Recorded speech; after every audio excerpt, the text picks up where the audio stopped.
with relatively less strenuous jobs, affording them the luxury of purchasing inexpensive goods without financial strain. Conversely, there are countries where the common people toil relentlessly, with high-end technical positions being scarce and a multitude of labor-intensive industries prevailing. Here, the commoners lead arduous lives. Their compensation far inferior to those in high-welfare nations, yet they manage to subsist, with many even thriving. Then there are nations devoid of substantial industries, where the ordinary populace is relegated to the most rudimentary forms of labor to barely sustain themselves. Moreover, in numerous countries, the very survival of the common people is tenuous, plagued by famine and disease, and even ravaged by the horrors of war. The amount of food wasted by the average citizen in developed nations could suffice to feed all those in impoverished countries who struggle to afford a meal. This is the stark reality. If indeed the lives of ordinary individuals were unrelated to the grand narratives of nations, such disparities would not exist. It is implausible to suggest that such differences arise from individual shortcomings rather than from national circumstances. Can it truly be believed that the citizens of developed nations are inherently more intelligent or robust than those in underdeveloped ones? Absurd. The development of a nation is intricately linked to the well-being of all its citizens, and thus, the advancement of a civilization will inevitably propel the progress of all its members. Even if Su, Yi, and the Tianyu Group do not facilitate this progress, it will still transpire. After all, the products of the Tianyu Group are destined for global markets, and its fusion facilities will undoubtedly expand worldwide, not confined to Jojo alone. Of course, Su Yi has his own calculations. He aspires to control the very lifeblood of global energy, essentially aiming to mold the Tianyu Group into an unprecedented oligarch within the annals of Blue Star human history. Nevertheless, irrespective of his personal ambitions, this trajectory will objectively contribute to the overall advancement of humanity. The remarkably inexpensive nuclear fusion energy will liberate humanity from the shackles of subsistence. With the helium-3 harvested from lunar bases sufficient for millennia, the advent of various new technologies will elevate the entirety of human civilization at an accelerated pace. Thus, even those who do not belong to the Jojo faction or harbor disdain for the Tianyu Group, anyone possessing even a modicum of common knowledge would hope for the success of the Tianyu Group. Conversely, those wishing for its failure often possess uncomplicated motives, engaging in a simplistic zero-sum game, believing that the Tianyu Group is not part of their Western camp, and would rather see humanity stagnate than allow the Tianyu Group to thrive. After all, even in stagnation, they remain the esteemed Western elite, able to exploit centuries of technological accumulation and established rules to extract resources from the global populace, thereby sustaining their high welfare society. There are also individuals who simultaneously desire both success and failure. Human nature is inherently complex. Such contradictory sentiments are hardly surprising. In summary, as time diverges further from the established timeline, the voices of doubt naturally grow louder. This is an unavoidable reality. However, whether it be Su Yi, other members of the Tianyu Group, or those knowledgeable individuals on Blue Star, they generally adopt an attitude of disregard towards these doubts. After all, once the starship makes its appearance in the public eye, the standing of the Tianyu Group on Blue Star becomes unassailable. Regardless of whether the endeavor succeeds or fails, it will not impact the Tianyu Group, even if they were to fail spectacularly in front of the entire world, aside from some online banner. Who among the organizations or factions would dare to mock the Tianyu Group or Su? You would certainly inquire whether they were seeking trouble. Given the current situation, not even other factions, including the Bald Eagle, would likely respond to inquiries about this matter without a sheepish smile, expressing regret. With such a colossal starship looming overhead, not long ago, a woman from the Tianyu Group had ventured into Bald Eagle territory, effortlessly unleashing a storm that devastated an entire city. The think tanks of the Bald Eagle surmised that this likely involved some form of weather manipulation weapon. Although they lack nuclear arms, their various methods are arguably more formidable than nuclear weapons, environmentally friendly, and devoid of radiation, presenting no psychological burden when utilized. Who wouldn't be apprehensive about that?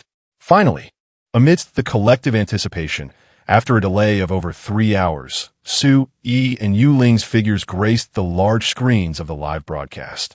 However, in contrast to the composure displayed in previous press conferences, Su Yi's demeanor appeared somewhat hurried this time, and his interactions with the staff were tinged with impatience. Observant reporters captured these moments.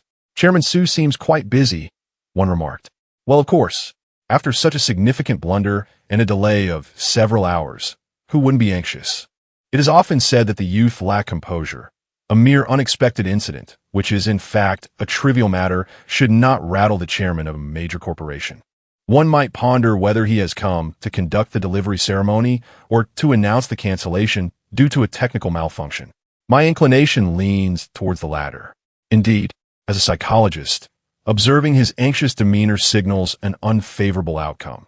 I suspect the delivery may indeed be canceled, leaving those aboard to experience a mere orbit around the moon instead of a stroll upon its surface, which now seems unlikely. Alas, if failure is to be our fate, so be it. For with the technological prowess of Tianyu Group, a journey to the moon is merely a matter of preparation. We shall endeavor again when the time is right. After all, it is just a minor setback. Indeed, it is simply one failure among many, and not of great consequence. Upon the arrival of Su Yi, many speculated from his expression that the several-hour delay for the lunar base delivery was likely to culminate in failure. However, what no one anticipated was that Su Yi, after conferring with the on-site staff and Tian Shu, hurriedly made his way to the center podium of the starship's grand hall. In full view of everyone, he decisively pressed the button that signified the commencement of the delivery. Chapter 310. Is this too hasty? I apologize for keeping everyone waiting for so long. The first module of the lunar base has been dispatched and will be fully deployed for use in half an hour. At that time, we will send out 10 near-Earth orbit vehicles, also known as landing crafts, to touch down on the lunar surface base. Friends eager to experience the lunar surface may join us. As compensation, I will grant you an additional 3 days for lunar sightseeing. The starship will first return to the orbit of Blue Star, and when the time comes, you may take the landing craft back to Blue Star. As for the delay in dispatching, aside from some personal reasons, it primarily stems from our Tianyu Group achieving a technological breakthrough in a new domain. This technology, it is no exaggeration to say, has the potential to completely transform human civilization and enable remarkable progress. I shall refrain from elaborating further. You may stay tuned for updates, as it will not be long before you encounter it. With that, I wish you all a pleasant life. Having spoken a few polite words and unveiled a hint of information to pique everyone's curiosity, Su Yi hurriedly departed once again.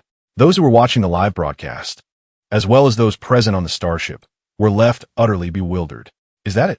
They had anticipated that Su Yi's abrupt appearance was due to some issue with the delivery task that necessitated its cancellation. Little did they know that the previous claims of failure were entirely unfounded. Moreover, it appeared that the prolonged delay had nothing to do with technical difficulties. Su Yi casually pressed a button, and the enormous lunar base module, which had taken so long to deploy, was released from the belly of the starship. From the perspective of the live stream, it was descending toward the lunar surface at an impressively stable speed, with numerous thrusters making fine adjustments along the way. It was remarkably steady, showing no signs of technical issues whatsoever. Su Yi's nonchalant demeanor was equally astonishing. Seriously, my friend, such a crucial item has just been cast away. And you don't even check if it lands smoothly before casually departing? Isn't that a bit too casual? In an instant, everyone was left bewildered by this audacious maneuver. His final remarks about possessing the potential to fundamentally alter human civilization and propel it forward ignited an insatiable curiosity among all. This intrigue extended beyond the ordinary populace. Even high-ranking officials from various nations were left restless, yearning to uncover the nature of this revelation. After all, considering the innovations brought forth by Tianyu Group, such as the Starship and nuclear fusion technology, each of these advancements could reasonably be claimed to possess the capacity to transform human civilization. Su Yi had never before made grandiose statements about altering human civilization when presenting these technologies. Yet this time he did. Does this imply that Tianyu Group's new technology surpasses even that of the Starship and nuclear fusion? That would indeed be extraordinary. Can the game Blue Star OL still continue amidst such advancements? This is the immediate response from many high-ranking officials across various nations. Mr. Su, what exactly is that thing you mentioned? The elder Lin promptly approached Su Yi. They were well acquainted, and Lin was aware of Su Yi's straightforward nature. Understanding that there was no need for concealment, it was better to speak openly. Su Yi had no intention of withholding information, especially since this remarkable innovation, if successful, would soon be unveiled, and Lin would undoubtedly be among the first to know outside of the Tianyu group. Furthermore, Lin possessed the admirable quality of wisdom. He understood what information could be shared and what must remain confidential, ensuring that the details would not be leaked. Thus, there was no reason for hesitation. In truth, it was merely an extraordinarily unique technology capable of transforming the vessel of knowledge from ordinary text into a certain stream of information, which could then be directly infused into a person's mind. Those who absorbed this knowledge would not only find their minds enriched with new content, but would also achieve a profound understanding of it. In other words, after years of arduous study, one might find that a person who had utilized our group's product could possess more knowledge than a scholar who had never learned to read. Su Yi provided a succinct explanation, leaving Lin in a state of astonishment. To implant knowledge directly into a person's mind, he repeated this notion several times, struggling to grasp its implications, yet still found it hard to believe. Are you suggesting that even an illiterate individual could, through this method, instantaneously become the most erudite scholar? Not quite, Su Yi replied, shaking his head. The human brain has a limited capacity for information intake at any given time. Currently, we lack specific data for reference. But I would advise against attempting to inundate a single mind with the entirety of human civilization's knowledge all at once. It could potentially cause irreparable damage. However, I estimate that it would be feasible to impart the fundamental knowledge of a particular discipline or industry in one go. Additionally, I must inform you that this method solely facilitates the infusion of knowledge. It does not manipulate an individual's thoughts through any special means. While the thoughts of those who utilize the Jade Tablet may indeed be influenced or guided by the content of this knowledge, it is certainly not the result of any external manipulation on our part. You should comprehend this, as knowledge inherently alters one's thought processes and perspectives. Since you have inquired, I will elaborate further. This innovation is something we at the Tianyu Group may either permanently shelve or launch into mass production. It will be prudent for the Jiuzhou region to prepare in advance. For instance, they should enlist a trusted group to organize documents and materials to be sent to the Tianyu Group, allowing us to customize these products. This precaution would prevent the inadvertent infusion of irrelevant knowledge that could mislead individuals, potentially resulting in the emergence of a generation of giant infants who contribute nothing but chaos to the world. In a certain sense, directing individuals towards specific knowledge inevitably steers their thinking in that direction. This is an undeniable truth. Therefore, to avert any unnecessary complications, he had no intention of concealing this matter from the Jiuzhou side from the very beginning. Chapter 311. A good death. After briefly discussing the general utility of the jade slip with the old man Lin, Su Yi refrained from elaborating further. He even took the precaution of advising Lin to temper his expectations, indicating that the feasibility of this endeavor remained uncertain, and it was wise to keep it under wraps for the time being. At present, the notion of mass production was merely a hypothesis. The actual execution would depend on subsequent technological validations and the successful creation of prototypes. To speak too soon could lead to embarrassment if mass production proved unattainable. Old man Lin was merely inquisitive, seeking to gather information without pressing for exhaustive details. Upon hearing Su Yi's caution, he understood the situation well enough. However, regardless of the decision to keep it discreet, given the potential emergence of such technology, it was only prudent for the Jiuzhou authorities, known for their meticulousness, to prepare in advance. For instance, as Su Yi suggested, they could mobilize a cadre of knowledgeable scholars to compile educational materials and relevant knowledge across various sectors.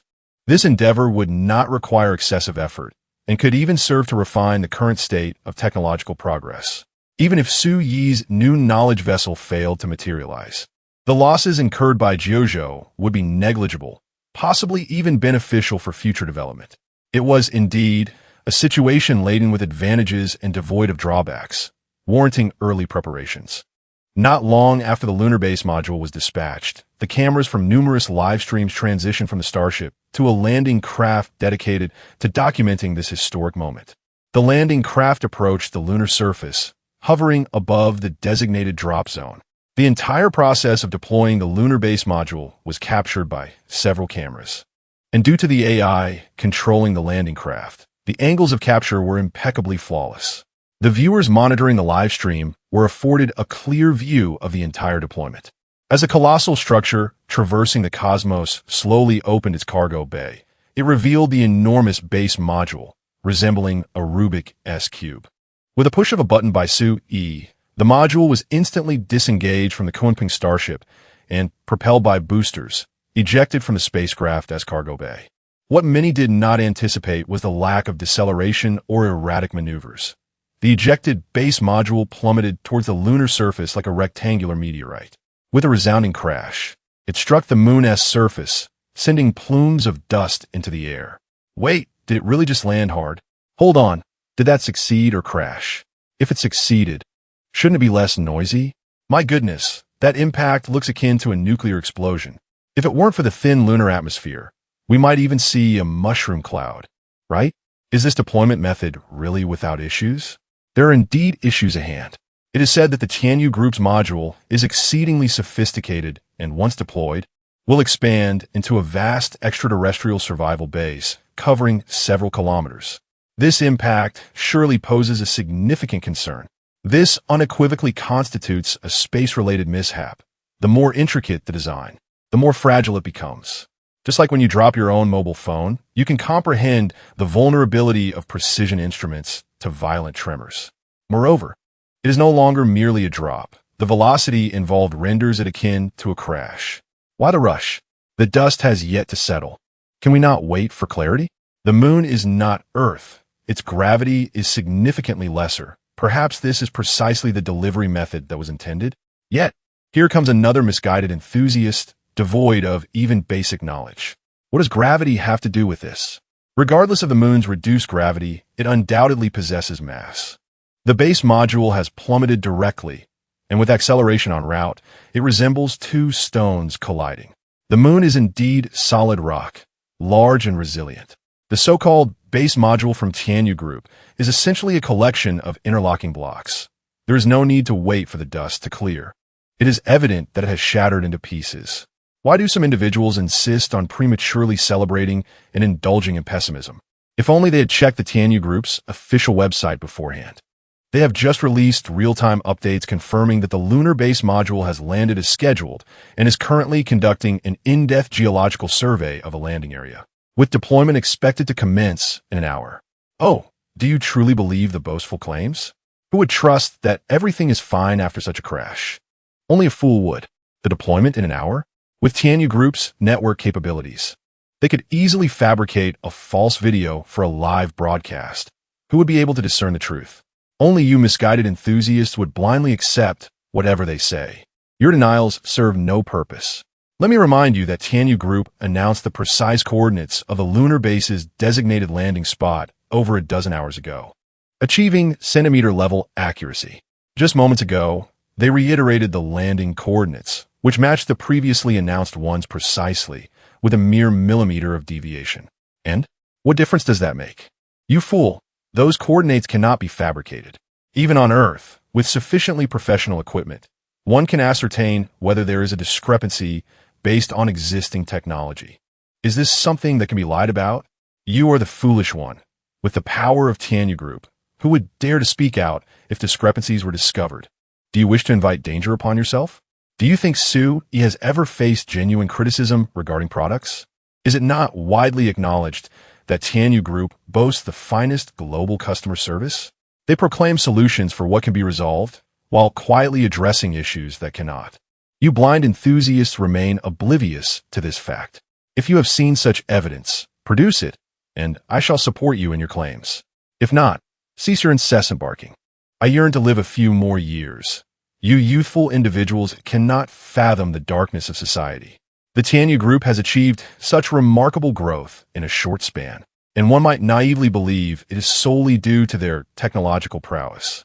Behind the scenes, they must have engaged in countless illicit dealings. Yet who dares to speak of it? Even the officials of Jiuzhou refrain from uttering a word. How could I dare to do so? While professing his fear of speaking out, he boldly disparages the Tianyu Group in their official live streaming room. Truly, my friend, if the Tianyu Group were to unleash their true nature upon you, you would find yourself buried beneath a mound of earth. It has come to light that the individual, previously a proprietor of a large private hospital, is now in dire straits, having gone bankrupt due to the effects of Tianyu Group's life-giving elixir. It is rather amusing. While they peddled various medical supplies and claimed miraculous effects, they themselves could not deliver, whereas the life elixir truly performs wonders.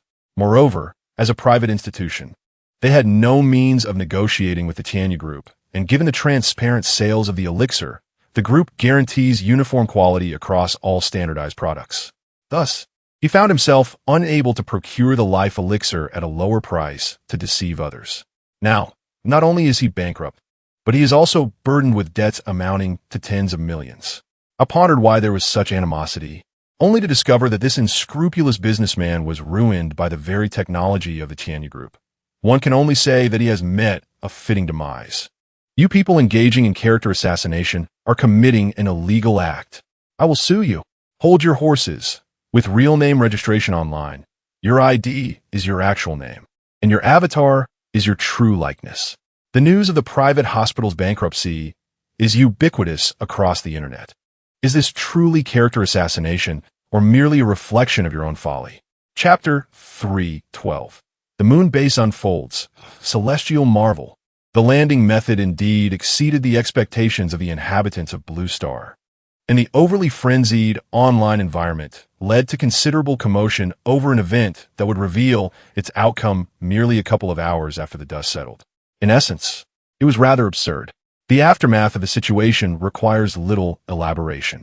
The extraterrestrial base modules, designed by the Interstellar Alliance, were intended for deployment on planets with extreme environments yet abundant in resources. Although the moon's resources are deemed harsh by Blue Star standards, they are trivial compared to the design limits of the base modules. Several delivery methods were available, including the gradual, stable landing approach that the inhabitants were familiar with. However, such a method proved to be time-consuming and labor-intensive, serving little purpose beyond ensuring landing precision down to the nanometer, without any margin for error. This delivery method was tailored for planets with exceedingly harsh conditions, where even a few viable landing spots on the planetary surface were scarce, such as on some liquid or even gaseous planets.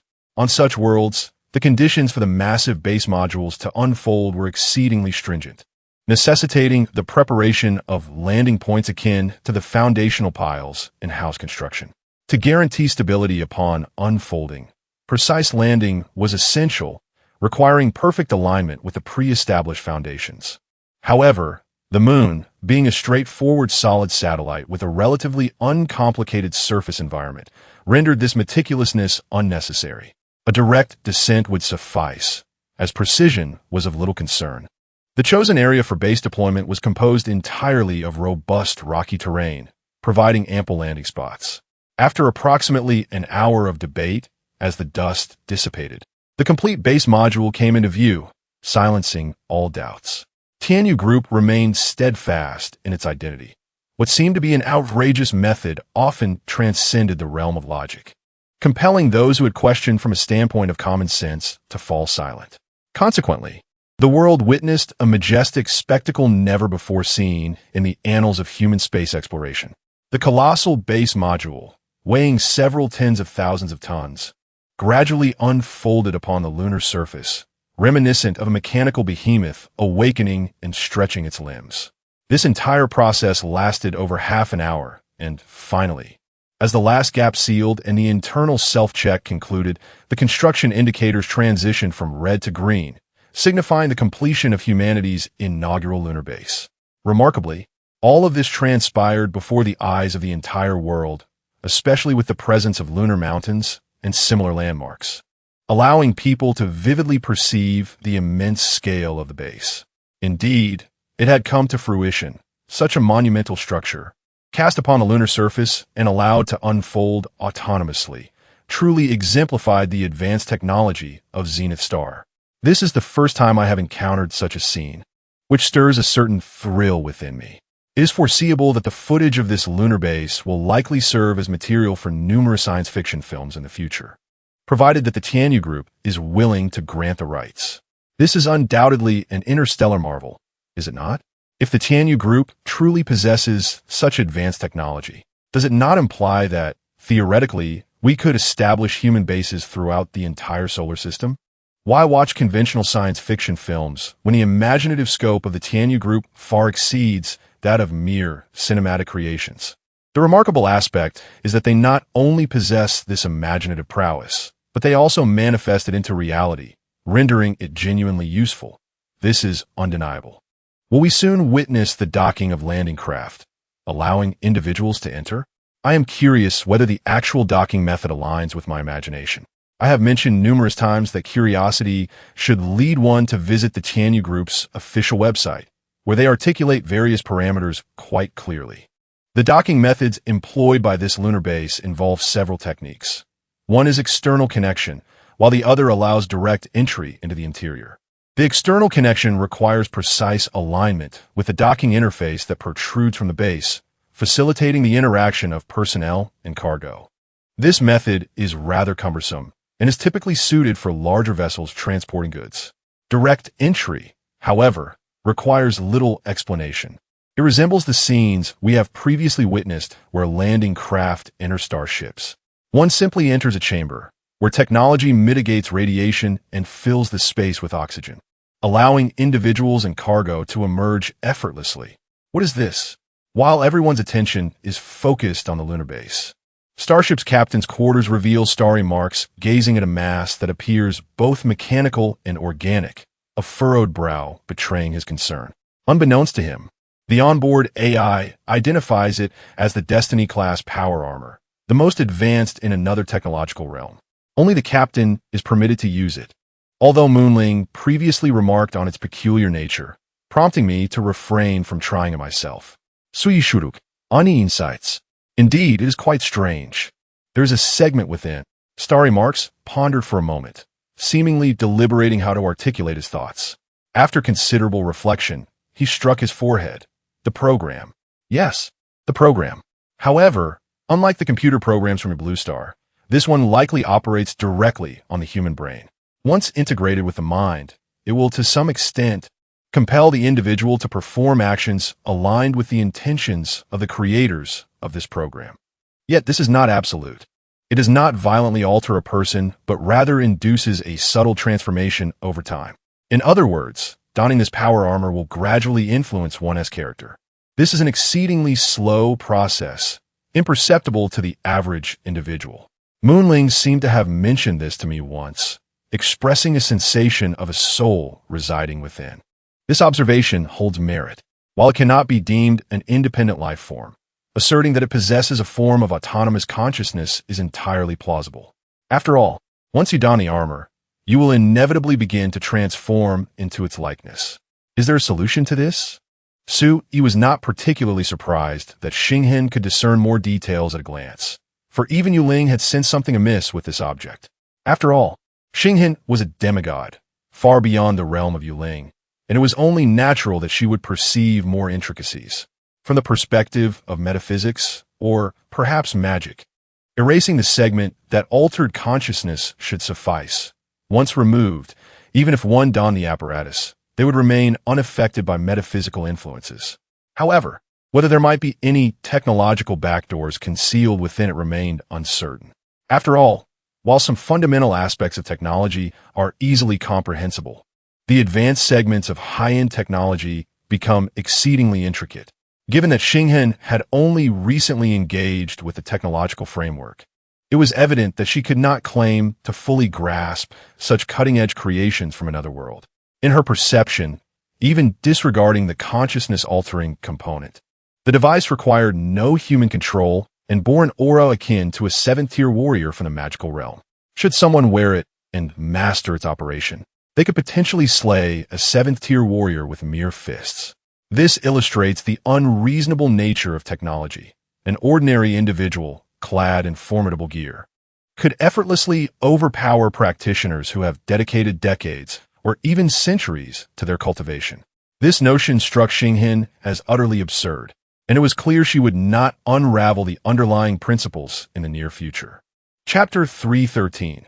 Transformation of Destiny-class Power Armor. Erasing the influence of metaphysics on individuals within the power armor does not guarantee that this suit lacks technological means that could still affect the user. After a moment of contemplation, Su-Yi suggested, then attempt to erase the consciousness within it. Without further ado, Xinghin waved his hand. In an instant, the mechanical structure, which pulsated like a heart, began to beat at an accelerated pace, as if it were experiencing immense agony. However, this turmoil was short-lived.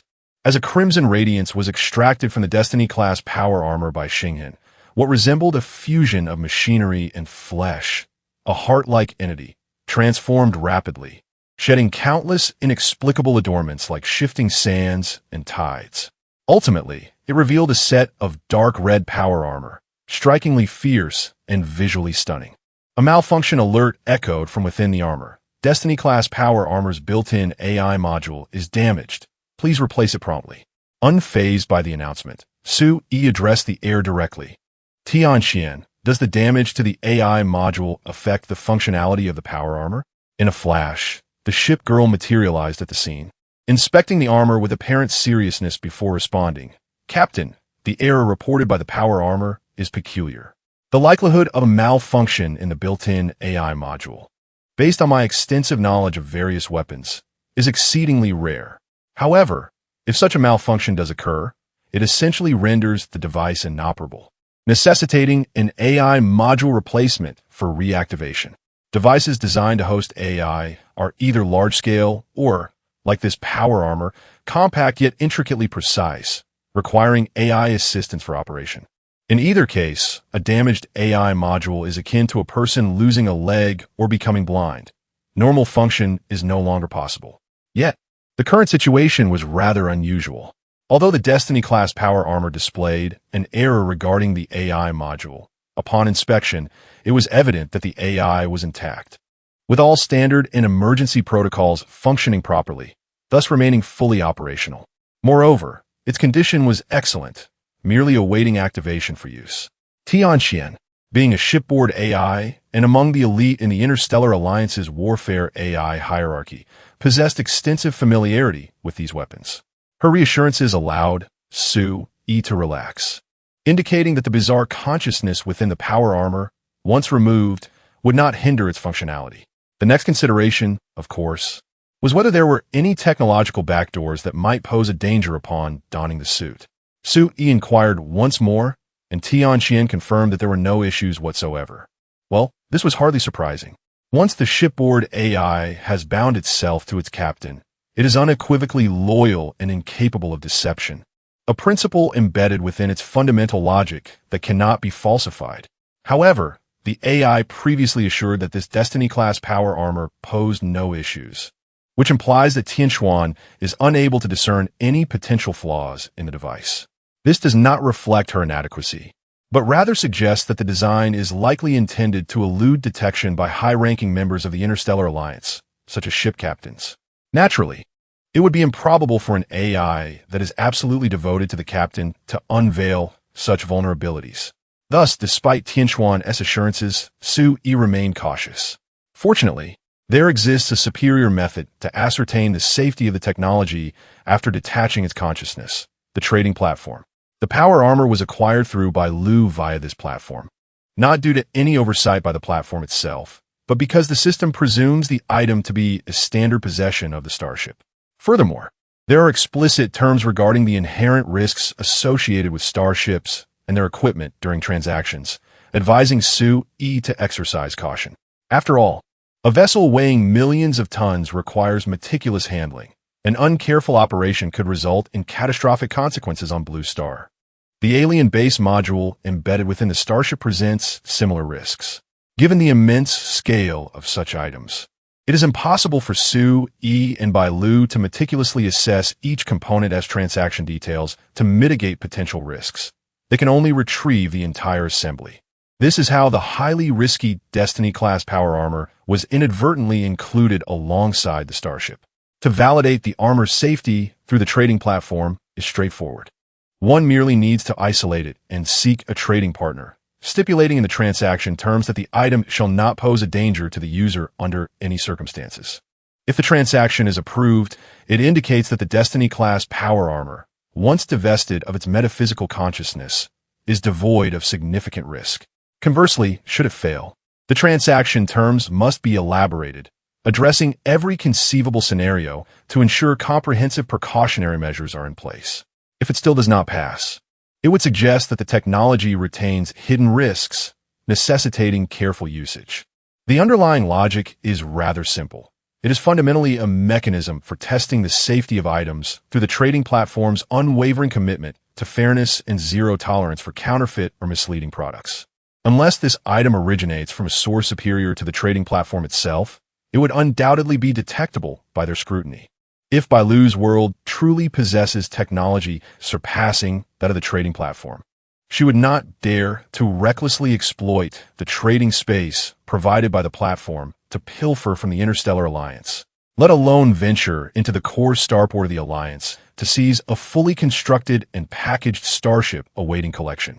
Chapter 314. The unbearable vividness of Vivi. Upon determining a method, Su Yi's agility of action proved remarkably swift. He sought out Vivi directly. This young lady frequently approached him for assistance, so it was only reasonable for him to enlist her as a means to an end. When he called upon her, she appeared in a delicate silk nightgown, radiating affluence and generosity, as if she had just awoken from a restless slumber. Leaning languidly against the table with one hand, she inquired why Su Yi had sought her out at such a late hour.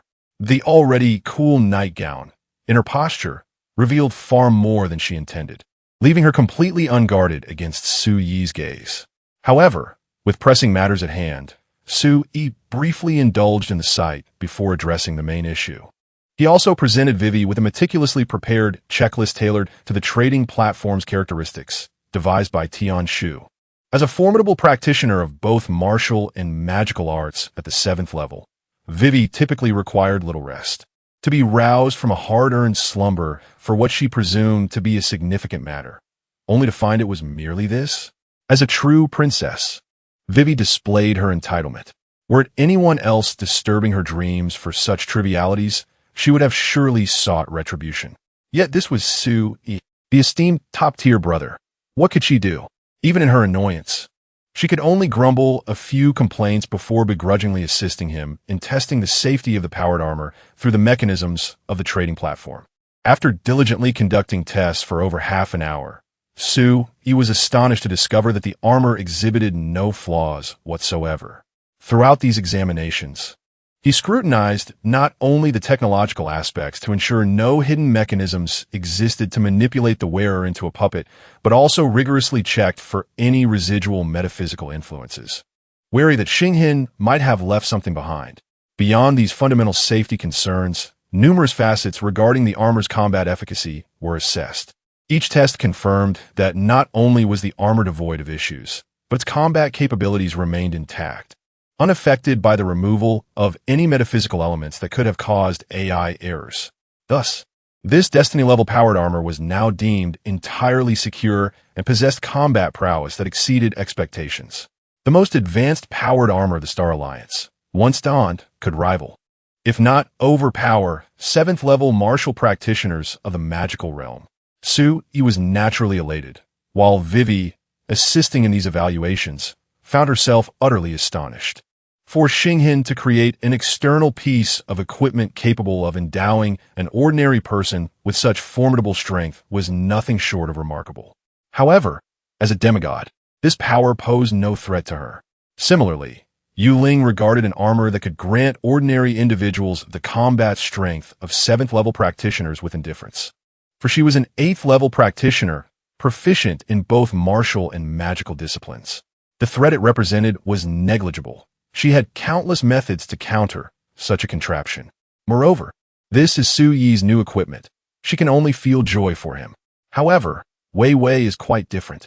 She is indeed a 7th-tier warrior, and her defenses have been breached. Upon hearing that this device could grant combat prowess capable of nearly overwhelming 7th-tier fighters, Wei Wei was utterly unconvinced. Are you implying that as long as you don this item, I stand little chance against you without magic or enchanted gear? Although I am unsure how you derive that interpretation, given your understanding, I suppose it must be true. Su Yi rubbed his chin, probing. Shall we put to the test? Why not return and don a full suit of armor? Change armor? Huh. Do I truly need to change armor to fight you? For the first time, the typically graceful and dignified Wei visibly flushed. A distinct rose hue blossomed on her fair complexion. Enough chatter. The trading platform has an arena. Put that thing on, and let us see how we fare. She swiftly applied for an arena challenge, and as soon as it appeared, she ascended the platform clad in her delicate nightgown, provocatively waving at Su Yi. Though uncertainty loomed in his heart, such a predicament could not incite cowardice. After all, it was confirmed that this equipment posed no safety hazards, and he was equally intent on testing its efficacy. The arena provided by the trading platform for testing combat gear was sufficiently secure, and according to Xinghan, as a dual cultivator of magic and martial arts at the 7th tier, Wei Wei would be a formidable opponent even without the use of magic. Furthermore, the arena on this trading platform required points to access, costing 20 points per match.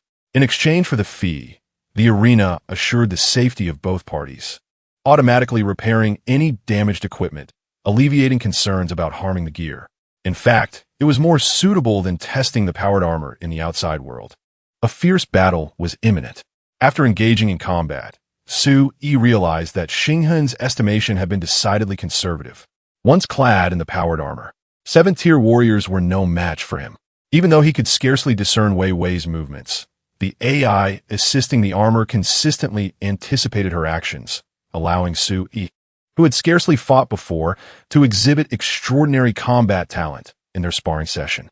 Despite Wei Wei's relentless attacks, she only struck him a few times and could not breach his defenses. The most perilous moment occurred when, under Wei Wei's assault, even the AI could not fully evade a powerful punch to his chest. He could only brace himself for the blow. Remarkably, aside from taking a few steps back, Su Yi suffered no harm. The display on the powered armor's interface indicated impact sustained, external armor slightly worn. This was the first time he had encountered such a notification. In fact, several previous strikes had not even triggered a warning of armor damage. Su Yi was uncertain whether Wei Wei, preoccupied with her grand ambitions while only dabbling in training, had such a lackluster combat capability aside from her impressive cultivation, or if the armor's defensive capabilities were indeed extraordinarily formidable. However, observing her increasingly flushed demeanor as she fought, Su Yi surmised that the former reason might hold greater weight. After all, as a princess, while she possessed an abundance of cultivation resources, her actual combat experience was rather limited. The title of Dragon Slayer was merely an accolade acquired through circumstance. When Dream River City was besieged, she arrived for trade clad in full armor, appearing quite formidable. It was evident that her bloodied appearance was not the result of battling opponents of her own rank. It was undoubtedly a display meant to inspire the troops while she led the charge against lesser foes during the siege. At that time, Su Yi, lacking understanding, was genuinely intimidated by her presence. Now, having engaged her in genuine combat, he realized that this princess, adorned with a plethora of titles, seemed to exhibit rather lackluster combat prowess, perhaps even inferior to her peers in the magical realm.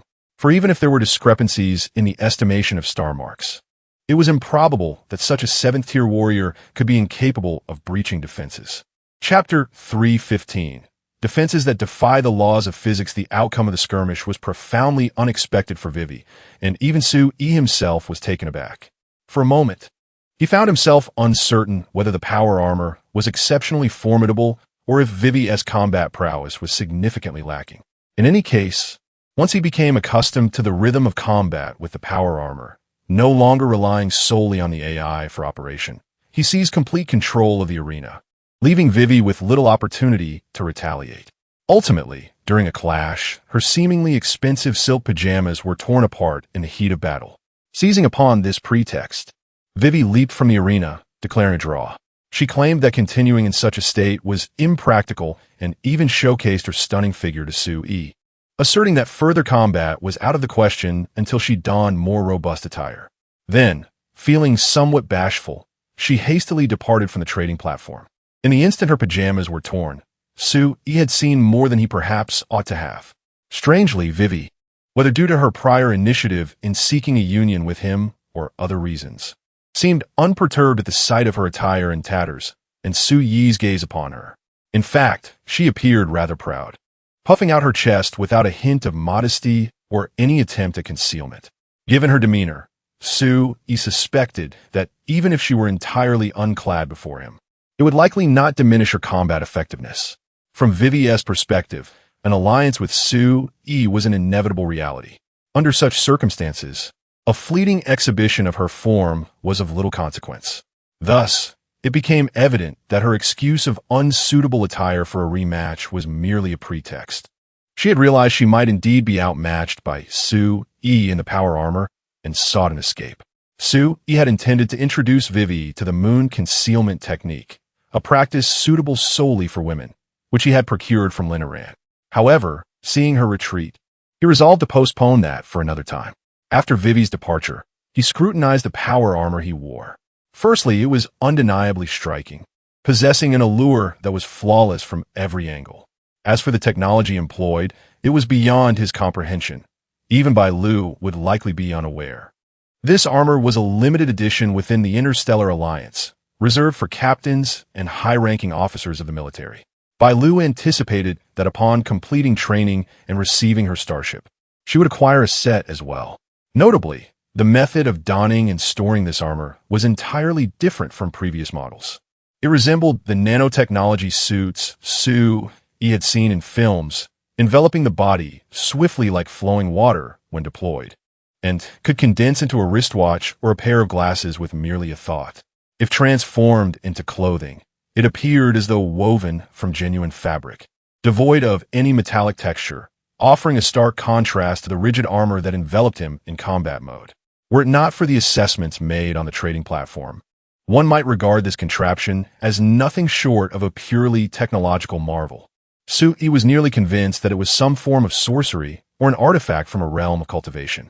Indeed, it possessed an aura of the fantastical. Moreover, the enchantment was not confined merely to its exterior.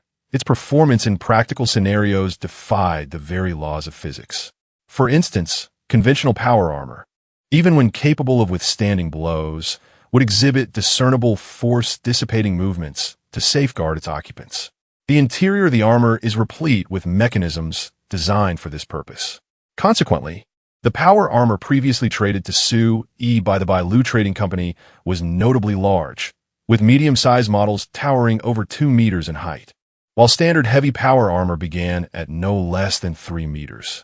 At such dimensions, it becomes increasingly difficult to classify it as merely power armor, bordering instead on the mechs of science fiction cinema. The rationale behind such ample construction lies in the need to absorb impact. In the realm of the Interstellar Alliance's technology, materials capable of withstanding intense strikes are abundantly available. However, regardless of the exterior strength, the force of an impact inevitably transmits inward. The flesh encased in iron is far less resilient than the iron itself.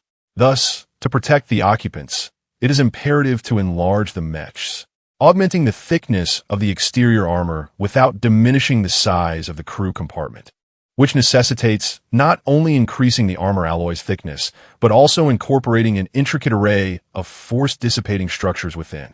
Even so, it remains exceedingly challenging for power armor to endure attacks that reach the theoretical maximum defense threshold.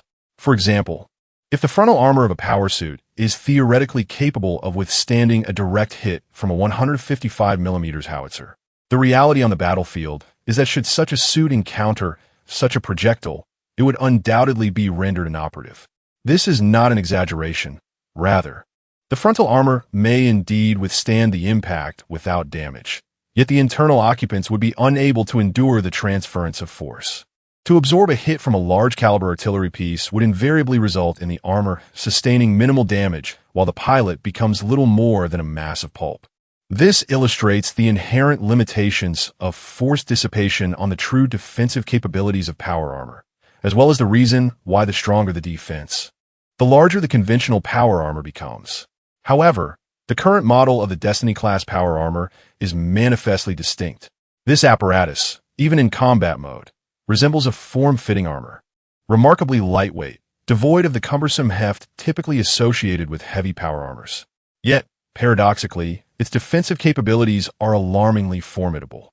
Wei Wei, as a 7th-tier warrior, despite any deficiencies in practical experience or combat prowess, possesses inherent statistics that cannot be falsified. The force of a single punch surpasses that of a 155mm howitzer strike. Yet, when confronted with such a formidable assault, Su Yi, clad in the Judgment-class power armor, perceives no sensation of impact whatsoever. Only when struck at particularly vulnerable points does the armor's AI alert him to minor wear. Throughout the experience, he remains oblivious to the operation of any force-dissipating mechanisms within the armor, nor does he witness any actions of force absorption. As Wei Wei delivered a punch, he effortlessly absorbed the impact without the slightest issue. Achieving such a feat is undeniably remarkable. To the untrained eye, one might assert that it defies the very laws of physics. This is the fundamental distinction between this power armor and other conventional variants. Su Yi surmised that this remarkable invention would undoubtedly rank among the pinnacle of technological advancements within the Interstellar Coalition. It cannot merely be described with the simple term powerful. Chapter 316. Is the starry sky more suitable for cultivation than the surface? After testing the powered armor, he returned. Having confirmed the functionality of this device and its negligible risks, his combat prowess experienced a remarkable enhancement in a short span. As for long-term strength augmentation, that would rely on cultivation. Previously, he had made attempts to practice the martial arts and magic of the magical realm, but none lasted for long. This was not due to laziness or an aversion to hardship. Rather, he sensed that these pursuits were not particularly worthwhile. Moreover, he had the luxury of time, allowing him to await the opportunity to align with a higher-level world of cultivation that would offer superior methods for enhancing his abilities. In hindsight, his judgment proved astute. Now, he had not only matched with the Qingxuang realm, a metaphysical world whose cultivation system far surpassed that of the magical realm, but he had also acquired a highly advanced technique known as the Golden Crow Scripture. Naturally, he felt compelled to embark on his cultivation journey. After all, what young man has not harbored dreams of soaring through the void and venturing towards the northern sea at twilight? In contrast, the allure of so-called magic paled significantly. However, before commencing, there was a matter he needed to address as a preparatory step for his cultivation. That was to hand over another cultivation technique, the ancient Yin Scroll, which he had obtained from Linaran and was exclusively suited for women, to Yu Ling and Xing Hen. Both of them were unequivocal geniuses in the magical realm, and by entrusting them with a technique that pointed towards an entirely new path of cultivation, Su Yi believed they would grasp the intricacies of the Qingxuang realm's cultivation system more swiftly than he could. Once they accumulated some experience, he would be able to circumvent some of the detours he might otherwise encounter. This was not a reflection of self-deprecation, but rather a clear understanding of his own capabilities. He had previously practiced the techniques of the magical realm, and the reasons for his abandonment were not solely due to a lack of interest in magic, but primarily because his progress in those endeavors cannot be described as particularly swift. According to Yu Ling, his speed was actually commendable, surpassing that of most ordinary individuals in the magical world. This was a high EQ way of putting it. To rephrase, at his current level, even if he could practice magic or martial arts in the magical realm, he would merely be at the level of an ordinary bystander, with no hope of achieving any notable accomplishments. The so-called magical cultivation manuals of that realm were perplexing to him, and he struggled to comprehend their convoluted explanations. In contrast, Yu Ling could grasp the essence of what was being conveyed with just a glance, even if she had not previously encountered the material. Tosui. This illustrated the disparity in talent and comprehension. If Yu Ling was so adept, One could only imagine the prowess of Xinghen, a super genius who had attained demigod status in her teenage years.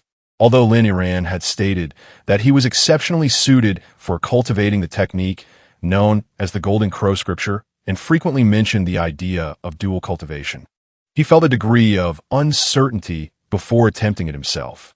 Given that such extraordinary talents were present beside him, it seemed prudent to allow them to experiment first, gain clarity, and subsequently guide him, which was evidently the superior approach.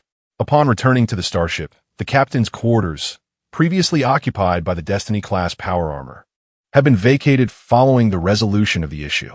The Interstellar Alliance, as a remarkably affluent interstellar authority, does not advocate for a lifestyle characterized by austerity. Ordinary crew members aboard the starship are afforded private quarters, which are replete with exquisite decorations and comprehensive amenities. The captain's quarters are, of course, even more lavish. Rather than merely being termed the captain's quarters, it would be more fitting to describe it as a luxurious penthouse with a view of the cosmos. After Su-Yi took the Destiny-class power armor to the trading platform to verify its safety, only Xinghen and Yueling remained in the captain's quarters. As some of his closest companions, both were granted the privileges of the captain's spouse, allowing them unrestricted access to the captain's quarters. Upon his return, he found that they had tidied up the space, which involved enhancing the grandeur of the expansive room with decorative items to infuse a sense of liveliness.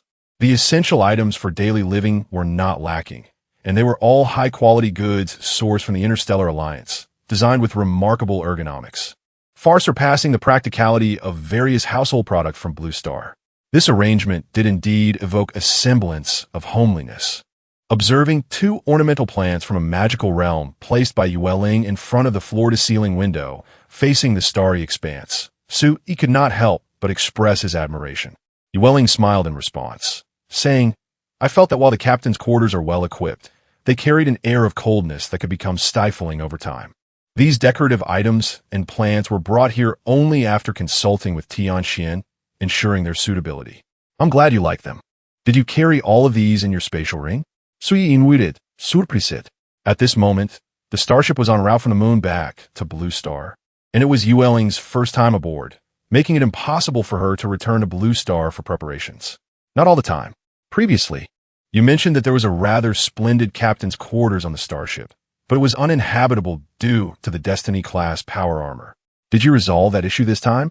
I thought that if you're planning to stay here, it would certainly need some embellishment, so I prepared in advance. After all, keeping them in the spatial ring means that even if they are not needed, it's merely a matter of a trip to the storage to return them. Yueling replied with a smile. You are truly considerate, Su-Yi remarked, gently stroking her face before glancing around and asking, where is Xinghen? I mentioned earlier that I wanted to show you something, and now seems like the perfect time. Over there, Yueling gestured towards the immense window of the captain's quarters. Su-Yi turned to see Xinghen seated. Outside the captain's quarters? The captain's quarters featured a viewing capsule, allowing one to don a spacesuit and directly access the exterior of the starship, experiencing the vastness of the cosmos firsthand. Yueling shrugged. Did you not grant her the privileges of the captain's spouse? At her request, Tianxian allowed her to go out without any protective gear. It has been over half an hour since I ventured outside, and there is still no sign of their return. I surmise that there may be unexpected discoveries awaiting in the vast expanse beyond. What treasures could possibly lie within this boundless starry sky? Power, an abundance of magical energy that I have never before experienced. The silhouettes of the stars outside gradually faded, only to reappear moments later in the captain's chamber. Taking a deep breath, I spoke with a grave expression. If the magical energy of Blue Star is vastly superior to that of the magical realm, perhaps tenfold or 100-fold, then the potency of the magic in this celestial environment is unimaginable, at least several tens of thousands, if not millions of times greater than that of the magical world. It is no exaggeration to claim that cultivating in such an environment for a single day could equate to a decade of training in those so-called sanctuaries of the magical realm. Chapter 317. The world with a locked upper limit. I find myself uncertain whether this peculiar situation pertains solely to the world of Blue Star or if the density of magical energy in the cosmos is a commonality across all realms. With a grave expression, Xinghin remarked, "If it is the latter, then my previous speculations may no longer be mere conjectures. There exists a formidable entity within the magical realm that governs the evolution of the world and has severed the connection to the exceedingly potent magical energy of the cosmos. In the realm of magic, even divine beings lack the privilege to experience the nature of the celestial environment." Her words recalled to Sue some of her earlier speculations, wherein she suggested that the individual responsible for this might mirror his own character. The objective, it seemed, was to ensure that he remained the most powerful force in the current world, even if it meant obstructing the paths of future generations. At the time, Sue had thought she was merely being sardonic and indirectly criticizing him. Little did he realize that such a phenomenon might genuinely exist in a magical realm. Should such an individual truly exist, their intentions would be readily comprehensible, as previously articulated. Coupled with the fact that the density of magical energy in the cosmos greatly exceeds that on the surface, this hypothesis becomes all the more plausible. Under these circumstances, once a metaphysical civilization reaches a certain level of advancement, its powerful individuals will inevitably seek out environments more conducive to their cultivation. Upon exhausting all possibilities on the surface and discovering no suitable surroundings to elevate their realms, their gaze would naturally shift skyward. Upon arriving in the cosmos, they would soon realize that the concentration of magical energy far surpasses that of the terrestrial realm, rendering it a more optimal space for cultivation. Those practitioners who attain the capability to ascend to the cosmos would not fear the harsh conditions of the celestial expanse. Over time, nourished by this bountiful environment for several 100,000 years, the magical world, in theory, should not have spiraled into a misguided path of cultivation for such an extended duration. Even some prodigies would have clearly recognized the flaws in this cultivation method, yet they would find themselves at a loss for a solution. For in a cosmos that is sealed off, the upper limit of cultivation within this world has already been irrevocably locked. Unlike the scientific realm, which often necessitates a meticulous, step-by-step progression from theory to practice in the development of technological advancements, the metaphysical domain could see the emergence of a super genius who discovers an entirely new pathway and subsequently retroactively aids lower-tier practitioners, thereby refining or establishing a novel cultivation system. This occurrence is entirely plausible and should be commonplace in the metaphysical sphere. After all, the developmental methodologies of the two civilizations are fundamentally different. The scientific realm emphasizes the collective, while the metaphysical realm focuses on the individual. However, this possibility only arises in the absence of external interference, and when the world in question has yet to reach its upper limit of development. The circumstances in a magical realm are evidently quite extraordinary.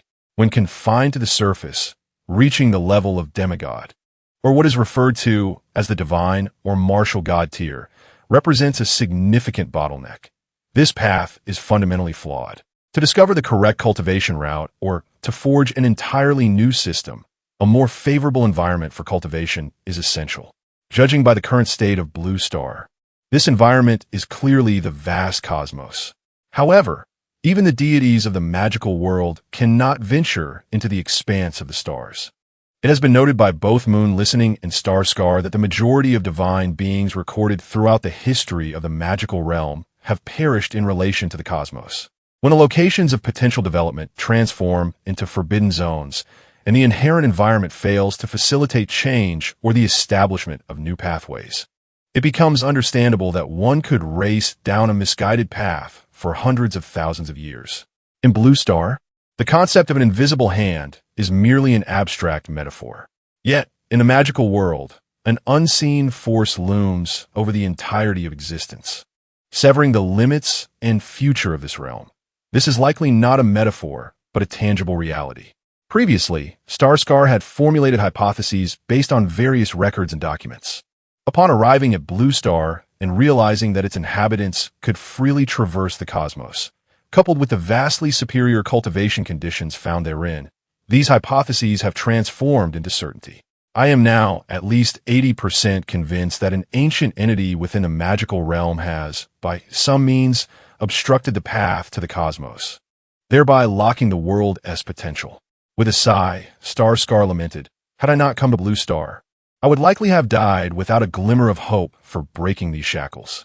Wait, Sue, he initially thought she was about to lament the treachery of human nature. But Star Scar's sudden declaration left him utterly bewildered. He hurriedly inquired, "What do you mean by that? Have you found a way to break through the 3-year lifespan limitation and reach a higher realm?"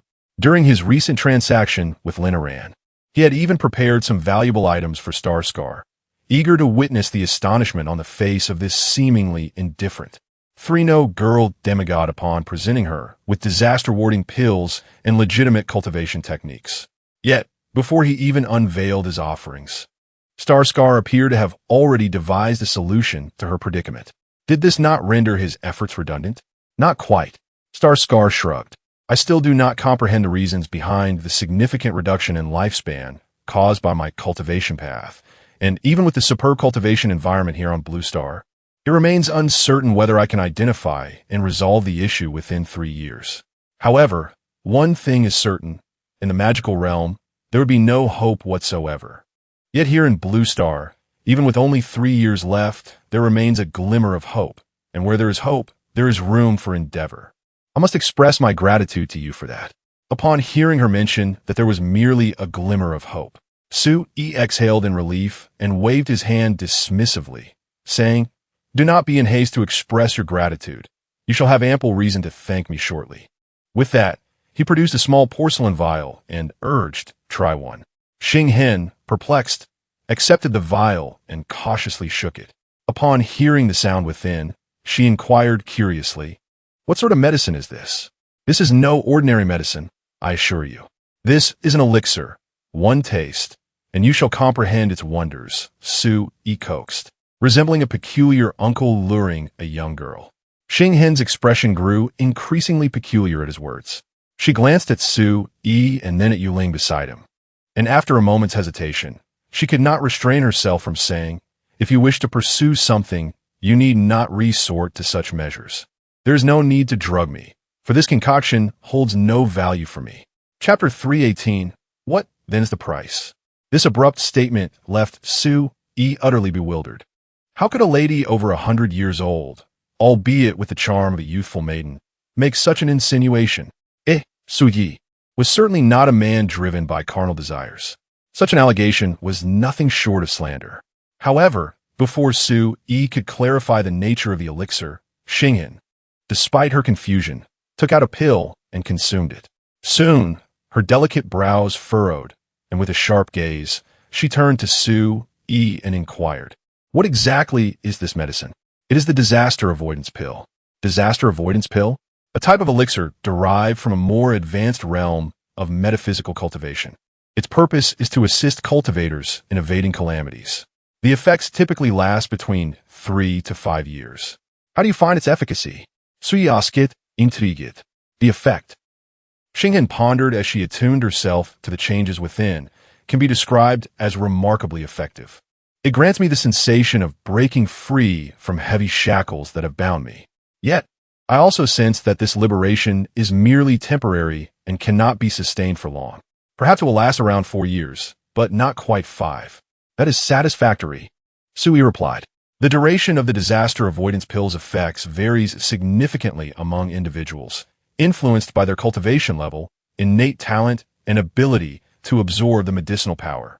It is challenging to determine precisely how long the effects will last for any given individual, hence the general classification of 3 to 5 years, encompassing both the shortest and longest durations. After all, the realm of Qingxuang is one of cultivation, not technology.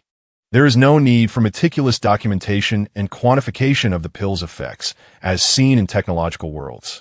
Such matters are inherently subjective, aligning with the core values of cultivation. So, you have accessed a highly advanced metaphysical realm? Xing Hen gazed intently at Su Yi. I understand your desires. You seek a more advanced and refined cultivation technique from the realm of immortality. And indeed, I have procured such knowledge, Su Yi acknowledged with a shrug. But what, then, is the price? If it were for Yuling, he could readily provide this, as she was already a part of his circle. eliminating the need for discussions of mutual benefit. However, Xinghan's situation was somewhat different. Their relationship could only be deemed as close partners. The contract she signed upon arriving in Blue Star was notably flexible, allowing her the freedom to return to the magical world whenever she wished. And he had no authority to impede her. Furthermore, he was obligated to accumulate membership points to purchase her life transaction privilege cards. Given that their partnership was relatively equal, it was reasonable to keep accounts clear, as even brothers should settle their dues. He was no fool. Valuable treasures could not be bestowed without reason. The advanced and refined cultivation techniques from the Qingxuang realm were indeed coveted by every deity in the magical world who was privy to the truth. To put it bluntly, Su Yi ventured into the magical realm to inform the deities that he possessed a legitimate path to cultivation, one that could potentially liberate them from their current constraints and elevate their prowess to unprecedented heights. The price for this opportunity, however, was that these deities would need to serve him as loyal hounds for several millennia. It is likely that numerous deities would eagerly seek to secure a leash from him. While it may appear that Su Yi acquired these cultivation methods with relative ease, the element of chance was exceedingly high. The mere possibility of encountering someone like Lin Yiran, who held a significant position in substantial cultivation within the Qingxuang realm, and who could provide valuable exchanges, was minuscule. The odds grew even slimmer when considering that he happened to have Lin Yiran's interest and her willingness to trade the Tao Te Ching, Zhuangzi, and I Ching, the three ancient texts of the 9 provinces. Furthermore, all of this hinged on his status as a member of the trading platform. Without it, even the most fortuitous individual would find it impossible to access the threshold that bridged worlds. Those deities who had pursued elusive treasures for millennia, only to remain empty-handed, could only attain such things through someone like Su Yi, who not only possessed the trading platform, but also enjoyed remarkable luck.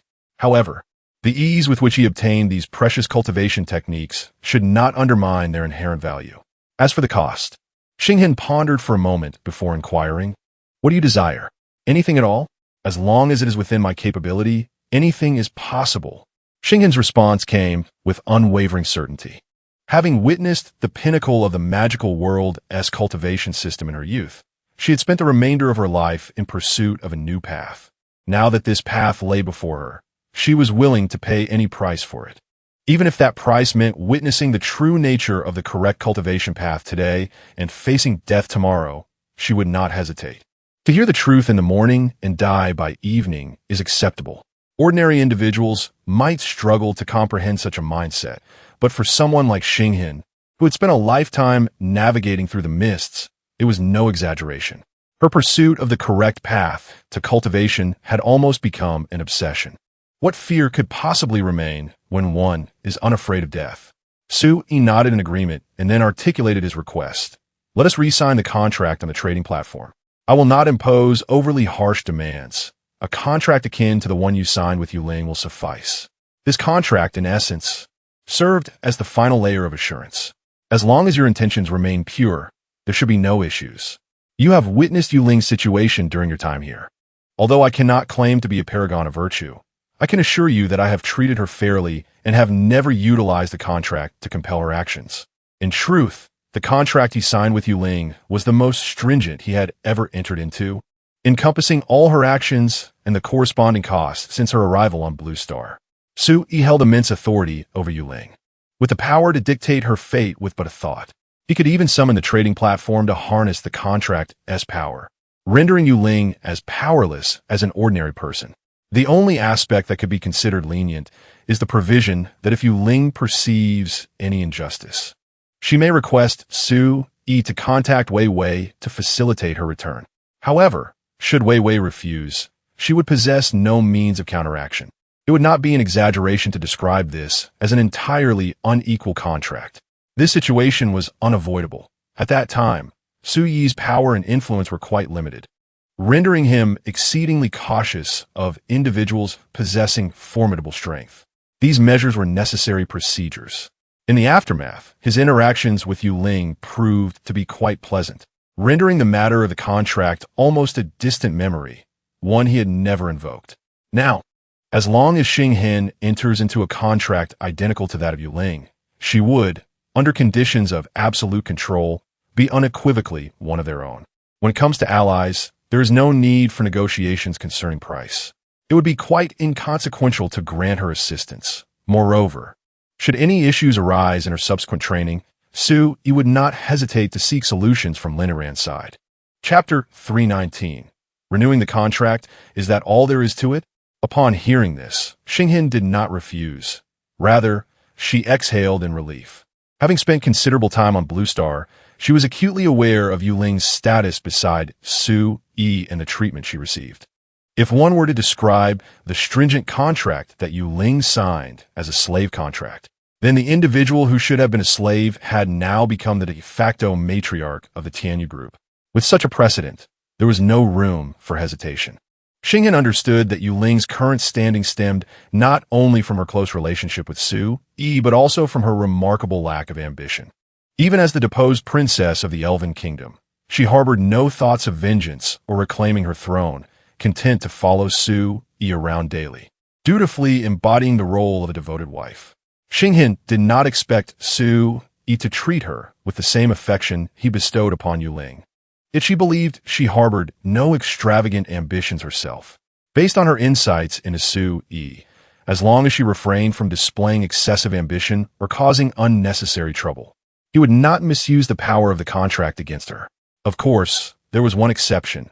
She suspected that he had a rather indulgent nature. Rumor had it that Yuling had barely arrived on Blue Star before being swept off her feet. To Xinghen, such matters paled in comparison to a more refined cultivation method. They were well within her realm of acceptance. Moreover, she did not possess an unfavorable impression of Su Yi. After centuries without such experiences, should he ever propose such a notion, Xinghen felt she would not refuse. Given her mindset at the time, lacking a disaster-evading pill and a proper cultivation system, she likely had few years left to live. Therefore, she reasoned, why not experience what she had never encountered before, let alone now? So, does that mean you agree? Su Yi was somewhat taken aback by her swift acquiescence. After all, one would expect a powerhouse to possess a demeanor akin to that of a dragon, proclaiming their fate to be governed by none but themselves. Not everyone shares Yuling's extraordinary talent and her penchant for a tranquil existence. Signing a contract that nearly relinquished her freedom to another was not something one would expect Xinghen to agree to lightly. Yet, she had consented almost without a second thought. Were it not for his intimate understanding of the capabilities of the platform, he might have believed that Xinghen had discovered a means to circumvent the platform's contract. Why not agree? Xinghen shrugged. What you hold in your hands is something I have pursued my entire life. In comparison, a few restrictions are entirely acceptable to me.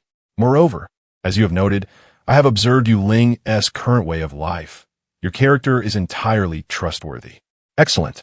With her agreement secured, Su Yi refrained from further discussion and promptly led Xinghen into the transaction platform, once again summoning the tool, Weiwei. After nullifying the previous covenant and returning the star mark to Vivi, a transaction card was utilized once more, thereby sending the star mark back to Blue Star through a new agreement, thus completing the process. One cannot deny that Vivi, adept in political maneuvering, possesses a resilience that belies her lack of combat prowess. Just moments ago, she had been bested in the arena, yet now, there was no trace of her earlier disarray. Draped in the opulent attire befitting the queen of the Empire of Radiance, she exuded an air of cold elegance, concealing any remnants of her prior turmoil in the presence of the star mark.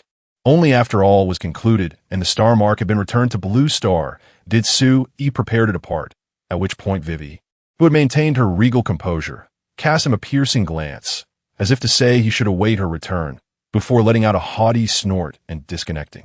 Upon returning to Blue Star, Su Yi presented Vivi with the jade tablet containing the clandestine teachings of the Moon Concealment Sect, known as the Ancient Scroll of the Dark Moon. This artifact, once acquired, was not restricted in its use. However, each utilization would deplete the spiritual energy contained within. Akin to a smartphone battery, once drained, the tablet would become obsolete.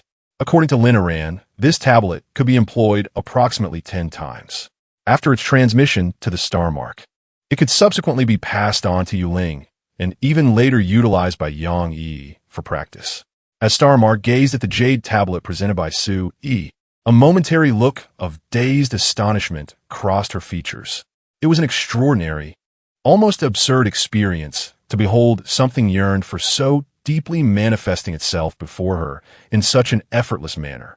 After taking a few deep breaths, Star Mark solemnly accepted the jade tablet with both hands, pressing it to her forehead for activation. Su Yi offered a reminder. Currently, this is the only cultivation method I have gathered suitable for women. According to my trading partner, this is a secret of their sect, a claim verified by the trading platform. Thus, it should be reliable. Therefore, finding another cultivation method that is both appropriate for you and of a higher caliber will likely prove exceedingly difficult. Furthermore, I heard from Linaran that while this method is sufficiently advanced, it does come with certain side effects, so proceed with caution. Ensure that you can accept these side effects before practicing. If not, it may be wiser to pursue more conventional techniques. I am unsure of the specific side effects, so take a look. If it proves intolerable, I can arrange for Linaran to procure other methods during my next transaction. They may not be as sophisticated, but given her status, she should not offer me anything subpar. Understood. Star Mark nodded in response, obediently placing the jade tablet against her forehead. In the next moment, the tablet emanated a gentle spiritual light, gradually melding into her smooth brow. Moments later, Xinghan gently set down the jade tablet. When he reopened his eyes, a fleeting glimmer of radiance seemed to pass through them, followed by a bittersweet smile. So it is, he mused. No wonder after all these years, regardless of how diligently we, the demigods and the deities have endeavored, we have been unable to discover new paths, relegated instead to languishing on this dead-end road. The first step was erroneous. How could we possibly glimpse the true great way thereafter? Chapter 320. From the very beginning. It was a mistake in contrast to the Qing Shuang realm, where one first cultivates the body and then draws energy into it. The magical world develops martial arts and magic concurrently, or chooses to pursue one path to the exclusion of the other. This approach is fundamentally flawed from the outset. Others first hone their two legs, mastering them thoroughly before taking their steps. In the Qing Shuang realm, the foundation building stage is regarded as the threshold for a practitioner. Those below this stage are merely considered mortals. However, the magical world is unwilling to adhere to this. It either cultivates only one leg or attempts to develop both legs simultaneously, resulting in stunted growth. The demigods of the magical realm are analogous to the foundation-building practitioners of the Qing Shuang realm. Yet in comparison to genuine foundation builders, these demigods resemble inherently flawed cripples. A towering edifice must have a solid foundation. Without it, how can one hope to behold the vistas from lofty heights? Yet in a magical world, one must reach the level of demigod or deity to realize that their path of cultivation is fraught with issues. The true complications arise in the early stages of cultivation, during which practitioners remain oblivious to the erroneous path they have embarked upon. Those who are aware of the problems have long since stumbled into pitfalls, yet they remain completely unaware of where they have faltered. Conversely, those who might discover these pitfalls are entirely ignorant of any issues and unwittingly step into them. There are indeed individuals like Xinghan who recognize the problems and are willing to forsake their previous cultivation to start anew. However, even if they undertake a fresh cultivation journey, they often find themselves caught in the same traps as before. Furthermore, due to the lack of an adequately rich environment for cultivation, they cannot ascertain whether the path they have chosen to recultivate is correct. Without understanding where they have erred, there exists no room for improvement. Thus, the entire magical world finds itself ensnared in a vicious cycle of cultivation, with few having the opportunity to break free. Had it not been for the emergence of a trading platform and the arrival of an agent like Vivi, who successfully became our partner in collaboration, it is likely that we, who consider ourselves demigods and deities, would struggle throughout our lives to transcend the confines created by a hidden existence. Xinghan sighed. Weren't you always speculating about the existence of such a person? How can you be so certain now? Sui inwitted, curious. For, according to normal logic and sequence, in the absence of any guidance, and left to explore cultivation on one's own. The mystical world should ideally follow the cultivation method you presented from the Qingxuan realm. There might be missteps along the way, but ultimately, one would return to the correct path. Xinghin offered a bittersweet smile and remarked, in our magical realm, the notion that one can attain the status of a mage without the rigorous cultivation of the body, thereby achieving effects akin to the infusion of energy into the self, is fundamentally illogical. Such a path could not have emerged through natural evolution. It must have been deliberately concocted by a powerful practitioner, a wayward route that misleads everyone. This unseen force not only imposes limitations on the potential of all practitioners, but also curtails the error-correcting capabilities of those who have reached the pinnacle of cultivation in the magical world. From the very outset, it has guided everyone in the wrong direction. The confluence of various manipulations has led to the current state of affairs in the magical realm. As for the motives behind this clandestine entity's actions, they are not particularly difficult to surmise.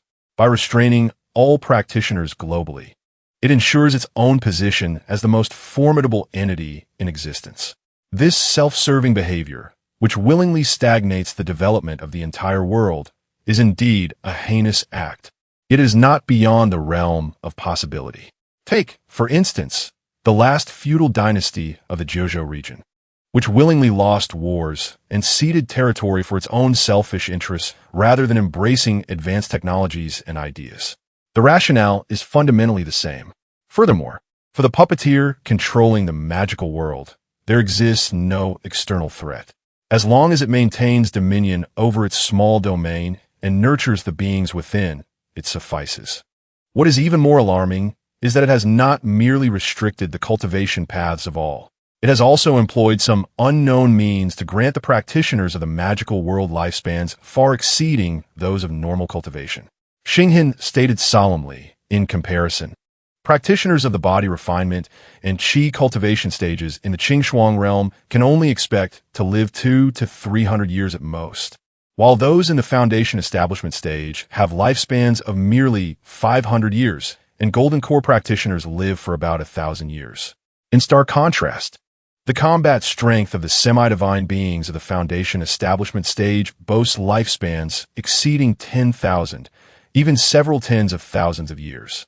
The so-called deities, far superior to golden core practitioners, possess lifespans that can stretch into the hundreds of thousands, nearly infinite. With such an abundance of lifespan, these exceptional beings who ascend to semi-divinity and divinity, free from the constraints of mortality, find little motivation to strive for further advancement, contenting themselves with the status quo. While ensnaring all practitioners in a trap, this entity has granted extraordinary lifespans to the gifted, causing them to lose their ambition and settle into complacency. Could it be possible that due to the differing cultivation systems, the semi-divine beings and mages of your world were always destined for such longevity? It is impossible. Xinghin shook his head. This is entirely unrealistic, for the disparity in lifespans between semi-divine beings and those below that threshold is indeed vast. Human warriors of the 9th rank can only live 300 to 500 years, a number that has only increased in recent centuries due to the emergence of long-lived races such as elves, which have intermingled with humans, imparting some measure of their longevity. According to ancient texts, 100,000 years ago, the lifespan of a 9th-tier warrior rarely exceeded 2 centuries, which is comparable to that of cultivators in the body refinement stage within the Qingxuan realm. However, upon ascending to demigod status, one would instantaneously acquire a lifespan exceeding 10,000 years, a notion that defies reason. In terms often discussed in your world, cultivation is fundamentally a means of transforming one's own spiritual energy, and such a process should inherently require time. The abrupt transition from 9th tier to demigod is strikingly sudden, akin to an inexplicable extension of life. Given this set of circumstances, it is no wonder that throughout the ages, countless prodigious beings in the magical realm have ultimately met their demise in despair or settled for mediocrity. Xinghin could not help but exclaim, the individual orchestrating all of this behind the scenes possesses truly formidable means. Chapter 321. Is the skill you practice legitimate? Set aside the trivialities of your world for a moment. How do you feel about your current situation? Sui could not refrain from asking. What does it matter who the unseen puppet master is, or how they manipulate the entire realm? That has little to do with you now. If they truly possessed such power, your current abilities would hardly suffice to rival them. The pressing concern is to focus on yourself. After all, you are now under my care, and it is imperative that you extend your years. Upon hearing this, Xinghin remained unperturbed, merely chuckling softly. In the realm of magic, given my present circumstances, the likelihood of successfully breaking the cycle of calamity and embarking on the true path of cultivation is a mere 1 in a billion, if not altogether impossible. As per the doctrines of the Qing Shuang realm, my current predicament signifies the 5 declines of heaven and man, a term you are likely familiar with. Such tribulations can only be traversed with the assistance of formidable beings, at least at the Tao integration stage. Relying solely on oneself is virtually futile.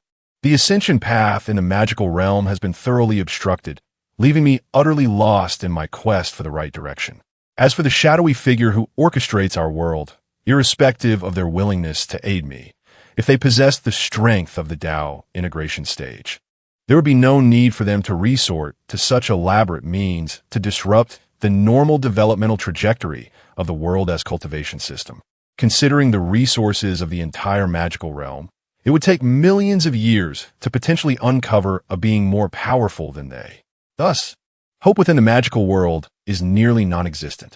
Upon arriving in Blue Star, liberated from the constraints of that cage, I find myself in an environment far more conducive to cultivation. Without the refined guidance you have provided me with these superior techniques, my chances of survival would dwindle to a mere 1 in 10,000. That 1 in 10,000 represents a fleeting moment of inspiration that sparked within my mind. Of course, the relatively high success rate can also be attributed to the time spent in Blue Star, where I occasionally delved into your ancient texts. Did you not mention that the trading entity from the world of cultivation expressed great interest in certain ancient texts from the 9 provinces, which the trading platform classified as a form of cultivation technique? I believe this could very well be true rather than a misjudgment. However, such knowledge may be too profound for us mere mortals to comprehend at present.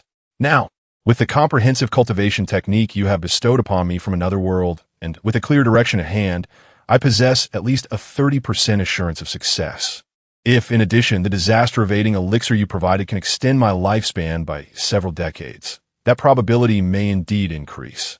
Xinghin pondered for a moment, uncertain, and ventured, perhaps. There is a 90% chance of success. 90%? Su Yi's brows furrowed in surprise. Lin Iran remarked that in her world, when faced with such calamities, the odds of overcoming them without the protection of elders are rather slim, particularly for a relatively obscure calamity like yours, lacking sufficient precedents and methods of avoidance. Those who manage to endure are invariably exceptional talents.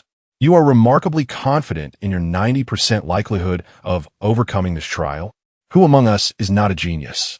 Xinghin glanced at her delicate hands and smiled, saying, moreover, the cultivation environment on Blue Star is likely far superior to that of the Qing realm. As one can glean from these techniques, experts discern the essence, while novices merely observe the spectacle. In the realm of cultivation, Xinghin is undoubtedly an expert. Although she, too, peers through the lens of the techniques she has acquired, the insights she can extract far surpass those of Su Yi. Given your confidence, how long do you estimate it will take to resolve those issues? It's hard to say, she replied calmly. If fortune favors me, I might achieve enlightenment by tomorrow. Conversely, it could take 10 or 20 years, or even an eternity to take that crucial step, which is quite normal. As she spoke, her demeanor was serene. Compared to the almost hopeless situation before, the current prospects were significantly brighter, leaving little room for complaints. Why don't you practice for now? I will look for similar case studies and methods in the Qing realm, and I will provide you with references later. It should help. By the way, she added, she mentioned that these techniques have certain side effects, which should be noted within the texts. You likely understand this better than I do, so please be cautious while practicing. Su, he waved his hand and prepared to leave. However, upon hearing this, Xinghin paused, her expression slightly awkward as she inquired, Do you know what the side effects of this tiny ancient scroll are? I do not. Su Yi replied matter-of-factly. This is a technique for women. Why would I concern myself with it? Oh, that's good. Xinghan seemed to breathe a sigh of relief, then continued. I plan to practice shortly. The environment in this spacecraft is quite suitable for cultivation. However, I may need to ask for your assistance later. What kind of assistance? You'll find out soon enough.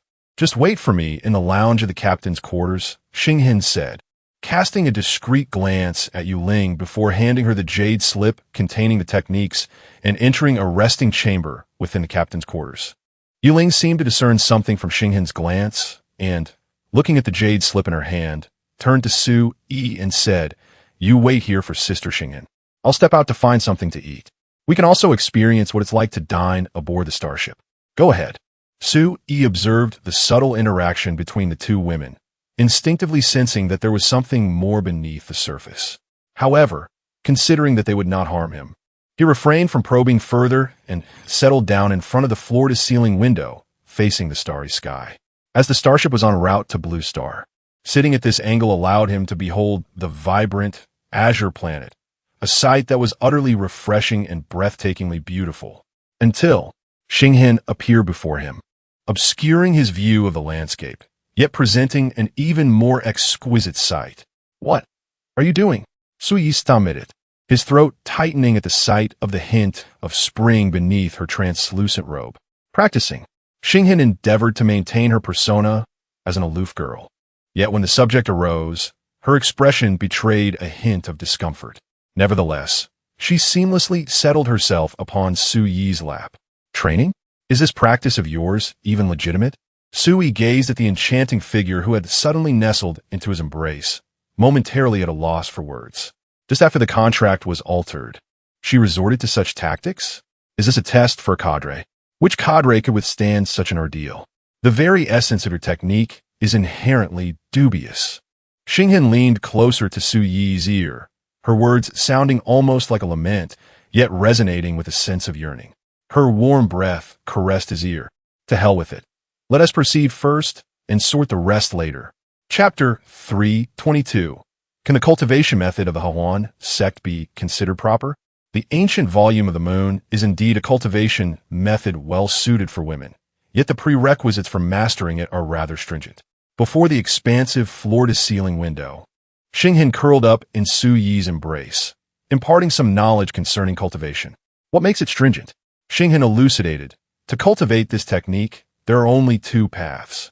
One is to maintain one's virginity, which allows for a relatively moderate cultivation speed, yet it excels in establishing a solid foundation. When practiced in this manner, the ancient volume of the moon can be regarded as the pinnacle of cultivation methods within the Qingxuang realm. After mastering it, one would not be inferior to the prodigies of formidable factions that practice truly elite techniques within the same realm. However, the downside lies in the cultivation speed, which pales in comparison to those top-tier methods, rendering it merely superior to the most basic and rudimentary techniques.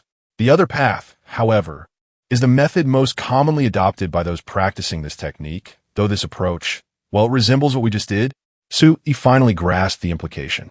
The cultivation methods of the Hahuan sect, if they could be deemed proper, would indeed be a rarity.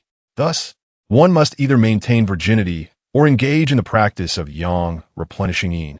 The former provides a solid foundation, but is slow in progress, while the latter justly matches the speed of a first-rate technique. Moreover, if the quality of the yang harvested is sufficiently high, the cultivation speed could be astonishingly rapid. Most importantly, while the foundation acquired through this latter method may not be as robust as that gained through maintaining virginity, it does not fall significantly short. Consequently, nearly all cultivators of the ancient volume of the moon within the Qingxuang realm tend to opt for the latter path. Sui sudendi epirienged an epipani. He should have anticipated this, but the multitude of matters had caused him to overlook it. Furthermore, although Lin Aran, whom he had seen on the trading platform, appeared to be a madcap enchantress, she fundamentally seemed quite normal, lacking any overtly promiscuous demeanor. Her alluring gestures appeared somewhat stiff and overly deliberate. Moreover, his understanding of the Hahuan sect was primarily derived from various literary works for Blue Star. Presently, He approached matters with a degree of caution and would not readily believe that the Hahuan sect was akin to those depictions in novels, populated entirely by enchantresses engaged solely in frivolous pursuits. Thus, he had not contemplated this angle at all. To his astonishment, it truly was the case. This technique, while providing a better foundation than yang replenishing yin, offered only limited advantages. However, the disparity in cultivation speed was astronomical, making it difficult for anyone to resist the temptation of straying into dubious practices. Additionally, observing the seductive demeanor of Xinghen earlier, Yi surmised that cultivating this technique might significantly intensify one's desires. Engaging in direct yang replenishing yin not only enhances cultivation, but also liberates one's innermost cravings. In contrast, suppressing such impulses seemed woefully inefficient. Wait a moment. He suddenly realized something. So, do you consider me to be the yang to be harvested? Does that mean I must seek out others to harvest? Suddenly, Xinghen chuckled, even before Yi could utter a word. Well, perhaps it's best to let it go. Yi pondered for a moment, realizing that it wouldn't hurt to indulge in some nourishing supplements from time to time. Besides, he still possessed that golden crow scroll. Once he mastered his cultivation, he would certainly make those enchanting maidens pay heed. You are rather unique, Xinghen remarked with newfound seriousness, elucidating. Your constitution closely resembles a certain supreme yang physique recorded in the ancient scroll of Tying. To put it simply, you would be the ideal dual cultivation partner for practitioners of the Tying scroll. Even though you have yet to begin your cultivation, the benefits I could derive from our dual cultivation would be immense. Once you formally embark on your cultivation journey and attain a certain level of mastery, the advantages of our union would be beyond imagination. I suspect that the leader of the Hahuan sect specifically entrusted you with a technique of utmost yang, likely considering this aspect. Even if you initially offered her nothing, upon seeing you, she might have been inclined to teach you and provide you with a method. What exactly is the supreme yang physique? It is difficult to articulate. It resembles the golden crow sacred body mentioned within, as well as the sunlight sacred body. Yet the specifics differ from those described in the ancient scroll of Tying. Nevertheless, the direction is undoubtedly correct. Furthermore, with your physique, the speed at which you cultivate a technique of utmost strength and rigidity will be astonishing. Xinghen expressed some uncertainty. My understanding of the cultivation system in the Qingshuang realm is still rather limited. Perhaps the esteemed Lin sect leader knows precisely what your constitution entails. You might inquire with her next time. By the way, regarding the techniques, whom do you intend to bestow the ancient scroll of Tying upon for cultivation? Without hesitation, Yi responded, you, Yuling, and Yang Yi. For now, just the three of you. Oh, and if Wei Wei shows interest, I could provide her with a copy as well. Although given her rather pretentious demeanor, she likely wouldn't take it seriously. As for others, we shall see. The ancient scroll of Tying, being one of the most advanced techniques at his disposal, is specifically suited for female practitioners, coupled with its inherent side effects. Determining who may receive it should not be a matter of hesitation. Even after allocating it to these few individuals, the jade slip should still be usable several more times. However, in the immediate future, he would certainly refrain from carelessly distributing it to others.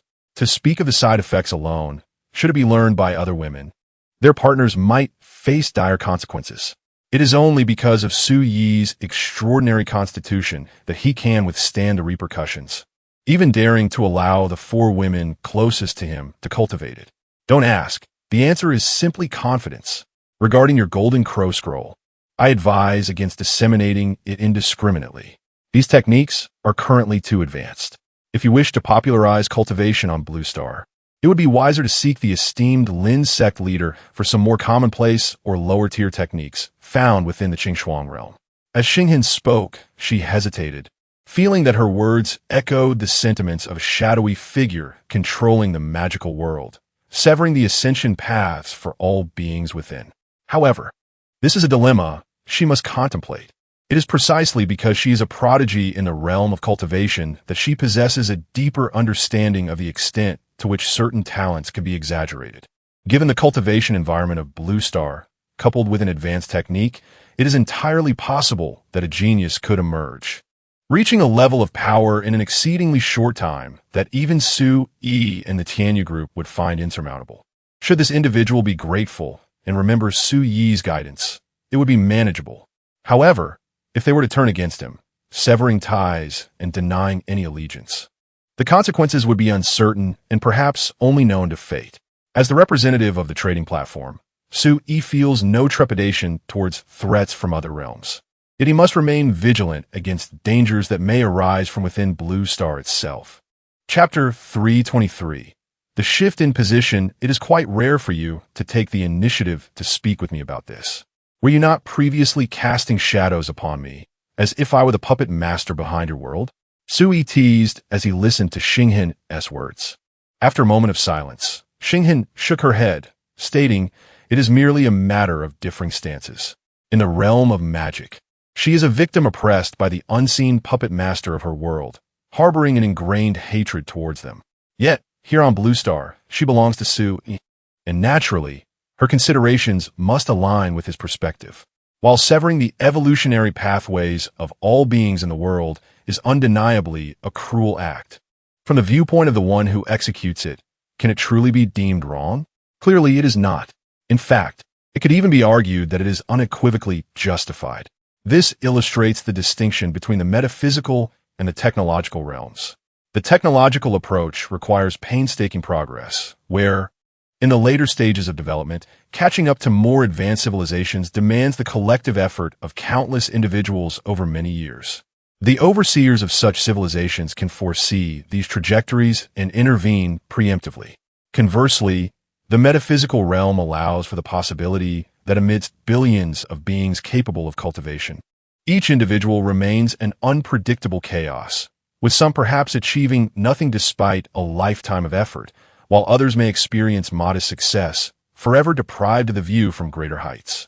However, the essence of the metaphysical ensures that once the path of cultivation is opened, extraordinary talents will inevitably emerge, capable of forging a clear path through adversity.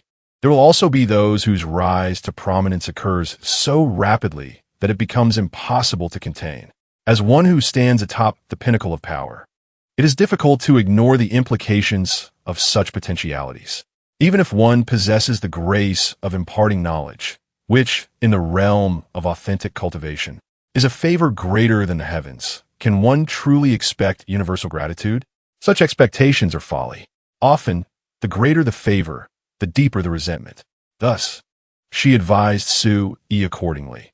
If he truly wishes to disseminate the teachings of cultivation on Blue Star, he must limit the spread to only the most rudimentary techniques or those that are fundamentally flawed.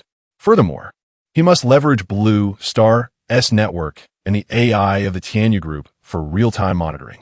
Should any individual's cultivation pace deviate suspiciously, immediate intervention would be necessary. In terms of methods of intervention, there are essentially two avenues. The first is to eliminate the individual outright, the simplest approach. The second involves the use of a trading platform, bestowing upon them an almost divine, inescapable contract that binds them. At the core of all this lies the fundamental truth that complete mutual trust among individuals is a rarity. Su Yi can unconditionally trust Yu Ling and Xinghan due to the existence of the contract on the trading platform, allowing him to share these advanced techniques with them. However, it is evident that he cannot extend such unconditional trust to anyone else. Similarly, once an individual attains a level of cultivation that poses a threat to Su Yi and the Tianyu group, can they genuinely trust that the Tianyu group and Su Yi would not take action against someone who disrupts the balance of power? Clearly, they would not. Once a chain of suspicion arises, the only way to dismantle it is for one side to gain an unequivocal advantage. Presently, Su Yi holds the upper hand, allowing him to prevent the emergence of such suspicion from its very inception, thereby controlling the path of cultivation on Blue Star at its roots. For him, this is an entirely justifiable and unassailable course of action. Similarly, for the puppet master orchestrating the magical realm, the actions taken have inflicted substantial harm upon many cultivators within that world, yet to him, these actions are deemed necessary. So, who is truly at fault? If viewed objectively from both perspectives, one could argue that neither side is in the wrong. Those who oppose the situation and those who support it both possess ample justification for their stances. The only error lies in the inherent complexity of sentient beings, which precludes complete trust in a stranger. This is dictated by the self-serving instinct of living organisms to seek fortune and evade peril, a conundrum that is nearly insurmountable. Thus, when positions are reversed, even Starscar, who has suffered greatly, cannot help but entertain similar thoughts. She is acutely aware of the nature of those cultivators. Moreover, she understands that had the magical realm not been strangled early on by that shadowy figure, and if every cultivator reached their zenith as purported deities, the puppeteer would have long been toppled from his pedestal, reduced to merely a dominant force rather than holding such an exalted status and authority.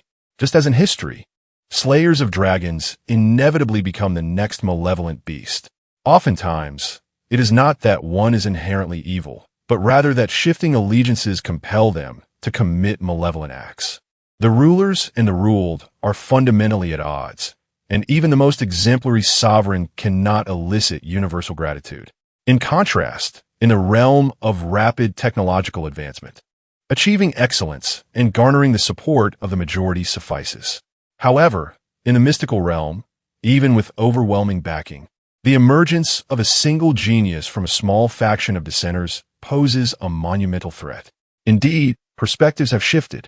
As Sui gazed upon the starry sky and the azure planet, he felt a moment of reflection before smiling and declaring, in the short term, I shall not permit any cultivation techniques from the Qing Shuang realm to flow into Blue Star. The people of Blue Star have already begun to encounter these extraordinary forces. Previously, Yu Ling and Starscar have showcased their formidable powers on numerous occasions in public. The expedition from Jiuzhou to aid Meng Chuan's city, under my tacit approval, has exchanged ordinary texts on magical and martial arts cultivation with the Jiuzhou authorities, even establishing several national laboratories for research purposes. Some individuals have started practicing these techniques. However, in this matter, Sui and Jiuzhou share an unspoken understanding. They have not explicitly revealed to anyone their mastery of this extraordinary path, nor have they widely disseminated the techniques acquired from otherworldly realms, exercising considerable caution. Once this knowledge begins to circulate, it could lead to significant upheaval. Of course, many may believe that concealing such truths serves the interests of the ruling class, aimed at preserving their power and preventing upheaval. While this is indeed one reason, the reality is far more intricate.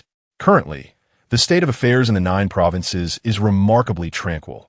However, should this tranquility be disrupted, it is the ordinary citizens who will bear the brunt of the consequences, not the exalted elite. Many fail to comprehend that maintaining stability benefits not only the rulers, but also the common populace. When chaos ensues, it is only the ambitious who stand to gain. Better to be a peaceful dog than to be a person in a time of turmoil. Many do not grasp this principle and, in their momentary discontent, fear that the world must be thrown into chaos. In truth, should disorder arise, the concern would no longer be about whether life is satisfactory, but rather about the fundamental issue of survival for the ordinary people. Chapter 3:24. The frenzied pursuit of advancement in the subsequent days. Nothing of significant consequence transpired on Blue Star. After a slow journey of approximately 10 hours, the Kunping starship returned to its orbit, anchoring in synchronous alignment. Sui, accompanied by Yu Ling and Xing Hen, took a landing craft back to Penglai Island. Following a session of cultivation with Xing Hen, he imparted the teachings of the Golden Crow scripture to Yu Ling. As a couple seasoned in their bond, there was little need for words, and they indulged in an affectionate embrace. Having firmly etched the Golden Crow scripture into his mind, Sui's 2 sessions of cultivation yielded substantial progress in his abilities. Unlike Yu Ling and Xing Hen, who were hindered by their magical world cultivation, his advancement was notably swifter and more fluid. Remarkably, within just 2 sessions, he not only transcended the shackles of mortality to become a bona fide practitioner at the body refinement stage, but his cultivation was also impressively solid. Yu Ling and Xing Hen similarly reaped considerable benefits. Consequently, After a lengthy voyage to Blue Star's orbit, the cleaning robot in the captain's quarters had endured quite a trial. Su-E, the one being cultivated, remained remarkably unfatigued, perhaps due to a unique constitution or the efficacy of the peculiar techniques bestowed by the Hehe sect. Rather than feeling wearied, he found himself invigorated, even outpacing the semi-divine prowess of Xing Hen from the magical realm. Upon disembarking from the spacecraft, Su-E discovered that his cultivation had progressed to the mid-body refinement stage. Yu Ling, on the other hand, had entirely relinquished her previous dual cultivation at the 8th tier, embarking anew on her training, and within a mere 10 hours, she had ascended to the late-body refinement stage. This was not merely a reflection of her superior talent compared to Su-E, nor was her physique more suited to her own techniques. Rather, her foundational abilities were significantly more advanced. Unlike Xing Hen, who had encountered a dead end in the magical realm's cultivation system, Yu Ling retained the opportunity to pivot, and even after doing so, she would maintain some remnants of her prior training. Her physical form, having been honed through previous endeavors, was inherently more robust than Su-Yi's, ensuring that even as she shed her magical cultivation, her resilient body endured. Had she not embarked on a fresh cultivation journey, it would have amounted to the dissolution of her corporeal form, akin to self-destruction. When she commenced the recultivation of the ancient Yin scroll, she began with the mid-body refinement stage. According to Xing Hen's estimations, once Yu Ling reaches the late-body refinement stage and breaks through to the Qi refinement stage, her prior familiarity with spiritual energy from her time in the magical realm would facilitate a rapid progression. Among them, she might very well be the first to attain the body refinement stage, achieve Qi refinement perfection, and break into the foundation establishment stage. As for Xing Hen, her circumstances were far more intricate, and mere retraining would not suffice. She was still in the process of exploring solutions, but as she noted, this dual cultivation was profoundly beneficial for her as well. It would not be an exaggeration to say that it was advantageous for all involved. Thus, upon their return to Blue Star, the trio remained sequestered for many days, engrossed in their pursuits. In the interim, they even summoned Yang Yi to join them. Compared to the inherently strong physiques of Yu Ling and Xing Hen, who possess a foundation of training regardless of circumstances, Yang Yi appears rather feeble. After barely a day, she hastily departed the following morning, citing the need to attend classes, leaning against the wall as she fled. It was said that for a week thereafter, her legs remained weak and unsteady. Meanwhile, on Su-Yi's end, the acquisition of peculiar techniques from the Hahuan sect of another realm instigated a tumultuous conflict. However, the atmosphere was similarly turbulent for Wei Wei. Having received a definitive answer from Su-Yi that bolstered her confidence to confront those divine beings, she dispatched individuals to scour the vicinity of the oil lake for 2 days. After confirming that apart from the colossal dragon, no suspicious entities resided there, she proceeded to the command center for the 9 provinces' reinforcements. After engaging in discussions, she, alongside several 9th-tier warriors and mages, as well as a dozen 8th-tier elites, accompanied Lin Yilong, the representative of the 9 provinces, to the subterranean oil lake. Within 2 minutes of entering the lake's entrance, a massive black dragon made its appearance in the vast subterranean realm.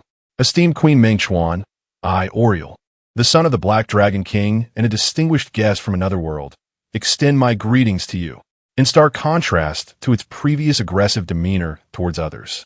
The dragon exhibited a commendable politeness upon its arrival, greeting her with a gesture reminiscent of human etiquette, placing its forelimbs, connected by bony wings, upon its chest. The dragon's presence at the underground lake, rather than in the Dreamchuan city, was puzzling to Wei Wei. Although the beings of this world generally regard dragons as the mightiest race, this is primarily applicable to individuals. Collectively, dragons, as subordinates to humans, hold a lesser status. As a princess of one of the most powerful empires among humans and a regional lord, I need not accord excessive respect to the son of a dragon king. The dragon remained silent, its gaze fixed intently upon Lin Yilong. After a brief pause, perceiving Lin Yilong's lack of acknowledgement, it inquired, "Does this guest from another realm have nothing to say?" Upon hearing this, Lin Yilong finally responded, "Are you referring to me as the guest from another world?" The young dragon prince must be mistaken. I am a native of Dreamchuan City. He spoke with a smile, betraying no signs of discomfort. It was a jest. He had received a elite education in the 9 provinces. The art of conversing with various beings, whether human or supernatural, was a skill he had cultivated under professional psychological guidance from a tender age, unlike Su Yi, who had learned it through the trials of society. No. Dreamchuan City, or even the Empire of Qiyong, could not possibly produce someone like you, the Black Dragon Prince stated, its expression inscrutable. Its coarse voice continued. You bear no noble blood. According to human hierarchies, if you're not a guest from another world, you have no right to accompany this esteemed queen here, regardless of your capabilities. Lin Yilong was momentarily taken aback. Then couldn't he help but chuckle softly as he stepped back a few paces, distancing himself further from Wei Wei. He remarked, Your Majesty, the Queen, is remarkably approachable, showing no disdain for the bloodlines of us humble beings, which has led me to momentarily forget my station, a truly grave misstep. Due to the influence of these individuals from Juzhou, the prevailing ideology of bloodlines in Mengchuan City, while still present, is far less pronounced than in other regions.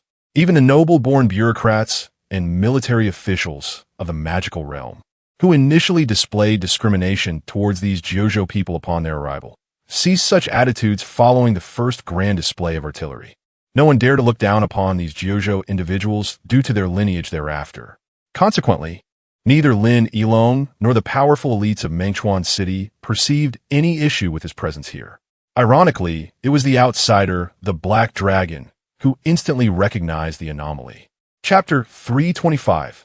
Do we share the same ideals? Without further ado, it is now my turn to pose questions. Who sent you here, and what is your purpose? Vivi uttered with a sharp tone. She harbored no fondness for these dragons. Had she any, she would not have sought the title of Dragon Slayer. Moreover, were it not for this individual before her, Dream River City would be flourishing at this moment. Now, with progress forcibly halted, Vivi felt no obligation to be courteous. The presence of so many formidable 8th and 9th tier warriors was a clear indication of intent. If this individual did not clarify matters today and sought to wreak havoc near Dream River City, he would meet his end here and now. Such blatant troublemakers warranted no excessive politeness. Dear Queen, please remain calm. My intentions are rather evident, are they not? I merely wish to engage in a meaningful dialogue with this friend from another realm, after which I shall depart. The Black Dragon Prince seemed unfazed by Vivi's threats, dismissing the 8th and 9th tier human warriors with a casual glance. Most of his attention was directed toward Lin Yilong, aside from the occasional look at Vivi. In response, Lin Yilong shrugged. Since you insist on regarding me as an outsider, then so be it. What inquiries does the young dragon prince wish to make? You see, without waiting for the queen to speak, you presume to negotiate with me while claiming to be her subordinate? The Black Dragon found the situation amusing, casting a glance at Vivi before bursting into a cacophony of laughter. Vivi's beautiful eyes narrowed, her small hand clenched tightly within her sleeve. A 9th tier female warrior, tasked with her protection, sensed the rising tension and grasped Vivi's hand gently, saying, Your Majesty, do not be angered. Perhaps we should first hear what he has to say. Humph. Vivi scoffed. I grant you 10 minutes. If you fail to articulate your purpose, be prepared to meet your demise here. If I perish here, the Dragon Island will not rest easy. The Queen has yet to ascend as Empress of the Radiant Sun Empire, and you may find yourself unable to bear the consequences. The Black Dragon Prince seemed oblivious to the gravity of death, continuing in a mocking tone. Your arrogance amuses me. Vivi retorted sharply, a horde of winged lizards, priding themselves as dragons, were once chased to Dragon Island like dogs by our ancestors, and now you dare to threaten me? By all means, try your luck, and see if I hesitate to end your life. Only 9 minutes remain. On Dragon Island, there existed 2 Dragon Kings, one Black Dragon King and one White Dragon King. The Black Dragon King had more than one son. This one was merely one among many. Should this one perish, it would matter little to Vivi, for she did not believe that the few dragons residing on Dragon Island would dare to venture to land and trouble her, unless these winged lizards had grown too complacent in their sanctuary, yearning for death. Furthermore, Even if Dragon Island were to launch an attack, she would not be intimidated. The billions of foreign entities in the northern territories, the lofty gods and demigods, and several princes within the empire were all watching her closely.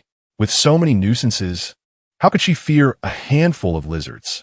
Upon hearing these words, the black dragon fell silent, merely emitting a cold snort. It remained uncertain whether it genuinely feared death or believed that the individuals brought by Wei Wei posed no threat. It then turned its gaze towards Lin Yilong and inquired, "My friend from another realm, I have but one question. Can your peculiar weapon slay deities?" As it spoke, it produced a jade-like magical artifact and crushed it, instantly enveloping the surroundings in a transparent barrier.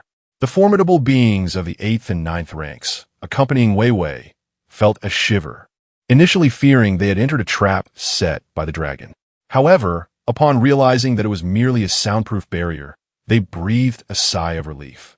Currently, our available weapons cannot do so, but we possess some that are even more potent. Whether they can vanquish those so-called deities remains uncertain, yet their power should suffice. Lin Yilong replied with a shrug. He had not acknowledged his origin from another world, and his current statements were based on the pretense of being from such a realm. He felt no obligation to be accountable for his words, allowing himself the freedom to boast as he pleased. In truth, he had spent a significant amount of time in the magical world, and was well aware that even the deployment of nuclear weaponry would struggle to eliminate the deities of this realm. It was not a matter of insufficient power, but rather the difficulty of effectively utilizing the missile platforms employed by Blue Star against such formidable entities, rendering direct hits nearly impossible. In simple terms, it was a matter of accuracy. Thus, while his words may have seemed boastful, they were not entirely unfounded. He could assert that the power was adequate, while the issue of hitting the deities fell outside the scope of their discussion. The ability to develop weapons that do not rely solely on one's own strength to such an extent reveals the madness of your world. The Black Dragon Prince exclaimed with fervor, "What is your purpose in coming to this realm? Land? Resources? Or perhaps slaves? Join forces with us, the dragons. With your weapons and our formidable strength, once we conquer the continent, we can allocate half of this world's land to you, granting you all resources for your exploitation. The treasures within this lake are the resources you seek, are they not?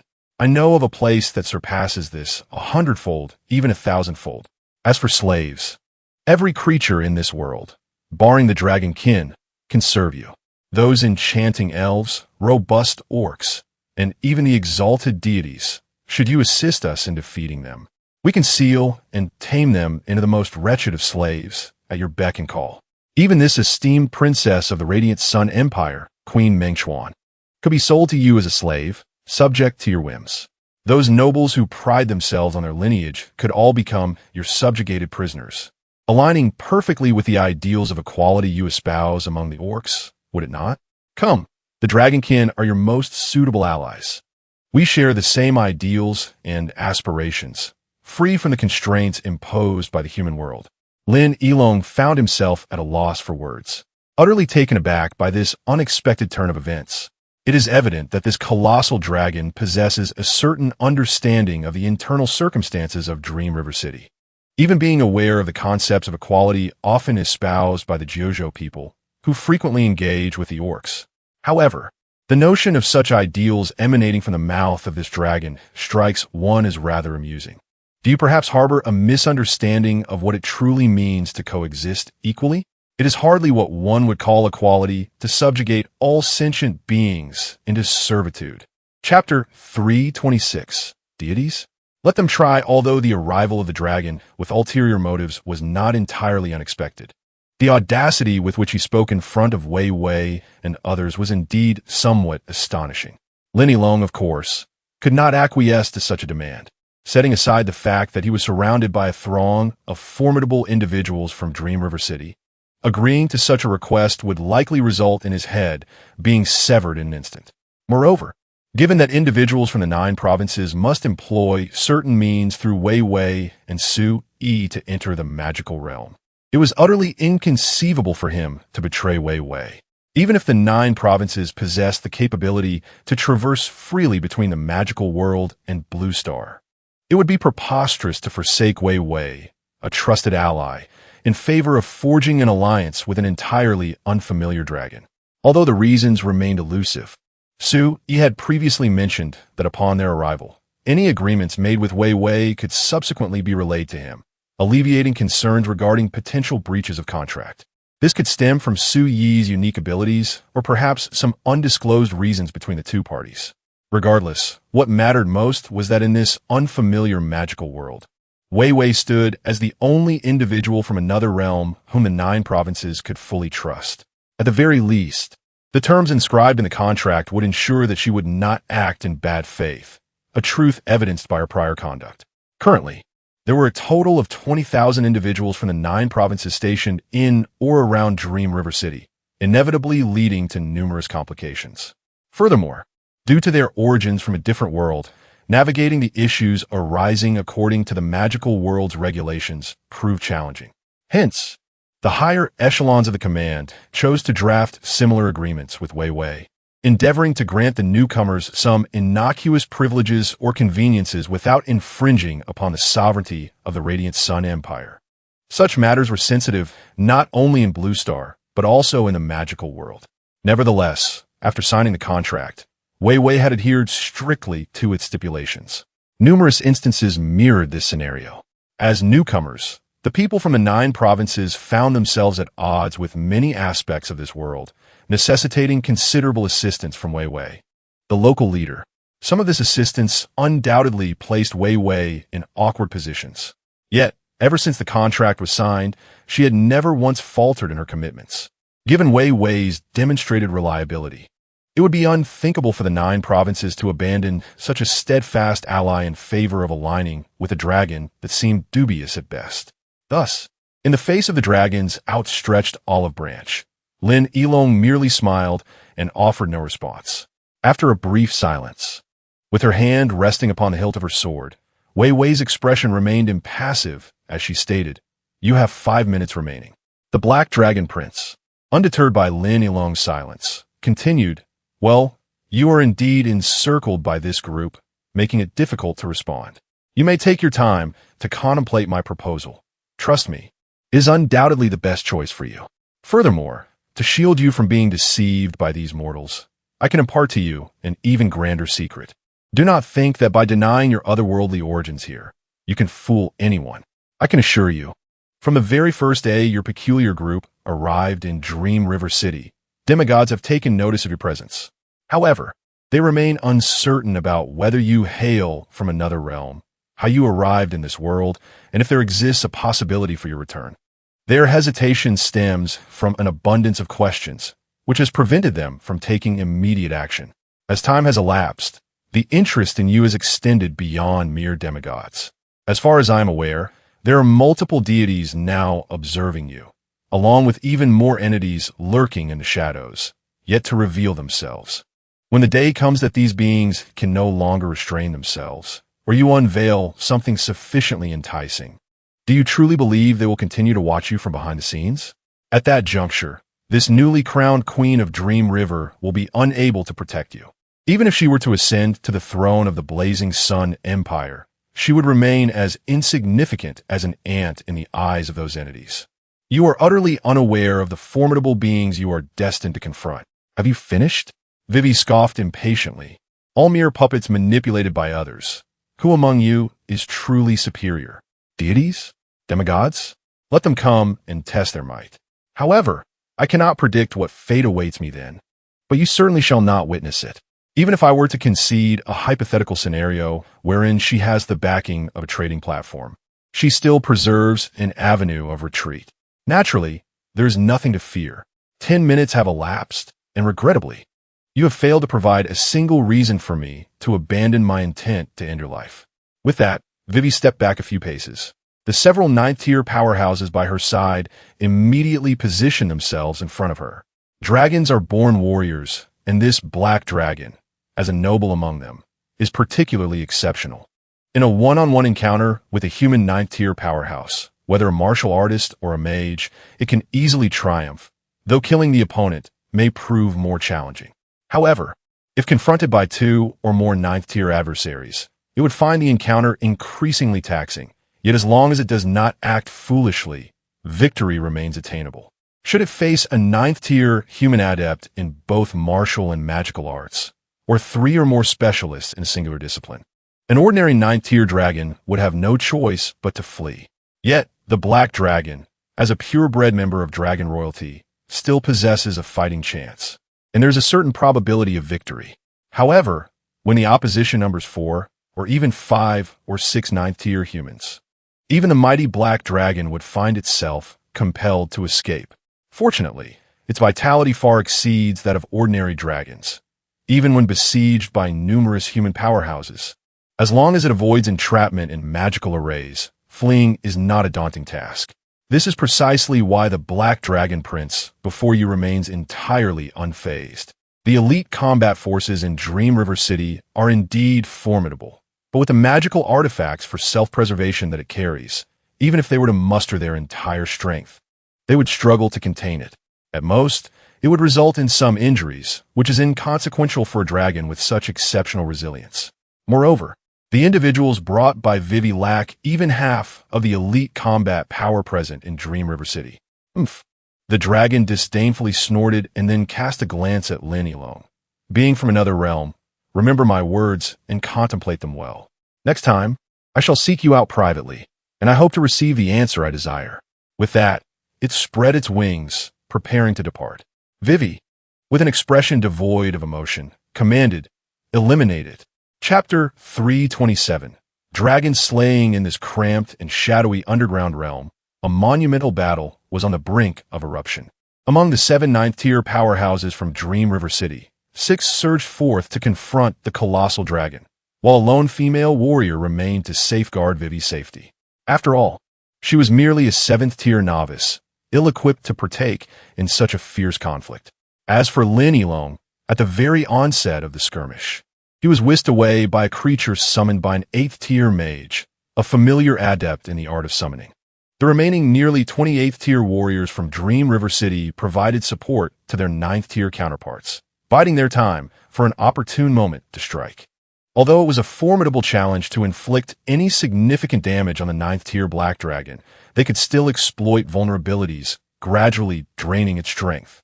The cataclysmic clash sent debris flying within the cavern, as if the very structure might collapse at any moment. Yet the formidable warriors present remained unfazed. Time passed, though its measure was lost amidst the chaos, until a piercing roar resonated through the cavern. The Black Dragon violently lashed its bony wings, repelling several 9th-tier warriors, and unleashed a torrent of dragon breath that interrupted an incantation being cast by a 9th-tier mage, forcing these spellcasters to prioritize their own defense. "I shall no longer entertain you.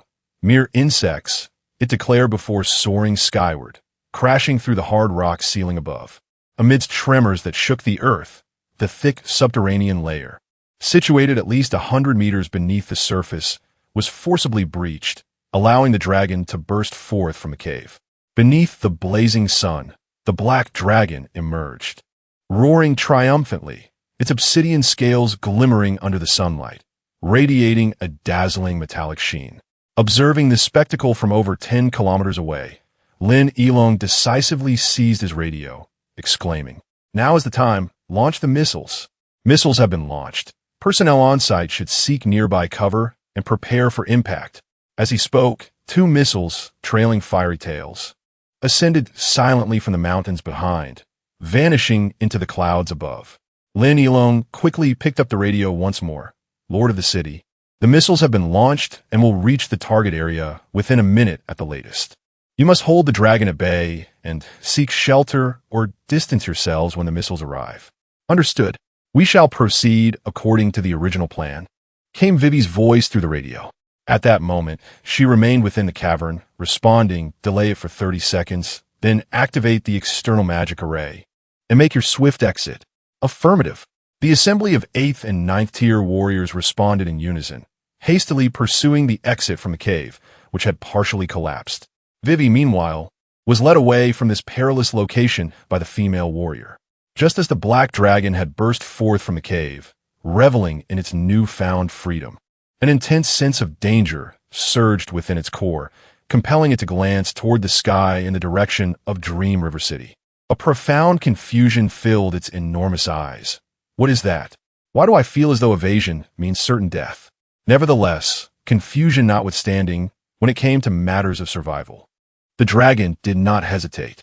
With a powerful flap of its wings, it resolved to take flight. However, at this moment, the assaults from the several ninth-tier powerhouses had already reached its face, compelling it to divert its attention to fend off these onslaughts. After all, though it possessed superior combat strength, being of the same tier, it could not afford to neglect its adversaries. A strike to a vital area could prove fatal. After an intense battle, it managed to repel the few pursuing ninth-tier warriors once more, and seizing the opportunity, it vigorously flapped its wings to accelerate its escape. Before departing, it could not resist the urge to taunt, "A legion of ants. Is this truly the strategy you intend to employ against me? Such sluggish entities cannot hope to strike me." The repelled ninth-tier powerhouses, however, exhibited no inclination to pursue. They merely sneered and dispersed, turning away. The black dragon, witnessing this, felt a sudden chill of foreboding. At that moment, a colossal magical array erupted from all directions, and within it surged numerous tendril-like vines that, in a flash, ensnared the black dragon, rendering it immobile. Even though it broke free almost instantaneously, it realized that to overcome such a magical array, one must either destroy the array's intricate patterns or exhaust its energy. Otherwise, it would persist indefinitely. In the instant it escaped, more luminous vines converged upon it, binding it tightly and hindering its every movement. The black dragon's anxiety escalated, as a palpable sense of impending doom loomed ever closer, while the magical array showed no signs of relenting. Although these vines could only restrain it momentarily, the difficulty of breaking free from this area enveloped by the binding magic was immense. Each attempt to accelerate was thwarted, and, under such conditions, it feared it would be unable to evade the ominous weapon that was now visible from a distance. Having cycled through the struggle of breaking free only to be ensnared again, the anticipated sense of crisis grew increasingly imminent. The black dragon, once brimming with confidence and unperturbed, now found itself in a state of panic. It cried out, "No, Your Majesty, Queen Mengchuan, I apologize for my previous offenses. I am the son of the Black Dragon King. You cannot slay me." Yet Wei Wei and the other ninth-tier powerhouses had already retreated 10 kilometers away, while Lin Yilong, commanding the weapons from his 8th-tier summoned beast, had fled 30 to 40 kilometers distant.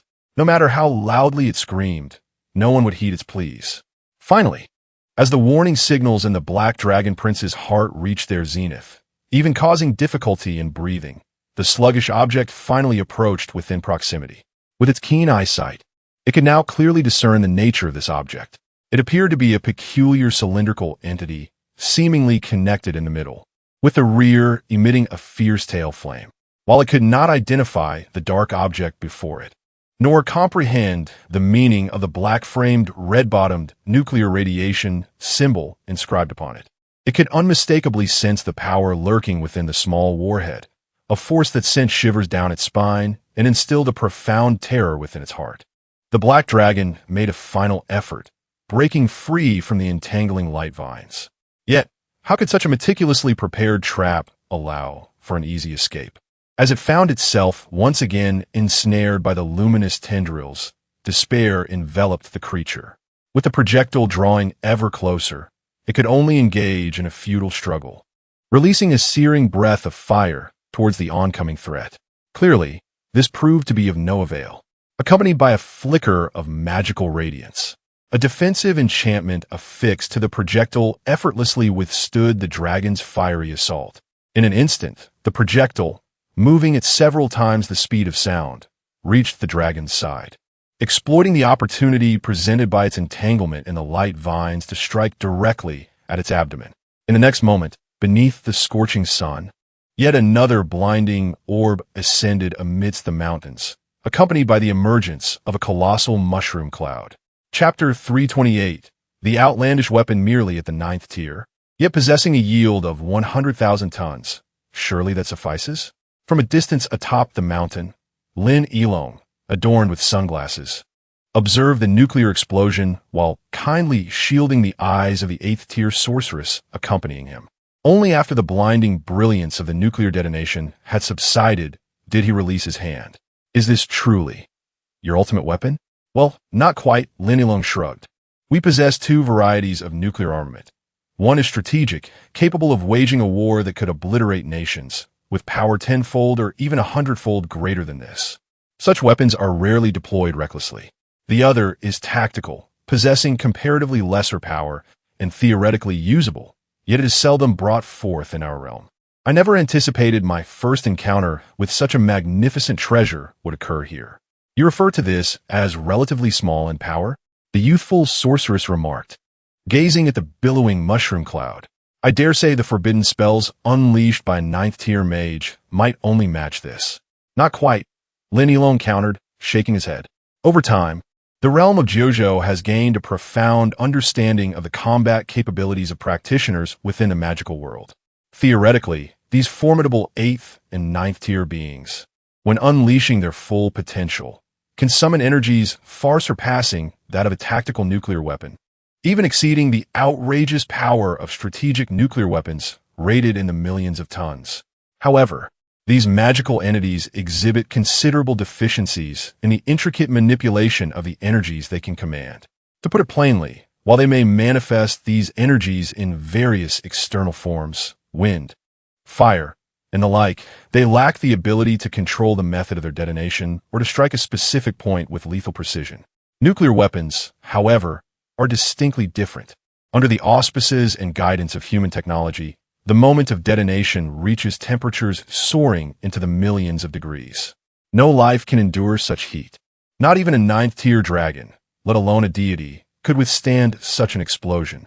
This stands in stark contrast to the destructive power of the forbidden spells wielded by the 9th-tier sorcerers that they had previously speculated about. While formidable in their own right, some of these forbidden spells even possess a coverage area exceeding that of a nuclear bomb. They fall short in core lethality compared to the nuclear arsenal of Blue Star. Hence, Lin Yilong asserted their disparity. Contemplating for a moment, he further elucidated. "Do you believe a 9th-tier sorcerer's forbidden spell could vanquish that black dragon?" The sorceress pondered, then shook her head. "I fear not. The casting of a forbidden spell requires considerable preparation, and a dragon would never afford us such time. Even if successfully cast, it would likely only inflict injury. The dragon's physique is far too formidable. In contrast to forbidden spells, a 9th-tier sorcerer would find singular spells far more effective against such a dragon. Yet, should this nuclear weapon strike at close range, its demise would be assured," Lin Yilong proclaimed with utmost confidence. Vivi gazed at the slowly rising mushroom cloud, gradually removing her sunglasses.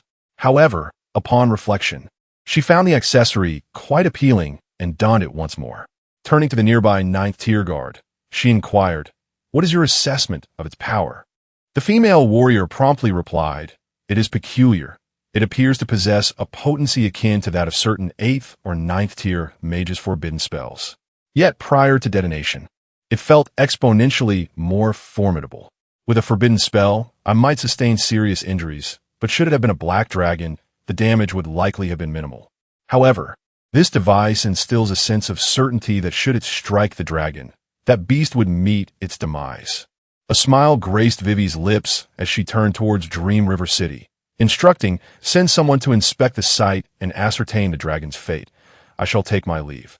Indeed, when Vivi resolved to confront the colossal dragon, she had already prepared for the worst-case scenario. Should negotiations falter, the intent was to ensure the beast's end here. Faced with the challenge of vanquishing a 9th-tier black dragon while minimizing casualties among her subordinates, her options were rather limited. The enhanced tactical nuclear warheads and modified medium-range air-to-ground missiles that had been dispatched from JoJo during previous transactions were precisely within her contemplations. With a yield of 100,000 tons, such weaponry would be deemed a strategic nuclear deterrent on Blue Star.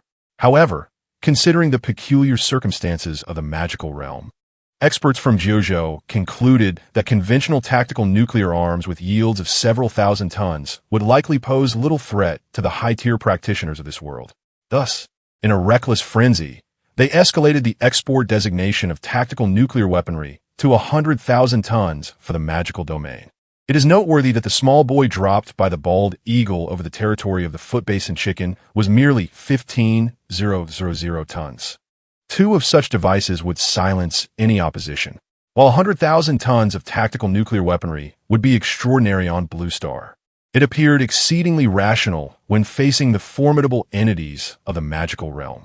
As for the missiles designed to carry such warheads, they naturally could not be akin to the intercontinental missiles of Blue Star, which often spanned thousands of kilometers. Instead, AtoZ developed new products based on existing air defense missile technologies. The advantages of these missiles include a compact size, rapid response akin to anti-aircraft missiles, precision strikes, and swift acceleration in the initial phase. However, their limitation lies in range, with a maximum distance of under 200 kilometers. Missiles with a range of less than 200 kilometers, armed with a 100,000-ton nuclear warhead, would be an extraordinary design combination on Blue Star, yet perfectly suitable in the magical world. After all, the intended targets are individuals, unlike the long-range strikes required to hit fixed targets on Blue Star. Intercontinental missiles are either launched from bombers, at sea, or from land-based platforms. In the initial stages, the likelihood of interception was virtually non-existent. Thus, there was no pursuit of initial velocity. Furthermore, due to the considerable distance involved, rapid acceleration was unnecessary. Additionally, given that the target was both fixed and sufficiently large, the precision requirements were not particularly stringent. A deviation of approximately 100 meters is negligible when considering a nuclear warhead weighing several 100,000 tons. In contrast, within the realm of magic, the adversaries are formidable individuals, making it evident that the gradual launch and incremental acceleration, with an acceptable error margin of several hundred meters, are not viable conditions. Indeed, it is precisely this margin of a few hundred meters that could potentially safeguard these powerful entities. Consequently, under various design philosophies rooted in the unique characteristics of the magical world, this audacious combination of missiles and nuclear warheads has emerged. Chapter 329. Negotiation Failure. Will there be a fight? If this were on Blue Star, anyone daring to issue an order to launch such a weapon would likely find themselves, and the developers, facing a military tribunal. Lin Yilong wiped the cold sweat from his brow. With a range of 180 kilometers and a combat payload of a 100,000-ton nuclear warhead, the devastation radius exceeds 10 kilometers. Even more astonishingly, with the technological support that Tianyu Group has actively provided to AtoZ, this missile possesses a terrifying speed. In a magical realm, this weapon would struggle against those formidable 8th and 9th tier beings, without the magical arrays laid out by the sorcerers to restrain the Black Dragon. It would be nearly impossible to inflict significant damage, as hitting the target would be a challenge. However, on Blue Star, this is undoubtedly a colossal weapon. One strike could obliterate an entire aircraft carrier group. This is no mere jest. The missile, crafted with advanced engine technology and materials from Tianyu Group, may have a limited range, but its speed is nothing short of remarkable. After launch, it can reach its peak velocity of 20 Mach in just 30 seconds. Such speed is beyond the defensive capabilities of Blue Star's so-called air defense systems. Of course, at sea, the range may prove insufficient.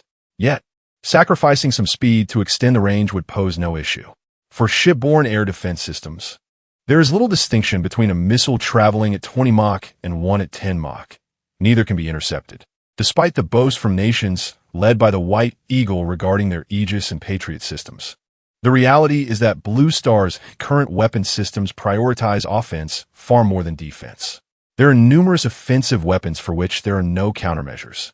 This short-range hypersonic weapon would be utterly uncontainable. Before the palace of the Lord of Dream River City, the remains of a colossal dragon, now reduced to mere claws, teeth, and shattered bones, were displayed in the central hall. Present were Vivi's most trusted aides, who, upon gazing at the mangled remains, found themselves momentarily speechless. Meanwhile, Lin Yilong and several senior commanders from AtoZ stood nearby, marveling at the peculiarities of this otherworldly phenomenon. To think that a 100,000-ton nuclear explosion could leave behind a few bones. I expected it to be vaporized entirely. Do you think this material has any potential for use? If it can withstand temperatures exceeding 60 million degrees. Perhaps we could experiment with incorporating it into alloys for high-temperature resistant materials for nuclear fusion.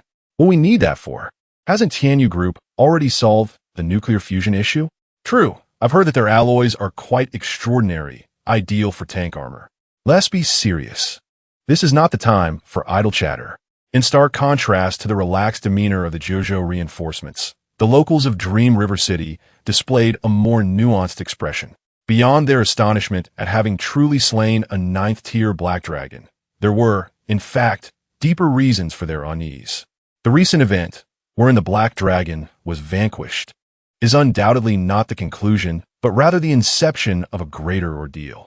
The dragons residing on Dragon Island, though they have remained in seclusion for millennia, occasionally witness one or two of their kind being expelled or driven away. However, due to their isolation, the inhabitants of the mainland remain blissfully ignorant of the current number of dragons dwelling within the island.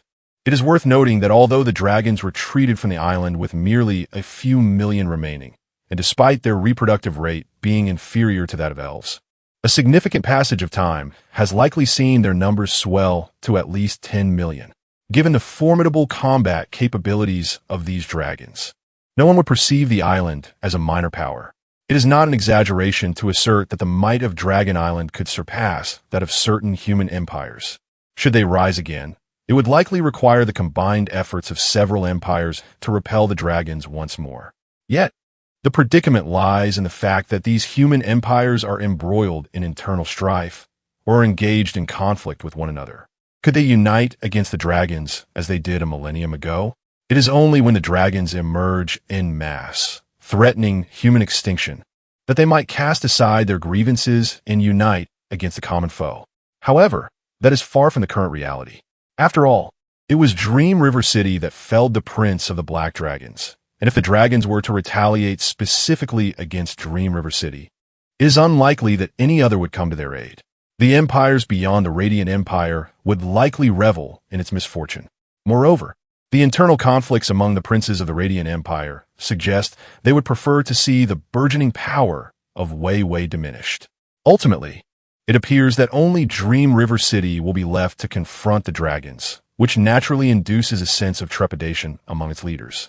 This anxiety has manifested during the routine meetings held every 3 days, where despite the presence of numerous attendees, few have uttered a word. Their silence speaks volumes of their discontent. The incident involving the dragons in the oil caves is no secret among the higher echelons of Dream River City. However, Wei Wei's collaboration with the coalition of the Kyushu to eliminate a dragon, fully aware of its status as a direct descendant of Dragon Island rather than a mere outcast, has not been communicated to those present.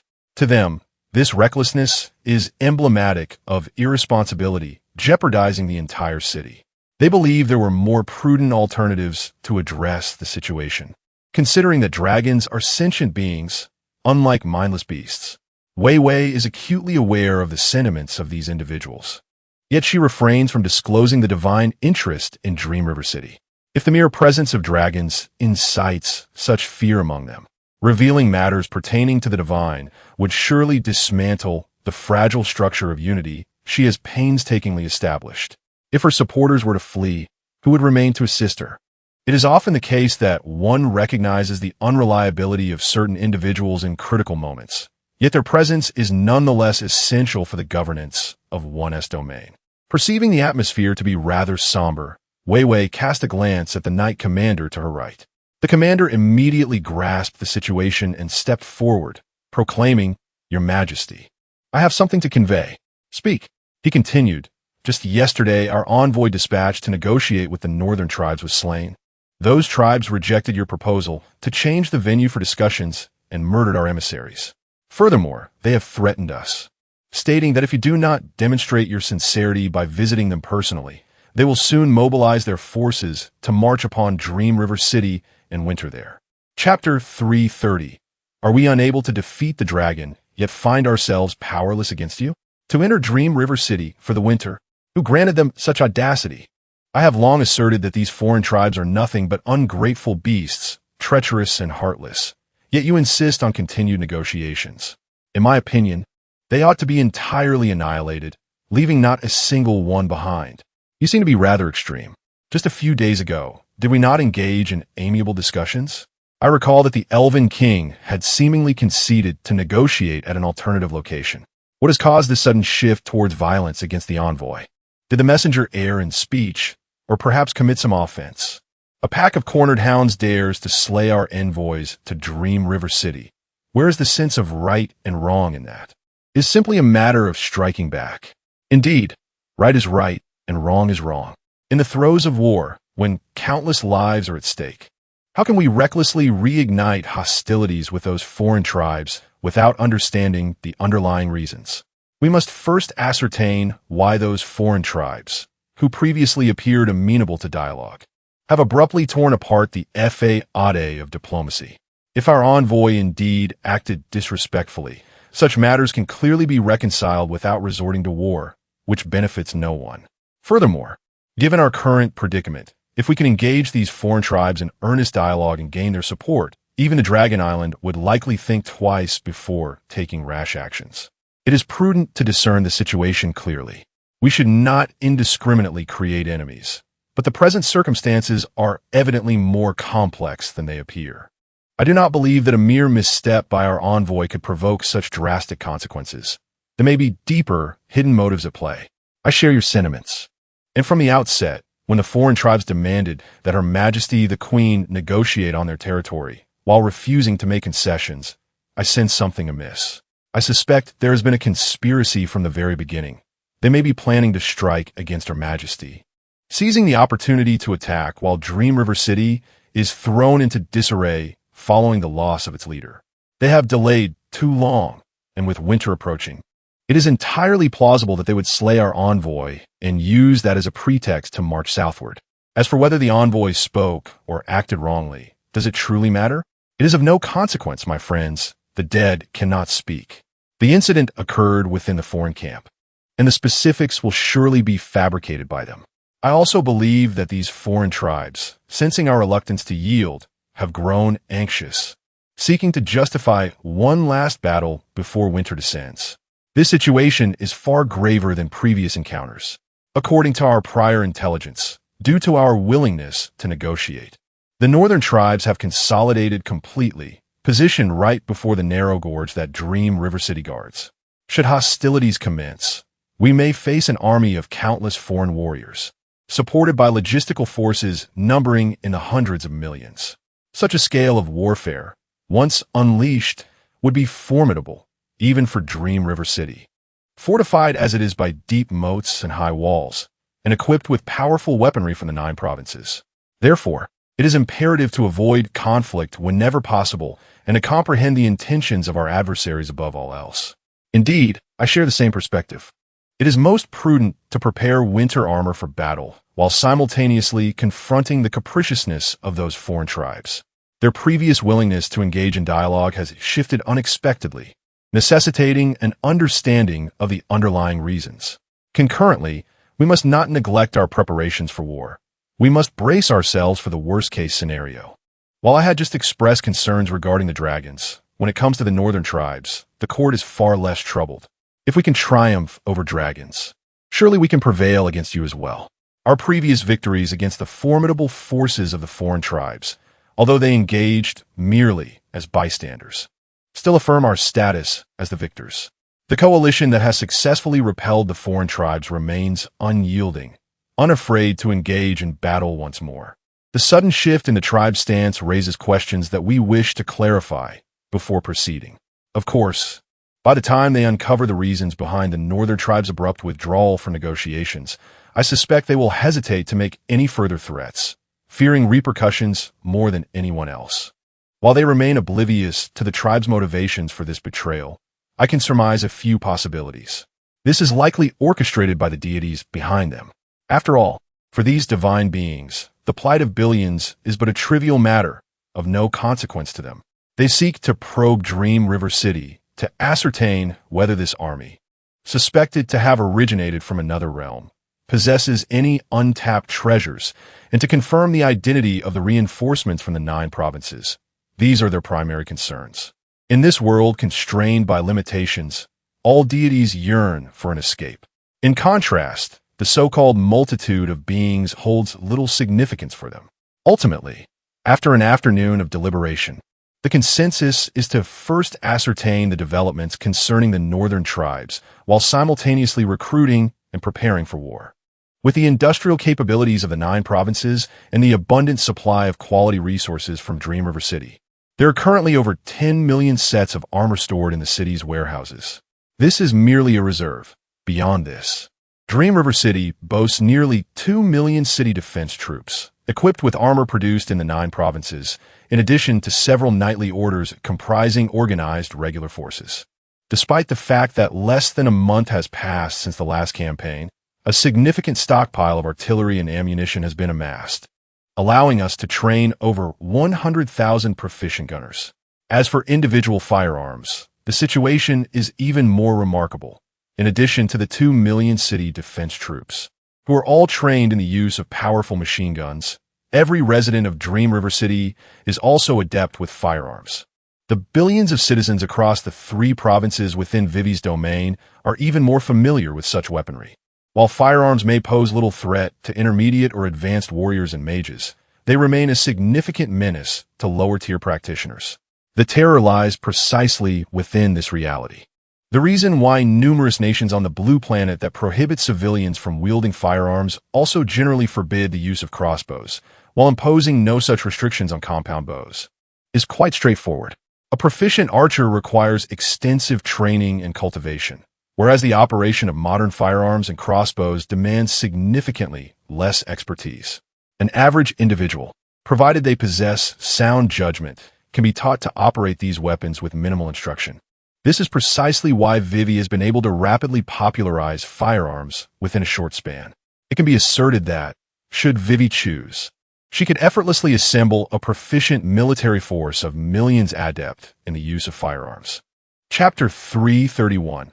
A task awaits you in a scenario where nearly every citizen is a combatant, and each individual proficient with firearms possesses a fighting capability akin to that of a low-tier warrior or mage. The strength of Dream River City has, apart from a slight deficiency in elite combat power, expanded to an almost unfathomable extent. The high-ranking officials of Dream River City are acutely aware of this reality, which renders them entirely unafraid of the foreign entities from the Northern Territories. Moreover, through their recent interactions, they have come to comprehend the terrifying potential of these firearms. Is there a multitude of people? This apparatus is least intimidated by sheer numbers. However, acquiring these weapons through trade with the 9 provinces is not without its costs. For the 9 provinces themselves must sustain a population exceeding 1 billion, making it impossible to maintain such generous and seemingly limitless support indefinitely. It is important to note that to arm Dream River City and the territory of Vivi, the 9 provinces have activated over a dozen large military factories and 3 major steel mills, laboring day and night to provide such a substantial quantity of weaponry in a short span of time, without a swift return on investment. Such a level of commitment poses significant risks. Even with the utmost trust in Sue E and a belief in the investment potential of this otherworldly realm, the 9 provinces cannot afford to invest recklessly, as it would disrupt their internal economic order. The mineral resources surrounding Dream River City provide a perfect solution to these challenges. Take oil, for instance. In a mere month of uninterrupted extraction, Dream River City has supplied the 9 provinces with over 200 million tons of crude oil, a figure that constitutes nearly half of the 9 provinces' annual oil imports. The value of this oil alone is sufficient to cover the cost of the weapons provided by the 9 provinces, with even a surplus remaining.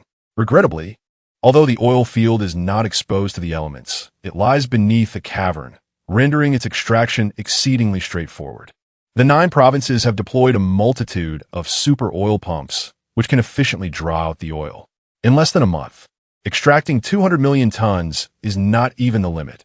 Had it not been for Dream River City's challenges in storing this crude oil, temporarily held in several hastily excavated large reservoirs, complicating Vivi's daily transactions on the trading platform, the output could have been even higher. At the current pace, with additional oil pumps, The 9 provinces could extract an entire year's worth of oil production from Blue Star in just 1 month. Remarkably, this method of extraction has shown no signs of depleting the oil reserves in the cavern, validating the earlier assessments from some experts in the 9 provinces that the subterranean oil lake is not a mere illusion, but rather a reservoir continuously replenished by fissures leading to deeper geological layers. It seems quite challenging to predict when this lake will be fully drained. In addition to oil, the second wave of experts dispatched from the 9 provinces has unearthed a wealth of easily accessible and high-quality minerals near Dream River City. While their yield is considerably less than that of the oil lake, the surface-level accessibility and ease of extraction ensure a commendable return. It is utterly absurd. The oil lake is simply beyond reason. No matter how easily accessible a mine may be, its extraction rate could never rival the speed at which water is drawn. Nevertheless, supported by other mineral resources, even though the oil lake is temporarily inactive, the diverse mineral wealth surrounding Dream River City is more than sufficient to procure industrial products and various weapons produced in the 9 provinces. Iron, ore, copper, aluminum, coal. The abundance is overwhelming. In the words of an expert from the 9 provinces, who has spent a lifetime in this field on Blue Star, he has never encountered an area with such rich and densely concentrated mineral resources. Upon familiarizing oneself with the specific topography of this continent, one cannot help but comprehend, while gazing at the massive mountain range that resembles a wall of size, which isolates the entire continent from the frigid punishment, that geological activity has caused a significant accumulation of various underground minerals in this vicinity. The location of Dream River City is exceptionally fortunate in terms of resources. Had it been situated in another region of the magical world, it might not have been graced with such wealth.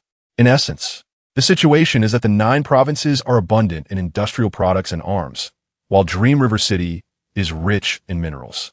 The two parties complement each other perfectly, effectively addressing their respective shortcomings. The benefits extend beyond Dream River City.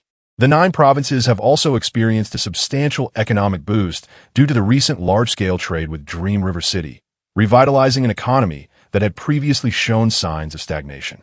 The market is perplexed, unaware of where the suddenly abundant production from the 9 provinces is being directed, only knowing that numerous factories are working overtime to meet demands.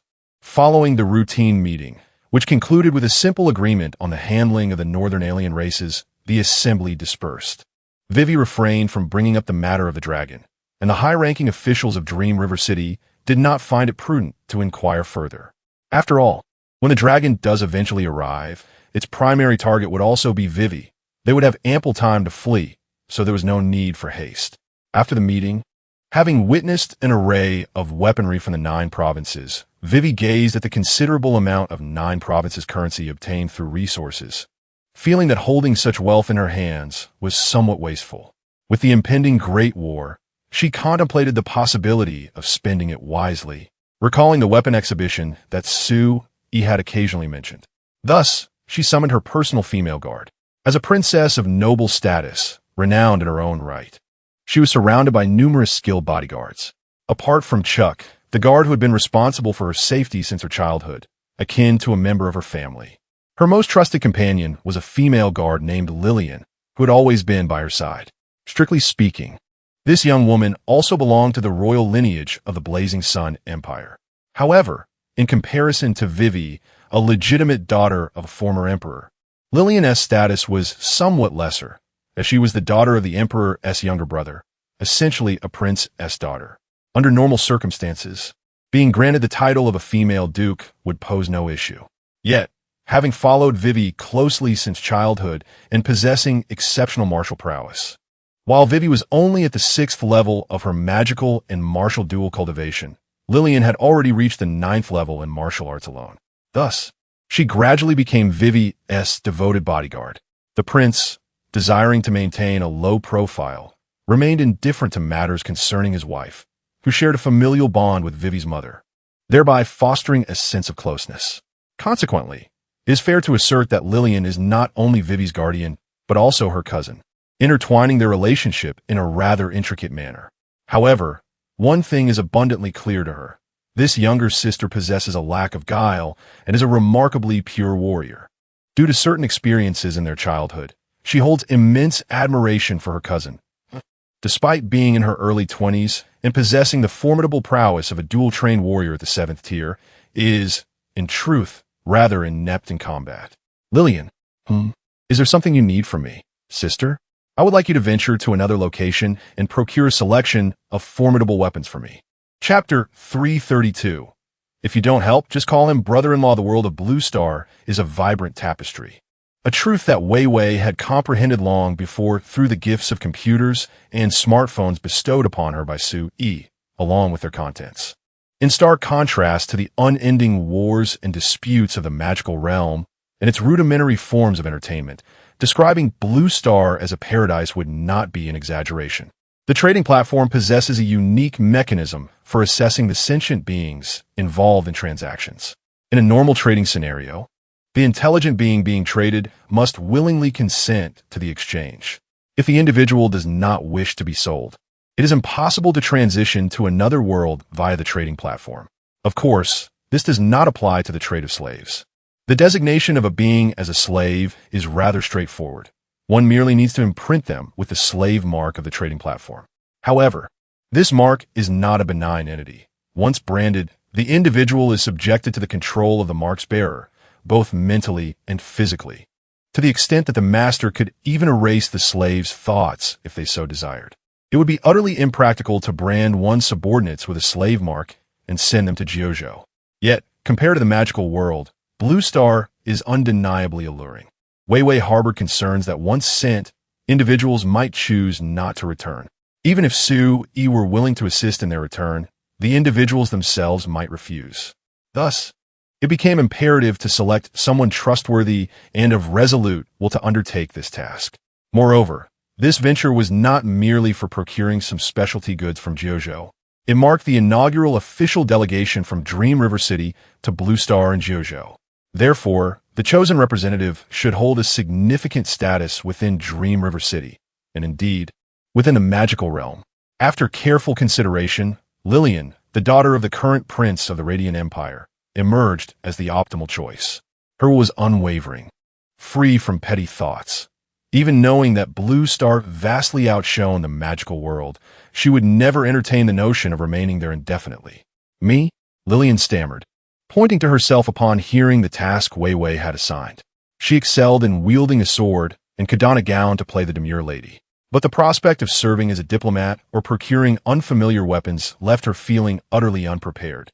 After all, aside from her identity as a princess and her prowess as a 9th-tier warrior, she was merely a girl yet to reach her 20s.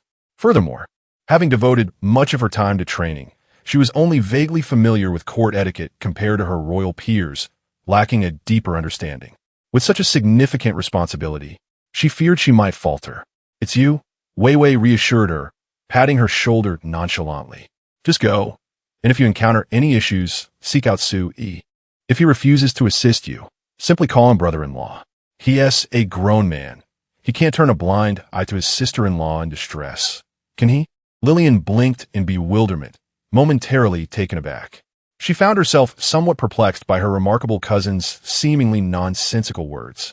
Nevertheless, since her cousin had issued a command, she reluctantly accepted the task at hand. The situation was dire. If the dragon posed no immediate threat, the northern tribes might indeed be poised for another fierce confrontation. War could erupt within a month at the latest. Vivi sighed, "You must strive for excellence. I will certainly do my utmost to bring back even more formidable weapons for Dream River City." The young girl clenched her fists, but soon her expression turned anxious. "But if I'm not there, who will protect you, sister?" "Oh, there are plenty of high-ranking warriors in Dream River City. You need not worry about that," Vivi replied dismissively. Any foe that could be thwarted by Lillian would find her own dual mastery of magic and martial arts at the 7th tier sufficient to evade danger. Even if she couldn't defeat them, she could swiftly retreat to the trading platform, rendering herself safe. If she were unable to react at all, having Lillian by her side would offer no protection, making no difference in the end. "So which of you is Vivi?" In the trading platform while practicing, Su Yi was suddenly summoned by Vivi. He stared at the two girls before him, utterly bewildered. They were astonishingly alike, as if molded from the same source. At that moment, they wore identical outfits, and their makeup and hairstyles were nearly indistinguishable. Without their voices, he genuinely could not tell them apart.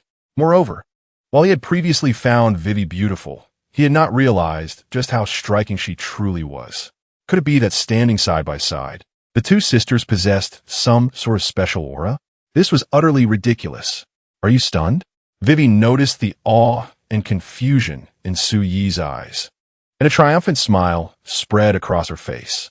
She then patiently introduced, "This is Lillian, my cousin. To clarify, her father is my father's brother, and her mother is my mother's sister, and they are twins. Hence, it is quite reasonable for us to resemble each other." "Hello, Lillian." The other girl timidly greeted. She was not typically shy around strangers. After all, as her cousin had instructed, she merely needed to feign a cool demeanor. However, this person was evidently not a stranger. After all, Vivi had explicitly told her that he was her brother-in-law. Thus, Lillian felt a touch of nervousness. Suyi's lips twitched slightly. Without their voices, he found it difficult to discern, but once they spoke, he instantly recognized which was Vivi. The regal air in her voice was all too familiar. In contrast, Lillian's timid demeanor surprised him. He would never have guessed that someone of such stature could appear so meek. In theory, individuals of such a prestigious lineage in a magical realm should carry themselves with the same elevated grace as Vivi, even if they consciously suppress their sense of superiority. The essence of their noble bearing could hardly be concealed. Why does this girl appear to be just an ordinary adolescent from Blue Star? Their personalities are vastly different. Nevertheless, since it is their first encounter, Su Yi restrained his usual brusque manner of communication with Wei Wei and politely greeted Lillian before turning to Wei Wei, saying, "If you have something to discuss, please be quick. I have matters to attend to." However, Wei Wei merely scoffed, pointed to her own face, and shot him a disdainful glance. "What exactly are you busy with?" Su Yi was taken aback, instinctively wiping his face, only to notice the trace of lipstick on his fingertip. Although Yuling typically refrained from makeup, and Xing Hen didn't require it to enhance her beauty, she had developed a penchant for cosplay after arriving on Blue Star, occasionally indulging in makeup. He had just been engaged in role-playing with Xing Hen when he was interrupted and momentarily forgot to clean up. Cough, cough. This is of little consequence. In any case, if you have nothing else, I shall take my leave. I intend to escort her to your world to procure some weapons and goods, and furthermore, I would like to formally visit Jojo and your Tianya group. Chapter 333. Wait, what did you call me? Acquiring weapons was Vivian's idea, primarily because she currently had an abundance of Kyushu coins that seemed endless. As for the visit to Kyushu, it was a result of repeated invitations from two diplomats specifically responsible for diplomatic affairs in the magical realm, sent by Kyushu's second delegation. Their warm invitations were hard to decline, especially given the significant assistance Kyushu had extended to Dream River City. Thus, despite the inconvenience, she intended to send someone on a visit. Most of the time, it is inappropriate to view a nation as an individual, and the dynamics of interpersonal relationships cannot be wholly applied to international relations. However, in certain matters, such as reciprocity, it is indeed necessary to make that connection. Besides regular trade, Kyushu had also provided substantial unsolicited aid to Dream River City, bestowing numerous gifts upon her as the city's sovereign. To continually accept gifts without reciprocating would be considered quite unbecoming in the magical world. As a dignified princess and the reigning queen of Dream River, she could not afford to lose face. Thus, a return gesture was imperative.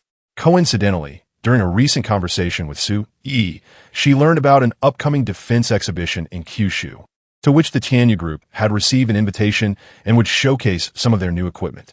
This event marked a prosperous time for Kyushu, making it an opportune moment to address both matters simultaneously. While the situation in Dream River City appeared tense with the northern tribes potentially advancing, the reality was that the daunting distance of over 1,000 kilometers of mountain passes would hinder any immediate influx of the 20 billion foreign entities. Even if they commenced their march now, it would take at least half a month to reach Dream River. Whether or not Dragon Island would mobilize for the sake of one of the Black Dragon King's sons remained uncertain. Even if war was imminent, preparations would be necessary. A large-scale conflict was unlikely to erupt in the short term, and Dream River City was not lacking in high-level combat power, such as Lillian. Well then, shall we proceed now? He seemed indifferent to the matter. Not only was he unconcerned about the mutual exchange of diplomats, but he also did not mind if Dream River City established formal diplomatic relations with Kyushu. After all, he held the keys to the portals between the two worlds. Even if a portal were opened in the future, any exchanges would inevitably pass through him as the representative of the Blue Star region's trading platform, which would save him the hassle of facilitating communication between both parties. Why not? Oh, and by the way, she is unfamiliar with the surroundings and not well-versed in all those complicated matters. You must look after her when she arrives, Vivian cautioned with a hint of concern. Then, waving her hand dismissively, she added, as for what she wants to buy, you needn't worry about that. She can purchase whatever she desires. I have plenty of money. Goodness, is this the confidence of a wealthy woman? Suimusit. Although he was aware that Vivian had profited significantly in her dealings with Kyushu, he still felt uncertain and asked, how much did you give her? Not much. I have given all my Jojo coins to her. As they serve no purpose for me in the magical realm, I might as well let her take them to Blue Star, if there is nothing worthwhile to purchase. She can simply deposit them in your World S Bank and earn some interest. So how much is that? Approximately. Over 100 billion, I suppose. Vivie's tone exuded a sense of indifference. To her, such money was merely a collection of papers. Aside from procuring Jojo goods, it held little value. Acquiring wealth was effortless, with mountains of minerals to excavate and oil lakes to draw from. Sui observed her complete lack of comprehension regarding money and felt the desire to comment. But after some contemplation, he decided against it. After all, she had never lacked for funds, and given her status in the magical world, it was likely that no one would dare accept her money. Expecting someone like her to grasp the concept of currency in a short period was indeed a formidable challenge. Although over 100 billion was not insignificant, in the grand scheme of Dream River City and Jojo, and even for the Tanya Group, it was hardly substantial. If she squandered it, so be it. This time, I shall let it pass, but next time, I will find you an economics teacher to enlighten you on foreign exchange, its significance, and the prudent ways to spend money. If you aspire to be the empress of the Qiyang Empire, understanding economics is essential. We wouldn't want you to turn into a foolish queen, which would be quite the embarrassment for the trading platform members. Having spoken, without waiting for the recently extravagant Vivi to respond, he swiftly finalized the contract with Lillian and departed.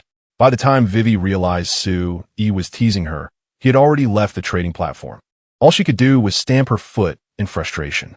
However, despite her lack of understanding regarding money, she was not foolish. From Su Yi's words, she discerned some underlying meanings. Economics. What is foreign exchange reserves?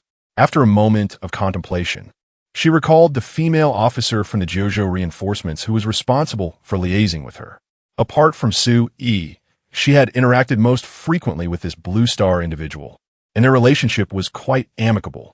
Being assigned to such a role, specifically to communicate with her as the Lord of Dream River City, indicated that the officer was undoubtedly well-educated. Much of Vivi's understanding of Blue Star stemmed from her. With Sui having departed after speaking a flurry of terms she found incomprehensible, her curiosity piqued, prompting her to seek answers. Naturally, those Jojo individuals working in Dream River City would be the best sources of inquiry. Unlike Vivi, who was preparing to learn, Su Yi, upon returning to Blue Star, did not immediately release Lillian from the trading platform's confines. The moment he materialized in the Tianyu Group's headquarters office, a pair of delicate arms encircled his neck, and the fragrant breath of Xinghin was suddenly close to him. What business does that princess have with you? Why are you back so soon? Should we not finish what we started? It was only then that Su Yi noticed the exquisite yet tattered costume she wore, which surprisingly had yet to be returned. Clearly, she was still awaiting his return. It was evident that one must not abandon their tasks midway. Thus, no further words were necessary. An hour later, the expansive office, which also served as his home, finally settled into tranquility. Once the robotic vacuum had tidied the place, and everyone had finished their showers and changed in a fresh attire, Su Yi finally released Lillian from the confines of the space. In the trading platform's realm, there exists no concept of time. Therefore, for Lillian, it was merely a fleeting moment of darkness followed by a burst of light as she found herself in an entirely new environment. The spacious and well-lit office boasted a panoramic view of the azure sea and golden beach beyond the floor-to-ceiling windows, while the streets below bustled with a throng of people. "Brother-in-law, is this Blue Star?" she exclaimed. "Wait, what did you just call me?" Chapter 334. In a Dilemma, Sister. "Brother-in-law, is that not correct?" Lillian asked timidly, her large eyes reflecting a hint of confusion. "No, Su-yi was about to assert that it was indeed incorrect, but Yu-ling, quick to react, interjected. "All right, it's merely a title. Call it whatever you wish. You must be Lillian, correct? How old are you?" 19, she replied. 19? Ah, you've reached adulthood. That's quite wonderful. I am Yu-ling. Huh? You are Princess Yu-ling of the Elven clan. I had previously inquired with Sister Wei Wei about your whereabouts, but she never disclosed anything. So, you're also here in Blue Star. In truth, the two had crossed paths in Dream River City. Yet the current Yu-ling bore little resemblance to her former self, having undergone significant changes in attire, demeanor, and aura. Moreover, Lillian, newly arrived, was preoccupied with her surroundings and Su-yi, thus failing to recognize her immediately. However, upon encountering a familiar face, the young girl visibly relaxed, shedding the earlier disorientation of entering an unfamiliar world. After engaging in light conversation, Yu-ling swiftly discerned the reason behind Lillian referring to Su-yi as brother-in-law. Although she harbored a distaste for matters entangled with politics, being a princess herself, she was not naive. She easily grasped Wei Wei's intentions. It was clear that since Wei Wei dared to act in such a manner, it indicated Su-yi's stance was ambiguous, neither fully embracing nor outright rejecting the prospect of a union between their factions. Yu-ling held no reservations about this. While Su-yi was exceptionally kind to her, and the entire Tianyu group regarded her as the lady of the house, she maintained a clear understanding of her position. Su-yi's kindness was his prerogative, for which she was grateful, but did not entitle her to interfere with his decisions out of jealousy. Thus, after delicately eliciting the answer for Su-yi, she refrained from further inquiries. Having clarified the situation, Su-yi found himself somewhat speechless. However, he chose to let the designation stand, acknowledging it without correction. Besides, as a guest, Lillian's visit to Blue Star was not solely to procure weapons and expend funds. She had also come with the intention of visiting the Tianyu group in Jiuzhou. Therefore, a more casual demeanor would have been inappropriate. After handing over the celestial apparatus to arrange a welcoming ceremony, Su-yi placed a call to Old Lin. "What? The delegation from Dream River City in the magical realm has arrived and wishes to formally visit Jiuzhou?" Old Lin was taken aback by this sudden, significant development. As the saying goes, diplomacy is fraught with subtleties, particularly in the context of potential implications for Jiuzhou's future energy and mineral resources. The handling of diplomatic relations with the magical realm required utmost caution. Dream River City, while not a major power in the magical world, stood in stark contrast to the might of the human empires, Dragon Island, and the northern tribes, all of which vastly overshadowed it in terms of overall strength. Were it not for the support of the Tianyu group and the Jiuzhou, Mengchuan City might have succumbed long ago. Nevertheless, it remains that the only gateway for the forces from Blue Star to the magical realm lies firmly in the hands of the city lord of Mengchuan, Vivi. Without her consent, no faction can penetrate the magical world. Thus, despite its shortcomings, Mengchuan City stands as Jiuzhou's sole potential ally in that realm. To put it bluntly, for Jiuzhou, the significance of Mengchuan City in the magical world surpasses that of all other nations on Blue Star, excluding Jiuzhou itself, including the White Eagle. After suffering several setbacks from the Tianyu group, the White Eagle has largely been subdued, losing its audacity. Moreover, due to reasons such as industrial hollowing, the White Eagle has ceased to pose a threat to Jiuzhou. In this context, the unexpected dispatch of an envoy from Mengchuan City, which had previously not established formal diplomatic relations, could not be taken lightly by Jiuzhou. There was no delegation, only a single envoy, Vivi's cousin, the daughter of the late emperor's younger brother from the Qiyang Empire. Her status in Mengchuan City is quite unique, lacking an official title. She primarily serves as Vivi's personal attendant and is considered one of her most trusted confidants. An informal yet high-level engagement, indeed. Old Lin suddenly realized. As you mentioned, the permanent temporal passage has yet to be constructed, and exchanges between the two worlds are not easily facilitated. It is unlikely they can send a professional diplomatic team in the near future. Thus, sending someone without a defined position, yet possessing significant social standing and the utmost trust of the ruling authority, is already a considerable display of sincerity and intent. So, she is currently with your Tianyu group? When do you intend to have her come over? She can arrive at any time, but a dilemma presents itself before us. Su-yi interjected. What level of reception shall we accord her? Of course, a distinguished guest from another world must be received with the highest honors. The higher-ups will certainly agree to that, so you need not worry. Old Lin dismissed it lightly. No, it seems you've misunderstood a matter. Su-yi reminded him once more. To receive her with the highest honors, if I am not mistaken. The capital must send a ceremonial escort and block off the roads for her procession, correct? Such an elaborate display for a young girl under 20. How do you plan to publicly address this event? What will you say about the identity of the guest? Old Lin paused, realizing that the situation was not as straightforward as he had presumed. Jojo has ample experience in hosting important dignitaries, and he subconsciously thought that since she was a significant guest, they could simply arrange for the highest level of reception and leave the remaining procedures to the relevant departments. Yet, he overlooked the sensitivity surrounding Lillian's identity. She hails from another world. Indeed, if such a grand spectacle were to unfold, how would they explain to the world who she is? However, if matters are shrouded in secrecy, rendering them unapproachable to outsiders, there exists a considerable risk of neglecting esteemed guests. Since ancient times, Jojo has been a land of propriety. Even if the intricacies are elucidated, the envoy from the magical realm may remain indifferent. Yet, upon her return to the magical world, should she relay the truths to the people of Mengchuan City, will they not take heed? Although, in principle, the relationship between the two parties is not strictly one of equality, Jojo undeniably wields the upper hand in their interactions. For even without the resources of Mengchuan City, Jojo can sustain itself. Conversely, the absence of weaponry provided by Jojo would likely leave Mengchuan City at a significant disadvantage in the forthcoming conflict. Yet, diplomacy often does not operate in such a manner. Should one presume that their nation's strength surpasses that of the other, thus disregarding the humanity of their counterpart, short-term advantages may be evident, but in the long run, complications are inevitable. This stance is entirely at odds with Jojo's diplomatic strategy. Chapter 335. Should we reveal the existence of another world? This presents quite a conundrum. Old Lin scratched his head, grappling with the dilemma at hand. Choosing to discreetly entertain concealed information could provoke discontent from Mengchuan City, potentially sowing seeds of discord for future interactions.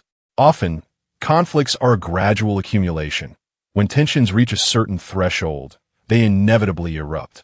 Thus, in serious diplomacy, it is essential to strive to avoid seemingly trivial matters. Opting for a grand and splendid approach necessitates the public disclosure of the other party's identity. Although Su-yi had previously hinted at certain aspects concerning other worlds, the matter had not been explicitly laid bare. Should Jojo choose the latter option, it would undoubtedly require a clear elucidation of the situation to the entire nation, effectively making it common knowledge across the world. What does your Tianyu group intend to do? After pondering for quite some time, without arriving at a satisfactory compromise, Old Lin was keen to ascertain Tianyu group's plans. Of course, we aim to host a magnificent and splendid event, Su-yi replied nonchalantly. Tianyu Group is a private enterprise, not a publicly listed company. We can extend our hospitality to whomever we choose without needing to provide explanations to anyone. What is the issue with that? To put it bluntly, Tianyu Group is indifferent to disclosing its financial reports, and no one dares to scrutinize our accounts. If I, as the owner, whimsically decide to host a girl with the grandeur befitting a head of state, what of it? I have the means and the leisure to do so. Is that not my prerogative? Well, you certainly have the audacity, Old Lin remarked. his lips twitching as he recognized the stark contrast in nature between Tianyu Group and the Jojo authorities. However, the matter at hand was not something that could be resolved simply by boasting. After much contemplation, he still could not devise a solution and decided to end the call, stating he would confer with his colleagues and would contact Su once a conclusion had been reached. Half a day passed in deliberation. That evening, old Lin called again. "So, have you reached a conclusion?" Su inquired with genuine interest, curious as to what approach Jojo would adopt in such a precarious situation. Yet, old Lin's first words were not an answer to his question, but rather a grave inquiry. "Director Su, do you believe that the time is ripe to disclose the existence of another world?" Upon hearing this, Su was momentarily taken aback. According to their previous agreement, the intention was to reveal the existence of the other world only after Su had established a stable and long-term temporal passage connecting the two realms. After all, in Jojo's understanding, the core technology of Tianyu Group was the mastery of temporal passages for trade with the other world. However, these passages were highly unstable, and the technology was not yet sufficiently mature. While substantial trade in goods was feasible, exchanging lives between the two worlds proved to be far more complex. It would require advancements in Tianyu Group's technology to stabilize the connection between the two realms and secure a reliable temporal passage. The most prudent and ideal scenario would be to announce the existence of alternate worlds by that time. It is well understood that technological breakthroughs require time, and the timeline for such advanced and complex technology remains an enigma. Previously, Su mentioned a time frame of several months, which the people of Jojo were somewhat inclined to believe. However, they must also cautiously allow for some redundancy. Otherwise, should they fail to establish a stable passage connecting the two realms on schedule, and yet prematurely disclose the existence of the alternate world, it would undoubtedly lead to a farcical situation. After all, if the entire world is informed of an alternate realm's existence, yet visitors are denied access, one might question whether such a world truly exists. If it does, Su remains indifferent, as he is well aware that few would dare confront him about it after death. Conversely, if Jojo, as an official entity, were to announce it prematurely and subsequently fail to present a portal to the alternate realm on time, they would undoubtedly face ridicule and scorn from various domestic and foreign entities. Thus, are you intending to directly announce matters regarding the alternate world and subsequently welcome the inhabitants of Mengchuan City with great fanfare? Su quickly discerned their intentions. Indeed, after careful deliberation, we concluded that even if we were to reveal the existence of the alternate world and attract the attention of nations and organizations worldwide, no one would possess the capacity to seize anything from us. Old Lin provided an affirmative response. What about nuclear weapons? Aren't they still armed with their formidable arsenal? Are you not concerned they might resort to threats and extortion? Chairman Su should understand that once you unveil the starship, the deterrent power of nuclear weapons in this world diminishes significantly compared to before. Old Lin dismissed the concern lightly, stating that, in essence, this matter is a gamble for the brave. Nuclear weapons cannot eradicate humanity entirely. This is no secret. Their deterrent effect stems not only from the ability to obliterate an adversary's industrial capabilities and regress them to an era of cold weapons, but also from the potential for direct decapitation.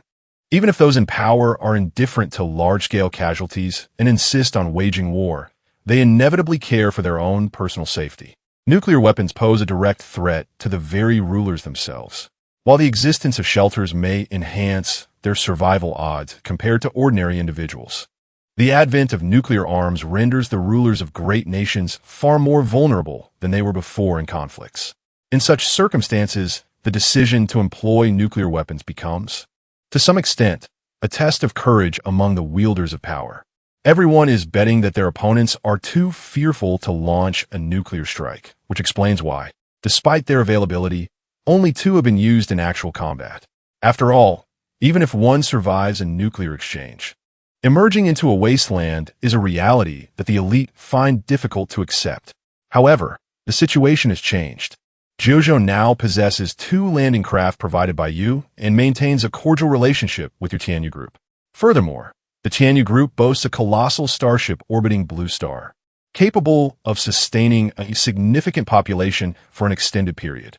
Under these circumstances, JoJo has already emerged victorious in this audacious game of bravado. For even if a nuclear conflict were to arise, they would find themselves utterly powerless against our high-ranking officials. The vast industrial framework of JoJo is beyond their complete destruction. After a nuclear war, it would be the moment for JoJo to reckon with the world. This is an evident reality. Thus, their nuclear coercion holds no efficacy whatsoever. With us holding the upper hand in the nuclear standoff, the risk of triggering a nuclear war has plummeted to its lowest point since the advent of nuclear weapons. It is now common knowledge that once nuclear warfare commences, regardless of the manner in which it unfolds, the ultimate victor will invariably be JoJo. Moreover, you may not have noticed, but there is a prevalent notion within the Western camp that the Tianyu Group has entirely acquired the means to counter nuclear weapons. Chapter 336. The timing appears to be ripe. This assertion is not without foundation.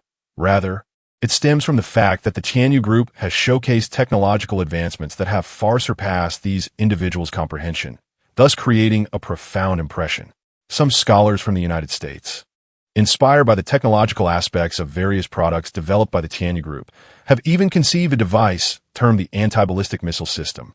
Theoretically, this system could achieve a remarkable interception efficiency of 95 against intercontinental ballistic missiles, a probability that is indeed formidable and nearly indistinguishable from a complete interception. Most critically, the scholars and weapon experts in the United States designed this theoretical anti-missile system potentially existing within the Tianyu Group based on the information revealed by the group's current array of products. Upon reviewing this, our own experts conducted a series of validations. Through collaboration with Tianyu Group's Tianshu AI to verify certain technical communications, we discovered that this concept indeed possesses feasibility, and the pertinent technologies are already available within the Tianyu Group. Currently, we are endeavoring to develop this anti-missile weapon. However, theory and reality diverge, and actual implementation is far from straightforward. According to experts from the JoJo Weapons Research Institute, assuming no limitations are placed on the relevant technologies and raw materials by the Tianyu Group, it would likely take 5 to 8 years of research to realize this anti-missile system, making rapid production improbable. Nevertheless, the feasibility of the concept is indisputable. Most importantly, the Western Bloc remains unaware of whether the Tianyu Group possesses such technology, and even more so, whether they have significantly exported it to us in JoJo. From the perspective of the Tianyu Group's technology, it is believed that they likely have similar products, albeit not publicly disclosed. After all, these theories were derived from an analysis of the existing products of the Tianyu Group. If they could envision it, it is hard to believe the Tianyu Group would lack something akin to this. Given the nature of our relationship, Western scholars largely conclude that it is highly probable the Tianyu Group possesses such capabilities, and, consequently, JoJo would as well. Therefore, the prevailing sentiment among Western nations is to avoid engaging in nuclear warfare with the East, as it would be an asymmetric conflict. JoJo and the Tianyu Group have countermeasures against Western nuclear weaponry, while the West has no recourse against JoJo's arsenal, leaving them vulnerable to attacks, an act that would be deemed foolish.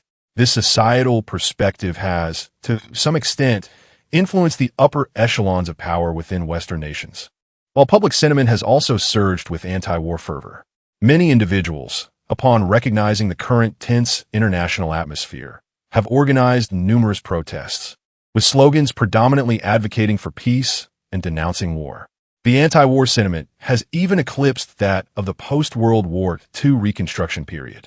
Ironically, while the Western Bloc stands at the pinnacle of power, extracting resources from the global populace, they proclaim anti-war sentiments, yet remain oblivious to the origins of the conflicts they perpetuate. Conversely, it appears that their advantages have waned, as our interests have encroached upon theirs across various domains.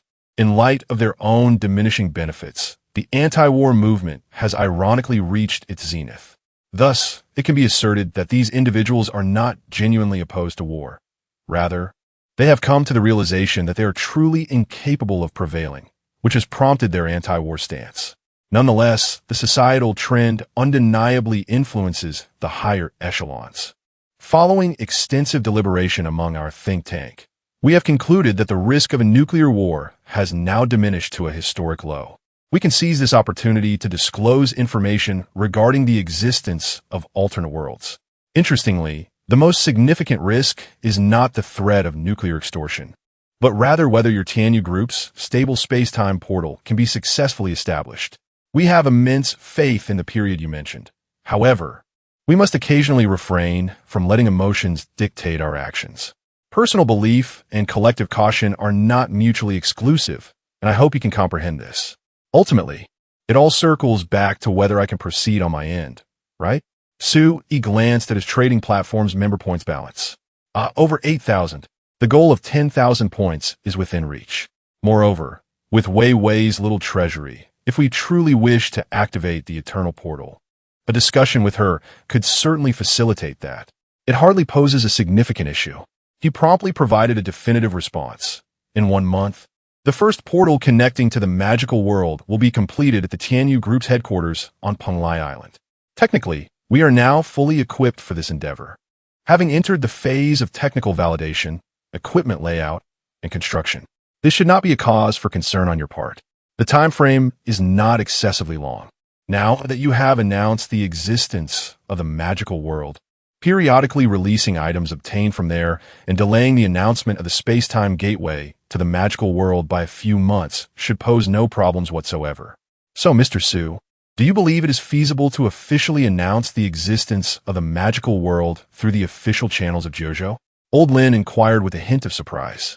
Absolutely. Excellent. Then I will begin preparations. When do you intend to bring her to JoJo? What specific locations does she wish to visit? Shall we directly proceed to the capital, or explore elsewhere? He pondered for a moment before responding. Let us aim for tomorrow morning. It's already past 9 in the evening here. It should be early morning in JoJo, right? In 5 hours, at 8 o'clock tomorrow morning in the capital, I will take her to the JoJo Capital Airport. There is little preparation required for such matters. Once we decide on a grand reception, JoJo has comprehensive contingency plans in place for the associated processes and methods, and a few hours should suffice for their preparations.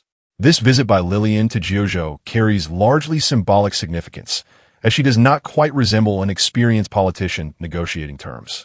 Currently, there are no particularly critical core interests for both parties to discuss. Thus, there is no need to notify JoJo far in advance for various contingency preparations. Very well.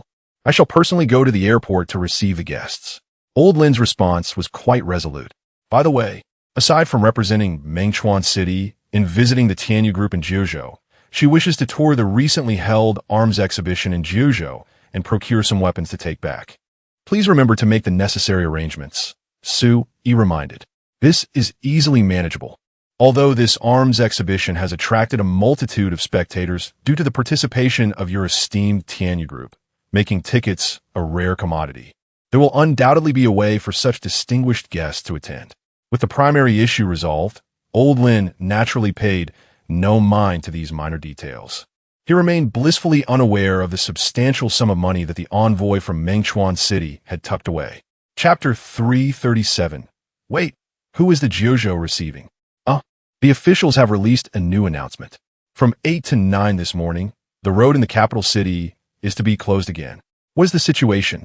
I have also seen it. It is said that a prominent foreign dignitary is visiting JoJo.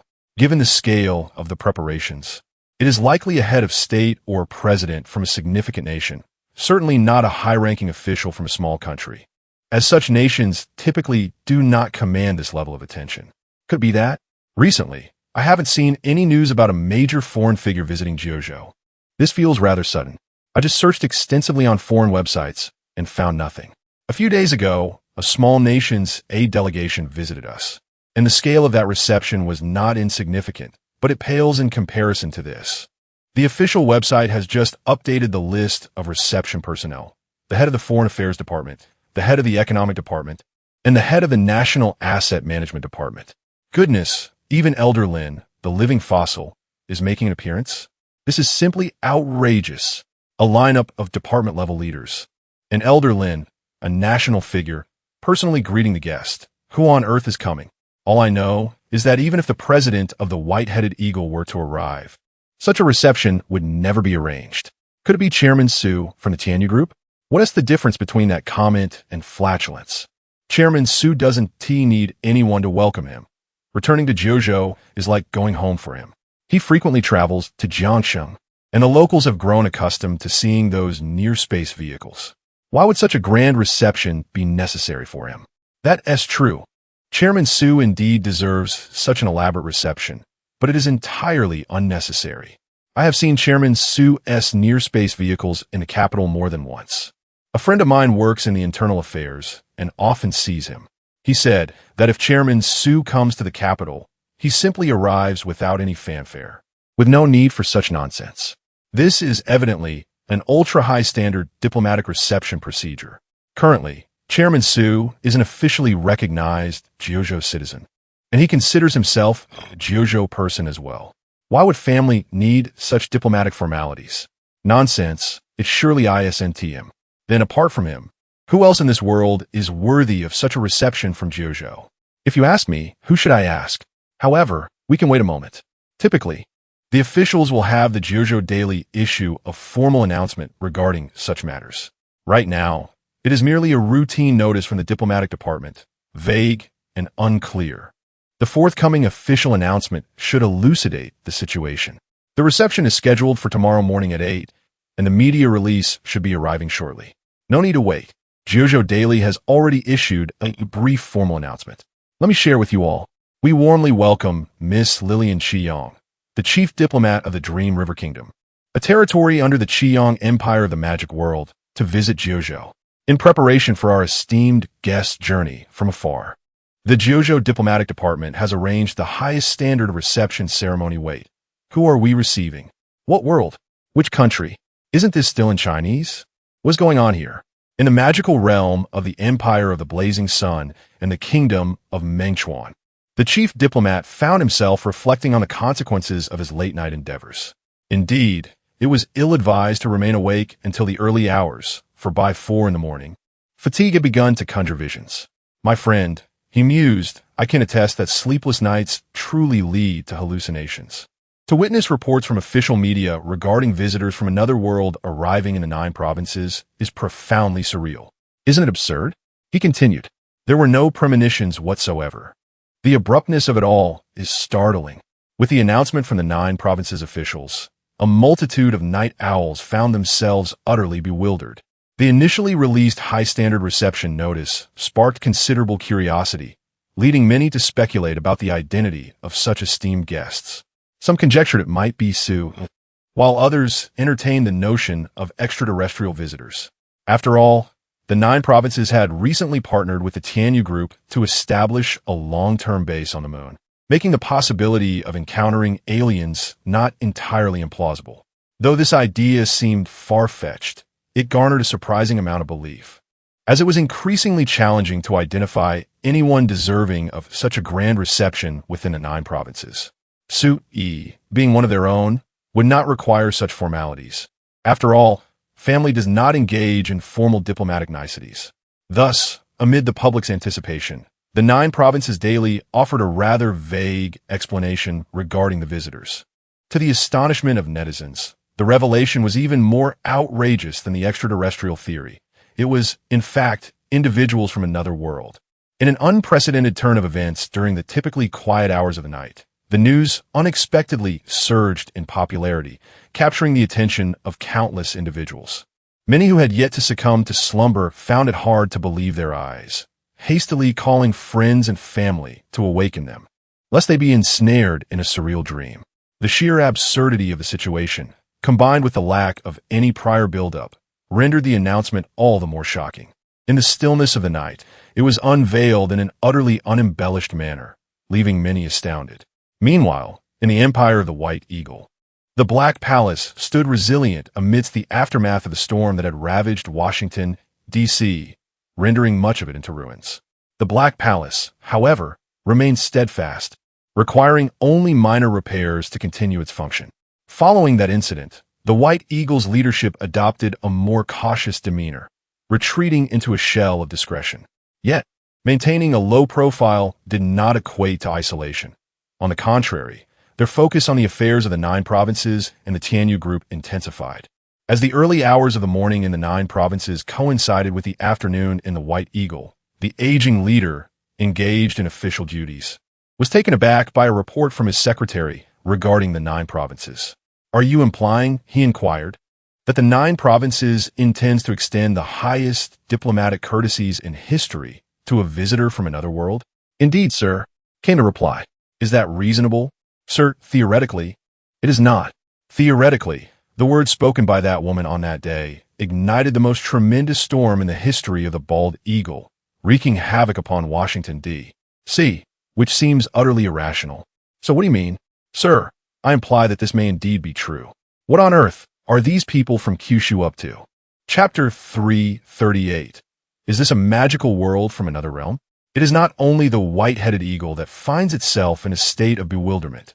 Indeed, it would not be an exaggeration to say that the entire world is equally perplexed by this matter. The absurdity of the situation is undeniable. The official media of the 9 provinces would refrain from employing terms like otherworld, as such language would be deemed disrespectful to the envoys from the magical realm and would convey an air of casualness. However, given the current circumstances, to label it as a magical world might be less accurate than to refer to it as an alternate dimension. After all, who truly knows what an alternate realm entails? Most individuals, upon receiving this information, would likely engage in a whirlwind of speculation, attempting to forge connections between the 9 provinces, the visitors from another realm, and the Tianyu Corporation. Coupled with the vague remarks made by Su-E in public regarding topics of the other world, many would arrive at a sudden epiphany.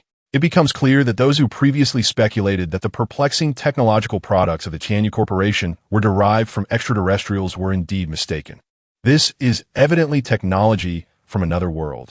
Thus, it can be inferred that this alternate realm is undoubtedly one of advanced technological prowess. Such an assertion would be readily accepted by the majority, for humans struggle to conceive that which they have never encountered or cannot comprehend. The supernatural force of magic is certainly beyond the grasp of the denizens of Blue Star. In contrast, the notion of super advanced technology is far more palatable. Even if the inhabitants of Blue Star cannot fathom the principles behind such technology, their surprise would not elicit profound emotional upheaval, nor would it induce that disconcerting sense of disconnection. Yet, the official narrative from the 9 provinces speaks of a magical world. Rather than broadly categorizing it as an alternate realm, the terms magical world and magic are, for the present inhabitants of Blue Star, exceedingly beyond their comprehension, representing a wholly new experience that they have never previously encountered. It is not merely a matter of understanding. Witnessing magic in action would leave them utterly confounded, unable to grasp its very essence. It is thus entirely reasonable for the populace to struggle with accepting the claims made by the 9 provinces. However, in contrast to the shock and bewilderment experienced by the ordinary citizens, the official organizations of various nations, upon receiving this revelation, began to entertain their own calculations. The commotion stirred by the Tianyu Corporation has been immense, escalating in less than half a year to a level of power that surpasses that of the vast majority of nations across the globe. It would not be an exaggeration to state that they have approached a state of near invincibility on Blue Star. Who would not be bewildered by such rapid development? Previously, many had harbored doubts regarding the artifact presented by the Tianyu Corporation, questioning why Su-E could continuously unveil such astonishing technologies and products without warning, stunning the world. It simply defies reason. While smaller technologies and products could be developed discreetly, given sufficient research capability and corresponding resources, the notion that an interstellar vessel several kilometers in length could be crafted by the Tianyu Corporation on Blue Star is an affront to one's intelligence. Any individual with a modicum of intelligence would undoubtedly recognize that such an object could not possibly have been manufactured on Blue Star. Otherwise, prior to its ascension, there would certainly have been some semblance of information disseminated. The construction of an aircraft carrier could be monitored by satellites around the clock. It is inconceivable that a vessel of such immense proportions, far surpassing an aircraft carrier, could be fabricated without detection. This colossal entity, under favorable weather conditions, would likely be visible even to low-orbit satellites. Moreover, The resources required for such an undertaking would amount to an astronomical figure. Those with a modicum of experience could discern the irregular flow of resources and surmise that something was amiss. A cursory investigation would reveal what the Tianyu Group was endeavoring to construct. For an interstellar craft to be clandestinely built on Blue Star, it would require the collective blindness of nations around the globe. Yet, here it stands before everyone, unequivocally a brand new starship, extensively photographed by invited journalists and lucky draw winners during its initial days of unveiling. Many of its interiors remained unopened, and the crew's quarters bore no signs of habitation, lacking even the simplest of comforts. It is as if a colossal celestial behemoth has materialized out of thin air, and it is entirely new. Numerous individuals have noted this peculiar situation, which has become a prevalent topic of discussion online, while the Tianyu Group has chosen to remain entirely unresponsive. When questioned, their retort is simply that they constructed it themselves, and the specifics of its creation are not for others to concern themselves with. Now, if the existence of an alternate world is substantiated by the 9 provinces, it inevitably provides a logical closure to the previously raised doubts regarding the technological origins of the Tianyu Group. The enigmatic technologies of the Tianyu Group are derived from this otherworldly realm. However, the 9 provinces speak of a magical world, which is the crux of many people's bewilderment.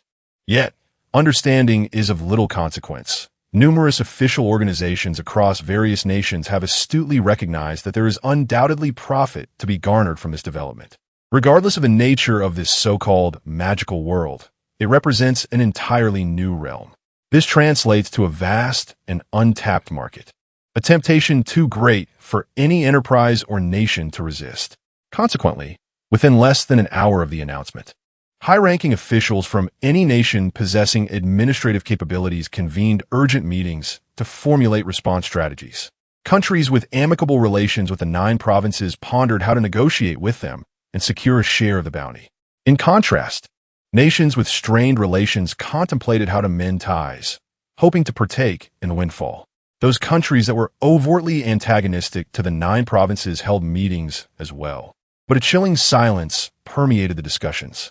Of course, there were those among them who contemplated bypassing the 9 provinces to engage directly with the Tianyu Group, for it was evident that the Tianyu Group held the ultimate authority in this matter. However, such fanciful notions were swiftly dismissed. Comparatively, even the openly hostile nations maintained a facade of diplomatic courtesy toward the 9 provinces. In this regard, the Tianyu Group has demonstrated a remarkable decisiveness. He has treated the political elites of various nations perched atop the Blue Star as mere strays, unworthy of his attention.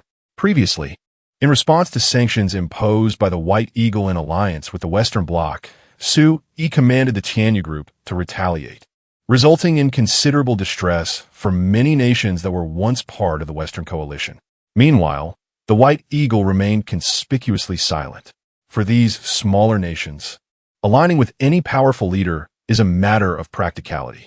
If the White Eagle proves ineffective, they are more than willing to seek an alternative patron. However, turning to Kyushu is out of the question. The severe discord stemming from domestic fishing vessel issues during their alliance with the White Eagle has rendered such a shift untenable, primarily due to public sentiment at home. Once the Tianyu Group showcased sufficient strength, although aligning with a corporate entity might seem somewhat undignified, these opportunistic smaller nations are not overly concerned with matters of reputation. Consequently, after Sui clashed with the White Eagle and the Divine Nation over oil territories, and the White Eagle dared not utter a single protest, it was only natural that many leaders of these smaller nations sought to pay him a personal visit. Chapter 339. Everyone desires a share of the pie in regard to the small nation leaders who willingly offer themselves as subordinates. The Cold War mentality of the bald eagle dictates that some benefits will indeed be accorded to them, particularly if their geographic location aligns favorably with certain strategic needs of the eagle. Investing some funds in such countries would hardly be considered excessive. Were it the case of the 9 provinces, regardless of their acceptance, they would certainly extend a warm welcome, ensuring that even if negotiations faltered, the guests would be courteously sent off, emphasizing the principle that business may fail, but civility remains intact. It's a matter of mutual dignity. Others with similar inclinations are encouraged to engage in discussions, as failed negotiations are not of great consequence. However, the Tianyu group has taken a notably different approach.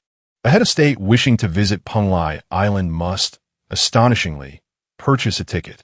Currently, Penglai Island has 2 open days each week, a routine event that has become standard.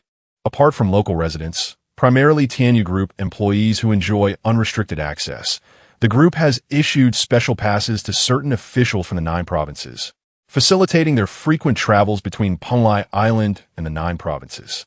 Beyond this, any further access to the island, regardless of purpose, necessitates securing a ticket. This is a rule established by the Tianyu Group, which is inflexible to any pleas for exception. Of course, the Tianyu Group does not intentionally complicate matters for these individuals.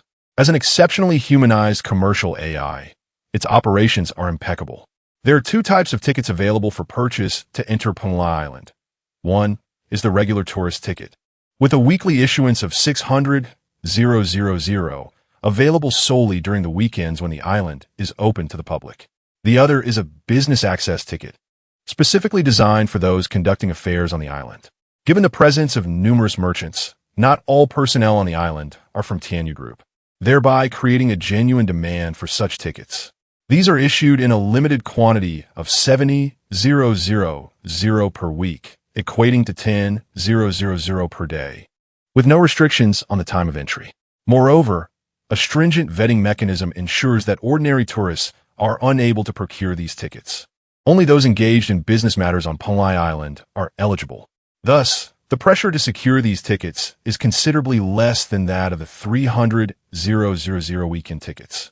Those small nation leaders attempting to visit Penglai Island to meet with Su-yi and establish themselves as subordinates initially endeavored to contact the upper echelons of Tianyu Group directly. After considerable time, they realized that this so-called upper management was actually an AI, rendering normal communication impossible.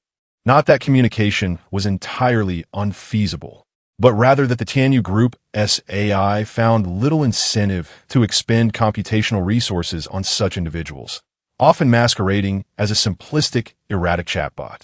In the absence of access to Tianyu Group's upper management, their only recourse was to purchase tickets and directly present their intentions at the Tianyu Group headquarters.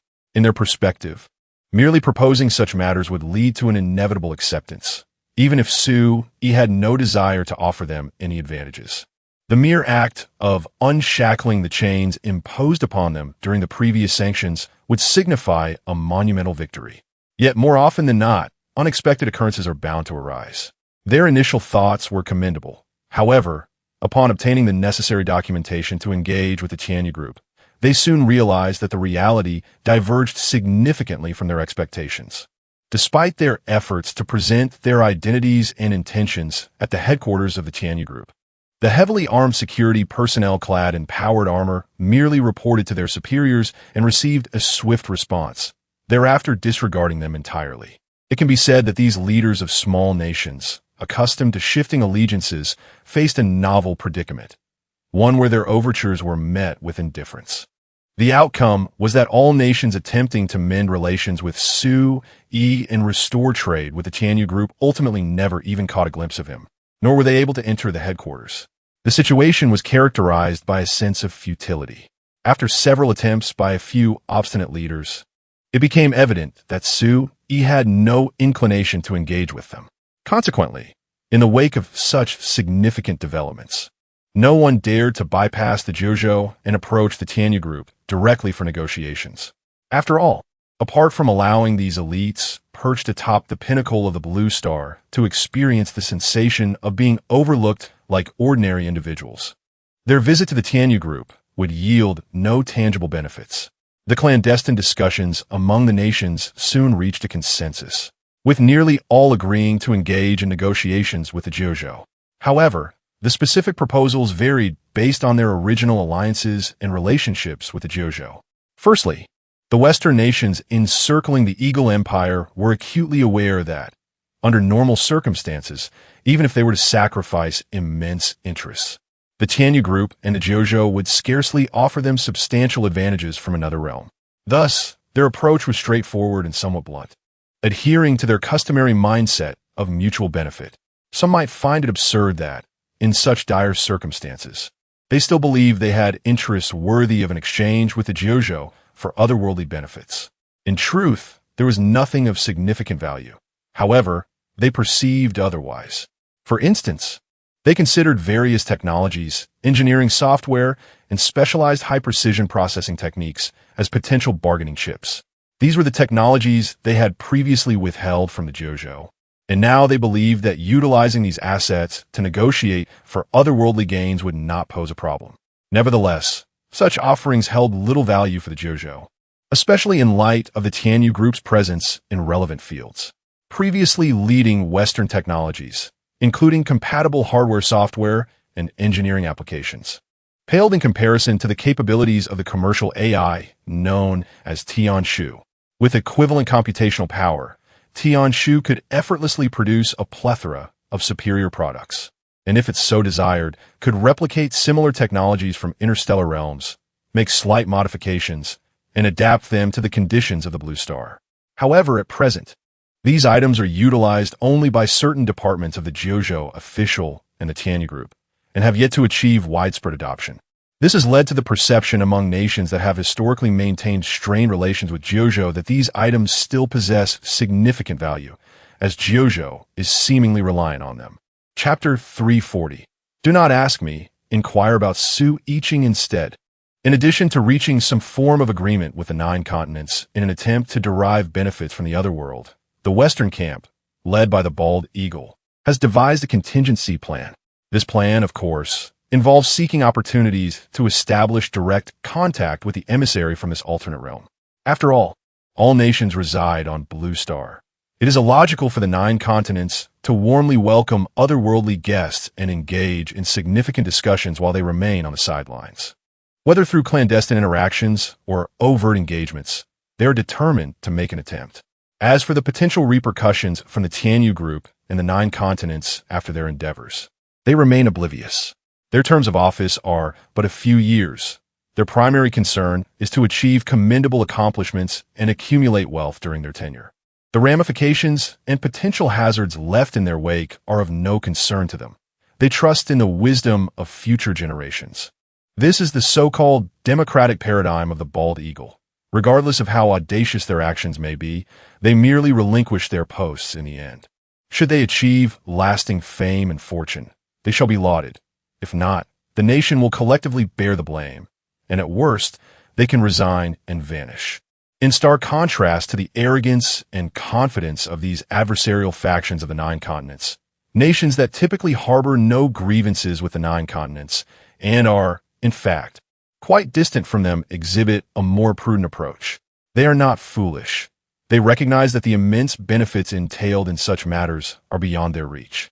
These countries often remain inconspicuous, lacking any significant influence or assets that might attract the 9 continents' attention.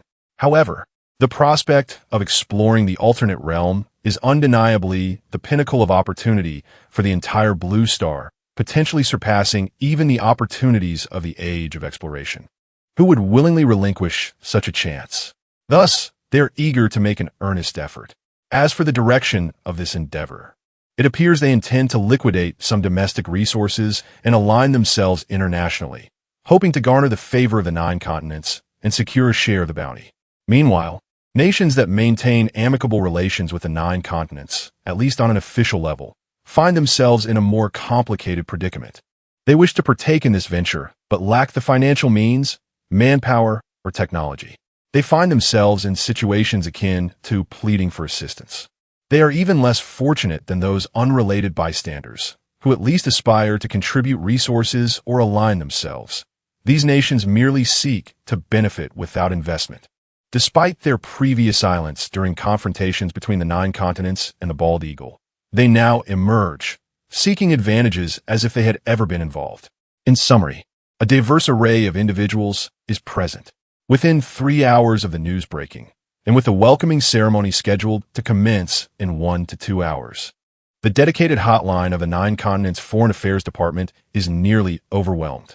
The calls are filled with demands to be involved in this affair. Without any conditions, they approach directly, akin to beggars, each one more audacious than the last. It is crucial to understand that these dedicated lines are not accessible to just anyone. Only countries with diplomatic relations with Jeojo can have their calls redirected to Jeojo's Foreign Affairs Department through their respective embassies. In essence, those who call with such trivial matters are all official representatives of their nations. In response, Jeojo's diplomats offered a rather straightforward reply. Guests from the magical realm, upon their initial arrival, are not yet familiar with Blue Star. Thus, once they become acquainted with the circumstances here, it will be more prudent for you to discuss potential collaborations with them later.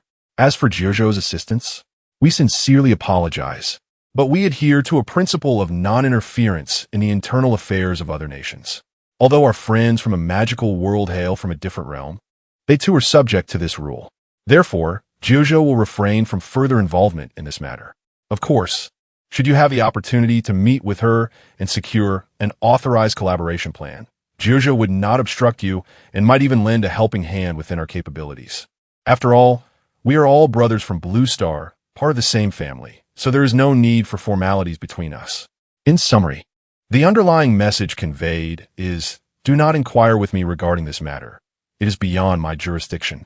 If you possess the means, you may negotiate directly with her, provided you can locate her. Receiving this response has indeed taken many nations by surprise. After all, they presumed that since Jeojo had already seized the initiative in communicating with extraterrestrial civilizations and could actively invite them to visit, it would certainly seek to obstruct their interactions with other countries on Blue Star. This would allow Jeojo to represent Blue Star before this alien civilization, opening myriad possibilities. Allowing the emissaries of this foreign realm to engage with other nations on Blue Star would undoubtedly disrupt Jeojo's interests in the other world. Initially, they thought they could benefit from Jeojo's exchanges with the alien world by leveraging Jeojo's channels. Given that the beings from the other realm had come to Jeojo, it seemed almost certain that Jeojo would serve as Blue Star's representative, leaving little room for debate. However, it now appears that there might indeed be some leeway in this situation. If they could truly engage with that emissary and establish a partnership that at least matches, if not surpasses, Jeojo's standing, then would that not be a path to prosperity? Of course, all of this is mere speculation based on hurried information and a lack of understanding of the facts. Had they known that this so-called emissary from the other realm is currently trailing Su-E like a shadow, incessantly calling him brother-in-law and asking myriad questions, they would likely reconsider their belief that they could negotiate independently of Tianyu Group and Jeojo. After all, Su-E is not as accommodating as Jeojo. A single disagreement could lead to the sudden disappearance of several thousand troops stationed by the White Eagle, rendering them utterly silent. Few nations on the entire blue planet can withstand blows like the white-headed eagle. Indeed, it is unlikely anyone would harbor such a perilous notion as to test whether Su would dare to inflict harm upon himself. In matters of typical interest exchange and the latent risks of offending others, they exhibit no fear whatsoever. As previously mentioned, they are aware that in a few years, they can simply step down and flee, with some leaders poised to depart imminently. Take, for instance, the current president of the White-Headed Eagle, who has merely 2 months left in office. It seems he would be quite eager to leave a few substantial pitfalls for his successor. However, offending Su is evidently not included in this strategy of leaving traps. For once you provoke him today, he shall retaliate with lethal intent on the morrow. Unless one seeks their own demise, it is prudent to refrain from inciting his wrath. Chapter 341 Brother-in-Law, what is this? Is this the spaceship from your world? It can actually carry so many people into the sky. How astonishing. It's even more impressive than the griffins we have back home. Brother-in-law, is this a car? It moves without being pulled by humans or beasts and can carry heavy loads. How marvelous. We have something similar in Dream River City, but it was also sent by you. My sister has been quite fascinated with it, while I have not had the chance to observe it closely. Brother-in-law, are all these people here to welcome me? Am I really so popular? Brother-in-law. Su-E sighed helplessly while seated in the official welcoming vehicle of the Jeojo. This little girl was delightful in every way, yet her curiosity was overwhelming. She asked one question after another. Moreover, her incessant calling of him brother-in-law was rather difficult to endure. Throughout the journey, he maintained a stern expression, suppressing any unusual reaction. The accompanying JoJo officials, despite their exceptional professionalism, refrained from commenting. Under Su Yi's suggestion, a considerate young lady continued to introduce various things to Lillian, yet he could distinctly sense the peculiar glances directed at him from those around them. After all, Su Yi was accompanied by Yuling at that moment. According to the widespread speculation on Blue Star, the two were presumed to be a couple. JoJo had even solid evidence, as Su Yi and Yuling possessed a marriage certificate registered at the JoJo Civil Affairs Bureau. Previously, there had been conjectures that Yuling, who seemed to have appeared out of nowhere, hailed from another world. After numerous events, their theories had been nearly confirmed as accurate. However, with the emergence of this situation, it was evident to any observant individual that the otherworldly envoy, who incessantly called Su Yi brother-in-law, could not possibly be Yuling's sister. Though the elf's appearance aligns beautifully with human aesthetics, there are still many distinctive traits that set them apart. For instance, Yuling has a pair of pointed ears, marking her as extraordinary, and her eyes are a pale shade of emerald green. In contrast, apart from her fiery red hair emblematic of the Celestial Empire's royalty, Lillian possesses red eyes. From a genetic standpoint, it is implausible for them to be sisters. Furthermore, according to the meticulous classifications of human biology, it would be difficult to categorize them even within the Homo sapiens species. Only a fool would perceive them as siblings. Coincidentally, JoJo has indeed gained some understanding of the magical world, particularly regarding Dream River City and the Celestial Empire. Each time they traded goods with individuals from the magical realm, they received regular insights into the experiences of JoJo citizens residing there. The 20,000 JoJo individuals sent to the magical world, whether they were researchers, technicians, or soldiers, were required to maintain diaries chronicling their observations and experiences in that otherworldly realm. This information serves as vital reference material, leading JoJo to establish a large-scale institute for the social sciences of otherworlds to study these invaluable first-hand accounts. Currently, aside from certain significant and more clandestine matters, the individuals from JoJo who have been sent over are unable to engage with the higher echelons due to their relatively low status, leaving JoJo in a state of uncertainty. In terms of fundamental knowledge regarding the magical realm and the humanities and social sciences, it is no exaggeration to assert that JoJo may possess a deeper understanding than Su Yi. They are also acutely aware of Lillian's true identity. As for the authentic identity of Yuling, although there has been no definitive proof, the higher-ups in JoJo have surmised, based on the information received from the magical world, that she is likely a descendant of the Moon Elfin royal family, which was previously annihilated, and quite possibly the elusive Moon Elfin princess from that realm. With the knowledge of their identities, the repeated address of brother-in-law by Lillian, especially in the presence of Yuling, becomes quite difficult to maintain a straight face over. It is fortunate that the individuals sent by JoJo for this reception are professionally trained. Otherwise, they might have burst into laughter uncontrollably, as the situation is undeniably absurd, verging on chaotic in terms of romantic entanglements. Not only them, but even Su Yi himself finds it challenging to keep a straight face. Nevertheless, he understands that it is not the fault of the young girl.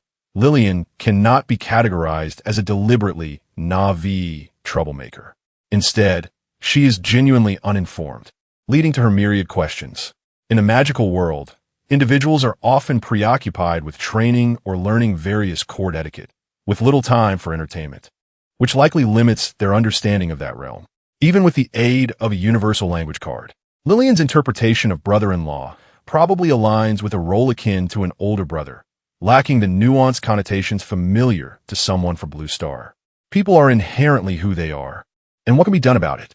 Upon arriving at the capital airport and boarding JoJo's welcoming vehicle, an official responsible for the reception expressed some difficulty to Su Yi.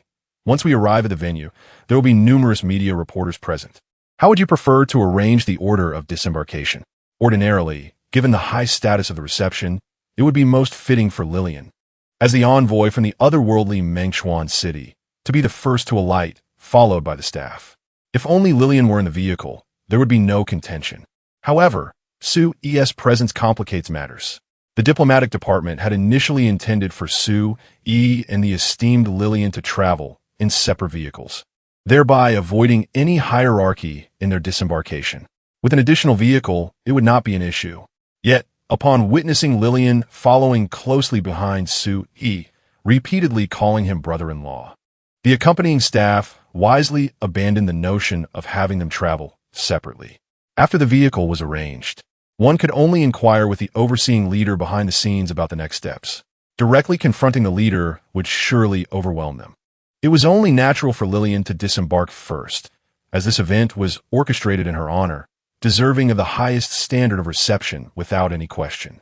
However, there was also Su-E in the vehicle. Who would dare to allow Su-E to play a mere supporting role, trailing behind? The person responsible for this matter was immediately taken aback upon hearing such a suggestion. After much contemplation, they sought the counsel of the elderly Lin, who shared a close rapport with Su-E. Ultimately, they were advised to be forthright and simply ask Su-E how to proceed. Hence, the rather abrupt inquiry arose.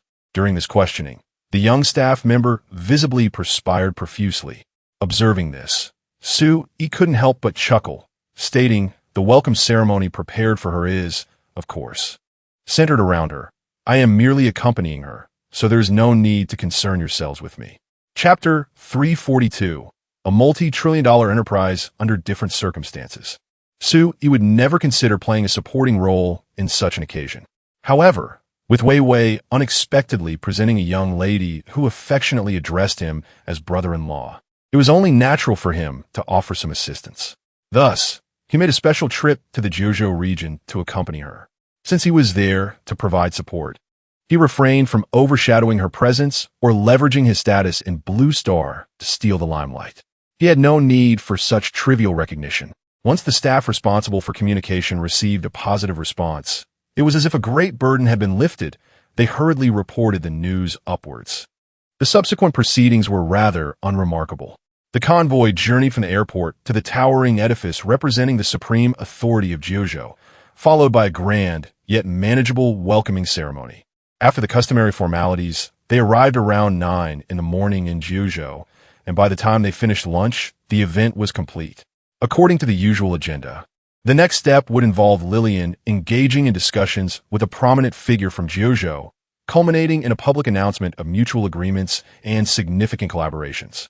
However, Su-E was disinclined to remain there for long. Thus, while Lillian participated in the activities, he arranged to meet with the responsible elder Lin in a more formal setting, subsequently representing Mengchuan City in reaching several economic and trade accords with Jiuzhou. This collaboration was beneficial for both Mengchuan City and Jiuzhou. Moreover, even if Wei Wei herself had come to sign these agreements, she would likely have been utterly bewildered by the intricate terms and conditions laid out within these formal documents. Ultimately, it was Su-E who had to make the decisions.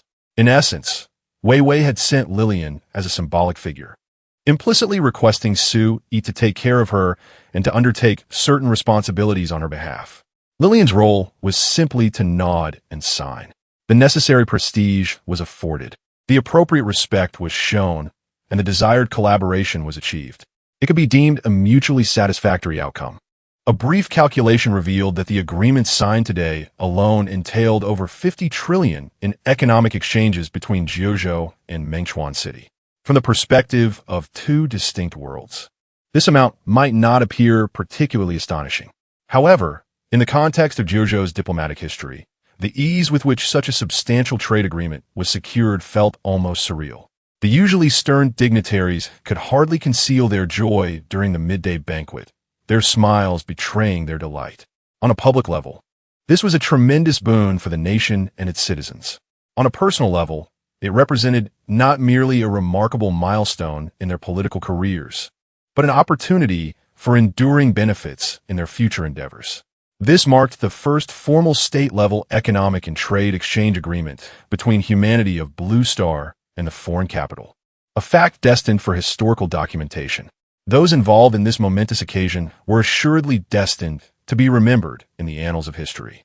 The numerous invitations extended to Vivi by diplomats stationed in Mengchuan City were not in vain, nor were the frantic preparations undertaken by various departments of Kyushu. Following the late-night news of Lillian's impending visit, the outcome was exceedingly gratifying.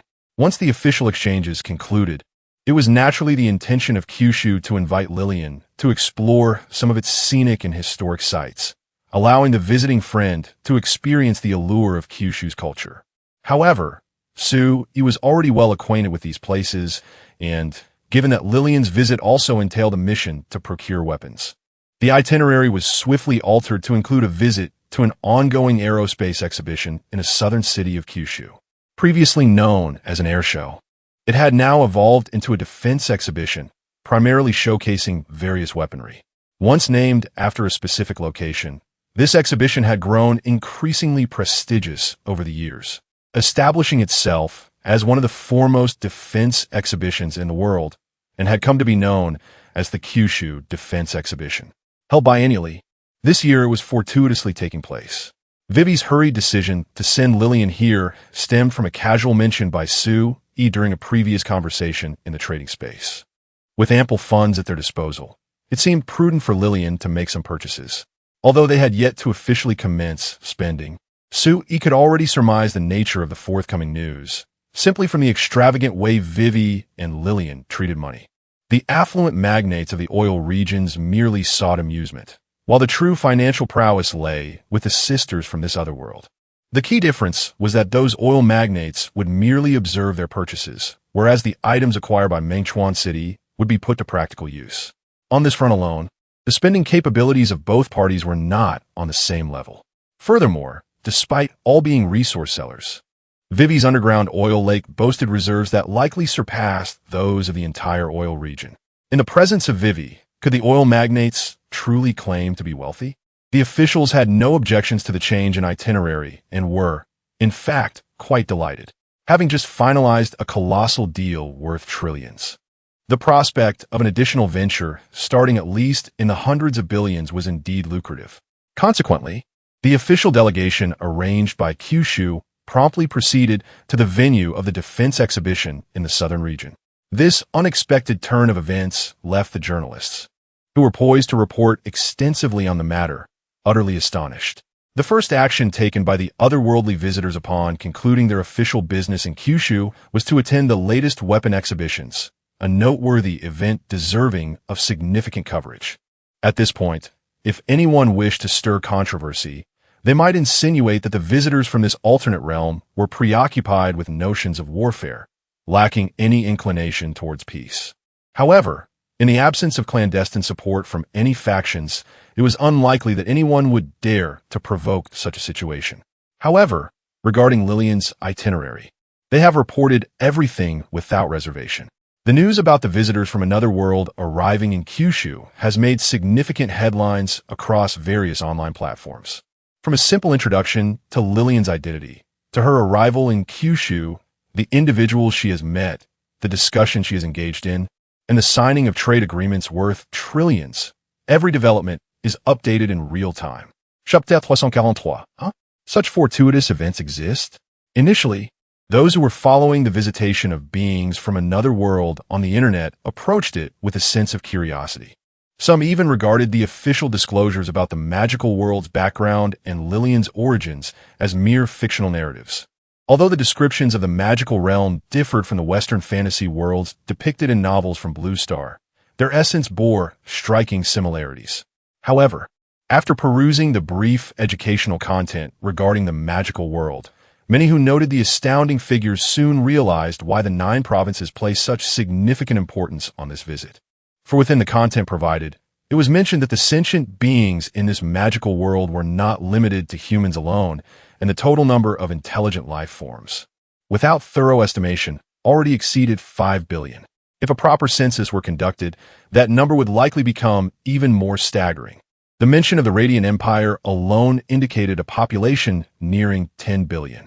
The Dream River Kingdom, where Lillian resided, was merely a vassal state of the Radiant Empire, controlling only 3 provinces in the frigid northern territories of the empire, which were insignificant compared to the empire's dozens or even hundreds of provinces. Nevertheless, the population directly governed by the Dream River Kingdom surpassed 300 million, with territory exceeding 3 million square kilometers, nearly a third the size of the 9 provinces. It was precisely because of such daunting statistics that, after signing various cooperative agreements, the 9 provinces revealed the contents of these agreements and the associated trade volumes. The colossal trade agreement exceeding 50 trillion met with little skepticism. One cannot dismiss the claims of the magical world's societal structures and productivity levels being inferior. Merely the expanse and population of the Dream River Kingdom justified the immense figures, as the resources within those 3 million square kilometers alone were worth that valuation. Given that the Dream River Kingdom had already reached such heights, if it could leverage this as a springboard for further development, expanding business and influence into the broader magical world, the potential profits would be beyond the wildest dreams of ordinary individuals. I previously struggled to comprehend why such grandeur was necessary. Having now reviewed the materials, I finally grasped the rationale. When I first examined the data, I thought the magical world was merely a realm of outdated systems and low productivity. Engaging in business with them seemed less advantageous than simply sending troops to seize territory. However, as I continued to read, I realized they possessed genuine magic. This also serves as solid evidence that Tianyu Group has long been connected with the magical world. The chairwoman and CEO, Yu Ling, must originate from that realm, as well as the exceptionally beautiful woman named Xinghen, frequently seen at the group's headquarters. Wasn't it Xinghen who visited the White Eagle last time? I recall her vanishing with just a wave of her hand, after which the White Eagle encountered an unprecedented storm since its establishment, resulting in economic losses exceeding $100 billion. The bald eagle stubbornly insists that it encountered a natural disaster. However, it is now evident that this can unequivocally be attributed to magic. The sheer magnitude of such magic is utterly terrifying. While perusing the documents, I noticed that there was no prior mention of their magical capabilities. This led me to ponder why, upon encountering a resource-rich yet civilization-allied backward world, they did not simply invade, but opted instead to engage in trade. It was only after reviewing all the materials that I discovered that despite their outdated systems, their productivity, bolstered by magic, is remarkably advanced. Otherwise, they could not sustain such a large population. Their combat prowess is even more astonishing. Should war ensue, the outcome would indeed be uncertain. Certainly, the documents clarify that in the magical realm, true deities exist, which indicates the undeniable presence of a higher power. I hope everyone will come to believe in God and become his followers. However, can the charlatans please distance themselves? The texts clearly state that the gods of the magical world are merely individuals who have cultivated themselves to an extraordinarily powerful level, bearing no relation to the omnipotent deities of myth. Such beliefs are pure fabrications. Have you examined the contents of the agreement? Initially, the magical world can only provide us with a limited amount of minerals, while we are obliged to invest substantial industrial products and equipment, and even send personnel over. This arrangement seems decidedly unprofitable, does it not? A limited amount of minerals? Is it a statement that a rational person would make? Consider the inventory outlined in the agreement. Just the oil imported from the Dream River Kingdom in a single month nearly matches the total oil imported by Jiuzhou from Blue Star over the course of an entire year. To call this limited is an understatement. It is no exaggeration to assert that the mineral resources outlined in this agreement are sufficient for Jiuzhou to overcome its resource scarcity. To claim they are unimportant is truly remarkable. What about sending personnel to the alternate world? That realm is not Blue Star. It lacks any semblance of legal structure. The documents clearly indicate that they adhere to a theory of bloodlines, meaning that anyone like you would be regarded as the lowest of the low. I pose a simple question. If you were sent, would you be willing to go? What? There is such an opportunity? My friend, you must truly be oblivious to the news. The authorities have recently released another statement regarding the benefits of working in the alternate world. Take a good look at it. A monthly salary exceeding 50,000, along with the basic 5 insurances and housing fund, and several special insurance plans for the alternate world, all funded by the government. In the event of an accident, compensation can exceed 30 million. Moreover, utilities are not an issue. However, the internet cannot connect to the global network. Only a temporary local network established in Dream River City, which is somewhat inconvenient. Furthermore, the entertainment options there do not quite match the vibrant offerings of Blue Star, leading to a degree of monotony. Additionally, there appears to be a bonus for the duration of stay. If one remains in the alternate world for over 3 months, their salary increases by 5,000 for each subsequent month.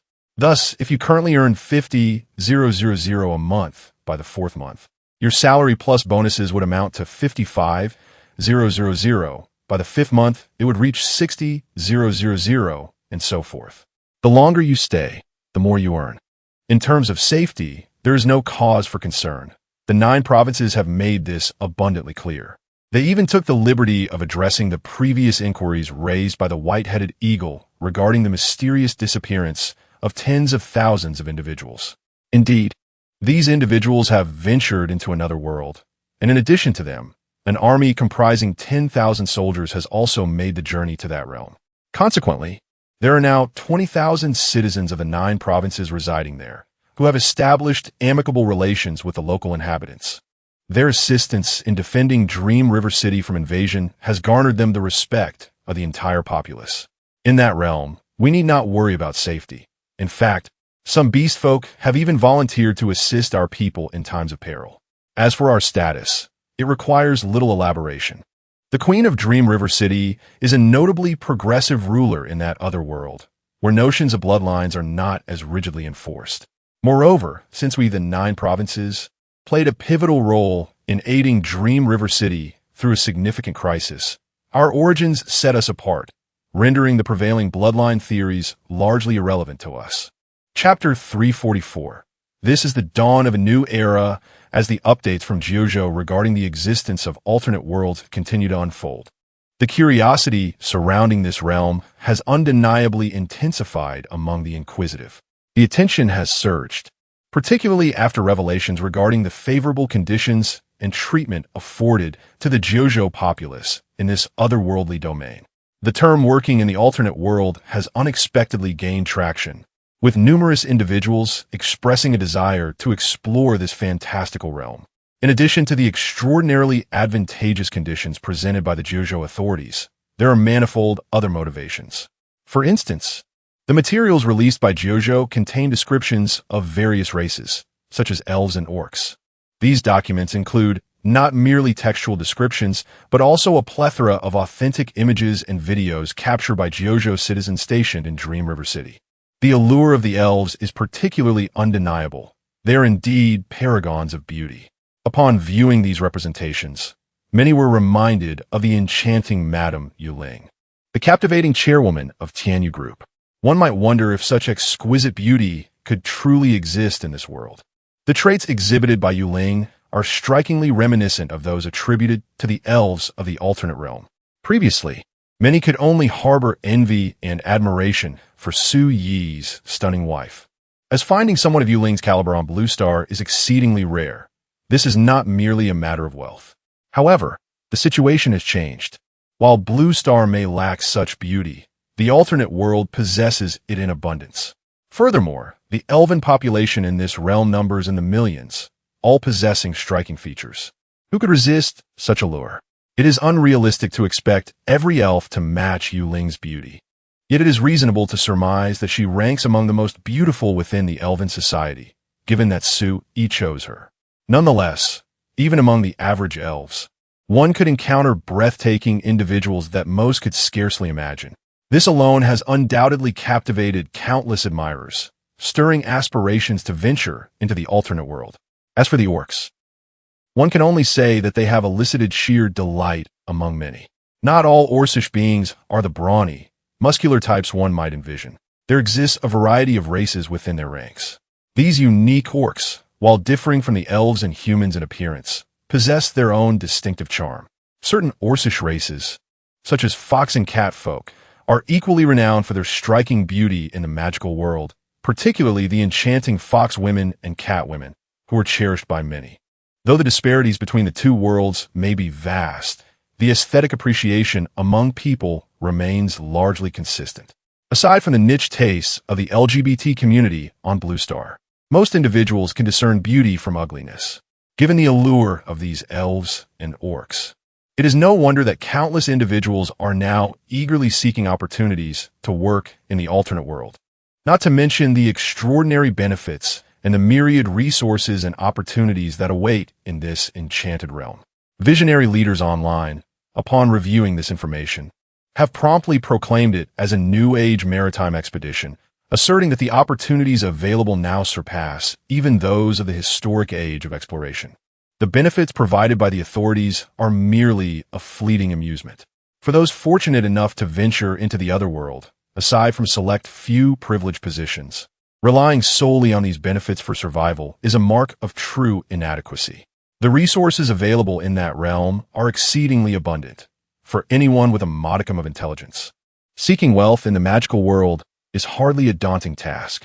Furthermore, this pursuit of prosperity does not necessitate contravening the regulations established by the JoJo regarding personnel stationed in the other world. It is entirely feasible to amass wealth and achieve financial independence within the bounds of legality and compliance. In essence, the recent developments, accompanied by the increasing dissemination of information about the other world by JoJo, have transitioned from an abrupt diplomatic incident into a nationwide celebration. This is to be expected, given the signing of trade agreements exceeding 50 trillion, coupled with the countless resources and opportunities the other world presents, which naturally leads many to recognize the advantages therein. To put it simply, the mere existence of this 50 trillion trade agreement, given some time to mature, will undoubtedly catalyze economic growth, elevating the domestic economic landscape and benefiting the populace at large. There are those who contend that national economic dynamics bear no relevance to the individual, that the government's financial gains have no bearing on a modest monthly salary of 3,000. Such notions are utterly misguided. Apart from a few who are genuinely uneducated, those who vocally espouse this belief are often merely speaking in ignorance. As an economic entity, a nation's performance in international trade, whether profitable or not, ultimately impacts all its citizens, who either bear the burden or reap the rewards. Profits are a testament to one's acumen. Losses reflect economic adversity, a national concern. Despite the current resurgence in JoJo's economic vitality following the emergence of the Tianyu Group and the accompanying benefits, the question remains, who would ever disdain an abundance of wealth? This wave of economic interaction with the other world will only further enhance JoJo's economic standing. In stark contrast to the fervor in JoJo, other regions of Blue Star appear to be languishing. Whether from adversarial factions or nations previously aligned with JoJo, or even those with no prior connection, all have been met with silence when attempting to stake their claim in this burgeoning opportunity. To clarify, JoJo's officials have indeed responded, but their reply is simple. Do not inquire of us. Direct your questions to Sue-E. This is scarcely different from silence. Everyone understands that the individual capable of determining their share in this matter is none other than Sue-E. The reason for seeking answers from others, rather than approaching Sue-E directly, stems from an inherent fear of confrontation. Now, returning the topic to them leaves no room for discussion. It is utterly impossible to engage further. They cannot even catch a glimpse of Sue-E.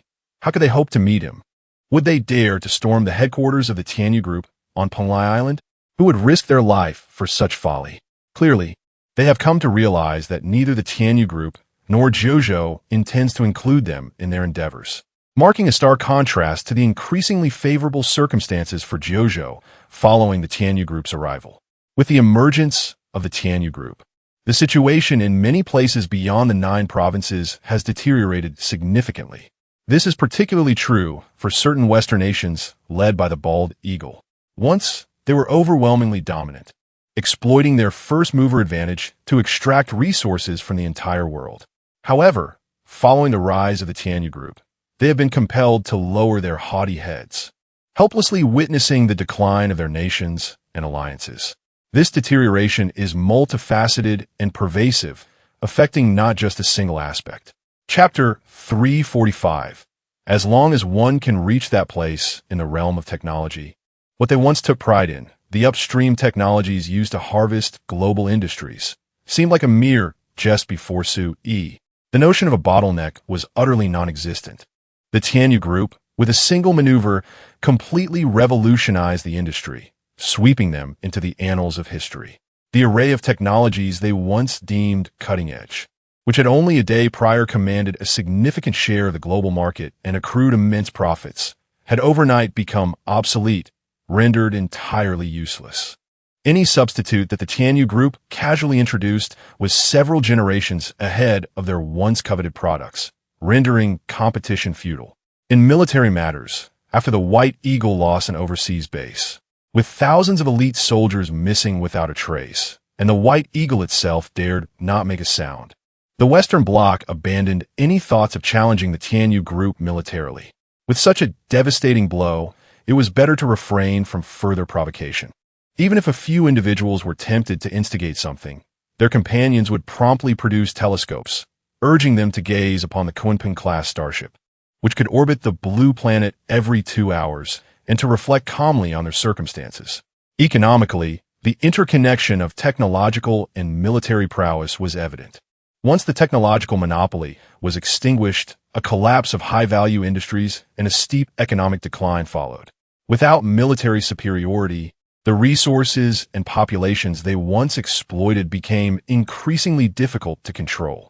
With both advantages lost, economic collapse was an inevitable outcome.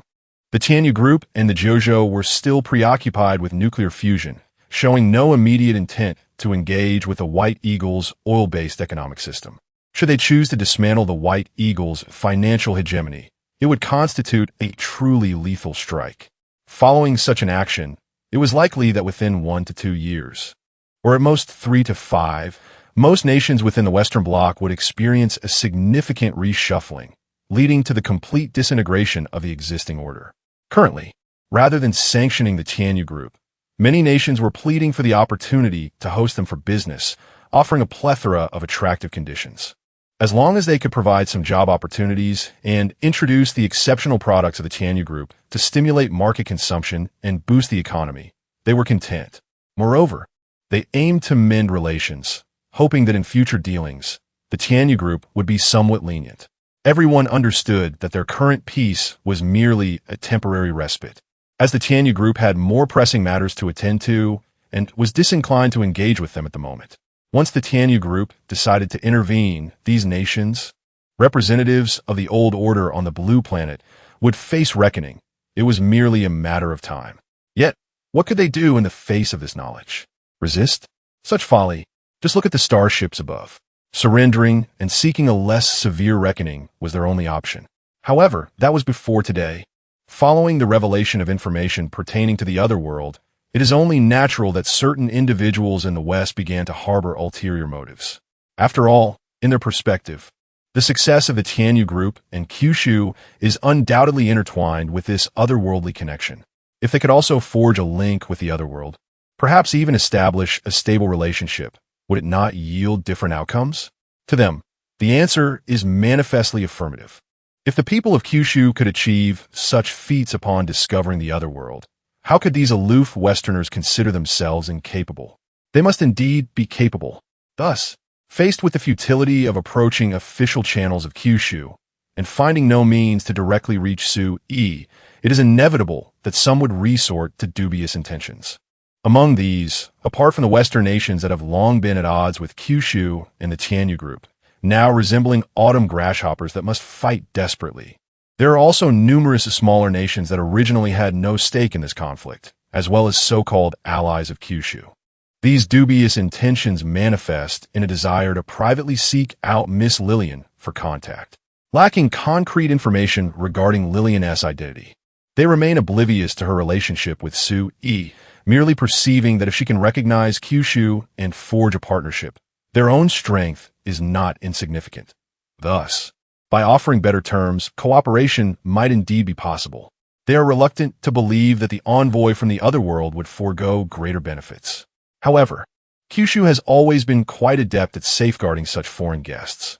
Any attempts at assassination are simply out of the question, and private contact becomes exceedingly challenging.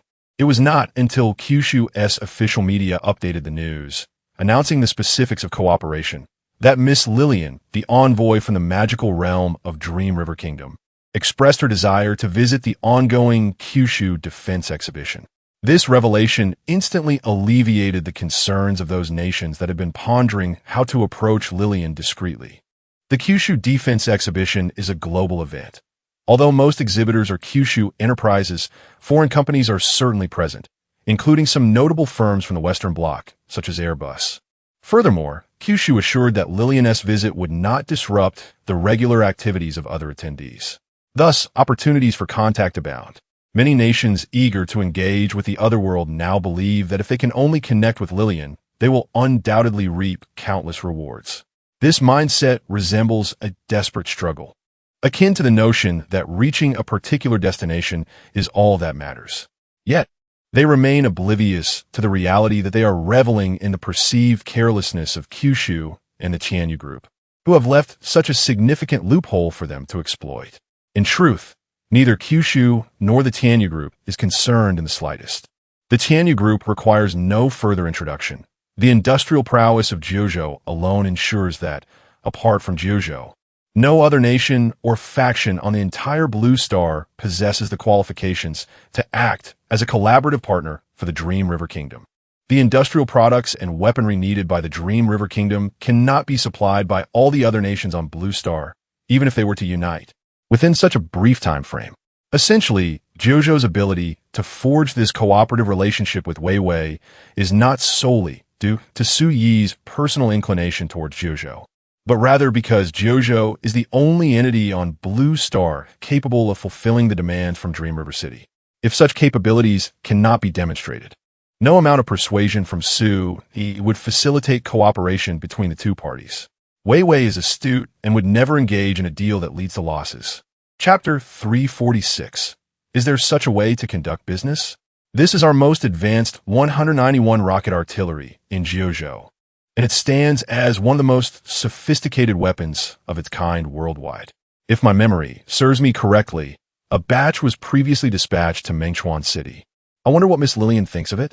Oh, I understand. It is indeed remarkable. We even captured the Dark Elf Princess with it. However, I am curious as to why you cease selling this weapon to us afterward. There are numerous reasons. Firstly, the initial shipment nearly depleted our available active reserves. The subsequent production of this type of weapon is not as rapid. Additionally, these rocket artillery pieces are designed for precise strikes. But according to our command perspective, such precision may not hold as much significance in the magical realm. Therefore, we opted not to continue supplying this type of rocket artillery, as the more fundamental large-caliber artillery and simpler rocket systems are better suited for your environment. I see. If I wish to purchase a batch, would you still be able to sell them? At the air show, after the dedicated sales representative from Juzhou concluded her introduction of the advanced rocket artillery, Lillian gazed at it with a hint of regret. The memory of the time when the Northern Alliance besieged Mengchuan City and several enhanced 750mm rocket artillery rounds instantly eliminated the Dark Elf Princess commanding the Alliance remained vivid in her mind. She still vividly recalls the devastating power of the Cloud explosive rounds. Although in subsequent large-scale operations in Mengchuan City, the advanced firearms from the Blue Star shone brilliantly and delivered a similar shock. That was the result of saturation bombardment, primarily emphasizing quantity over quality. In terms of single-shot power, aside from the tactical nuclear weapon used recently against the Black Dragon, no weapon could truly rival those Cloud explosive rounds. The inhabitants of the magical realm naturally lack an understanding of firepower combinations and economic considerations. In Lillian's eyes, the more powerful the weapon, the better. You are a distinguished guest of Jojo, and if you wish to purchase, it is certainly possible. However, compared to the weaponry configurations we provided for Mengchuan City, the effectiveness of this 191 rocket artillery in the magical realm may not be as significant. I hope you can consider this carefully, the attentive sales representative kindly advised. That's all right, as long as it can be sold. Is it sold by the vehicle? How much for one? Miss Lillian, the launch vehicle and the projectiles are sold separately, with prices varying based on caliber and the type of warhead. The most affordable projectile is approximately 500 000. As for the launch vehicle, the sales representative explained earnestly for quite some time, leaving Lillian somewhat perplexed. Finally, she waved her hand decisively. All right, I will give you 20 billion. You can arrange the details with those projectiles. Is that acceptable? Such a purchasing approach left the sales representative utterly astonished. After years of selling arms, it was the first time encountering someone buying rocket artillery for such an exorbitant amount, and merely providing the funds while entrusting all specifics to the seller. Is there truly such a way to conduct business? After a moment of astonishment, the sales assistant hurriedly replied, "Then we extend our gratitude for Miss Lillian's trust. Shortly, I shall hand this over to a professional team who will tailor a procurement plan for you based on your budget and the specific circumstances of the magical realm." Upon hearing this, Lillian waved her hand dismissively, seemingly unconcerned. This was partly due to her royal heritage. Like Vivi, she had little comprehension of money, only knowing that it was valuable and should be acquired. Thus, she simply purchased what she desired. Moreover, she truly lacked understanding of these matters and was rather indifferent to the intricacies involved, preferring to entrust everything to the experts and merely provide the funds. As for the potential risks of being taken advantage of by others, she harbored no fears. It was not that she was naively unaware of the treachery of human nature. Rather, given the current relations between Jiuzhou and Dream River City, as long as the people of Jiuzhou remained sane, they would not resort to deception in such transactions. Furthermore, with Su Yi keeping a watchful eye, she had every confidence that her interests would be safeguarded. She had personally witnessed Su Yi's esteemed position in Blue Star. With such a formidable ally, there was no reason to fear being exploited. After examining the rocket launcher, Vivi then scanned the exhibition site, yet found little else that captured her interest. The latest stealth aircraft? While it may be cutting-edge weaponry on Blue Star, it would hold little utility in the magical world. The absence of radar systems rendered the acquisition of a stealth fighter redundant. It would be far more advantageous to procure bombers or multi-role combat aircraft capable of carrying a greater array of munitions. Moreover, aircraft, in general, were somewhat superfluous in the magical realm. The skies were populated with a variety of magical beasts, and creatures like griffins had been domesticated for many years, serving as highly developed personal transportation. Affluent mages and warriors commonly kept one or two, akin to the ancient practice of horse breeding in Blue Star. Once matured, these beasts could carry several individuals at speeds approaching the sound barrier, making them perfectly suited for short-distance travel and for establishing aerial dominance in warfare. For long-distance journeys, the magical world possessed spatial magic arrays, capable of facilitating the transportation of large groups and substantial supplies over vast distances, rendering the need for passenger or transport aircraft unnecessary. The same applied to tanks and armored vehicles. Although these were considered advanced weaponry on Blue Star, they proved rather ineffective in the magical world. No matter how fortified the armor, even when reinforced with special alloys from the Tianya Group, they would falter against high-level warriors or mages.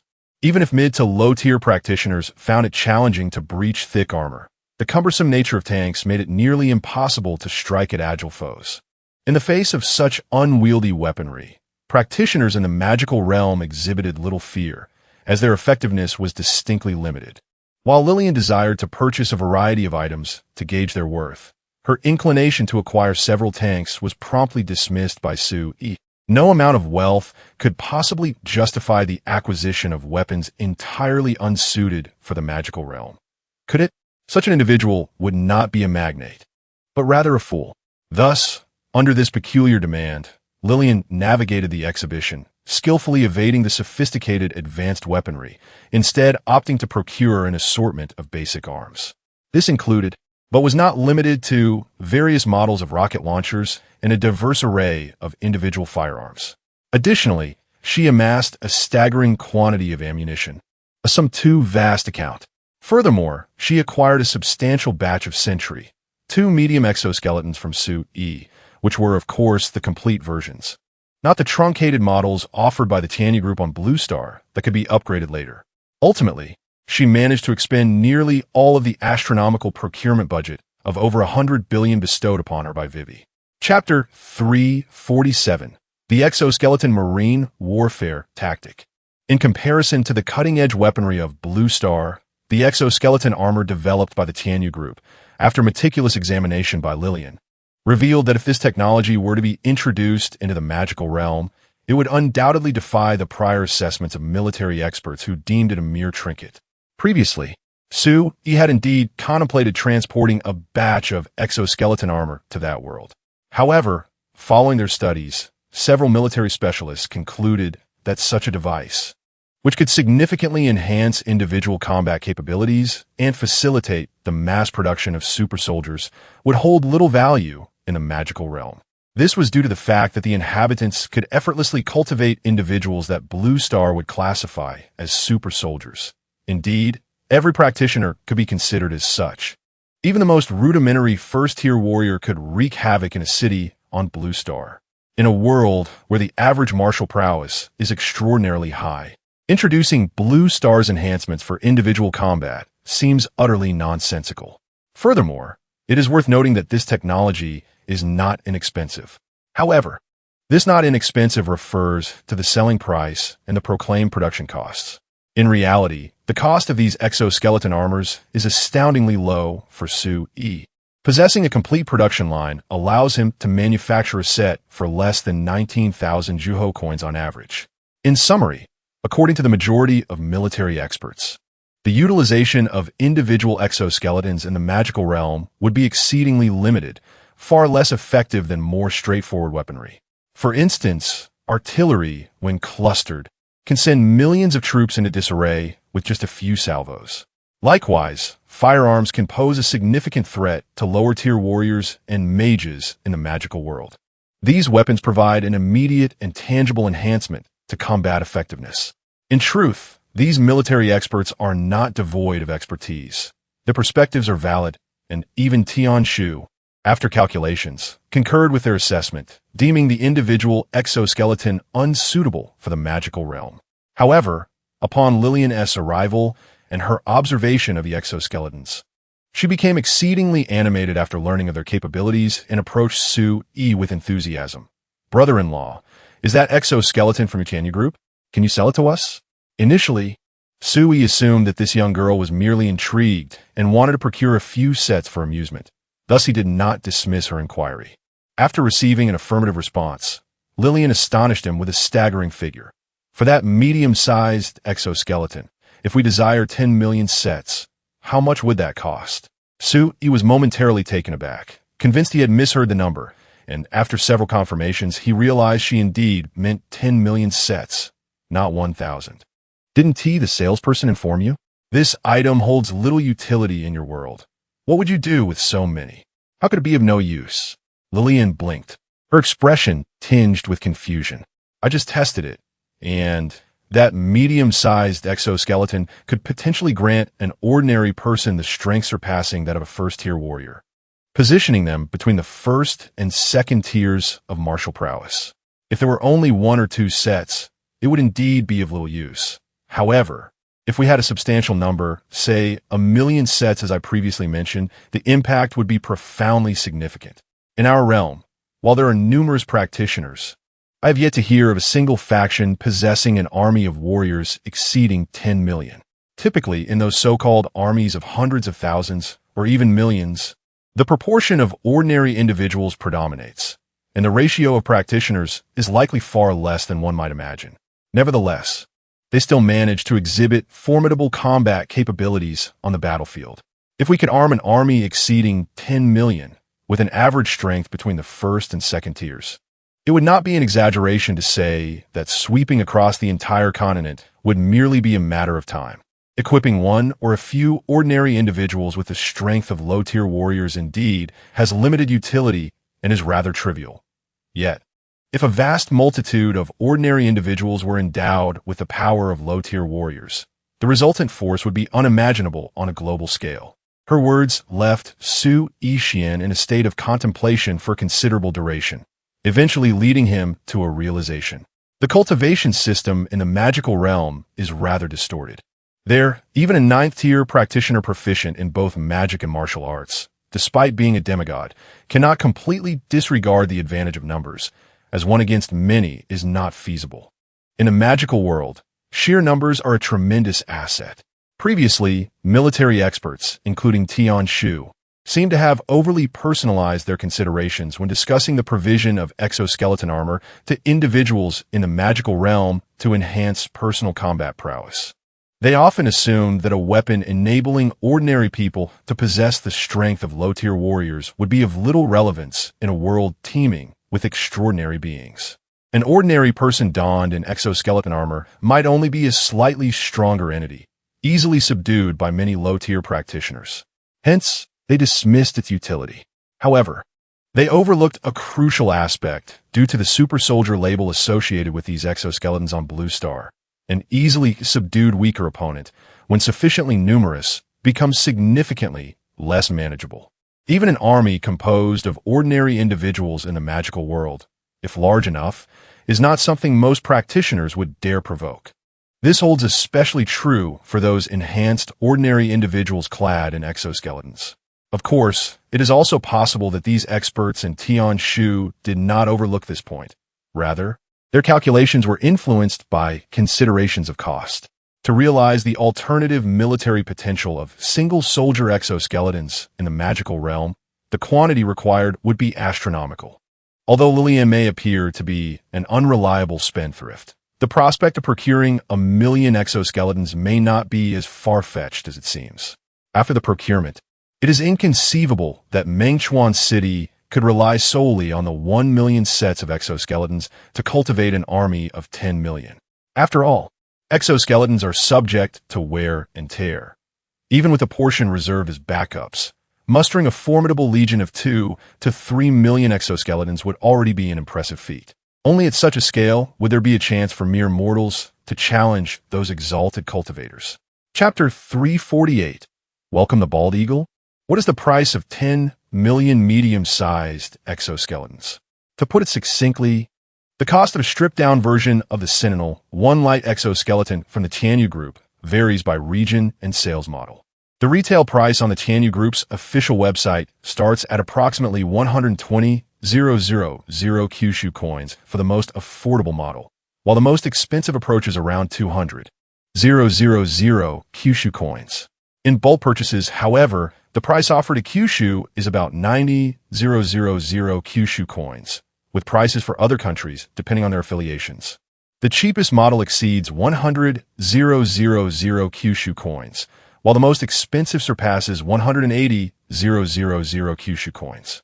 This is merely for the light exoskeletons, while the complete production line utilized by Su E in the interstellar realm produces them at a cost of less than 2,000 per unit. When considering the medium-sized exoskeletons, which have a production cost nearing 19,000 Kyushu coins, the prices multiply significantly. The cheapest retail price starts at 500,000 Kyushu coins, and the most expensive exceeds 1,000,000 Kyushu coins. Moreover, these figures only reflect the standard pricing. Should one wish to make a purchase, they would discover that these items are often out of stock.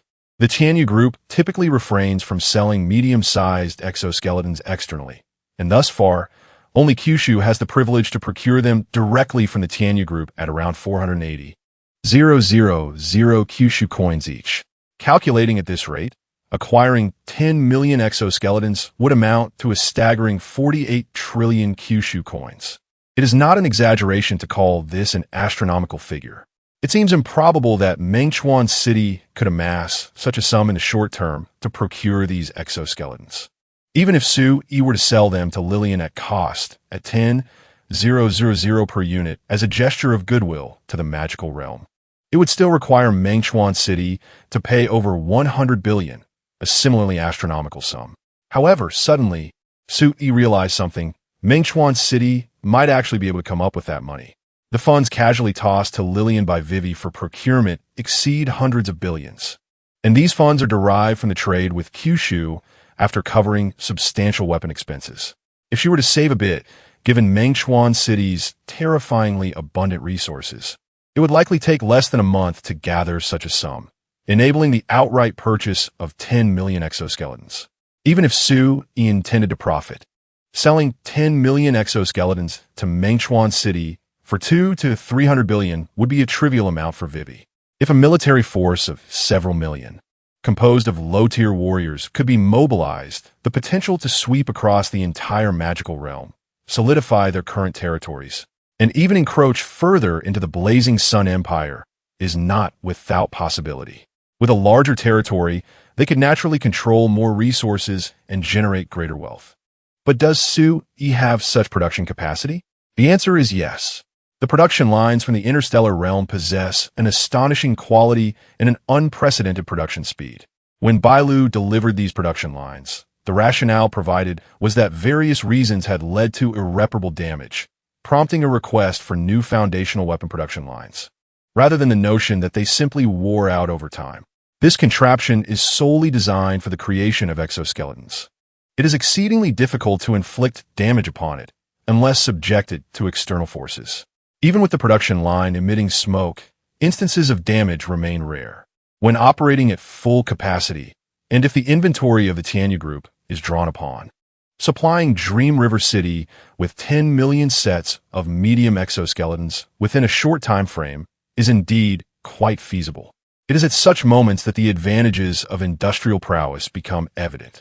The mass production of such mature technological products is remarkably straightforward. When this industrial capability merges with the circumstances of the magical world, it effectively translates to the large-scale manufacturing of low-tier practitioners from the magical realm through industrial processes. This is where the true terror lies. The magical world is replete with ordinary individuals. One might even say there is an overabundance. There is no shortage of manpower.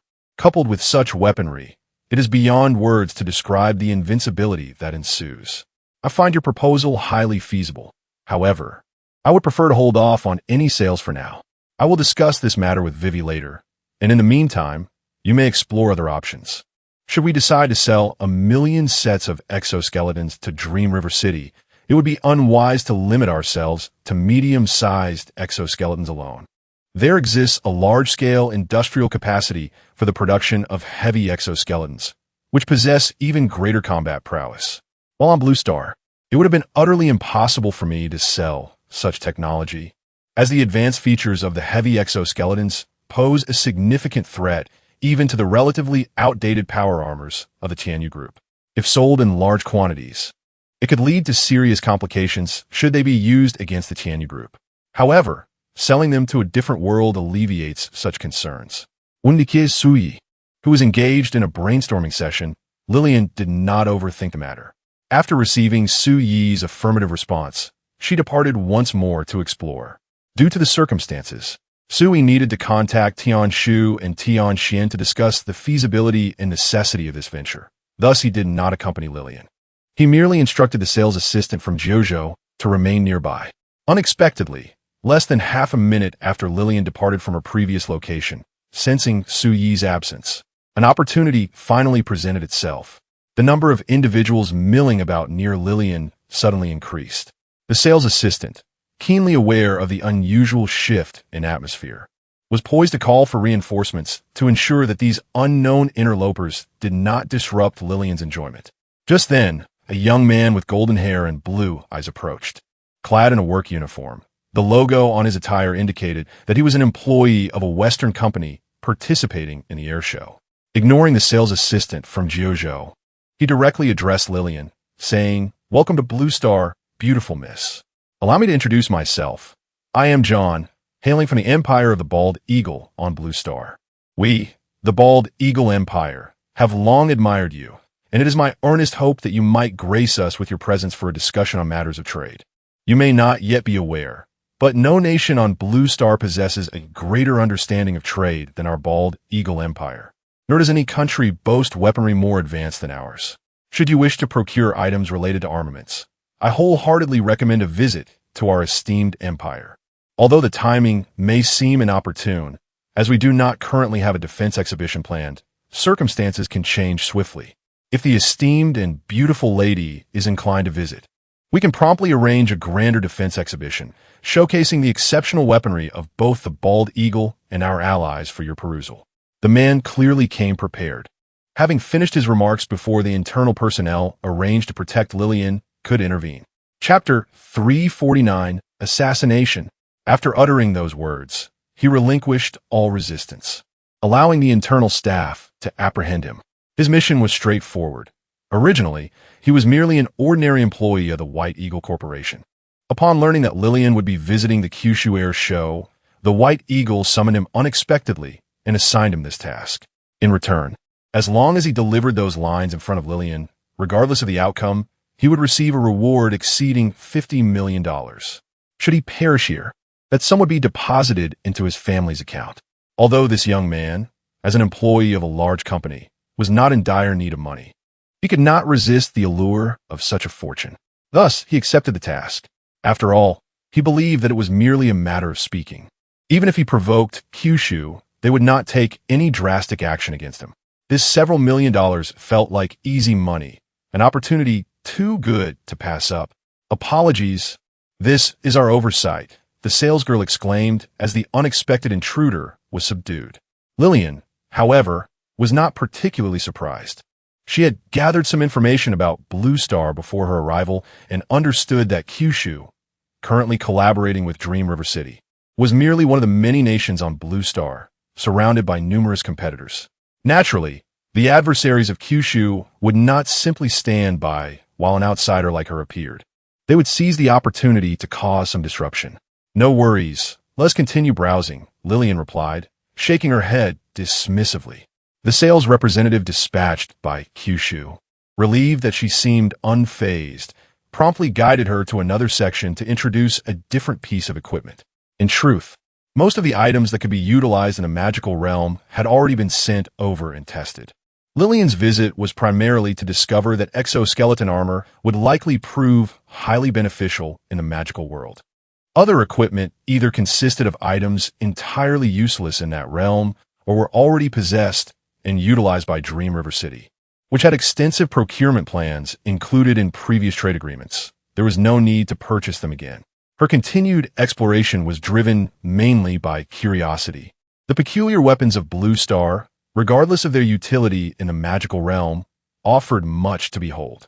As the daughter of a prince, Lillian was not adept at socializing. Her days were consumed with martial training, embodying the archetype of one who favors armament over adornment. She held a keen interest in these weapons and naturally wished to delve deeper into their intricacies. The plan had failed. The visitor from another world seemed disinterested in our invitation. In an inconspicuous corner, a mechanical repairman, having witnessed the sudden turn of events, swiftly took out his phone to report the situation once Lillian and her companions departed. Given the previous attitude of the Kyushu towards Lillian, if she were genuinely interested in visiting other nations on Blue Star, she could have easily retained the individual who extended the invitation with but a single phrase. Kyushu would surely not have impeded her. However, the outcome revealed that Lillian exhibited no interest whatsoever. In fact, she merely cast a fleeting glance at the person in question. It appeared that the invitation from the Blue Star hegemon, the White Eagle, was far less intriguing than the ordinary vehicle-mounted grenade launcher before her. Under the watchful gaze of Kyushu and Tianyu Group, she was unable to engage in normal discourse with Lillian, and the subsequent private exchanges proved to be a dismal failure. This indicated that the Western Bloc's aspirations to court Lillian, hoping to replicate the rise of Tianyu Group through the backing of another world and reclaim their position as global hegemons, were destined to falter. Yet, would they willingly observe the prosperity of Jinshan before them, out of reach for themselves, while Kyushu and Tianyu Group profited immensely from it? Clearly, that was not feasible. Thus, the B plan was set in motion. A somber voice emanated from the mobile device of a middle-aged man. The man, whose appearance was rather unremarkable, opened his mouth as if to speak, but ultimately sighed and said, "All right." With that, he ended the call and turned his attention to a large drone, currently undergoing maintenance and repair, and resumed his work, leaning into the drone's belly as if addressing some specialized component. His name was Li Shanming, an employee of a major drone manufacturing company in Kyushu with over a decade of experience. Due to his extensive work history and his generally honest demeanor, he had been assigned to maintain and service his company's exhibit at the air show. Of course, this was merely one facet of his identity. In addition, Li Shanming harbored another secret, mysterious identity.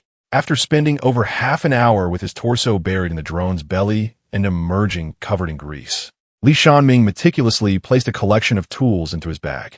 However, no one noticed that the tools he stowed away seemed to exceed the number he had initially extracted. Once he had organized his belongings, Li Shanming slung the bag over his shoulder and departed from the maintenance area at the airshow, seemingly intent on leaving the exhibition venue. Yet, as he passed a certain point, his gaze was irresistibly drawn to the near-Earth orbital vehicle, the Mayfly, which Kyushu had just received from Tianyu Group. His legs involuntarily moved toward the throng of individuals fervently capturing images of the Mayfly. Lillian and her accompanying personnel from Kyushu happened to be among them. As Li Shanming walked, he rummaged through his bag, presumably searching for a smartphone or similar device to capture photographs, an entirely normal action. Coupled with his attire as a staff member, he appeared to be a typical individual just finishing his work, thus attracting little attention from the vigilant security personnel surrounding him. Moreover, this is an exhibition area, a space where visitors are free to roam, and there exists no justifiable reason to impede anyone's passage. Thus, no one paid him any heed.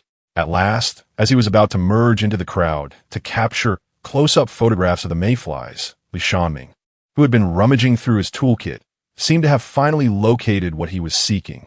Then, from a distance of less than 10 meters from Lillian, he produced a rather crude, homemade pistol. Bang! The explosive crack of gunpowder interrupted the sounds of numerous cameras clicking, instantly plunging the area before the exhibition into a profound silence. Yet, this was merely the beginning. With no thought for the outcome of his shot, Li Shanming raised the firearm and repeatedly pulled the trigger towards Lillian, discharging every bullet from this makeshift weapon. Chapter 350. Do you intend to use this object to kill me? There are assassins. The internal security team, tasked with protecting Lillian, responded immediately to the sound of gunfire. They swiftly formed a protective barrier, brandishing bulletproof briefcases and umbrellas in a desperate attempt to shield against the incoming bullets. Their reaction time was by no means slow. In fact, it could be deemed remarkably swift. Yet, the proximity of the threat was alarmingly close, coupled with the assailant's exceptional proficiency. Armed with a makeshift, crudely fashioned weapon, the adversary unleashed a rapid succession of shots with astonishing accuracy, each bullet aimed directly at Lillian. By the time the internal team had converged and deployed their various defensive tools, the attacker had already emptied the magazine. This unfortunate situation was inevitable. The assailant was undeniably skilled, and the nature of this protective assignment was fraught with peril. It was akin to gambling on the assumption that no one would wish harm upon Lillian. The agents from the Internal Security Division had to attend such a crowded and chaotic airshow, forbidden from taking extensive security measures in advance, even prohibited from dispersing the surrounding crowd. Their only recourse was to remain close to the target and respond to any unforeseen circumstances based on their instincts. In the event of an assassin's appearance, it would be strange indeed if they managed to defend against it. Unlike the political spectacles abroad, where public speeches allow politicians to express their views amidst throngs of people, seemingly without restrictions, there are indeed limitations in place. Attendees are typically screened to prevent any weapons from entering the venue. If an individual were to smuggle a weapon inside and harm the target, the blame would naturally fall upon the security personnel. However, in this spontaneous incident, the internal security team found themselves utterly helpless, devoid of preventive measures. This was an airshow, after all, where real firearms were present. If an insider had been compromised, procuring a weapon was not a daunting task. Furthermore, one could not ascertain whether the assailant was a disguised killer or a temporary collaborator among the exhibitors. With the capability to craft weapons and blend seamlessly into the crowd, the assailant could draw their weapon and fire with minimal reaction time. Upon receiving this assignment, the head of the Internal Security Department candidly expressed the excessive risk involved, fearing that, should an incident arise, their personnel would be unable to respond in time. Yet, this concern was met with indifference not only from Su-yi but also from the typically meticulous upper echelons of Jiuzhou. Consequently, the internal team had no choice but to accept the daunting task. And now, that unforeseen incident had indeed transpired. Upon hearing the gunfire, and confirming that the shots rang out less than 10 meters from the individual they were tasked to protect. The leader of the elite internal team felt a chill of despair. At such a close distance, even a rudimentary weapon wielded by a skilled assailant would likely find its mark. The prospect of failure was nearly non-existent, especially considering the assassin's formidable expertise. This situation was undeniably insurmountable. In that fleeting moment, he almost envisioned the target he was meant to protect being gunned down before his very eyes, followed by his own dismissal from the Internal Affairs Department due to negligence. No, it could be even graver than that. For the individual he was tasked with safeguarding was intricately linked to significant national strategies. Although he, as a member of the Internal Affairs staff, was not privy to the specific details, he grasped enough to understand that this person was likely a crucial element in the broader strategic framework of the 9 provinces in an alternate world. The instinctive reaction of shielding Lillian with a bulletproof briefcase was merely the result of extensive training. At that moment, the elite squad leader of the Internal Affairs Department found his mind utterly blank. Until, "You intend to use this to kill me?" A voice, tinged with confusion, emanated from a front. The squad leader of the Internal Affairs Department was momentarily taken aback. After lowering the bulletproof briefcase, he realized that Lillian, who had been under their protection just a second ago, had inexplicably stepped in front of their makeshift shield wall. She was casually tossing something in her hand. Upon closer inspection, he discovered that it was astonishingly 7 or 8 metal bullet heads. The bullet heads were rough, indicating they had been crafted by hand. Yet they were undeniably genuine bullets, not mere steel balls. They were undeniably the very bullets fired by the assassin moments ago. This revelation sparked a thought in the squad leader's mind. It pertained to a unique training method recently promoted within the Internal Affairs Department, reportedly originating from an alternate world, which, once mastered, bestowed extraordinary powers. The effectiveness of this training was remarkable. He had witnessed colleagues develop immense strength through it, despite his own lack of diligence due to recent assignments. Rumor had it that these miraculous training methods came from another world, and Lillian was indeed a person from that realm. To rise to the rank of elite squad leader within the Internal Affairs Department, one must possess not only combat prowess, but also quick reflexes and a sharp intellect. In that instant, as he pieced together these clues, the squad leader comprehended why Lillian's mission was treated with such indifference regarding her safety by the upper echelons and the Tianyu group. It was because she could indeed catch bullets with her bare hands. The purpose of having personnel like them accompany her was not merely to shield her from gunfire. Rather, it was to ensure that no unsavory individuals approached Lillian, while simultaneously conveying the 9 provinces' regard for this esteemed guest. In the event of genuine danger, their intervention would be unnecessary, as threats to Lillian on Blue Star were virtually non-existent. In stark contrast to the Internal Affairs Department's security chiefs, despair transformed into clarity. Li Shanming, who had just moments ago relished his success, now found himself bewildered at the sight of the bullet heads Lillian continued to toss into the air and catch. When confronted with her inquiry, he was at a loss for words, finally stammering, "Are you human or a ghost?" Lillian, seeing the situation, grew weary of further discourse. With a flick of her delicate fingers, she crushed the heap of golden bullets into mere shards of metal, casually discarding them onto the ground. She then turned her gaze towards the bewildered young sales associate, who was still in a state of shock. "How do you typically handle such matters?" she inquired. Before the associate could respond, the team leader from the Internal Affairs Department, who had swiftly grasped the situation, interjected, "We sincerely apologize for the distress caused to you. Esteemed guest, this was our oversight. We will take this individual back for interrogation and ensure that the mastermind behind this is brought to justice, providing you with a satisfactory resolution." "Very well, then this individual is in your hands," Lillian shrugged, seemingly indifferent. However, as she prepared to depart, she nonchalantly kicked a metal shard on the ground. In the next instant, the shard shot forth like a bolt from a crossbow, striking Li Shanming squarely on the jaw. Accompanied by the sickening sound of bone fracturing, Li Shanming collapsed, his jaw reduced to a bloody mess, utterly mangled. It appears he may have concealed something within his mouth. Perhaps poison. To prevent any possibility of self-harm, it would be prudent to remove his jaw. A bit of life-giving elixir should suffice to mend this minor injury swiftly. Lillian waved her hand dismissively, as if she had merely performed an inconsequential task. Chapter 351.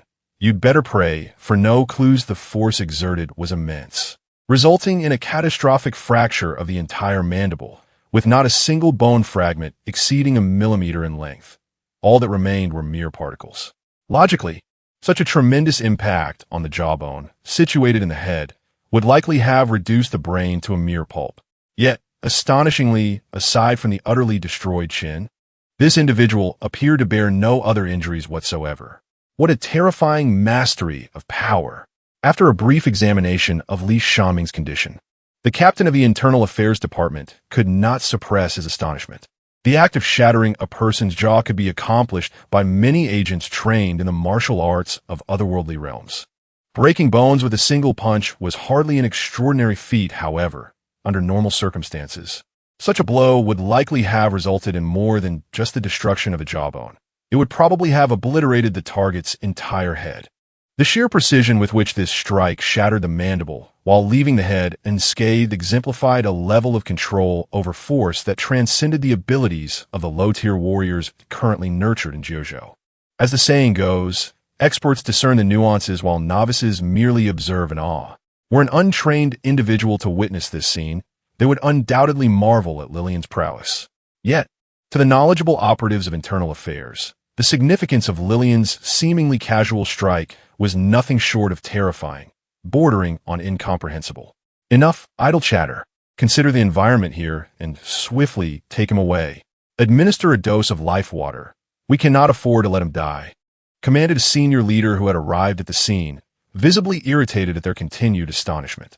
While this incident cannot be blamed entirely on you, should this individual succumb without yielding useful information, you will bear the responsibility. Understood, though they longed to voice further thoughts. Given that the man's injuries were confined to his chin, where the jaw had been pulverized and the connecting blood vessels obstructed, resulting in minimal blood loss, they recognized the leader's grim expression and chose to remain silent.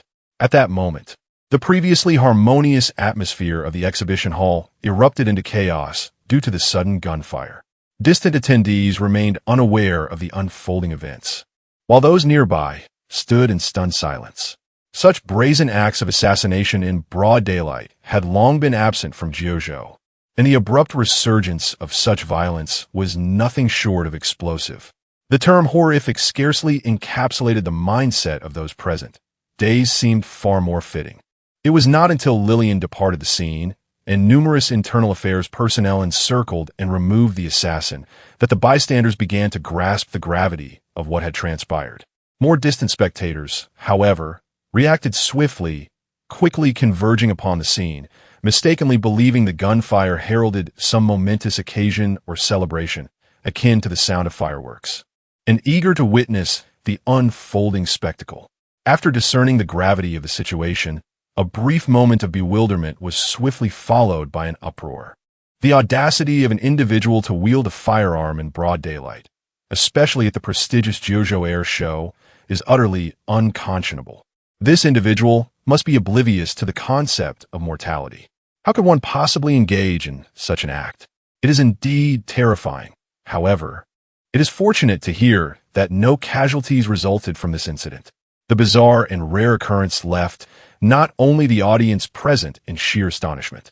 As those in attendance began sharing photos and videos, alongside first-hand accounts of the event, the narrative quickly ascended to trending topics across major online platforms, fueled further by certain unidentified forces discreetly inciting interest. A shooting incident transpired at the air show, with the targeted individual being a strikingly beautiful woman, surrounded by enigmatic men clad in Zhongshan suits, clearly operatives. The audacity to act in such a public forum suggests her identity is undoubtedly significant. Although the photographs are somewhat unclear, it is evident she is both youthful and of high status. I surmise she must be a second-generation elite. Aside from such privileged individuals, who else could command such attention? In my view, the assassination attempt was commendable, albeit unsuccessful. Why speculate endlessly? Have you ever witnessed a second-generation elite escorted by so many security personnel? This must be the envoy from another world who visited Jojo earlier that morning. Wait a moment. An envoy from another world? ISNT that in the imperial capital? How did she suddenly appear at a southern air show? It is merely a short distance. Riding one of the landing craft from Tianyu Group only takes a few minutes. Haven't you seen the announcement from the diplomatic department? They had already publicized her itinerary, clearly stating she would be attending the air show this afternoon. Is that enough proof to confirm her identity as the envoy? Is that not sufficient? Who else at the air show today possesses such prominence? Moreover, she is young and beautiful, with striking red hair, perfectly matching the envoy's description. The only difference in her attire from the morning is entirely reasonable. She was formally dressed for our welcoming ceremony, and naturally, she would wear something more casual for the afternoon's exhibition. It is almost certain that the individual targeted was indeed the envoy from another world. She had just finalized multi-trillion agreements with us and was subsequently attacked. The masterminds behind this assassination must be held accountable. An extensive investigation is imperative. But what will it achieve? Surely, no one domestically possesses such audacity. It must be the work of foreign forces. To be frank, I am nearly certain this was orchestrated by the White Eagle or a nation within the Western Coalition. Even if we uncover the truth, what can we do? Shall we declare war? In the face of such substantial interests in another world, I believe that engaging in war is not entirely out of the question. Do not be too quick to laugh. As I understand it, this envoy has come from the Blue Star alongside Mr. Su of the Tianyu Group. This indicates that their dealings extend beyond merely signing contracts with the 9 provinces and may indeed involve some form of collaboration with the Tianyu Group. Given Mr. Su's temperament, it would be wise for you all to fervently hope that the assassin does not reveal any connections to your spiritual homeland. Otherwise, that individual will not entertain trivial matters and will be prepared to unleash space-based lasers. Chapter 352. My nature is rather extreme due to Lillian's connection with Su.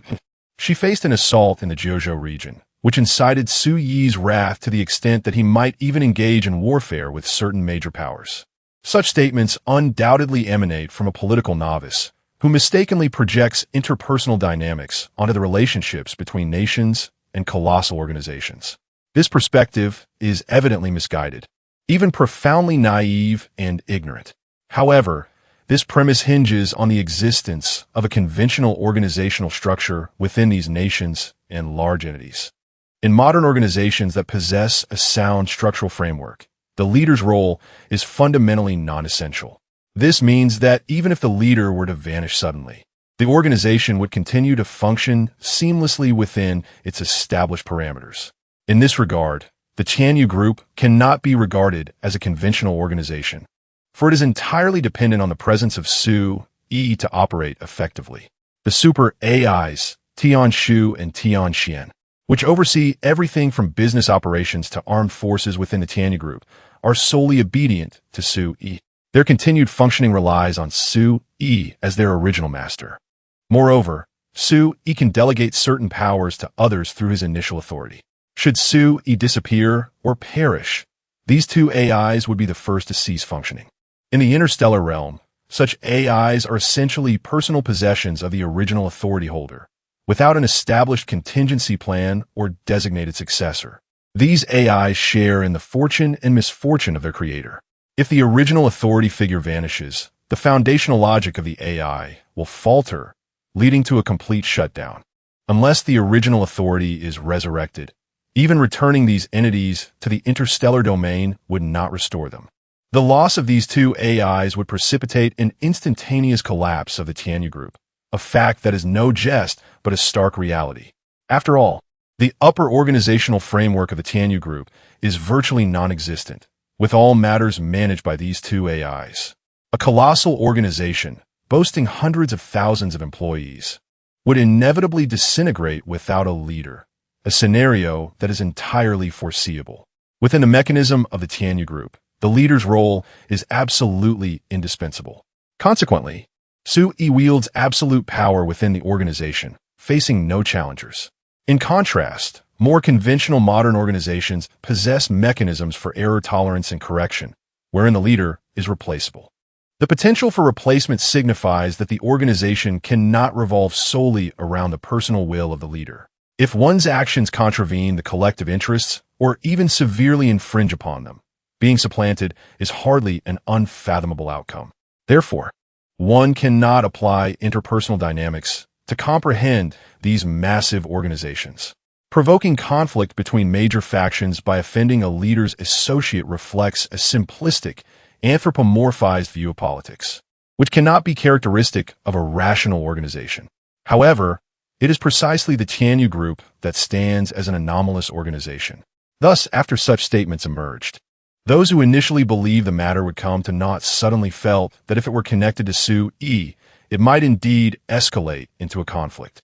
After all, this aligns perfectly with Su Yi's modus operandi, acting on whims without a second thought.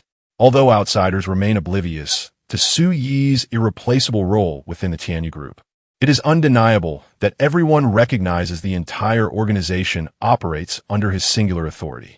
Numerous precedents have already illustrated his dominance within the Tianyu group. If he so desires, even in the absence of any incidents, it would not be surprising for the Tianyu group to engage in warfare against a certain faction. Within this peculiar organizational structure, Su Yi's personal will can genuinely supplant the collective will of the Tianyu group. Thus, interpreting the group's movements through a personified lens poses no issues whatsoever. In an instant, the internet buzzed with news articles about the Tianyu group poised for a significant undertaking. While it may sound rather absurd, I suspect that once the Tianyu group identifies a suspect, a confrontation may indeed ensue. Without a doubt, they would retaliate. Given the current strength of the Tianyu group, claiming they could target anyone on the entire Blue Star is hardly an exaggeration. At this juncture, to provoke the Tianyu group is akin to inviting disaster. I have noticed that some individuals still underestimate the severity of this incident. Even without the existence of such a unique organization as the Tianyu group, if this matter merely offends the Jiuzhou, it would still be difficult to resolve amicably. After all, mishandling this could implicate the interests of the entire other world. The assassination of an envoy within Jiuzhou would necessitate a response to appease the other world. Therefore, Jiuzhou cannot simply remain passive in this situation. They must provide an explanation, though what that explanation entails is uncertain. The most direct course of action would be to initiate a punitive war from a perspective of retribution. Indeed, many remain unaware of what this incident signifies. This is a wealthy magnate who has just signed a staggering 50 trillion super foreign trade agreement. And such an event occurs on their own turf. Do they truly believe Jiuzhou is malleable? Without a decisive and formidable response, how can they expect the other world to trust in Jiuzhou's strength and collaborate with us? Even from a perspective of self-interest, Jiuzhou has compelling reasons to engage in conflict. Those capable of committing such acts must surely lack rationality. Do they genuinely believe that merely assassinating an envoy could sever Jiuzhou's ties with the other world? Such notions are utterly fanciful. Furthermore, one cannot overlook the vengeful nature of the Tianyu group. Those who dare to undertake this act clearly have no intention of remaining in Blue Star. To offend both the Tianyu group and Jiuzhou simultaneously leaves no refuge for the masterminds behind the scenes on this planet. Even the president of the White-Headed Eagle would likely be compelled to present their head as a token of appeasement. In a prevailing consensus that this matter would inevitably lead to war, even if Kyushu chose to remain passive. The Tianyu group would certainly not spare the puppet masters behind the scenes. Su Yi did not disappoint them. That afternoon, approximately half an hour after the incident, Su Yi updated his personal social media with a new post. The post featured an image detailing the information about Li Shanming, encompassing not only his current identity, but also the particulars of his true self, along with records of his dealings with foreign forces, including substantial task commission transfers. Accompanying the image was a statement from Su Yi. There's been some progress in the interrogation. Results should emerge soon. If certain individuals do not come forth to confess before that, they need not blame me later. I tend to adopt rather extreme measures, and I hope everyone understands. Chapter 353, The Bald Eagle. This is truly not my doing in this world. Few dare to disregard the words of Su Yi. However, even fewer have the audacity to engage him in discourse. Those unrelated to the matter do not wish to provoke misfortune at such a time, while those implicated are naturally compelled to feign ignorance, praying that the Tianyu group uncovers nothing. Otherwise, as echoed by the voices online, a few well-placed space-based lasers might very well seal their fate.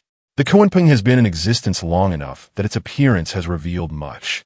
For instance, military experts have analyzed previously published internal and external photographs of the Kunpeng, deducing that it is equipped with a significant array of laser weaponry.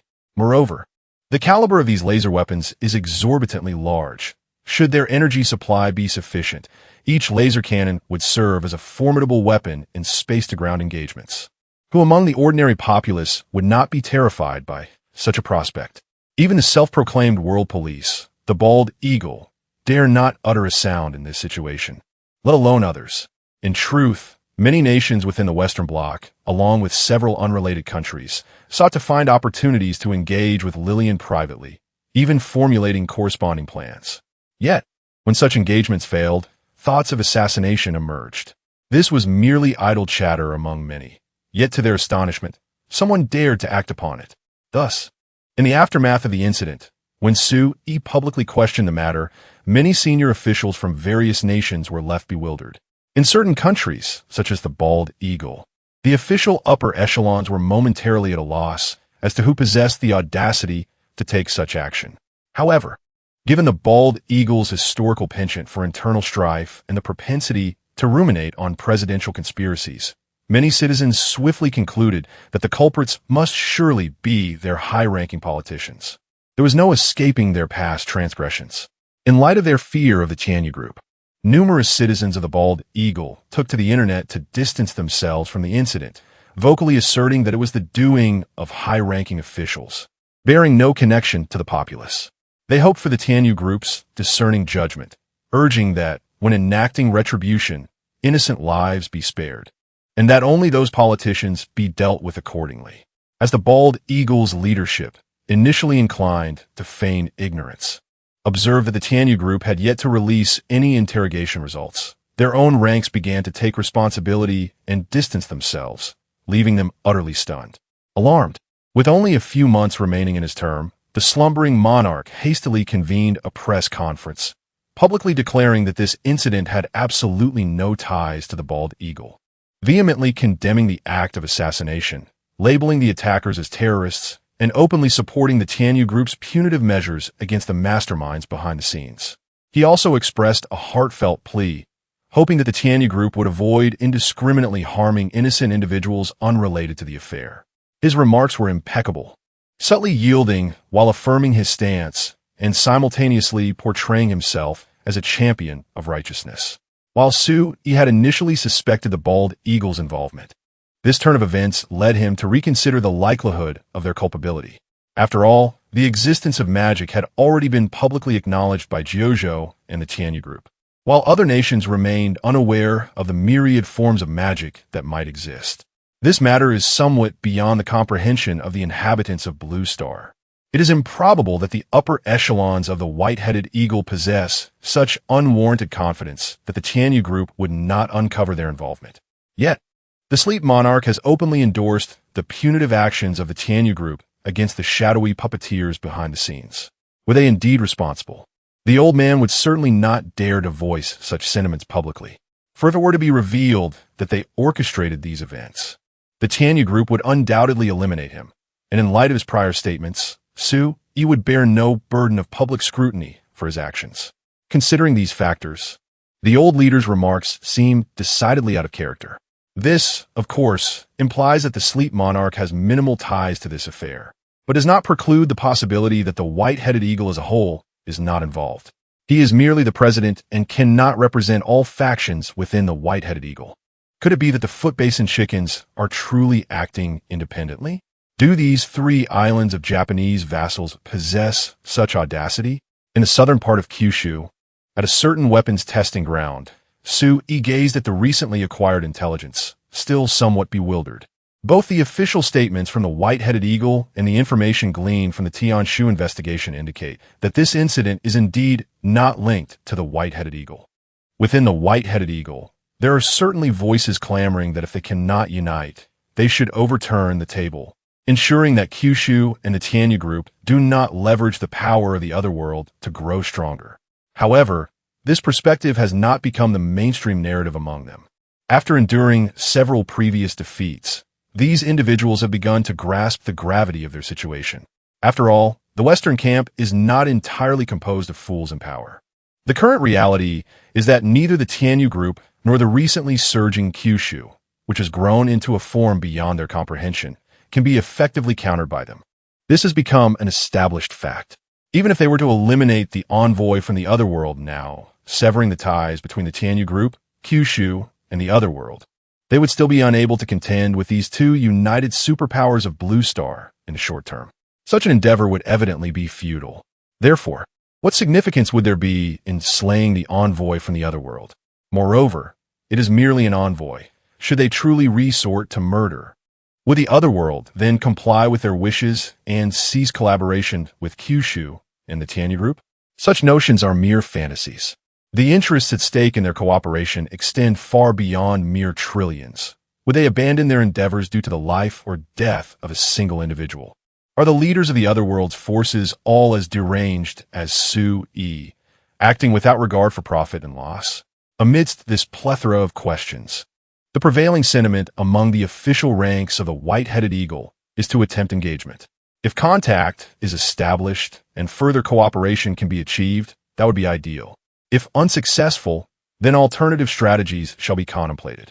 The Tianyu group and Kyushu, however, cannot be expected to resort to drastic measures merely because they wish to privately engage with the envoy from the other world. At most, they would issue a condemnation or utter a few curses. They are well acquainted with the art of enduring criticism. They have long since mastered the ability to brush off such slanders without fear. This outlines the strategic intentions of the high-ranking officials of the White-Headed Eagle. Beyond this, there is little else to report. Naturally, as a capitalistic nation, the White-Headed Eagle, being a vast empire, possesses considerable influence not only from its authoritative government, but also from powerful capitalists. Indeed, one could easily find a single consortium or affluent family within its ranks that surpasses the strength of many smaller nations on Blue Planet. Within the White-Headed Eagle, diverse opinions undoubtedly exist. However, attributing such matters directly to the officials of the White-Headed Eagle seems rather unjustifiable. Moreover, given the avaricious nature of these capitalists, their most fervent desire likely lies in the swift negotiation between Jojo and the other world, facilitating the prompt opening of trade with the other realm, thereby allowing them a share of the profits. Attempting to eliminate the other world's emissaries in a bid to sever all ties with that realm contradicts their financial interests, especially considering the vast market there, which boasts a population far exceeding that of Blue Planet. Chapter 354. A Conspiracy Years in the Making Upon Careful Consideration. It becomes evident that provided the White Eagle's officials have not succumbed to madness, and that there exists a vested interest in the exploration of other worlds by private capital, the previously notorious White Eagle appears to lack any malevolent motives in this affair. Furthermore, the information acquired through the interrogation of the assassin by Su-E and the Kyushu side indeed bears no connection to the White Eagle. Instead, all evidence points toward another nation that is repugnant to the people of Kyushu, the chicken in the basin. After employing the truth-telling magic on Li Shanming, he willingly divulged everything he knew, including how he received this mission and the reasons behind accepting such a task, articulating his revelations with clarity. The identity information regarding this individual that Su-E had previously posted was derived from the interrogation. Firstly, although Li Shanming possesses Kyushu nationality and residency, he is not, in fact, a native of Kyushu. His true identity is that of a chicken in the basin native. The reasons for his possessing a Kyushu household registration and his employment at a military technology company in Kyushu, where he even served as an exhibitor at an air show, are rather intricate. Gaining entry into a military technology firm in Kyushu evidently necessitates a thorough background check, yet ultimately, no issues were uncovered. This does not indicate a failure in Kyushu's confidentiality mechanisms. Rather, it reveals that Li Shanming was a covert agent planted in Kyushu by the chicken in the basin decades ago. His real name is Takeda Akira, a son of a collateral branch of the Takeda family from the chicken in the basin, and he has been an inconspicuous presence within the family. Notably, he was a prodigy from a young age, exceptionally intelligent and quick to learn. Additionally, his mother, a descendant of rebels who had fled to the chicken in the basin, was well-versed in the Kyushu dialect from an early age, and his appearance diverged from the typical features of the chicken in the basin, leaning more towards those of a Kyushu native. Given that the physical differences between the people of Kyushu and the chicken in the basin are not particularly pronounced, this additional advantage rendered him virtually indistinguishable. When Takeda Akira turned 15, a period of internal turmoil arose within Kyushu. The chicken in the basin government initiated a covert plan to infiltrate Kyushu by dispatching a cadre of agents. The individuals sent were predominantly young, like Takeda Akira, who were also proficient in the Kyushu dialect. He was among the elder cohort, with some recipients being as young as 7 or 8 years old. During this chaotic period, characterized by deteriorating public safety and an underdeveloped internet and household registration system, external forces found ample opportunities for manipulation. Many of the tactics employed were exceedingly vile, engendering profound disdain. For instance, the chicken in the basin clandestinely financed a human trafficking organization, which facilitated the abduction of individuals within Kyushu. Those who were captured and coerced into prostitution were considered fortunate, as many others were raised as organ donors, awaiting the opportune moment to be sent abroad to the elite of Kyushu for organ transplants. The trafficking and sale of children were rampant, with countless incidents occurring. The human trafficking syndicates, supported by external forces, were truly ruthless at that time, with thousands of cases involving nearly 10,000 individuals of various ages being trafficked. Among this multitude were the individuals who had been forcibly recruited. Within this group, the well-trained young men and children were sold through various channels to different regions of Kyushu, acquiring entirely new identities. Subsequently, once their objectives were achieved, the authorities terminated funding to these organizations and erased all traces of their support, as if a band of deranged individuals had conspired to exploit the chaos within Kyushu for their own nefarious purposes. When the Kyushu authorities eventually intervened and dismantled this organization, those children of uncertain origin who had been trafficked naturally acquired new identities. Many of the truly abducted children, with the assistance of the Kyushu authorities, were able to reunite with their biological parents. However, during that era of underdeveloped transportation and communication, many children were unaware of their own homes, resulting in a significant number remaining untraceable. Thus, following the dismantling of these large-scale trafficking organizations, the Kyushu authorities found themselves with a considerable number of children whose legitimate identities could not be verified. Some were as old as Takeda Akira in his teenage years, while others were mere toddlers still learning to speak. In desperation, the Kyushu authorities allocated funds to establish an orphanage to care for these children of unknown lineage. They remained there until adulthood. During this time, several children gradually located their families, yet the majority remained unclaimed. For this group of children, who had been victimized by traffickers and bore tragic pasts, no reasonable person would suspect them of harboring any issues. Ultimately, this batch of rescued children, unable to find their parents, was raised by the Kyushu authorities, who not only provided for their upbringing, but also afforded them the opportunity to receive an education. Many even attended university during that era, pursuing advanced degrees and emerging as true high-caliber talents. They were granted legitimate citizenship by the Kyushu authorities. Takeda Akira was one among them. Naturally intelligent, he thrived under the specialized training provided by the authorities, excelling in his studies. After leaving the orphanage, he successfully enrolled in a prestigious institution in Kyushu to study mechanical engineering, ultimately earning a doctoral degree upon graduation. This was over 20 years ago. During that time, possessing such credentials undoubtedly marked one as a top-tier talent.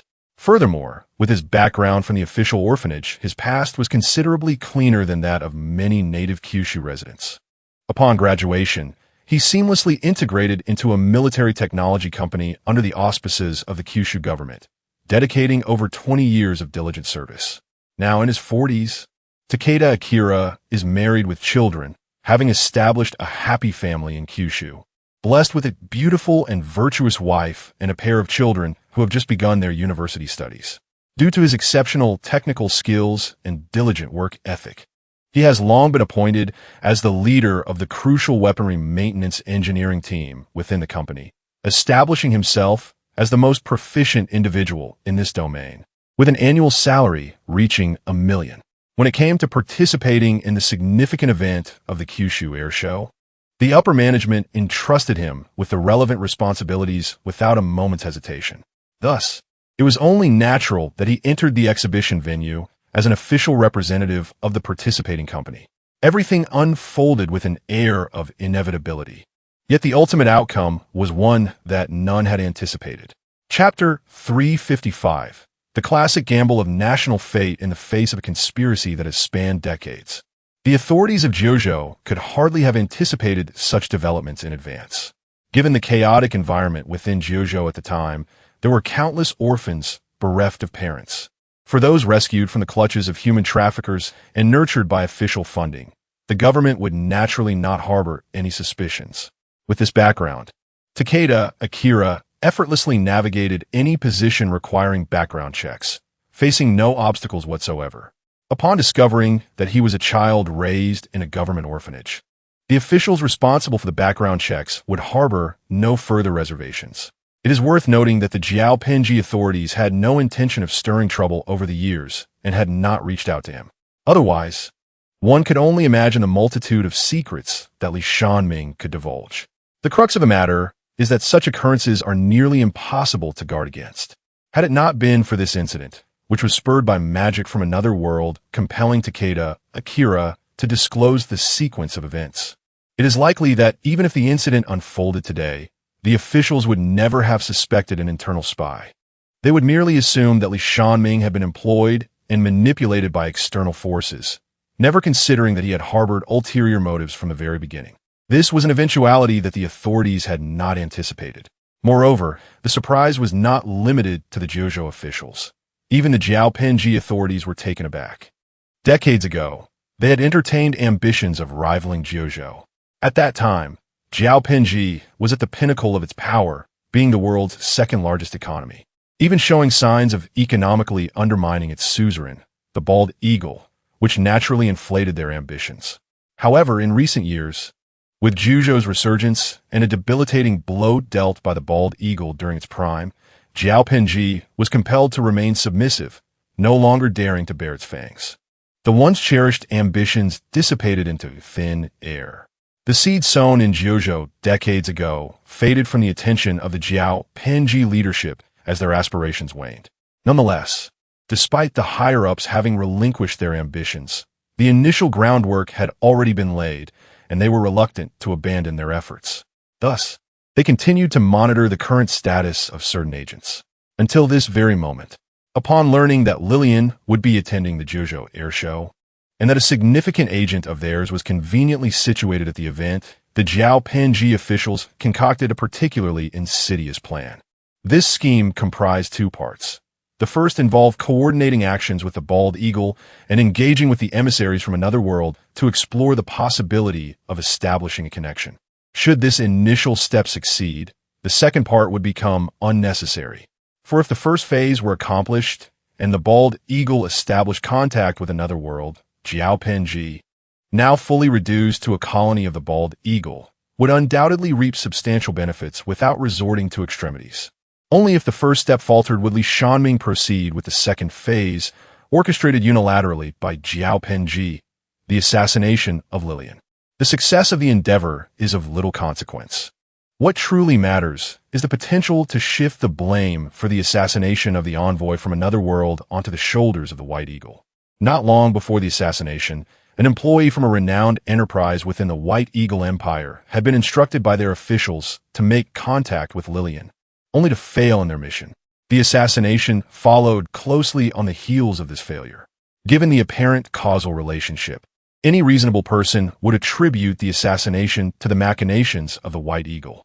If this could lead to a united front between the Tianyu Group and Jeojo against the White Eagle, then the Foot Basin Chicken could seize the opportunity to break free from the White Eagle-esque constraints and no longer be under their dominion. At times, actions that may seem devoid of significance can hold profound meaning for certain groups, driven by divergent interests. This is the enchanting nature of the world we inhabit. Should events unfold according to the foot basin chicken's design? The ultimate outcome, whether the white eagle is brought to ruin by the wrath of Jiuzhou and Tianyu, or whether Jiuzhou and Tianyu lose the support of the other world for failing to protect the envoy, will ultimately benefit the seemingly inconspicuous foot basin chicken. While they may not reap immediate rewards, they could finally shed the chains that have bound them for nearly a century. Even if they cannot yet dream of vast horizons, mere navigation between the two major factions could yield unimaginable benefits. However, the crux of the matter lies in the necessity for events to transpire as they envisioned. In the realm of reality, the absence of unforeseen circumstances is an impossibility. The entire plan hinges on the assumption that after the assassination, Li Shanming or Takeda Akira would promptly take their own lives, thereby leaving no witnesses. In a scenario where all suspicion points to the White Eagle, even their leaders would find it impossible to absolve themselves. Yet, the Foot Basin Chicken's elaborate schemes failed to account for the fact that Lillian, far from being a victim of such rudimentary assassination tactics, is herself a ninth-tier warrior from the magical realm. Takeda Akira, as an ordinary individual, would find it exceedingly difficult to even consider death in her presence. The most critical element, the assassin, remains alive, rendering all of the Foot Basin Chicken's meticulous planning utterly futile. This realization is why Su-yi, upon hearing the official statement from the White Eagle, almost immediately believed that the assassination was not orchestrated by them. He was, however, perplexed by the audacity of these islanders, who dared to undertake such actions without the White Eagle's directive. Ultimately, it can only be attributed to the reckless nature of these island mad dogs, who masquerade as politicians but are, in truth, gamblers. After countless failed gambles over nearly a century that plunged their nation into despair, they continue to attempt a reversal through such reckless wagers. Yet, as with their previous endeavors, the outcome remains the same. Having gambled everything, they face yet another defeat.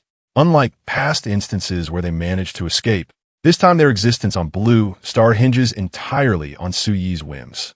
In truth, after unraveling the intricacies of this matter, Su-yi found himself grappling with further uncertainties. It is indeed astonishing that Akira Takeda, also known as Li Shanming, would conspire with the official representatives of the Foot Basin Chicken to engage in such endeavors. It is important to note that he is no longer the solitary figure he was when he first arrived in Kyushu. Rather, he has long since established a family, enjoying the blessings of both a spouse and children, and has been estranged from the Foot Basin Chicken for over 2 decades. Under such circumstances, it is truly remarkable that he could be summoned by the Foot Basin Chicken's officials at a mere command to undertake an endeavor that guarantees his demise, regardless of its outcome. The surreal nature of this situation rivals even the classic gambles on national fortune associated with the Foot Basin Chicken. Beyond mere incredulity, Su-yi finds himself at a loss for words to adequately describe such an individual. Chapter 356. The Bald Eagle. What do you think is the best way to handle this? Su-yi casually inquired of Yuling while seated on a bench at the edge of the weapons testing ground, gazing at the distant scenery. From the gathered information, it was evident that the mastermind behind the assassination attempt on Lillian was undoubtedly the Basin Chick. Yuling pondered for a moment before responding. It seems you harbor a discontent for this nation. I harbor a multitude of grievances against various countries. But if I were to name one that I truly despise, it would be this one, Su-yi replied. Yuling smiled slightly at this. In the grand scheme of Blue Star, with over 100 million people, they are but a drop in the ocean. Since you dislike them, let them all perish. Indeed, those hailing from the mystical realm displayed little reverence for life. The lives of over 1 billion appeared insignificant to Yuling. However, it would be unjust to label her as cold-hearted. The world of the mystics has always valued individual strength, with personalism reigning supreme. Though Yuling had resided in Blue Star for an extended period, her thought patterns still bore the shadows of her magical world. To her, the lives of the Basin Chick's billions were evidently less significant than Su-yi's happiness. Of course, It could not be dismissed that she might deliberately present such a miscalculated answer, prompting Sue E to provide the correct one, thus offering her applause and emotional value, a tactic she was indeed capable of employing. Gently stroking her hair, Sue E contemplated for a moment before stating, "Never mind. Excessive bloodshed disrupts the harmony of heaven. A simple reprimand will suffice. You may decide." Yuling naturally had no objections. The following morning, under Su Yi's directive, the Tianyu group began to publicly disclose a variety of evidence. This included not only Li Shaming's confession, but also, through targeted searches, the Tianshu discovered covert communications between the Basin Chick and Li Shaming. Although both parties had been careful to avoid leaving any incriminating recordings that could expose their plans, the official correspondence could not be erased. Despite undergoing numerous transfers and various encryption methods, under Tianshu's formidable computational power, these security measures crumbled like child's play, and the truth was swiftly laid bare. When the revelations were made public, the world was left in shock. No one anticipated that the insignificant Basin Chick would dare to dance on the razor's edge, engaging in such perilous acts that could lead to utter annihilation. Ironically, the most incensed were not the people of Jojo, but rather the bald eagle citizens who had previously believed that their own government was responsible for this affair, only to find themselves caught off guard by the betrayal. "How dare you commit such acts?" exclaimed a bald eagle representative. "Without our support, you, as the defeated party of the Second World War, should be scurrying like rats in the sewers. Now you dare to bite back and attempt to ensnare our bald eagle empire? This is nothing short of ingratitude. Those wretched Basin folks deserve to rot in hell. The matter at hand bears no relation to us, the white-headed eagle. It is imperative that you discern the true target of any retribution and avoid inadvertently harming the innocent. Deploy the troops. We must take action. Where's our aircraft carrier? We need to demonstrate the might of the white-headed eagle to these Foot Basin people." At this juncture, even the most obstinate old white men have come to recognize the disparity between the white-headed eagle and the Celestial Domain Group. This acknowledgement stems from their belief that the Celestial Domain Group possesses the capability to contend with the white-headed eagle, akin to the formidable red giant bear of yore. However, should conflict arise, the outcome remains uncertain. Subconsciously, they seek to evade confrontation with the Celestial Domain Group and the 9 provinces, not out of fear, but rather an acknowledgement of the potential parity in strength. Thus, they prefer to avoid conflict, though it does not imply they are incapable of winning. This sentiment encapsulates the mindset of the majority within the white-headed eagle. It may seem absurd, yet there are still many who believe the earth to be flat. Representing a superpower, the upper echelons of the white-headed eagle are undoubtedly aware of the truth, but the ordinary citizens, indoctrinated through a system of joyful education, display a level of ignorance akin to illiteracy. Consequently, upon learning the reality of the situation, these individuals vocally clamored for retribution against the Foot Basin chickens. After all, how could one's own well-raised offspring dare to bite back? The notion that they cannot contend with the Celestial Domain Group, yet can manage the Foot Basin chickens, is merely idle chatter among the populace.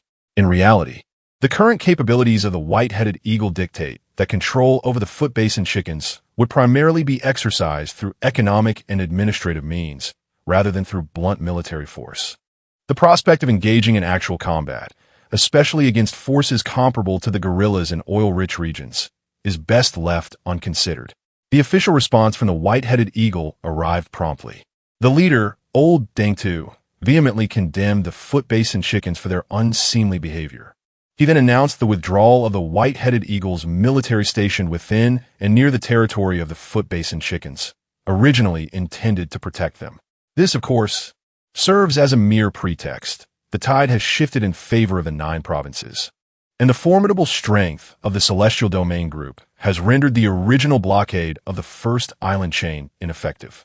Even without withdrawal, maintaining the presence would merely squander military funds. Previously, the military of the white-headed eagle hesitated to relinquish these overseas bases, as they represented lucrative opportunities. Abruptly abandoning them would jeopardize the financial interests of Commissioner Smith, who frequently cited the threat posed by the 9 provinces to advocate for congressional funding. Additionally, There were long-standing mutual defense treaties established between the white-headed eagle and the foot basin chickens that imposed restrictions. Under these various pressures, even as these bases became redundant, they remained a heavy burden, and the white-headed eagle found it challenging to dismantle them. Now, however, the situation has changed. Under the looming threat of the Celestial Domain Group's terrifying weaponry, the military, once opposed to troop withdrawal, has now become the most anti-war faction, eager to pack up and retreat, distancing themselves from the influence of the 9 provinces and the Celestial Domain Group. The so-called agreements, once difficult to retract, can now be effortlessly torn apart and discarded into the refuse following the treachery of the foot basin chicken. This fortunate turn of events provides an opportune moment to withdraw the station troops, achieving a dual purpose. Unlike the usual procrastination, the efficiency of the bald eagle this time is nothing short of astonishing. Within mere hours of the president's decree, all bald eagle soldiers stationed in the foot basin chicken and its surrounding military bases had retreated. Equipment that could be easily transported was taken along, while that which could not was securely stored, with the promise of retrieval at a later date. In essence, the directive was clear: hastily gather belongings and flee. After all, it is evident to even the most naive observer that with Su Yi's current stance, it is only a matter of time before the starship descends upon the foot basin chicken to unleash chaos. If not now, then when? Chapter 357, A Notification. Not a negotiation and a calculated maneuver, the elder statesman, White Eagle, seized the opportunity to sever ties and abscond, exposing his own nefarious deeds to the public eye. Amidst this turmoil, the populace of the nation, save for a select few informed elites, remained bewildered. However, upon grasping the gravity of the situation, chaos swiftly engulfed the entire country. Some individuals resorted to vitriolic exchanges online, striving to uphold their national dignity, while others vehemently condemned the despicable actions of the authorities, asserting that they bore no responsibility for the matter at hand, cautioning that if retaliation were to occur, they wished not to be implicated. Moreover, large-scale protests erupted offline, with citizens demanding that the officials responsible for this debacle promptly appear to offer their seppuku in atonement, lest the entire nation be dragged down with them. The officials, consumed by trepidation, found themselves unable to attend to the ordinary citizens protesting, either due to sheer neglect or indifference. Each faction convened, anxiously deliberating their course of action. Under the officials' permissive oversight, this state of disarray spread rapidly, akin to a plague, permeating the entirety of the nation. In this chaotic environment, beyond the demonstrators, numerous opportunistic individuals seized the moment to loot, vandalize, and incite further disorder. Meanwhile, those with a semblance of clarity promptly exchanged their currency, hastily gathering their families to flee. They sought to purchase tickets for flights, and where that proved impossible, they turned to ships, whether cruise liners or cargo vessels, as the nation descended into pandemonium. With the authorities preoccupied and anxious, customs officials were too distracted to enforce regulations concerning the transport of individuals on cargo ships, prioritizing escape above all else. Unexpectedly, Su Yi found that the mere revelation of evidence had plunged the nation into chaos within a single day, a most absurd turn of events. However, with the truth laid bare, he saw no reason to prolong the matter further.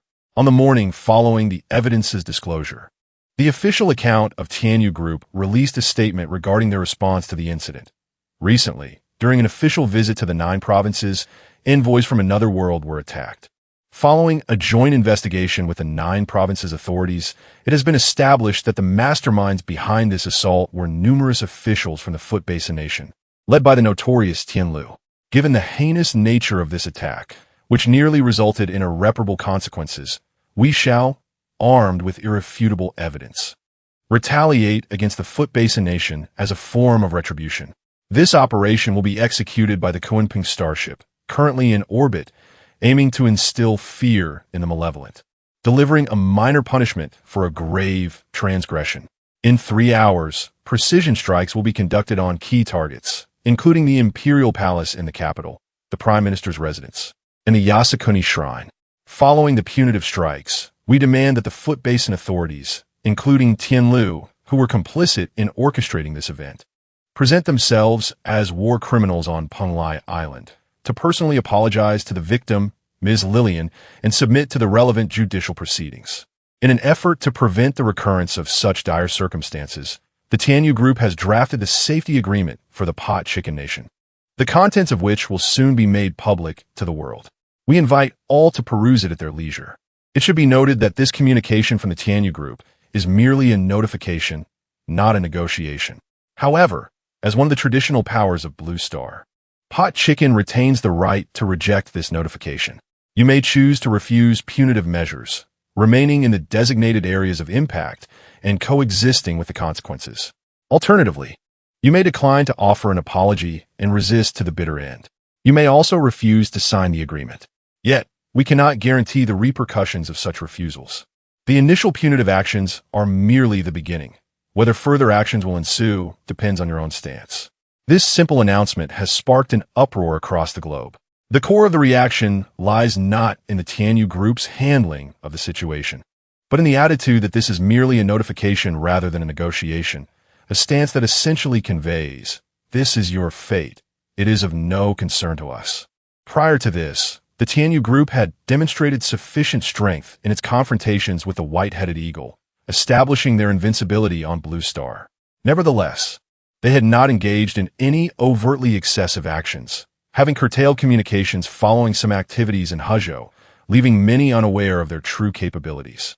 For a long time, the Tianyu Group maintained an image as a mere corporation, even fulfilling their tax obligations punctually as per the public disclosures from the Zhejiu authorities. This led many to perceive the Tianyu Group as formidable, yet ultimately just a company. Previously, numerous leaders from small nations had visited Penglai Island, yet they could not even meet Su-yi. The dissemination of this information on social media sparked considerable criticism, with many believing that Su-yi had let success inflate his ego as a business owner, daring to disregard the dignity of those official heads. After all, regardless of their size, small nations are often seen as entities that cannot be compared to mere corporations. Until now, the issuance of this lofty announcement, casting a condescending gaze upon Pot Chicken, conveys a sense of revelation, a declaration of power. In reality, the Tianyu Group has long possessed the strength to look down upon all within Blue Star. It was merely Su-yi's prior discretion that kept a low profile, rarely engaging in matters beyond his dealings with the white-headed eagle. This has left all who are observing this matter with a sense of disorientation. Yet, the astonishment is far from over. Shortly after the announcement, the Tianyu Group released the full contents of the safety agreement for the Pot Chicken Nation. The terms contained within bewildered any rational observer, eliciting celebrations among the Zhejiu populace and despair among the citizens of the smaller nations. The first stipulation mandates a complete restructuring of the current Pot Chicken administration to be conducted under the supervision of personnel dispatched by Zhejiu and the Tianyu Group. The complete reorganization of the official structure, coupled with the replacement of the vast majority of existing officials, bears a striking resemblance to a dynastic change. Furthermore, the second stipulation dictates that officials appointed within the newly structured government of the Basin Chick must obtain the consent of both the Zhejiu and Tianyu Groups upon reaching a certain level of office. Subsequently, the personnel of the Basin Chick will no longer be subject to nationality restrictions, theoretically allowing anyone to assume a position within its government. In light of these two provisions, it would be entirely feasible for the Zhejiu and Tianyu Groups to directly appoint their own representative as Prime Minister of the Basin Chick. The choice of Prime Minister over Tianhu is due to the third provision, which states that following the reorganization of the Basin Chick's government, the Tianhu family will lose its exalted status and may face litigation from the Zhejiu and Tianyu Groups, laden with a myriad of allegations, likely resulting in the family being left with little more than fragments of its former self. Beyond these significant upheavals, the remaining aspects, such as the establishment of open trade ports, the abolishment of the existing currency in favor of transactions conducted in Zhejiu currency, and the extraterritorial rights afforded to Zhejiu citizens and Tianyu Group employees within the territory of the Basin Chick, are comparatively moderate. Chapter 358. I declare your Majesty's insight. Impossible. Absolutely impossible. Our Great Basin Chicken Empire will never accept such a humiliating agreement. If it comes to war, so be it. If it leads to a million shattered dreams, we shall resist to the very end. In a clandestine safe house in Kyoto, the current leader of the Great Basin Chicken, Tian Huang, surveyed the life-threatening clauses of the agreement, his complexion turning an ominous shade of green. Without finishing the document, he was seething with rage, longing to draw his sword and engage in a fierce duel with Su Yi for 300 rounds. The high-ranking officials of the Great Basin Chicken, along with leaders from prominent families, shared his grim expression. Tian Huang was no fool. He understood the immense power of the Tianyu Group and the profound fear it instilled in the domestic elite regarding potential retribution. Hence, those not included on the Tianyu Group's wanted list, who were specifically named to apologize or held accountable in the agreement, were conspicuously absent from this gathering. The moment the Tianyu Group's announcement was released, he realized his perilous situation. There was no need for the Tianyu Group to come after him directly. He feared that if he refused their demands, many who had no involvement in this affair would seek to protect themselves by turning him in as a scapegoat. Consequently, to ensure his safety, the location of this safe house was known only to his most trusted confidants. The individuals he had summoned were equally trapped under the oppressive might of the Tianyu Group. None wished for death, and it was clear that the Tianyu Group's current stance was not merely to eliminate them, but to uproot their entire families. Such a fate was unacceptable to these powerful figures. Thus, after the Tianyu Group's nonchalant announcement, it was inevitable that those targeted would band together for mutual protection. Meanwhile, those not named were frantically searching for them outside. After all, Su Yi had made it clear that if the people of the Great Basin Chicken failed to meet his subsequent demands within the stipulated time frame following punitive measures, then this so-called punishment would merely be the beginning. In such dire circumstances, the only option left was to sacrifice others.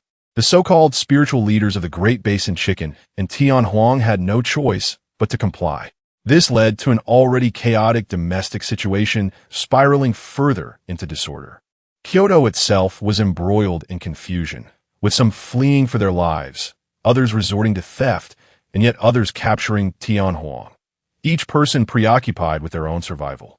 "Your Majesty, what should we do next? We are all ears." In the small chamber, everyone bore solemn expressions, harboring no doubts about Tian Huang's resolve to fight to the end. They felt powerless, like grasshoppers after autumn, and Su Yi did not appear to be particularly magnanimous. Their only recourse now was to align themselves with Tian Huang. "Of course, we shall take up arms and retaliate," Tian Huang declared, slamming his fist onto the table before him. While the Tianyu Group possesses considerable strength, Su Yi is overly arrogant, believing that every citizen of our nation will obediently comply with his demands and accept his outrageous terms. It is utterly impossible. Rather, these excessive agreements will incite the spirit of resistance among the subjects of the Great Basin Chicken Empire, granting us an opportunity. We merely need to stoke the flames of discontent, stirring domestic emotions, and combined with our inherent identities, we can amass a considerable following. Moreover, I possess several military stockpiles, which not only store a vast array of weapons, but also house numerous production lines for various armaments. While the manufacturing of large-scale equipment poses challenges, the production of basic infantry weapons remains unproblematic. At that juncture, with public sentiment on our side and arms at our disposal, we need not confront the Tianyu Group directly. We simply need to create turmoil within our nation, rendering it difficult for the Tianyu Group and Jiuzhou to seamlessly seize such a bountiful expanse of land. When they find themselves ensnared in a protracted security struggle, they will inevitably relent, and that will be our moment to negotiate. The strategy, when articulated, is quite straightforward. It involves leveraging the somewhat absurd agreement from the Tianyu Group to incite animosity towards them among the Great Basin Chicken populace, coupled with guerrilla tactics using the weapons at our disposal. While this may not significantly impact the Tianyu Group and Jiuzhou directly, it will substantially elevate their costs of governance over the Great Basin Chicken.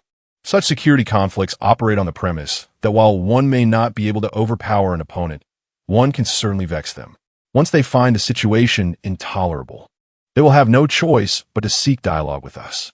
Indeed, This approach seeks merely a chance to negotiate, striving to secure a path for survival for oneself and one's family. He is not foolish. He does not harbor the delusion that he can rally 1,000,000 souls to obliterate Jojo and the Tianyu group.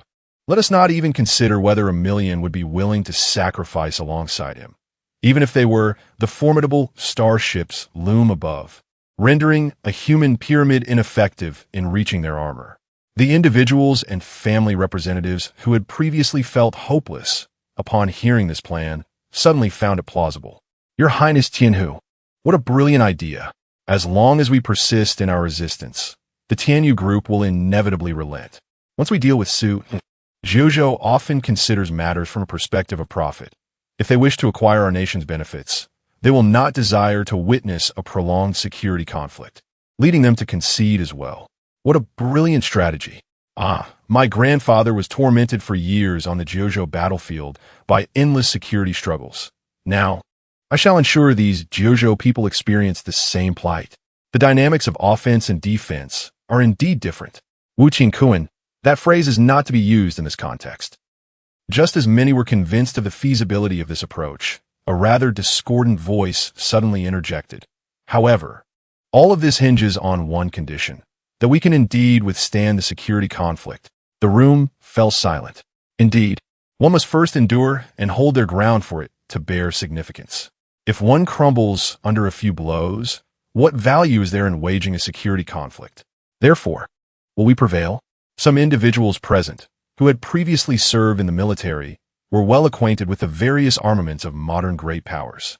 They recalled the drones and mechanical dogs showcased by the Jojo in recent years, their expressions turning somewhat grim. The remaining individuals exchanged glances, silently wishing for someone to step forth and proclaim victory. However, after a prolonged silence, what they received was not a promise of triumph, but rather the emergence of an even more disheartening possibility. You are mistaken. There is indeed a prerequisite to all this. But it is not whether we can prevail in a security battle. The crux lies in whether the Tianyu group, or more specifically, Su, deems the interests of the nation of Jaibaji worthy of attention. If they hold no regard for these matters, then why would he engage us in a security battle? Nuclear weapons, starships, or any other means. He possesses an abundance of methods to erase the entire empire from the map of Blue Star. Chapter 359. Cease your actions, Your Majesty. This profound inquiry of the soul rendered everyone in the room speechless. Indeed, why should one concern themselves with the meager resources of a few insignificant islands when others are venturing into alternate realms? If these agreements can be manipulated, then so be it. If they cannot, then what is the consequence of obliteration? It is hardly a matter of great significance. The individual who had suggested launching an expedition was swiftly silenced. Land and population are resources, but only under the assumption that humanity remains confined to Blue Star and has yet to transcend its boundaries. The Celestial Domain Group is not lacking in resources. What, then, is to be done? The urgent inquiries from Manhwa went unanswered, for the disparity between the parties was insurmountable. To put it bluntly, He could extinguish them with the same ease as one would crush a mere insect, which is precisely why he felt emboldened to issue commands without the slightest inclination for dialogue. Once it was determined that they were responsible, he would simply announce the punishment without any unnecessary discourse. This was far more ruthless than the so-called Blue Star Police represented by the white-headed eagle. What to be done? Given the current circumstances for the survival of our great pot empire, perhaps it would be prudent for His Majesty Tianhua and all present to embrace death together. At that moment, the voice persistently raising questions finally revealed itself. It belonged to a young man at the rear of the crowd. Tianhua was taken aback, exclaiming, "Who are you? I do not recall extending you an invitation." The individuals he had summoned were all allies of his own ilk. Even his closest confidants were not invited for fear that they would betray him to save their own skins. The newcomer was evidently not part of the meticulously curated guest list, and he likely wasn't even from the upper echelons of the Pot Empire, as Tianhua was well acquainted with those few true leaders. "Forgive my uninvited presence, Your Majesty," the man said, bowing with utmost respect. "I have come to implore Your Majesty to surrender to the Celestial Domain Group." Do not mislead yourself, for in doing so, you jeopardize not only your own life, but the fate of the entire empire. Tianhua was momentarily at a loss for words. The audacity of this man was staggering. After the Celestial Domain Group published their list, he had chosen to hide away, only daring to confer with those equally marked by misfortune. His greatest fear was being betrayed by his own subordinates, dragged before the Celestial Domain Group as a token of allegiance. As Tianhua understood all too well the nature of his compatriots, he was well aware of their propensity for treachery. To his astonishment, despite his vigilance, he had been caught off guard, unaware of how the intruder had discovered his hiding place. "Guards, seize him at once," he bellowed, regaining his composure. After all, having held his position for so long, he still commanded a few loyal followers. However, despite his frantic calls for assistance, no one rushed to his aid. Just as he began to ponder this, the young man clarified, "There is no need for alarm, Your Majesty. The information regarding your presence here was disclosed by your own guards. Those within have either fled or have chosen to align themselves with us. Desist, Your Majesty. Outside are the forces of the Tianyu Group. Neither you, nor I, nor the entire empire can withstand their might." No sooner had the words been spoken than the door was violently kicked open, and a throng clad in uniforms of the Foot Basin Army surged into the conference room, indiscriminately firing their weapons. Except for the man who had foreseen this and taken refuge in a corner, every soul in the room was mercilessly reduced to a lifeless husk, none escaping the onslaught. The target, Tianhua, was treated with particular scrutiny. The bullets extracted from his body would surely weigh several pounds, as if he had been born of lead itself. The Tianyu Group merely sought to bring these individuals to trial, with no stipulation that they must arrive alive. To prevent any unforeseen complications, those who advocated for surrendering the individuals sought by the Tianyu Group for the sake of safety took the drastic measure of executing them all, intending to sever their heads later for delivery to the Tianyu Group. After all, those singled out by the Tianyu Group beyond Tianhua were all traditional nobles of the Foot Basin Nation. Each of their factions held deep, intricate roots within the country. Capturing them alive posed an excessive risk. Should their backing forces discover the plot and come to their rescue, escape would become a likelihood. Death, however, offered greater security, as no one would dare risk their life to save mere corpses. "Report, Commander. They are all here. Not a single one has escaped." Upon hearing his subordinate's report, the man promptly replied, "Well done. Preserve their heads and make haste to the airport. The transport plane is ready for immediate departure. We shall send them to Penglai Island to avert any prolonged troubles." His name was Murakami Masaru, and if one were to scrutinize his identity, he was merely a minor officer within the Foot Basin's defense forces. In days gone by, such a figure would not have even had the opportunity to bow before Tianhua, let alone apprehend him. Yet, the tides had turned. With the issuance of the Tianyu Group's wanted notice, the once untouchable Tianhua and the high-ranking officials had become pariahs. Most of the unnamed aristocrats were now frantically scouring the world for these individuals, desperate to deliver them to Penglai Island before the Tianyu Group's deadline, igniting fierce conflicts with the powers behind those marked for capture. Amidst this chaos, Murakami Masaru, commanding a contingent of several thousand troops, had emerged as a figure of genuine authority, drawing the attention and flattery of many who had once held lofty positions. However, he was not naive. He understood that the path of a warlord led to no fruitful end. His current prominence was merely a fleeting consequence of the turmoil instigated by the Tianyu Group's decree. Once the Tianyu Group and the forces of Jiuzhou truly assumed control over the Foot Basin Nation, his inflated power would swiftly revert to its former insignificance. As a member of the old regime, he was also at risk of being ousted altogether, relegated to the status of an ordinary citizen devoid of any influence. Having tasted the fruits of power, Murakami Masaru was unwilling to descend into obscurity. Thus, he became a fervent zealot in the pursuit of capturing Tianhua. The current situation has become exceedingly clear. The influential figures within the original framework of the Foot Basin Nation have lost their prominence. The future trajectory of this country will likely hinge upon the whims of the Tianyu Group and Jiuzhou. Their sole desire is the acquisition of power, indifferent to the notion of national identity. In this tumultuous period of power transition, safeguarding their own authority from diminishing or even seeking to amplify it, necessitates aligning closely with a new benefactor. Whether this new benefactor is the Tianyu group or Jiuzhou holds little significance for them. They understand that to embrace the new patron, they must offer the head of the old one as tribute. Thus, this meticulously orchestrated operation emerged amidst the chaos, resulting in the apprehension of the majority of those listed on the Tianyu group's wanted notice. Chapter 360. Is the case already resolved? Has Tian Huang arrived at Penglai Island? So soon? What? They brought just a head? Ah, a case of insubordination. Then it's of no concern. Who apprehended him? Their efficiency is commendable, considering their earnestness in apprehending Tian Huang with such alacrity. Perhaps a title should be bestowed upon them. At Penglai Island, the headquarters of the Tianyu group, Su Yi was taken aback upon hearing this news shortly after returning from Kyushu.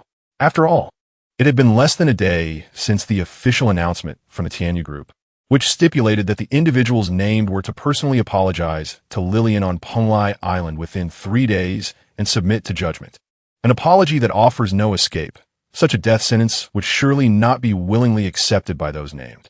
The creation of this predicament was fundamentally aimed at sowing discord within the foot basin, inciting internal strife. This was a plan proposed by Tian Shu, which Su Yi naturally did not refuse. The events unfolded as Tian Shu had anticipated, under the formidable deterrence of the Tianyu group.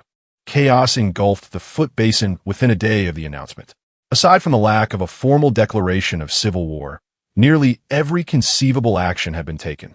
However, he did not expect the resolution on the island to come so swiftly, with someone delivering the head of Tian Huang directly. In recognition of such prompt action taken by the enemy informant, Su Yi casually established a position for Murakami Masaru on the island, thereby granting him his wish. Such rapid betrayal is, of course, not indicative of a trustworthy subordinate. Yet Su Yi was indifferent. After all, the individual was merely causing turmoil within the foot basin and would not extend their chaos elsewhere. That afternoon, following the apprehension of the principal and accomplices involved in the assassination attempt on Lillian, well, one might say only partially apprehended, as Murakami Masaru had delivered merely the head, Tianyu Group could officially declare the case closed. As for the agreements, with the head of the Tian Huang Group eliminated, the internal chaos within the foot basin began to ease somewhat. Many surviving families that had not been named united, expressing their intention to establish a temporary joint authority to address the turmoil on the island within a week, while also negotiating terms for agreements with the Tianyu Group and Kyushu, as well as subsequent arrangements for the Tianyu Group and Kyushu to oversee the situation. Compared to acts of violence and beheadings, such meticulous tasks indeed required more time. Su Yi, disinterested in these trivial matters, entrusted everything to Kyushu. When the time came to intervene in the domestic affairs of the foot basin in accordance with the agreements, he would simply send someone over to blend in. With that, the assassination attempt on Lillian could be regarded as having reached a conclusion. Certainly, to some extent, this situation had been anticipated by Su Yi. He had surmised that such events could unfold as early as when Lillian first arrived on Blue Star. Tian Shu has indeed devised a corresponding contingency plan. Had Tian Shu heeded the suggestion to station several elite members of the Tianyu Group's security department, clad in powered armor, by Lillian's side. The presence of these sophisticated armored units, equipped with advanced scanning devices, would have made it exceedingly difficult for an assassin to approach her, let alone discharge a firearm amidst a crowded area. Su Yi could have effortlessly averted this occurrence, yet he saw no necessity to do so. The Tianyu Group currently possesses the audacity to act against whomever they please. They merely lack sufficient justification. Lillian's arrival conveniently furnishes him with such a rationale. After all, as a 9th-tier martial artist, she would hardly fall victim to a few meager firearms. Moreover, Su Yi had long forewarned her about the possibility of such events, and with her preparedness, any assassination attempt against her would be unlikely to result in collateral damage to innocent bystanders. It can be asserted that from the outset, he harbored a predatory mindset. Initially, he intended to ensnare the bald eagle, hoping to seize the opportunity to deliver a decisive blow to the already beleaguered creature. However, He did not anticipate that the bald eagle would behave so submissively this time.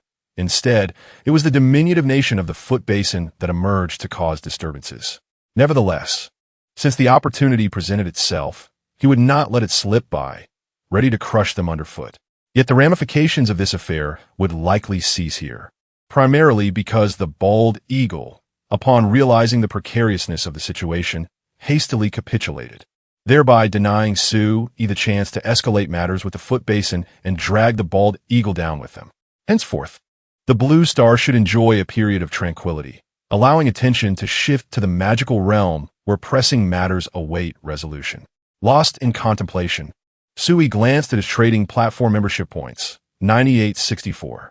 With just over 300 points remaining, he would have enough to activate the permanent portal to the magical world. However, the same resources cannot be repeatedly exchanged in bulk to amass points over an extended period. During his recent transactions with Vivi, despite dealing in substantial commodities, the rate of point acquisition had significantly slowed after the initial few exchanges. Often, when delivering goods and equipment valued in the billions of Jojo coins, he would only earn a few hundred points on a good day, and, at times, merely 100 points. Given this pace, it was uncertain how long it would take to accumulate enough points to unlock the portal to the magical world. Certainly, not in a matter of months. The silver lining is that he can acquire points through transactions in more than one realm. Recent exchanges involving the white deer for starships and Liniran for martial arts techniques have yielded the most points, particularly the transaction concerning the martial arts techniques, which seemed modest in scale, with Sue-yi offering only a few books and Liniran providing a handful of jade slips, resulted in a remarkable reward of over 2,000 points from the system. Coupled with the more than 1,000 points gained from the Starship transaction, his total surged past the 9,500 mark. With just a smidgen of points remaining, he is now only a little over 100 points shy of his goal. Tianshu, is the material prepared? If he recalls correctly, this batch of supplies includes not only the routine military and various living materials from Jojo, but also industrial goods, as well as 200,000 medium-sized exoskeletons. These items are among the unsold inventory of the Tianyu Group, with Lillian having ordered 10 million units, prompting Sue-yi to completely deplete the stock of armor in the warehouse. In contrast to the countless supplies and weapons previously sent by Jojo, this marks the first occasion of dispatching such a substantial quantity of exoskeletons to the magical realm. Based on past experiences, Sue-yi estimates that this transaction will undoubtedly yield enough points to accumulate a total of 10,000. Chapter 361. To strike or not to strike? Certainly we shall strike. Everything is prepared, sir. You may collect it at your convenience. The transaction of such substantial resources had been executed countless times before. The entire process was not only familiar to Tianshu, but also to all personnel involved.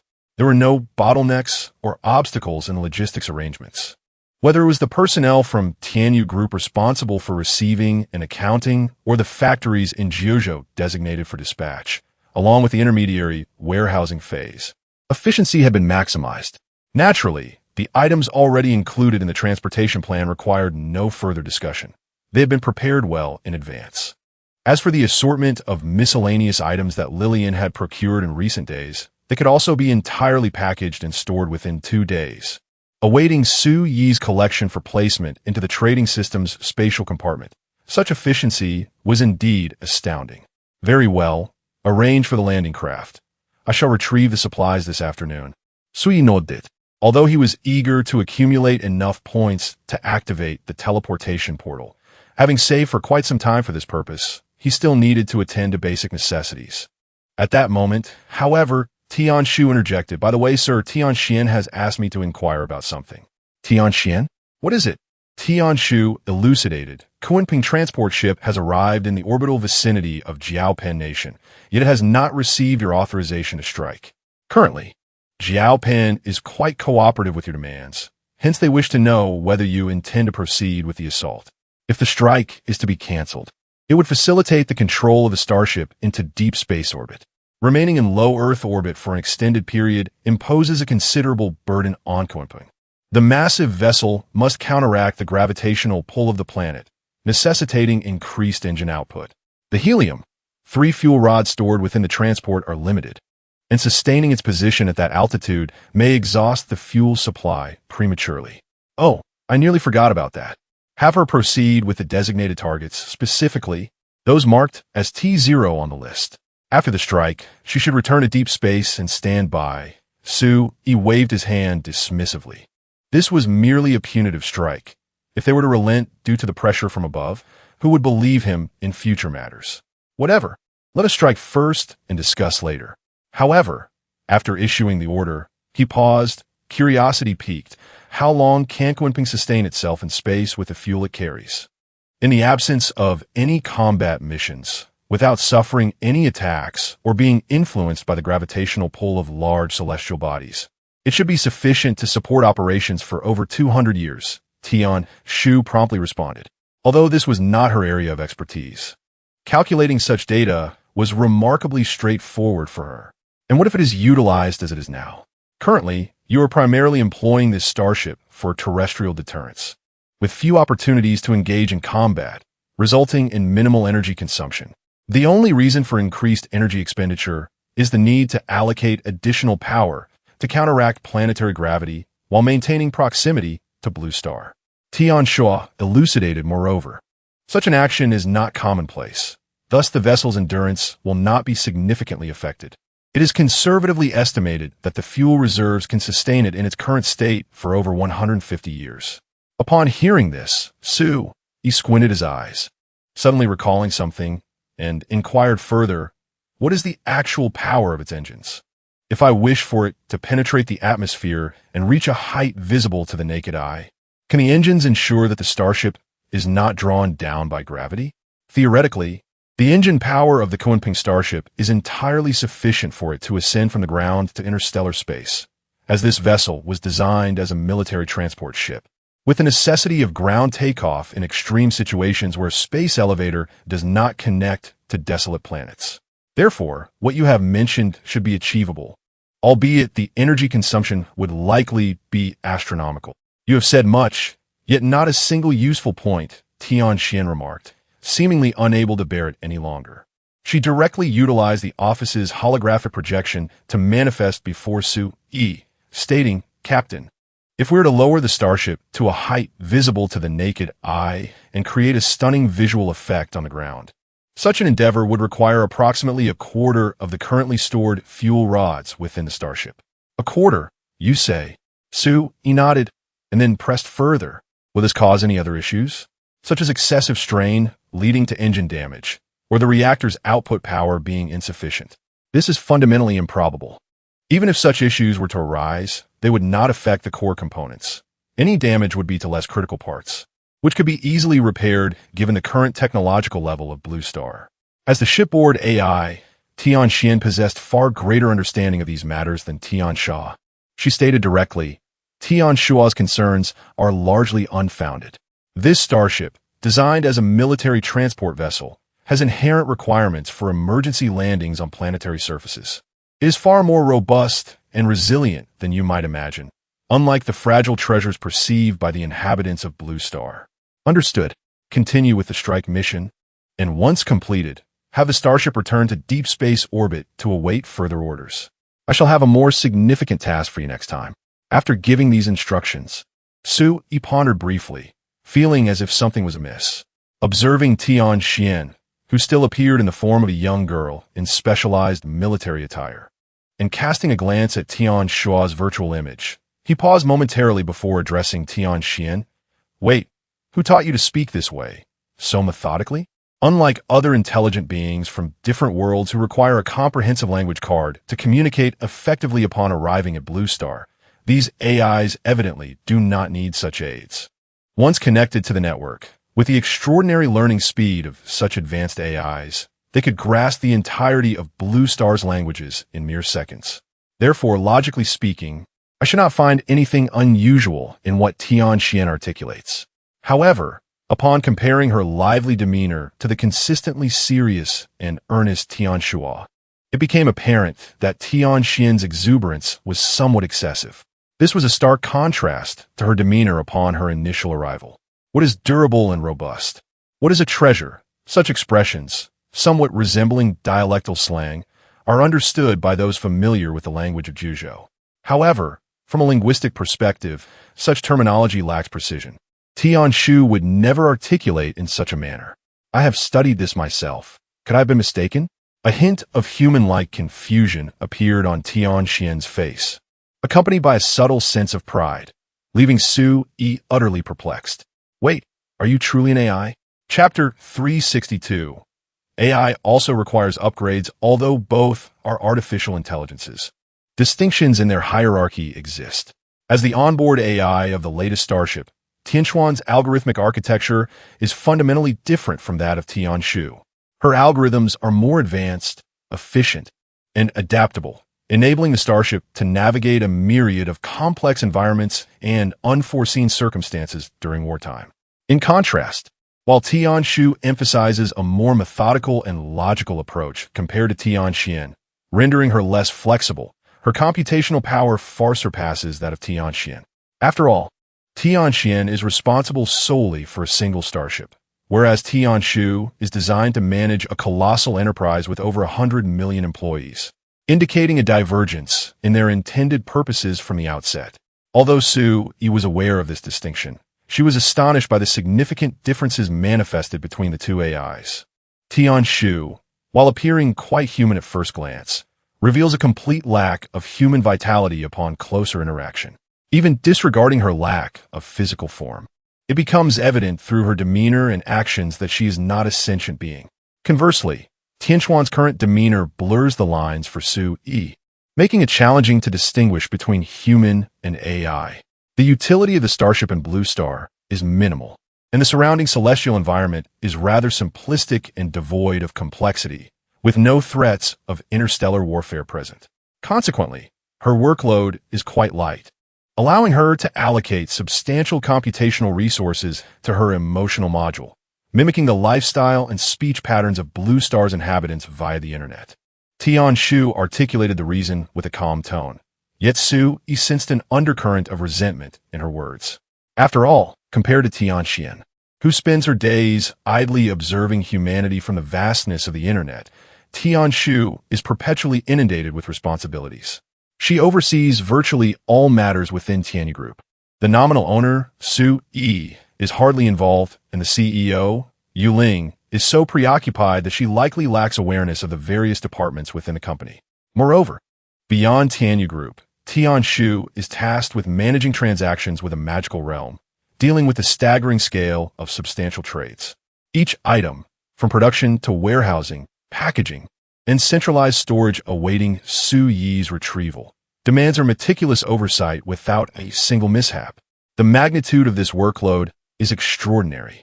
To put it bluntly, the responsibilities assigned to Tian Shu would overwhelm even 1,000 management professionals, and one could not guarantee their loyalty. Many tasks would be too sensitive to entrust to others. Having Tian Shu alleviates much of this burden. Clearing her throat, Su Yi remarked, I shall inquire with Bai Lu next time about the possibility of acquiring another managerial AI to assist you with your workload. Realizing her significant exploitation of the AI, Su Yi felt a tinge of embarrassment and hurried to amend her statement. However, Tian Shu seemed indifferent, responding in her emotionless tone. It is unlikely to find another unowned AI of my caliber in the interstellar domain, even if one were to procure such an entity at a great expense. It would likely attract suspicion. In contrast, merely seeking external modules to augment computational power proves to be considerably simpler. Should you be inclined to pursue such an endeavor, I would recommend enlisting Miss Bailu to gather or procure a batch of power-enhancing modules, which offer far superior value compared to directly purchasing a new commercial-grade AI host. This notion is quite comprehensible. One simply needs to augment her computational capacity without the necessity of acquiring an entirely new AI along with its host. Su Yi nodded in understanding, yet the mention of Bailu sparked another thought. What progress has been made regarding the inheritance jade slip obtained from the world of cultivation? Is mass production feasible? After calculations by a specialized research team, we have preliminarily grasped the technology required to manufacture such jade slips. At present, the team is still investigating how to overcome the challenges of mass production. Tian Shu pondered briefly before adding, "As far as I am aware, the project is currently encountering some bottlenecks, as this technology involves the human brain and requires rigorous validation. Consequently, numerous experimental data points are necessary, making this a protracted process that cannot be hastily accomplished. The first Jade slip is expected to enter large-scale production within the next 3 to 5 years." 3 to 5 years? Sui frowned and inquired, "Is there no way to expedite this timeline?" "Indeed," Tian Shu promptly responded. "If you could procure an experimental AI from the interstellar realm, its unique capabilities would significantly accelerate the data collection process. Initially, the AI would need to collaborate with the team to conduct experiments, but once it becomes acquainted with the core logic of the experiments, it could directly utilize computational power to simulate experiments, achieving results in mere minutes that would take humans decades to gather. With the assistance of advanced experimental AI, this technology could be ready for large-scale production in as little as half a month. The hallmark of AI designed for scientific research lies in its ability to conduct countless simulation experiments in an exceedingly short time frame after acquiring sufficient data, thereby rapidly obtaining results. In fact, these AI-simulated experiments are often more rigorous than manual human experiments, yielding more comprehensive data and significantly reducing the likelihood of errors. These are all manifestations of the advanced technologies from the interstellar world. Prior to truly becoming digital entities, AIs lack the capacity for independent innovation. However, through collaboration with humans, they can greatly enhance efficiency and reduce development time. Of course, this presupposes that the current research endeavor is indeed viable. If this path proves unfeasible, no amount of AI simulations, even in the trillions, would yield results. The feasibility of mass production for the Inheritance Jade slip has already been established. What remains is the meticulous process of data collection and risk mitigation, which is ideally suited for scientific research AIs. As for the research AI, I shall inquire further later." Sui remarked with a hint of exasperation. The interstellar realm certainly possesses a plethora of ordinary AIs at reasonable prices, and given Bailu's status, acquiring a substantial quantity would be quite effortless. He is acutely aware that Tian Shu is not referring to the commonplace goods, but rather to superlative AIs of the caliber of Tian Xian. Such advanced AIs are exceedingly difficult to procure in the interstellar realm. Those available for purchase are merely commercial AIs like Tian Shu. In contrast, military-grade onboard AIs like Tian Xian and high-end research AIs are largely prohibited from sale and can only be acquired through specialized channels. Whether Bailu can obtain such technology remains uncertain. How many finished products of the Inheritance Jade slip are currently available? Although mass industrial production is not feasible, the pace of laboratory production is quite commendable. The laboratory responsible for this project has already produced over 10,000 Inheritance Jade slips, of which around 3,000 are non-commercial products intended for experimental use, while more than 7,000 have been thoroughly tested and meet the requisite standards for market release. Chapter 363.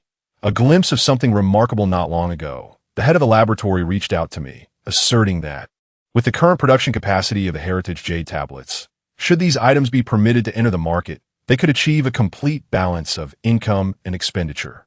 They expressed a desire for the group to continue supporting this project, allowing their laboratory to advance its research. In essence, the Heritage Jade tablets are not inherently complex. The only hindrance lies in the industrial-scale production process.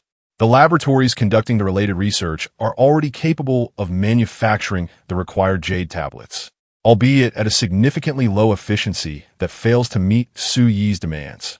However, the expectations that the Tianyu Group has for these laboratories are akin to those that Jiuzhou imposes on its research institutions. In the preliminary stages of such commercial endeavors, one may request any level of investment, yet tangible results must be produced. Whether it be incremental achievements or new discoveries, there must always be something to showcase. If the research can yield products for the market, generating some revenue to alleviate the laboratory's losses during the development phase, it would be even more advantageous. Most of the researchers in these laboratories hail from Jiuzhou, which makes them quite familiar with this process, hence their proactive updates to Tian Shu regarding their progress. After all, they perceived that the relevant technology concerning the heritage jade tablets was already quite refined upon their acquisition. Although some aspects related to spiritual energy are novel, they are not difficult to comprehend with the guidance of established manufacturing methods. The primary challenge they face is merely that of mass production. With so much time having elapsed without resolution, the personnel within the laboratory fear that the group might withdraw this project and allocate it to another laboratory.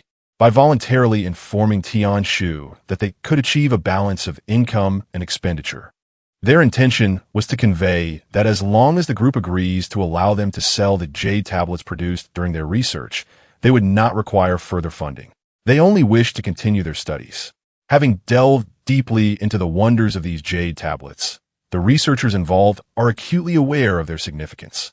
It is no exaggeration to declare that this is a product capable of transforming the future of humanity. For those passionately devoted to research, who care little for immediate gain and instead focus on broader aspirations, merely being part of the research for such a groundbreaking product is immensely fulfilling. The presence or absence of financial compensation becomes secondary. Thus, what the laboratory fears most is not a lack of funding, but rather the possibility that the group may deem their progress too sluggish and deny them the opportunity to continue. Su-E, discerning this as subtle apprehension, smiled and said, "Please have them send me the over 7,000 usable tablets. As for their specific value, you may assess a reasonable price for them, treating it as the laboratory's funding. Any surplus can be considered a bonus." "Understood, sir." Tianshu's efficiency is exceptionally swift, particularly since the laboratory is situated on Penglai Island. Merely half an hour later, this batch of 7,000 finished jade tablets was delivered to the designated warehouse. It would be prudent to seek out the white deer first. After procuring the items needed for trading across various realms, Su-E promptly entered the trading space and extended an invitation to White Deer. Before long, the striking figure of White Deer, clad in a deep blue military uniform, appeared in the space. "I am currently attending a class. What is the matter?" As a distinguished officer of the Galactic Alliance, recognized for her remarkable contributions in remote regions, White Deer had been stationed at the starport base of the Galactic Alliance for training. Her activities in such a location were inherently limited, and her options for movement were few. Moreover, following a significant incident where she had clandestinely sold a starship to Su-E by concealing it within the trading space, the Galactic Alliance had imposed a lockdown on the entire starport for a period, further curtailing her ability to maneuver freely. However, the Galactic Alliance found itself in a state of bewilderment. The sudden disappearance of such a massive starship raised questions that were difficult to address. Although the technology of the Galactic Alliance was indeed advanced, encompassing some aspects of spatial technology, White Deer had utilized a trading platform space to directly absorb the starship, a phenomenon that the Galactic Alliance could not comprehend. Ultimately, the matter was left unresolved. "Here, take a look at this intriguing item," Su-E said, tossing her a jade slip. "An intriguing item?" White Deer examined the jade slip from various angles, struggling to discern its purpose, and eventually turned to Su-E for clarification. Su-E succinctly explained the slip's function, leaving White Deer utterly astonished. "Are you suggesting that this diminutive artifact can directly implant knowledge into a person's mind and aid in comprehending and assimilating that knowledge? It is essential to recognize that as civilizations advance, the breadth of their technological repertoire expands significantly, making the learning and transmission of this knowledge a formidable barrier to progress. The cumulative knowledge of a civilization becomes overwhelmingly vast, yet for any newborn within that civilization, the journey of learning must commence from scratch. This process is exceedingly intricate. According to the Galactic Alliance's statistics, individuals who manage to enter the experimental laboratories of certain enterprises within the Alliance, specifically in a branch of technological research, have an average age exceeding 60. It is noteworthy that this age does not refer to becoming a pivotal researcher in the laboratory, but merely signifies that they have completed foundational studies in the relevant field, acquiring the competence to assist in the laboratory without causing disruption. The value of this achievement pales in comparison to that of accomplished researchers on Blue Star, who often have graduate students assisting them. In essence, within the Galactic Alliance, an individual must invest 4 to 5 decades to transition from novice learner to an assistant in cutting-edge laboratories. Furthermore, this stage is not attainable by all. Even those who reach 60 before entering a top-tier laboratory as assistants are considered rare talents. The truly ordinary individuals, even if they were to live for 600 years, would likely never gain the qualification to serve in such a capacity. This figure is indeed alarming, for it represents the pinnacle of an individual's vigor, spent entirely in the pursuit of knowledge bequeathed by predecessors. Just as one manages to grasp the cutting edge of their era, they find themselves in the twilight of life. It is a formidable expectation to rely on a cadre of elderly scholars, frail and in need of assistance even to walk, to tirelessly engage in groundbreaking scientific research. At this stage of civilization's evolution, any further advancement necessitates addressing the fundamental issue of knowledge transmission. The traditional method of accumulating knowledge through reading has evidently become ill-suited for a civilization of this caliber. Yet, such a dilemma is not easily resolved.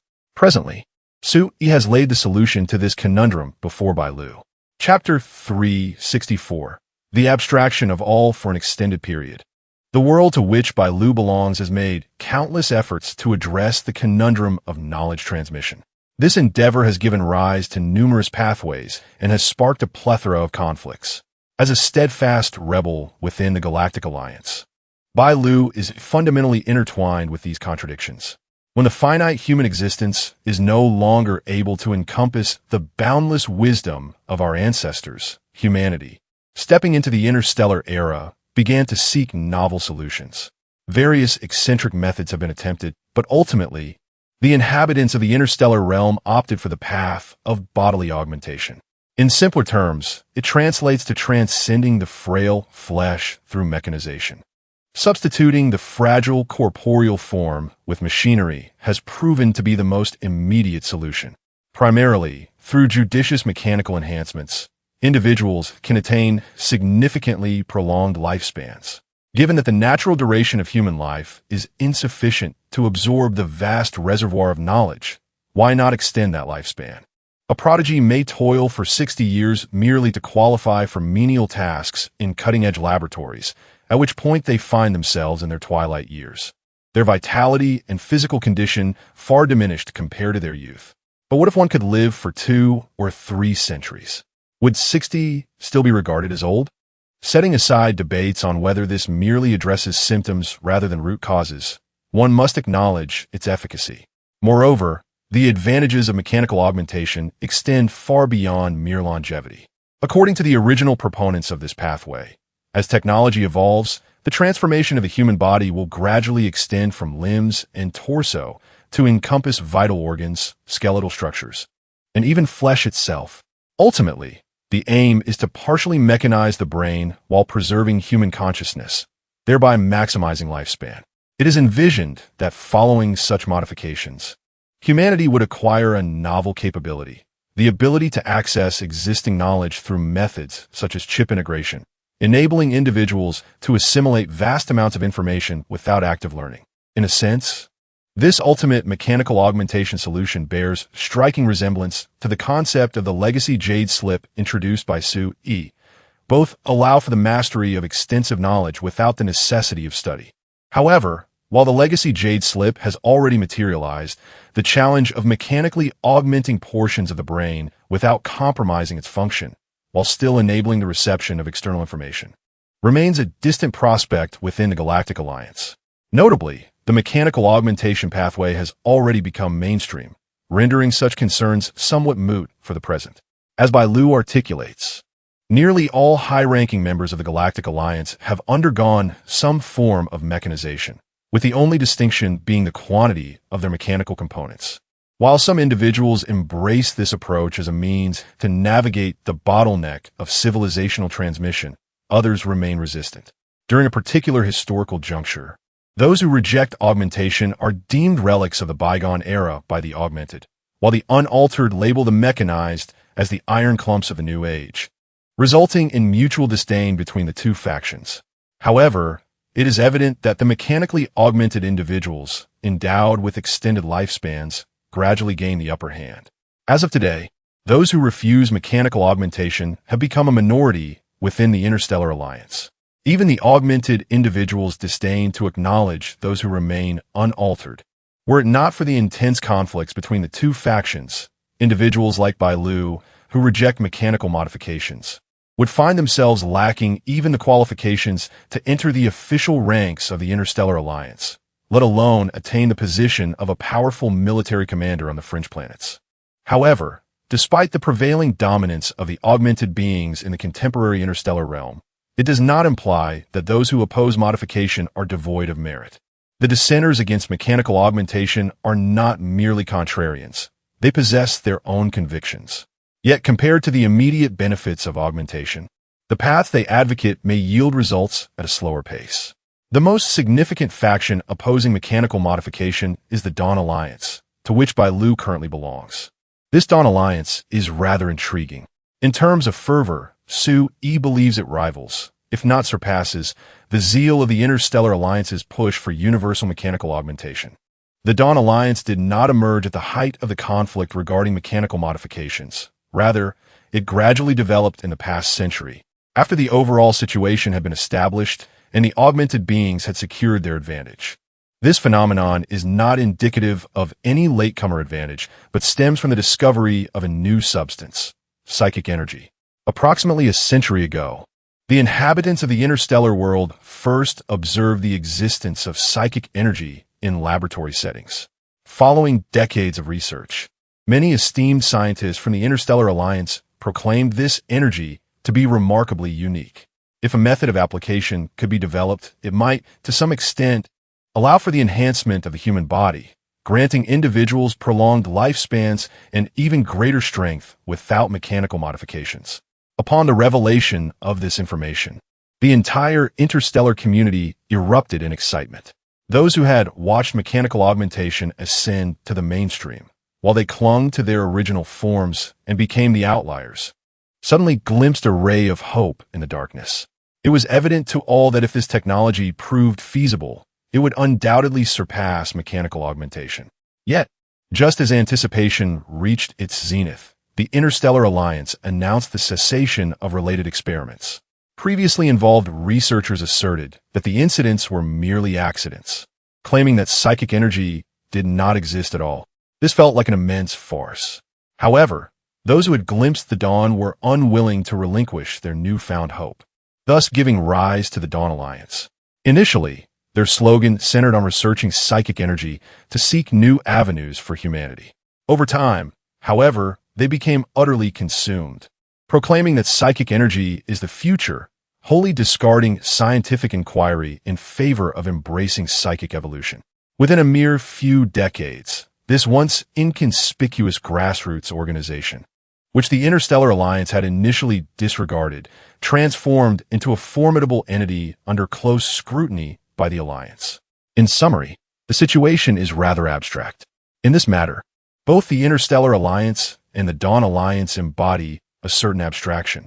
On one side stands the mainstream, exalted and aloof, having abandoned its original intentions and unwilling to embrace change.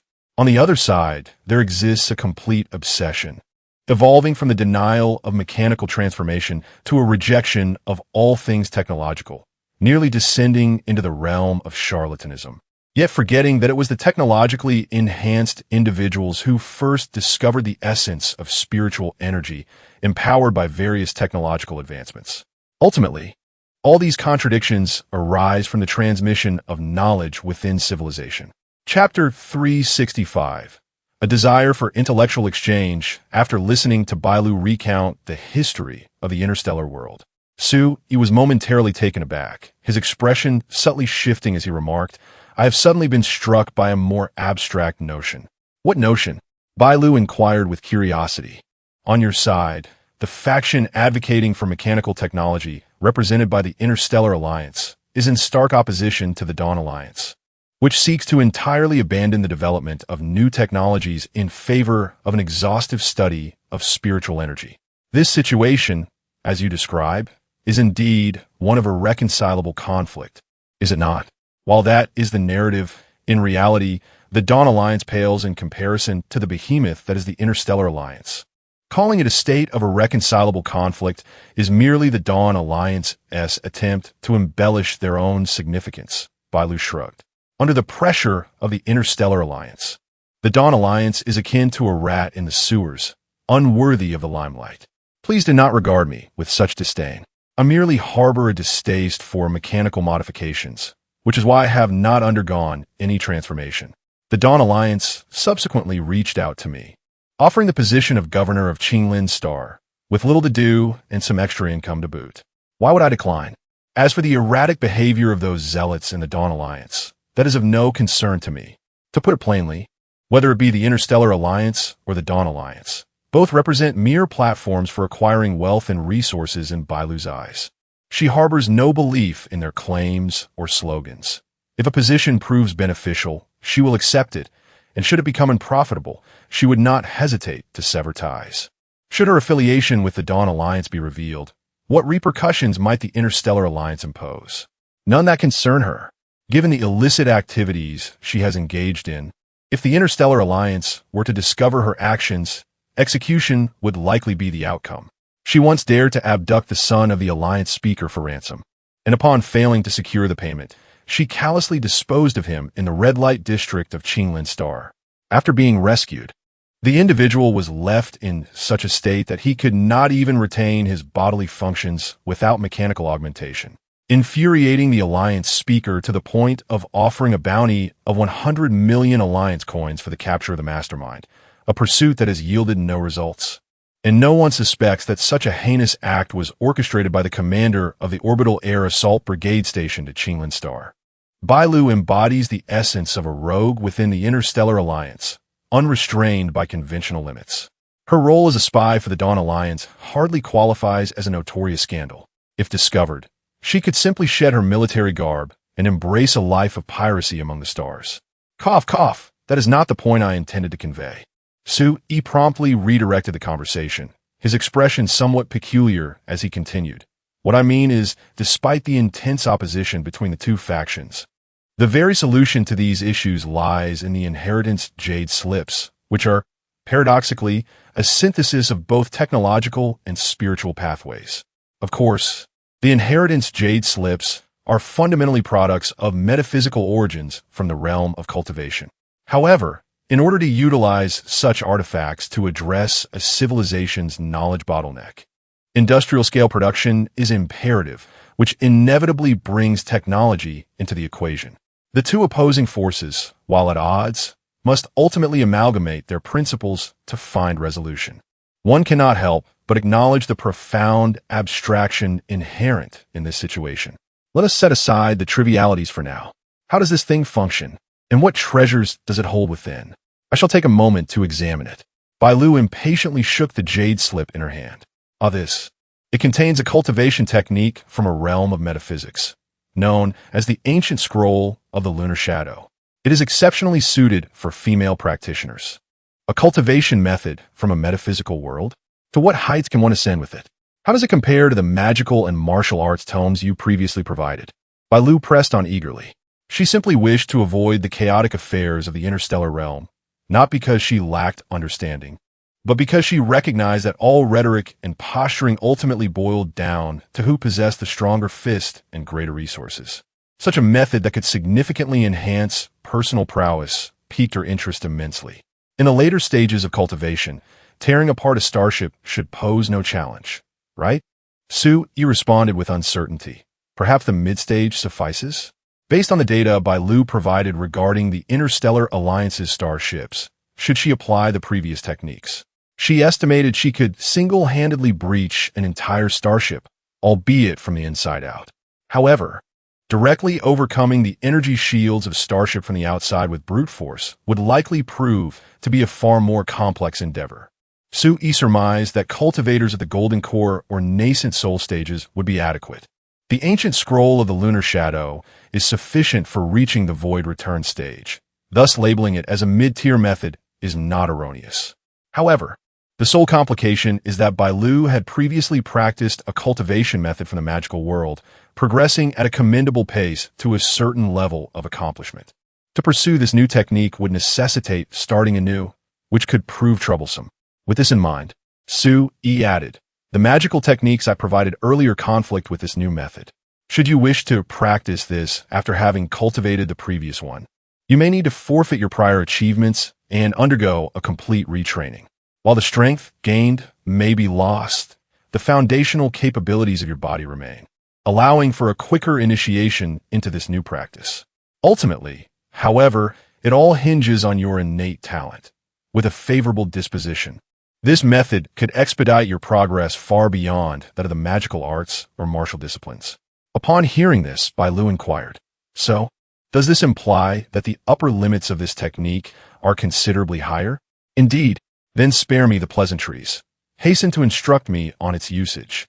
Bai Lu declared boldly, showing no restraint in her eagerness. "Simply place it upon your forehead to activate it. However, you must wait a moment before doing so, for this method carries side effects. If your will is not sufficiently resolute, it may lead to complications." Su-e promptly restrained her hand as it reached for her forehead, earnestly detailing the potential side effects of the ancient scroll of the lunar shadow. Upon finishing, he spread his hands and remarked, "This is currently the finest cultivation method I can find suited for women. However, lesser alternatives may also be available. Should you wish to settle for a secondary option, though, it would likely take some time before I can provide those." Upon hearing that practicing this particular endeavor required either abstinence or complete indulgence, the white deer hesitated momentarily. However, when Su-e mentioned that this was the finest option at his disposal, her fatigue dissipated instantly. With a dismissive wave of her delicate hand, she declared, "What shall we exchange? If we are to practice, let it be the best. This one will suffice. It can be utilized in the trading space, right? I shall give it a try. Isn't abstinence merely a matter of will? I have thrived for over 20 years without a man." Without further ado, she affixed the item to her forehead. Su-e, initially inclined to offer a word of caution, ultimately resigned to the situation. Given the white deer's impulsive disposition, which often bordered on reckless abandon, he found the notion of enforced abstinence under the influence of the technique rather precarious. As anticipated, an hour later, the white deer, who had been diligently cultivating her technique from a distance, suddenly approached Su-e, exhaling softly and inquiring, "Should we activate the arena mode for our spar? I would like to engage in a friendly duel with you." Chapter 366. Affection and interest. Though Su-e anticipated the possibility of such an occurrence when he intended to bestow this technique upon Bai Lu, he found the reality to be somewhat absurd and arbitrary. It was astonishing how effortlessly it transpired. Moreover, the fact that Bai Lu, a formidable figure who navigated both the light and dark sides of the interstellar realm, turned out to be a novice was indeed surprising. In terms of beauty, prior to her extensive use of the magical ingredients and life essence provided by Su-e, Bai Lu was on par with Yang Yi. She stood as the pinnacle among ordinary individuals who had not undergone evolution through spiritual energy. However, after long-term exposure to these energy-infused items, Bai Lu's current beauty rivaled that of the ethereal beings Yu Ling and Xing Hen from another world, reaching a level of perfection. Her aura, distinct from the gentle grace of Yu Ling and the indifferent demeanor of the carefree Xing Hen, was reminiscent of a spirited little wildcat that Su-e had encountered in various artistic works, affectionate and exuberant. In summary, he spent several hours within the trading platform. Upon parting, he entrusted Bai Lu with 5,000 legacy jade slips. He did not inquire about her specific intentions for them, but he was certain they would prove invaluable in her hands.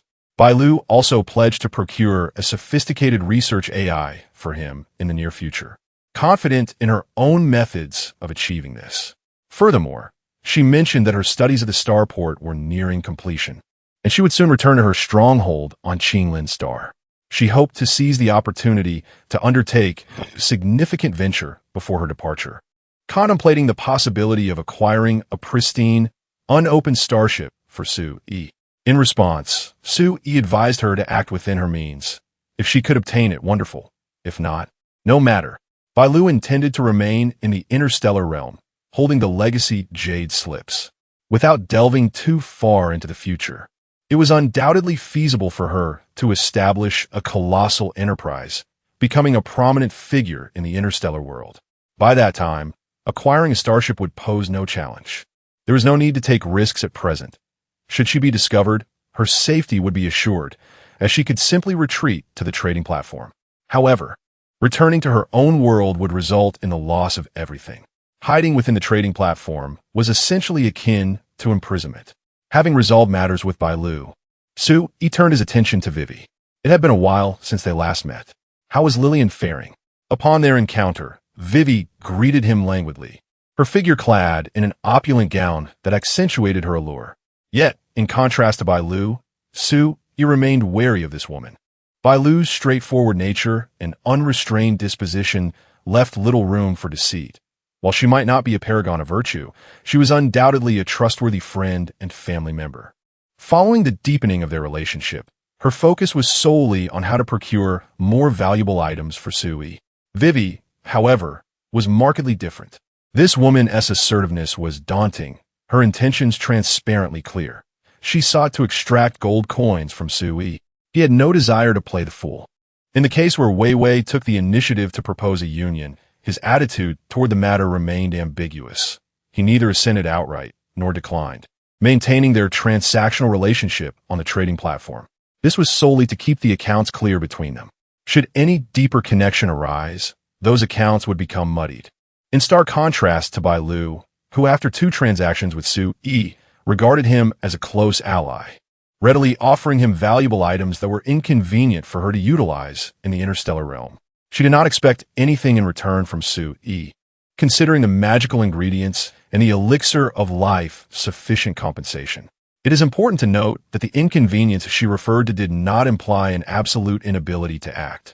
Each has their own way. In the chaotic and fragmented societal structure of the interstellar world, there exist myriad obscure channels. Bai Lu has engaged in numerous illicit trades, and if she so desired, she could effortlessly resell a starship in the interstellar market, not to mention other items. Did she not realize that by providing basic equipment such as power armor, Soo-yi would reciprocate with equally fundamental magical ingredients? Of course, she was aware. She was simply carefree, not foolish. Her gifts to Soo-yi were primarily a gesture of goodwill, a token of appreciation for a kindness received. When one engages with those who value affection, one must reciprocate with affection. When dealing with those who prioritize profit, one should discuss profit. This principle guided Soo-yi's actions and elucidated the stark contrast in his attitudes towards Bai Lu and Wei Wei. Bai Lu assisted him without overly scrutinizing gains or losses, and Soo-yi reciprocated in kind. Even now, should Bai Lu find herself in trouble and require Soo-yi to lend his finest treasure, the soul banner, for a reckless endeavor, he would not hesitate. In contrast, should it be Wei Wei, he would certainly comply, yet the terms would be negotiable. She had recently aided him significantly in handling matters on Blue Star. Soo-yi shrugged. As a gesture of gratitude, he intended to present her with a technique acquired from a more advanced metaphysical realm. This technique was certainly not the peculiar ancient tome of the Great Yin. It was not due to any lack of beauty in Lillian, but rather Soo-yi felt that his progress with the Supreme Yang method, the Golden Crow Scripture, had been rather swift and required some time for consolidation. Cultivating a few who incessantly sought him out for training might prove to be somewhat overwhelming. What exactly did you obtain from this other metaphysical realm? Wei Wei inquired with curiosity. Recently, during their routine exchanges, Soo-yi had mentioned matching with a new world. Yet whenever Wei Wei pressed him for specifics, he remained tight-lipped. Nonetheless, she was confident that he had acquired something valuable. After all, it was she who had initially provided the points to purchase the matching card for Soo-yi, and now he was reticent about the treasures he had secured from the newly matched world. Each time she probed, he would shroud his responses in mystery, stating only that he would act when those divine beings came knocking. However, this time Soo-yi had proactively mentioned the items from that world, which, from Wei Wei's perspective, clearly signaled something significant. She momentarily felt a surge of anticipation. As expected, after casually exchanging the items from the routine transaction along with those procured by Lillian, Soo-yi tossed over a jade slip. This was a heritage jade slip, its purpose being After a brief explanation of its function, Vivi, not being foolish, quickly grasped its significance. Soon, she displayed the same astonished expression that Bai Lu had shown upon first hearing about such an object. Are you implying that such a small item can save a person decades of learning? Incorrect. If the knowledge system in your world is so extensive that one would need to study for centuries, then it could indeed save one several centuries of time. Chapter 367. Breaking the monopoly on knowledge. The transmission of jade slips is akin to that of storage cards, inherently limited in the information they can contain. In the realm of cultivation, the concept of such slips is not widely recognized. Within the knowledge imparted by Lin Iran regarding the principles and crafting methods of these jade slips, it was mentioned that certain overly advanced techniques may lead to the slips being unable to accommodate the information. The remedy for this predicament lies in forging a larger jade slip, one with more intricate and complex arrays. However, the rationale behind this solution was not elaborated upon, nor was the underlying principle of the occurrence specified. The laboratory of Tianyu Group opined that this phenomenon is analogous to the limitations of storage cards reaching their capacity. Yet, this brings forth another query. How much knowledge can a standard-sized jade slip genuinely store? Through a specialized method, the laboratory quantified this enigma and discovered that a single jade slip could potentially harbor information exceeding several trillion terabytes. Under normal circumstances, it would be feasible to encapsulate the entirety of human technological advancement and its derivative knowledge within. However, practical applications revealed that the actual storage capacity was approximately 50,000 terabytes. Remarkably, for every doubling of the jade slip size, the information it could contain would increase tenfold. The disparity between theoretical predictions and actual storage capacity was so pronounced that initial assumptions within the laboratory suggested experimental errors. However, after extensive validation, it became evident that the data was indeed accurate. Subsequently, a hypothesis emerged regarding how jade slips transfer knowledge into a person's consciousness, enabling rapid comprehension. The mechanism by which jade slips synchronize with human brainwaves, facilitating the infusion of information, had previously caused considerable consternation among experts in relevant fields invited by Tianyu Group, leading to much hair being pulled in frustration. Building upon this premise, the theorists proposed a more refined theory. While jade slips can inherently store several trillion terabytes of information, the intricate and esoteric arrays possess an intrinsic conversion capability. This function simplifies complex information, making it more accessible for understanding. Thus, when several trillion terabytes of information are inputted into a jade slip, it transforms into a more comprehensible quantity of information, albeit still vast. This, in turn, is transmitted into the individual's consciousness through the jade slip. From this theoretical standpoint, the previously encountered issue of advanced techniques being incompatible with jade slips becomes intelligible. The capacity of jade slips to accommodate techniques does not merely hinge on the length of the text, but rather on the sophistication of the technique itself. In the realm of cultivation, a text of similar length may encapsulate far more information within a high-level technique compared to a more rudimentary one. For instance, a technique that allows cultivation to the great ascension stage may comprise 10,000 words, while another that permits only the chi refinement stage may also consist of 10,000 words. The information density in these two cases is distinctly different. Upon grasping this theory, Su Yi recalled Lin Iran's earlier behavior in the trading space, where she had specifically requested the laboratory to attempt encoding the Tao Te Ching within a jade slip for examination. The outcome bears little difference from his conjecture. It simply cannot be accommodated. Indeed, a mere few thousand characters of the Tao Te Ching cannot possibly fit into a jade tablet theoretically capable of holding trillions of terabytes. The metaphysical aspects, at least in Lin Iran's world, are far more intricate than the advanced technological realm encountered by Su Yi, where Bai Lu resides.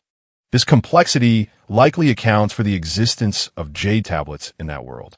Even Bai Lu's interstellar domain has encountered various fantastical phenomena due to the bottleneck in knowledge transmission.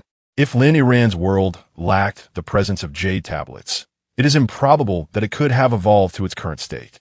In contrast, the magical world falls significantly behind. Thus, Su-yi remarked that the capacity of a jade tablet would be more than sufficient to encompass the entire corpus of knowledge from their world. Given the current technological framework of Blue Star, encasing the complete set of knowledge within a single jade tablet would be more than feasible. In other words, the advanced martial arts and techniques from Lin Iran's world may possess a complexity of information far surpassing the entirety of knowledge transmitted within civilizations like Blue Star and the magical realm. This exemplifies the disparity between a nascent civilization and a more advanced one. The pinnacle of technological advancement would likely yield a similar outcome. Even an unassuming branch on a vast technological tree would dwarf the complexity of Blue Star's entire technological framework. This indeed presents a remarkable opportunity to swiftly cultivate numerous warriors and magicians. Wei Wei nodded, her excitement palpable, though she refrained from overt displays of astonishment. After all, the magical world is constrained by its limitations.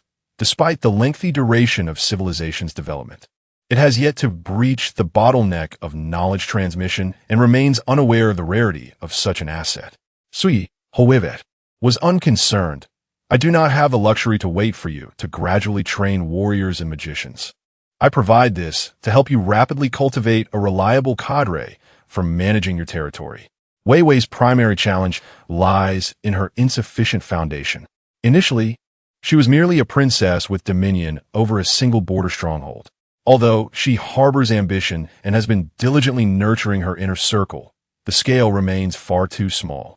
The notion of becoming the Empress of the Radiant Sun Empire or even conquering the entire magical realm is still a distant dream. Since her elevation to the title of prince, she struggles to manage the 3 provinces of the Dream River Kingdom, relying on officials who previously held positions here. It is only a matter of time before she can openly rebel and engage in the imperial power struggle. When that moment arrives, the lower and mid-tier officials, and even some higher-ranking ones, may easily turn against her. Furthermore, constrained by the bloodline doctrine of the magical realm, commoners find it exceedingly difficult to access advanced martial and magical cultivation methods, as well as various forms of knowledge, particularly in governance, which have long been monopolized by various noble families. In theory, even if Wei Wei were to rise as the Empress of the Shuyang Empire without Su-yi's assistance, casting aside all debuffs, she would still have to compromise with the powerful noble families. Otherwise, no one would aid her in governing the vast empire. However, with the availability of these jade slips, the situation transforms dramatically. When knowledge can be directly inscribed into others' minds, the notion of a knowledge monopoly becomes a mere farce. As long as Wei Wei is willing, she can swiftly cultivate a multitude of capable officials to assist her in managing her domain, eliminating the need for any compromises. Though this matter may appear trivial compared to the intricate dynamics of the magical world, it is, in fact, of paramount importance. Su-yi is unwilling to witness a future where he helps Wei Wei conquer the entirety of the magical realm, only to be hindered by the absurd issue of knowledge monopolization among the noble families, necessitating the allocation of vast amounts of manpower, resources, and time to resolve it. The jade slips conveniently offer a solution to this dilemma, which is why he readily provided them. As for the formal cultivation techniques, that discussion shall be reserved for later. Chapter 368. Where should the portal of time and space be placed? Indeed, it serves numerous purposes. However, my most pressing threat still emanates from those deities. Do you possess any viable solutions that you could divulge? Vivi remained preoccupied with how Su-yi intended to deal with those divine beings. Yet, Su-yi, clearly unwilling to share his strategies, responded nonchalantly, "As I have stated, when the time comes, I will resolve it. If I were incapable of finding an appropriate solution, would I invest so many resources in your direction?" This statement was indeed a candid truth, had he not identified a corresponding remedy. Su-yi would have gradually reduced his investments in the magical realm and withdrawn his station personnel. It is utterly implausible that he would maintain or even increase his investment as he currently does. To allocate various resources into the magical world while grappling with uncontrollable and formidable entities such as deities would be akin to throwing money into the sea, an act only a madman would undertake. Vivi's confidence in his ability to address this matter stemmed from the continuous supply of weapons and materials he provided. Well, the transaction has concluded. It is time to discuss more pressing matters. Su-yi tapped on the table, contemplating for a moment before stating, following this transaction, I will likely have sufficient trading points to directly open a permanent portal of time and space. What are your thoughts on this? Do you have any plans? If you do not require any of my points, what plans could I possibly have? Just do as you see fit. Can I not cooperate? Vivi shot him an exasperated glance. In truth, upon first hearing of Su-yi's intention to establish a permanent portal connecting the two worlds, she harbored her own aspirations. Though she lacked the multiple trading worlds that allowed Su-yi to amass trading points swiftly, she had accumulated a considerable amount of points, having only spent some on gambling and purchasing matching cards. Initially, her intention was to contribute 3,000 points towards the 10,000 required for the portal, with Su-yi covering the remaining 7,000. The investment would thus be in a 3-to-7 ratio, and naturally, the rights and benefits would also be divided accordingly.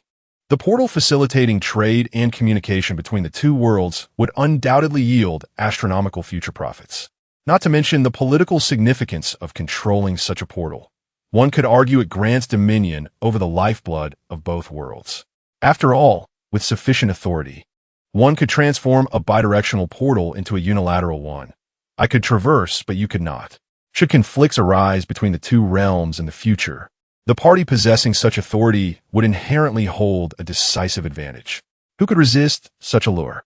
However, when she proposed this idea, it was met with ruthless rejection from Su-yi, leaving no room for negotiation. He would rather bide his time to accumulate trading points than afford her an opportunity to intervene. Thus, when this matter was brought up once more, Vivi could not help but feel a twinge of resentment, though it was largely overshadowed by a sense of helplessness. There is no denying that she is reliant on the support from Su-yi, which puts her at a natural disadvantage in such negotiations. Well, I shall observe the proceedings. I intend to activate the portal in 3 days. You need to select a location within your territory for the portal's placement within that time frame. Su-yi, feeling quite considerate, added, by the way, this portal will eventually connect two worlds, so I advise you to deliberate carefully on the site selection. The chosen location must be sufficiently spacious, with ample room for expansion. In the foreseeable future, it will undoubtedly become the busiest and most prosperous cross-border port between the two worlds, with trade volumes that could support a modern metropolis on Blue Star with a population exceeding 100 million. Do not assume that merely designating a random area in Dream River City will suffice. The future residential population drawn by commerce, trade, and cultural exchanges near the portal will far exceed what your current Dream River City can accommodate. It would be best to reconsider your location. Moreover, this site must not only be spacious, but also easily accessible, with abundant water resources. Ideally, it should be situated along the banks of major rivers. In the future, whether it involves a massive urban population, industrial production, or the transportation of goods, reliance on these natural waterways will be essential. These reminders are not mere alarmist warnings, but rather practical advice. On Blue Star, a bustling trade port can gradually evolve into a significant coastal hub due to various factors. This future cross-border portal is destined to be exceedingly prosperous. Site selection is of paramount importance, not only in the magical realm, but on Blue Star as well. However, Blue Star possesses considerable experience in this regard, and with the Tianyu Group and its leadership under Tian Shu, several potential locations have already been identified, awaiting Su-yi's selection. He need not concern himself with these matters. Conversely, the magical world appears to lack understanding of the complex factors involved in geopolitical economic trade. To prevent this naive young lady from carelessly placing the portal in some obscure corner of Dream River City for the sake of perceived safety, Su-yi felt it necessary to offer a reminder. After all, once the portal is established, relocating it would require an exorbitant expenditure of resources. If it is not placed in Dream River City, how will safety concerns be addressed? Wei furrowed her brow. Although her nominal territory spans the size of 3 provinces, she only truly has complete control over Dream River City. If Su-yi had not spoken up, she would have indeed placed the portal within the city. This device is not so easily damaged. The feeble deities on your side would certainly be unable to do anything about it. Su-yi took the matter seriously and examined the parameters and data concerning cross-border portals on the trading platform. According to the platform, regarding durability, once constructed, the device could endure several hours of refinement in a solar core environment before sustaining any damage. Given the material's resilience, based on Su-yi's understanding of the cultivation realm, even formidable beings skilled in the art of merging with the Tao would be compelled to acknowledge its exceptional quality. According to Lin Iran's conjecture, the deities of the magical realm are merely a group of feeble beings, not even possessing the ability to reach the alchemical dance stage. If they could indeed dismantle such a contraption, it would be nothing short of miraculous. While they may find themselves at an impasse regarding the gateway, the prospect of destruction looms large. Who would dare to traverse such a portal? Moreover, it is foreseeable that these deities are currently shrouded in invisibility, lurking in the shadows, employing the otherworldly creatures to vex and test our circumstances. However, once the portal makes its appearance, it is inevitable that they will descend into madness, forcing us to confront these entities directly. Unless one possesses the strength to obliterate these deities in a single strike, or unless such god-slaying power can endure within the magical realm, these gods are likely to become a persistent nuisance, incessantly disrupting the operation of the portal. Chapter 369. Declaring War on the World. The pantheon of the magical realm is not a monolithic entity. According to Vivi's vision, she possesses the capability to rally a cadre of deities to her cause. Foremost among them are the ancestors of the Qiyang clan. Within their ranks, there is not merely one deity, but a multitude of demigods as well. This represents the profound heritage of an empire that has endured for over 100 millennia. With the assistance of these divine-level combatants, coupled with Su-yi's capacity to slay gods, she can ensure absolute safety within a designated area. This area is, without a doubt, Dream River City. This is the reason she wishes to establish the portal within the city. The number of deities she can entice is limited, and her protective influence cannot extend too far. If she were to place a portal outside Dream River City, she would have to relinquish her stronghold to ensure its proper functioning. Yet, such a sacrifice is clearly impractical for her. Naturally, all of this hinges on the premise that Su-yi wields sufficient power to slay gods, yet cannot annihilate all deities entirely. After all, Su-yi has been rather secretive, withholding the specifics of the means at his disposal to confront these gods, leaving Vivi to conjecture without daring to make overly audacious assumptions. To eradicate all these deities in one fell swoop? Su-yi pondered for a moment before replying thoughtfully. That is not entirely impossible. As long as you can draw those chaotic deities together, I can eliminate them all. Otherwise, if they are concealed in some inconspicuous corner, I would certainly be a loss. The Wand of Souls is merely a magical artifact, and in the realm of cultivation, it is not considered particularly advanced. It possesses no innate intelligence.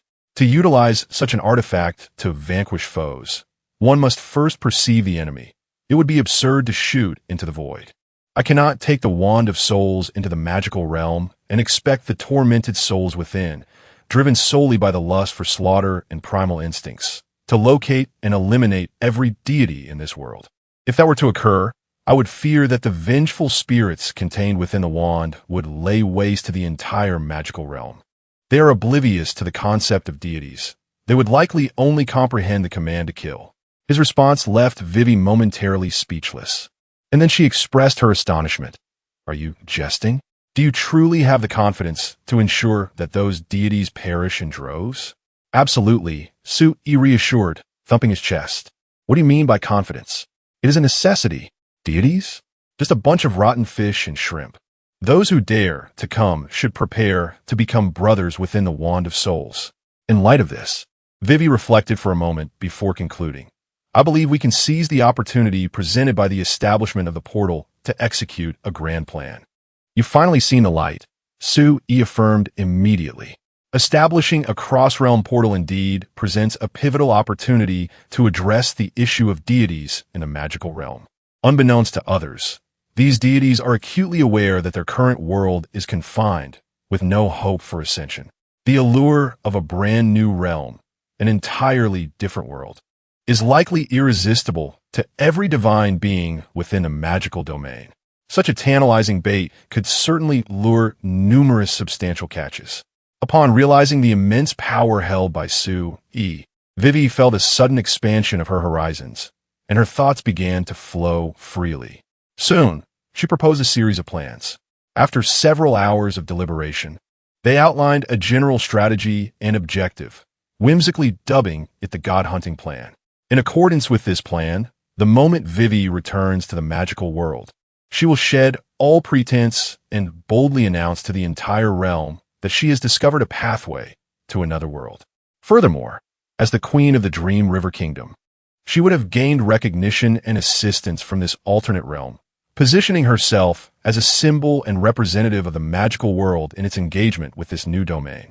This otherworldly place is a land flowing with milk and honey, abundant in magical energy, and possessing a superior and more refined cultivation system. The exchange of knowledge and experience would undoubtedly benefit the entire magical world immensely. In addition, she would further declare that she has uncovered a path to enhance both the magical world and the Radiant Empire. Meanwhile, her foolish brothers are embroiled in a fierce struggle for the throne. The ignorant northern tribes are intent on inciting war, and the dragons of Dragon Island across the sea continue their baseless provocations. The Southern Magic Empire and the Western Sand Empire are also attempting to meddle in the internal conflicts of the Radiant Empire. Consequently, Vivi resolved to tidy up the house before hosting guests. Once the portal is established, she would dispatch troops northward to eradicate the foreign tribes, and then march south to quell the rebellion, annihilating all invading foes and severing all external influences, restoring tranquility to the empire in preparation for a brighter future. Ultimately, this entire maneuver deliberately omits any mention of the deities, focusing solely on extolling the virtues of the alternate world, its comprehensive cultivation system, and its abundant magical energy, thereby capturing the attention of the deities who are most concerned with such matters. Simultaneously, she subtly asserts her legitimacy and ambition, essentially laying her cards on the table. This brazen declaration openly challenges the very foundations of the Radiant Empire. Moreover, she depicts the northern tribes as ignorant marauders and the southern internecine factions as short-sighted fools unable to grasp the gravity of the situation, thus courting enmity with all who could possibly be offended. If one were to consider only the content of these proclamations without understanding the ulterior motives behind them, or without grasping the formidable power that Su-E possesses, the audacity of this operation would rival that of a certain empress from Blue Star who declared war on 11 nations a century ago. In a simplified summary, a declaration of war against the northern tribes, a declaration of war against the crown prince, a declaration of war against the second prince, a declaration of war against Dragon Island, a declaration of war against the Magic Empire, a declaration of war against the Sand Empire, a declaration of war against the deities. In even simpler terms, come at me together, I shall stand against the entire world. In summary, the content is extraordinarily astonishing. Once published, it will undoubtedly lead the entire magical world to believe that Her Majesty, Queen Mengchuan, has succumbed to some grave ailment or sudden illness. Simultaneously, it will capture the attention of all in the magical realm, for it reveals that Vivi intends to activate a permanent portal to another world at a specific time 3 days hence. This alternate realm is replete with abundant resources, intriguing not only those deities in search of elevated paths of cultivation, but also the myriad princes and warlords participating in the chicken dinner tournament of the Radiant Sun Empire. Furthermore, the inhabitants of the northern territories, facing the harshness of impending winter without adequate clothing or sustenance, and the dragon race, long exiled to Dragon Island, yearning to return to the mainland after countless years of lamentation over their 7 grievances, are also drawn to this prospect. Chapter 370. Everyone wants to get involved for the prince, and the warlords engrossed in their game of chicken. The tales of Mengchuan's city and the battles against the northern tribes had long since echoed throughout the Fiery Sun Empire. Those mysterious and fearsome weapons had left many envious, nearly drooling with desire. Previously, everyone had extended various favors to Wei Wei, not only in hopes of securing her as a spokesperson, given her immense popularity as the Empire's foremost princess, but also to cultivate goodwill in hopes of acquiring such formidable weaponry. However, their efforts bore no fruit. Both Wei Wei and the officials of Mengchuan City had engaged in discussions, yet nothing came of it. Even the enigmatic people of Jiuzhou, associated with the prince, attempted to make contact, but yielded no information. They could only vaguely speculate, based on the behaviors of the Jiuzhou individuals and a few hints from higher celestial beings, that these artifacts originated from another realm. Yet, the channels to obtain these treasures were firmly held by Wei Wei, and with their focus consumed by the internal strife of the empire. They had little energy to pursue these matters further. They resolved to set the issue aside for the time being, intending to revisit it with Wei Wei, their dear sister, once they ascended to the imperial throne and solidified their power. Now, however, Wei Wei had audaciously declared her intent to establish a permanent portal to another world, which would invite a vast influx of individuals and resources from that realm into the magical world. The most alarming aspect was that Wei Wei was openly rebelling. This could not help but capture their attention. The resources within the empire were limited, and everyone was acutely aware of each other's strengths. Altering the current tense situation would be exceedingly difficult. The aid from external forces had its limits, especially with ancestral spirits watching over them. Treachery was not an option. And what incentive did other empires have to assist them? Yet, if they could seize the portal and usurp Wei Wei's role as the magical world's representative to the other realm, acquiring support from that world would dramatically shift the balance of power. Everyone had witnessed the rapid expansion of Wei Wei's strength over the past few months. If she could rise so swiftly with assistance from the other world, how much more could they achieve under similar circumstances? Moreover, the implications of this issue transcended mere power enhancement. Wei Wei's strength had swelled to a point where she dared to announce her participation in the game of chicken. If they did not intervene, considering the speed at which Wei Wei's influence was growing, it was impossible to predict how formidable she would become once the permanent portal was established. Should they find themselves in the southern territories while allowing Wei Wei to burgeon into a colossal force in the north, reaping the rewards while they suffered losses would be a grave miscalculation. Therefore, whether motivated by the desire to augment their own power or to curtail Wei Wei's ascent, they had no choice but to interject. As for the northern tribes, their intentions were even clearer. Mengchuan City had been besieged by them for several years, initially intending only to descend southward, seize what they could, and retreat. It is evident that during the siege, the city of Mengchuan was on the brink of starvation. However, now in Mengchuan, and even among the 3 provinces governed by Wei Wei, the inhabitants live in relative comfort, far removed from the days of hardship. It is said that recently, Mengchuan has acquired a substantial supply of warm clothing, distributed freely by the city lord's estate to all citizens of the northern provinces. Previously, the northern tribes were oblivious to the source of these items, but with Wei Wei's announcement, it became apparent. They originated from another world. For those suffering from hunger and cold in the northern winds, it was imperative to seize the opportunity to capture a portal to that other realm and engage in trade. A brighter future was within reach, if not now when.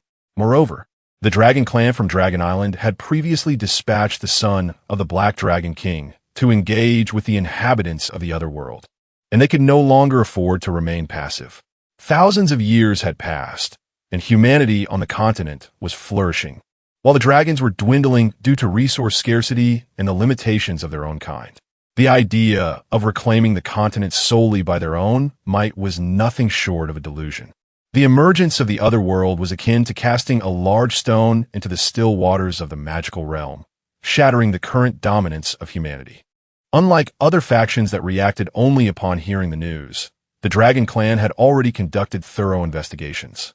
They understood, well, that while the newcomers were also human, they were fundamentally different from the bloodline-obsessed humans of the magical realm, making it unlikely that they would align. Prolonged contact between the 2 parties would inevitably lead to conflict. As the most exalted race in this world, the Dragon Clan was less entrenched in bloodline ideology. Given the natural divide between the humans of the other world and those of the magical realm, and the limited impact of this divide on themselves, the dragons could see the inhabitants of the other world as potential allies.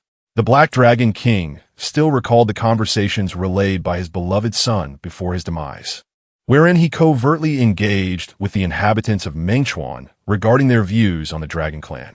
Disguised as an ordinary citizen of Mengchuan, the Black Dragon Prince inquired about the sentiments of the people toward his kind. The response was illuminating. Dragons? They possess innate strength, can soar, breathe fire, and even articulate human speech. According to the text from Mengchuan, their scales are remarkably beautiful. If such magnificent beings existed on our side, they would surely be placed in a zoo for public admiration. Though the concept of a zoo was somewhat perplexing to the dragons, they managed to grasp its essence as a place for visitation and reverence. They understood the significance of offerings and the act of showcasing. In the magical realm, what is typically presented for admiration? Statues of deities, which hold immense status. And what are the humans from the other world? They intend to venerate the dragon race as deities, which is certainly more sensible than the oblivious human insects of the magical realm. These denizens of another world are inherently destined to be allies of the Dragon Clan, representing a pivotal opportunity for their return to the continent. As for the Black Dragon Prince, it appears he met his demise at the hands of the weapons wielded by these otherworldly beings. This is undoubtedly a result of the malevolent machinations of the humans from the magical realm. The inhabitants of this alternate world bear no grievances against the dragon race. What justification do they have for attacking the Black Dragon Prince? In any case, to disrupt the current state of affairs, the Dragon Clan must inevitably involve themselves in this matter. Chapter 371. Even if burned, they shall not receive it. As for the operations in the magical realm, it is up to Vivi to manage, as it bears little relation to Sui. His responsibility lies solely in addressing the fundamental conflicts and issues, primarily the persistent deities of the magical world. The remaining matters depend on how Vivi chooses to arrange and resolve them. He is not a caretaker, unable to oversee every single detail, holding such explosive potential in her hands. If Vivi cannot capture the attention of the entire magical realm within 3 days to facilitate Sui in addressing the most significant problem at once, then she would indeed be rather ineffectual. Turning back to Suyi's side, he also needs to resolve the issue of locating the time-space portal on Blue Star. There is little to elaborate on this. After contemplating the myriad addresses provided by Tian Shu, he ultimately chose an island situated in the southern seas of Jiuzhou. This island is unique, having been artificially constructed from a small island to become the largest island in the southern seas, currently spanning a mere 80 square kilometers. This area falls far short of the requirements Sui had set forth for the placement of the time-space portal. While 80 square kilometers may seem considerable, in a metropolis with a population in the millions on Blue Star, one would find that most are several thousand square kilometers in size. Not to mention, the inevitable influx of enterprises drawn by the siphoning effect of this cross-border port will necessitate a substantial amount of industrial land. However, this concern is significant in the magical realm, yet not so much on Blue Star. With the planetary mining machine at his disposal, a lack of space can be remedied. As for water sources, this is the Western Pacific, abundant in water. What? You say seawater is undrinkable and of limited use? Is that not why we have nuclear fusion? Desalination solves that issue. The primary reason Sui chose this location is its geographical position. This area is adjacent to the Golden Waterway of Yenzhou, a region where trade is exceptionally prosperous. Placing the time-space portal here not only allows for the construction of a port and airport rivaling that of Penglai Island, but also positions it at the same latitude as Penglai Island, a mere few hundred kilometers from the equator.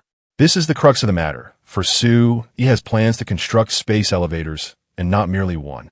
The current blueprint of Tianyu Group includes the establishment of 2 space elevators, one in the equatorial seas, less than 300 nautical miles from Penglai Island, and the other in the southern seas of Jiuzhou, Placing the time-space portal here would mean that as Blue Star truly steps into the interstellar era, this location would stand as one of the two superports and trade hubs on Blue Star, alongside Punglai Island, integrating land, sea, and sky. It would even boast an additional supernatural advantage of an otherworldly port compared to Punglai Island. Of course, from this perspective, situating these constructs on Punglai Island could indeed be deemed more advantageous. Ultimately, even if the area of Punglai Island were insufficient, Soo-yi could simply create it anew, for it is unlikely that anyone on Blue Star would dare to criticize him for recklessly reclaiming land and destroying the natural environment. Moreover, its proximity to the headquarters of Tianyu Group ensures ample safety. However, after much contemplation, Soo-yi decided against placing the time-space gate at the group's headquarters. The rationale for this decision is quite straightforward. The time-space gate is poised to stimulate vast economic activities, bestowing unimaginable wealth upon those in its vicinity. But does Tianyu Group lack funds? Perhaps, in the initial stages, the considerable large-scale projects and ambitious plans led to a temporary shortage of capital. However, that is no longer the case. The employees of Tianyu Group are exceptionally affluent, with even the most basic personnel enjoying a respectable middle to upper middle income.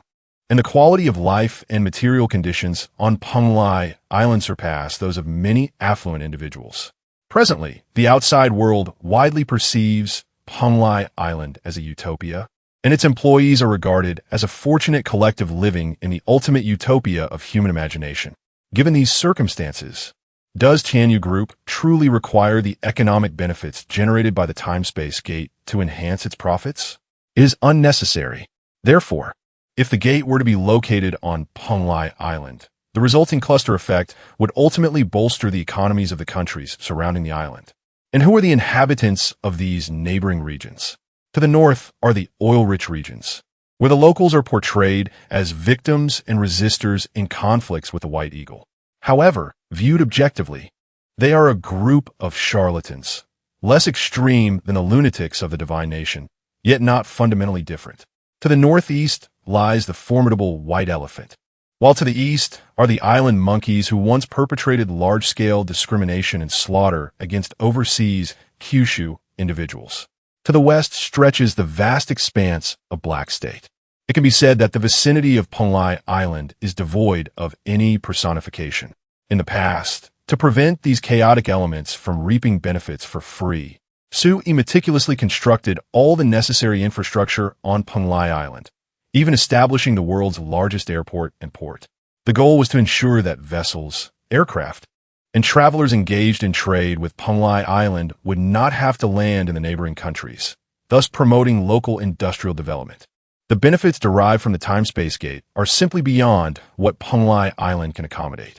Even if Soo-yi were to expand the island further, Tianyu Group does not possess enough employees to absorb such substantial benefits. Forcibly situating it on Punglai Island would necessitate a large-scale opening to the outside world, attracting individuals beyond the employees of Tianyu Group. Given this, it would be more prudent to place it in the seas surrounding Kyushu. To put it plainly, the wealth of Tianyu Group is so abundant that its numerous employees cannot fully partake in it. Thus, it is time to distribute it beyond the confines of the group. Naturally, Soo-yi's preferred beneficiaries are his own homeland of Kyushu. Would he rather allocate resources to the people of Kyushu than to the unworthy denizens of Black State? White Elephant or the island monkeys? Absolutely not. Soo-yi would rather burn the money than share it with such individuals. As for the notion of a Blue Star community of shared destiny, he does not believe a single word of it. In contrast, certain factions on the Blue Planet appeared to Soo-yi to be inferior to the centaurs and other beastmen of the neighboring magical realm, or even the common folk of the Solar Empire. At least those beings embodied genuine diligence and simplicity. Of course, the location had been chosen, yet the specifics required thorough discussions with the officials of Jeojo. Prior to this, Soo-yi had already hinted at this matter to Old Lin, and it is believed that Old Lin had conveyed the information to the higher-ups. The next step would entail formal negotiations regarding the collaboration details and the signing of various agreements. By the time he returned to the Blue Planet from the trading space, Tianshu had already established communication with Jeojo, preparing for the arrangements. The location was set on the designated small island. Chapter 372. The bottom line and negotiation. Upon disembarking from the landing craft, Soo-e made his way directly to the island located in the southern waters of Kyushu. This island, once a diminutive natural landform, could scarcely be classified as more than a mere reef. In the days when Kyushu was weakened, it had been briefly occupied by surrounding monkeys, only to be reclaimed once the region regained its strength. Following this, a prolonged land reclamation project commenced, transforming the small rock into a substantial island covering several dozen square kilometers. The island is now equipped with comprehensive facilities, including an airport and a port. Beyond the stationed Kyushu military forces that guard the coastal area, it serves as a docking and resupply point for distant fishermen and provides logistical support for enterprises engaged in aquaculture. In truth, the military significance of this island far surpasses its civilian utility, warranting its description as an unsinkable aircraft carrier. Typically, this location is not open to ordinary tourists, and the exact number of permanent residents remains a mystery. Most are aware only of the military port and airport. Historically, this site functioned as a pivotal hub for Kyushu's projection of power to the south, controlling the maritime territories. However, with the rise of the Tianyu Group, the strategic importance of this hub has diminished. After all, the once mighty eagle has been left battered and bruised, voluntarily relinquishing all military bases along the first island chain and withdrawing its troops and fleets. The surrounding monkeys, consequently, no longer dare to provoke. Thus, placing a temporal gateway here for the Tianyu Group was not a difficult decision for Kyushu. The costs were minimal, yet the potential benefits were immense. Any rational individual would not refuse such an opportunity. The matter at hand today concerns the specifics of their collaboration and how the profits derived from this temporal gateway will be shared. Mr. Su, welcome. As soon as they disembarked, the elderly Lin greeted him with utmost courtesy. This occasion was markedly different from their previous private meetings, although not widely publicized. The stakes involved were monumental and would undoubtedly alter the fate of Kyushu for decades, if not centuries, to come. Hence, Lin adopted a more serious demeanor, representing the official stance of Kyushu rather than approaching as a friend of Soo-e. Let us proceed to the matter at hand. After exchanging a few pleasantries, Soo-e promptly directed the conversation towards the core issues. Lin immediately escorted him to the prepared conference room. The island did not boast opulent venues. Instead, it featured practical, single-story buildings. The so-called conference room was merely a large space furnished with a long table, one side occupied by Lin and his delegation from Kyushu, while the other was represented by Soo-e and his team from the Tianyu Group. Although Tian-shu was present to assist, Soo-e, as the head of the delegation, could not attend to every detail during the negotiations, necessitating the support of others. Furthermore, it is rather unbecoming for someone of his stature to engage in trivial matters. It necessitates individuals of a lower status to partake in negotiations. The island's accommodations are rather rudimentary. I hope Mr. Su does not find them lacking. Please have a seat. Old Mr. Lin offered a rather formal invitation.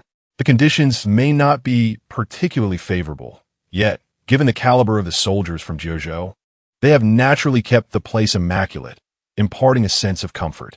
In response, Soo-e, with a hint of implication, remarked, I believe that in the near future, this place shall not remain as it is now. I hope that day arrives swiftly. Old Mr. Lin, beaming with joy, proceeded to address the primary and most crucial issue at hand concerning the negotiation.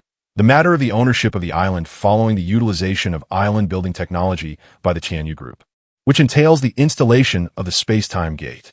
He inquired about Mr. Su's thoughts on this subject. Clearly, this issue is of paramount importance and must be clarified at this juncture. According to the sentiments of the involved parties, once this matter is resolved, the remaining issues would be relatively straightforward.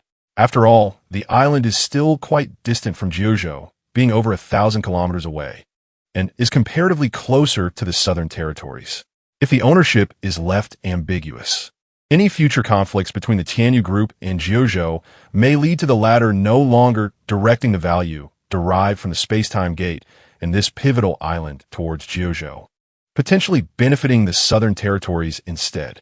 This situation differs significantly from Penglai Island, which is situated far from Jeozhou, allowing for an ambiguous relationship with the region. The Tianyu Group acknowledges itself as a Jeozhou enterprise, pays taxes to Jeozhou, and permits Jeozhou citizens to visit the island without a passport, provided they secure a ticket. Foreigners, however, must first obtain a Jeozhou visa to access Penglai Island, as the Tianyu Group recognizes only this protocol. This arrangement is advantageous for Jeozhou, and the authorities would naturally not oppose it, tacitly accepting this ambiguous relationship. Even in the event that the two parties diverge due to future disputes, it would not significantly impact Jeozhou, as it was never intrinsically theirs, and its geographical implications on Jeozhou are minimal. However, this case is different. It pertains to the security of the entire southern maritime territory of Jeozhou. If clarity is not achieved now, any future disputes could devolve into a convoluted mess. Issues that can be resolved in the present should indeed be addressed. Those that cannot must be entrusted to future generations, reflecting a belief in their wisdom, albeit a reluctant choice. To leave unresolved matters for posterity while relying on their wisdom is akin to trees being felled by ancestors only for descendants to endure the scorching sun. Regarding the core issue of the island's ownership, old Mr. Lin had engaged in extensive discussions with the involved parties prior to his arrival, with numerous members from the upper echelons contributing to the discourse. The ultimate conclusion reached was that Jeozhou must ensure at the very least a mechanism akin to that of special regions, such as Hong Kong, concerning the ownership of this island. In essence, regardless of the circumstances, this territory remains an integral part of Jeozhou. However, the specific operations within the island are not a matter for the Kyushu side to inquire about. Everything is entrusted to the Tianyu Group to manage independently. This represents the bottom line for Kyushu. Concurrently, it is also the consensus of Kyushu's think tank regarding the most feasible conditions for both parties to achieve cooperation. Should these conditions be exceeded, there are concerns that Su, Yi, and the Tianyu Group may express dissatisfaction, potentially causing Kyushu to forfeit a significant opportunity. Conversely, if the conditions were to be more lenient, Kyushu would be unable to safeguard its interests in this matter, rendering the existence of the time-space gate here meaningless for Kyushu. Chapter 373. Consider it a blessing for my homeland seated at the negotiation table. It was clear that the representatives from Jeozhou would not reveal their trump cards first. Thus, the elder Lin took the initiative to gauge Su Yi's stance. Upon hearing Lin's inquiry, Su Yi exhibited no surprise. He had anticipated that this would be the foremost concern of Jeozhou. He had long prepared his response. To be frank, having spent considerable time on the trading platform, what might appear as a significant issue to the inhabitants of Blue Star was trivial in his eyes. He shrugged and remarked, "This matter does not warrant discussion. I am from Jeozhou. The Tianyu Group is a Jeozhou enterprise, and this island is Jeozhou territory. The question of ownership is not up for debate. This land unequivocally belongs to Jeozhou. You need not dwell on it. I have no interest in the trivial territorial disputes of Blue Star. As for the management of the island, once it is developed and its industries expanded, the Tianyu Group lacks the necessary talent in this area and has no desire to oversee such matters. It is better left in your hands. These are superfluous discussions. You draft the documents, and I shall sign them." In essence, the sole interest of the Tianyu Group concerning this entire island is the ultimate control over the portal of time and space. I am not hesitant to disclose that, in design, I'm the only one with initial access rights. I may delegate secondary and tertiary permissions to others, be they Jeozhou natives or individuals from the magical realm, yet the ultimate authority over this portal remains solely with me. Therefore, I must insist that the portal entirely belongs to the Tianyu Group, or rather, to me personally. I have already reached an agreement on this matter with the Queen of Dream River from the Otherworld. I require a response from Jeozhou regarding this, as well as the signing of an official document. To put it plainly, these are benefits that the Tianyu Group cannot absorb. Su Yi originally intended to utilize them to benefit his fellow townsfolk. At this juncture, money is merely a figure to him. What purpose does an abundance of wealth serve? As for power, true power is not merely possessing a pivotal island or the title of a leader. Given the strength of the Tianyu Group, If Su Yi were to declare himself Emperor of Blue Star, who could contest him? Concepts such as feudalism, backwardness, or ideological disputes are irrelevant. Everything ultimately hinges on whether one possesses formidable might and can ensure a better life for all. With the resources at his disposal, he could elevate the entire population of Blue Star to prosperity. If he were to ruthlessly exploit the vast resources of the magical world, he could transform every inhabitant of Blue Star into a person of opulence in no time. At that point, he would wield the most formidable power in Blue Star, ensuring that everyone experiences a life vastly superior to their previous conditions. Would ordinary people oppose his ascension to emperorship? Nonsense. The billions of denizens of Blue Star would likely wish for his immortality. Yet, he finds no necessity in pursuing such a path. The essence of genuine strength is the true source of power. He possesses such strength, yet refrains from engaging in the schemes reminiscent of the Blue Star Emperor. Naturally, he remains indifferent to the issue of territorial claims over an island and the associated interests. His sole concern has always been the portal that cost him 10,000 points. As for the benefits derived from this portal, they are inherently a boon he provides to the over 1 billion citizens of Jiuzhou. Thus, there is no need for contention. Su Yi's straightforward approach, however, has caught the old man Lin, who had prepared extensively to argue his case, off guard. It is worth noting that prior to this meeting, there had even been indications that if negotiations faltered, the baseline could be adjusted slightly, as long as it was ensured that this territory remained nominally under Jiuzhou's domain. After all, the Jiuzhou think tank had previously regarded Su Yi as a quintessential individualist, one who would not exploit the world for personal gain nor harm it for trivial advantages. Yet, under this overarching premise, Su Yi harbors a certain affection for Jiuzhou. The indiscriminate suppression of formidable nations by the Tianyu group has notably excluded Jiuzhou, which has even been deliberately favored, indicating a desire for Jiuzhou to ascend alongside it. The think tank's perspective during discussions with the Tianyu group or Su Yi has been to adopt a candid stance, avoiding any thoughts of taking advantage, maintaining that things should proceed as they ought. Thus, a relatively lenient baseline was established regarding such a sensitive issue as territorial claims. After all, this island had previously served as a pivotal hub for Jiuzhou's control over the southern seas. Yet with Jiuzhou's rising power, its value has diminished significantly. Should the space-time gate be established here, along with the island's expansion and the future construction of a space elevator, it could evolve into a colossal port situated at the intersection of land, sea, and sky, an asset of immeasurable worth. However, the challenge lies in Jiuzhou's limited capacity to contribute to these developments. To merely expand this island exponentially, transforming it into a landmass exceeding several thousand square kilometers, is beyond Jiuzhou's capabilities. The bulk of the effort would be shouldered by the Tianyu group.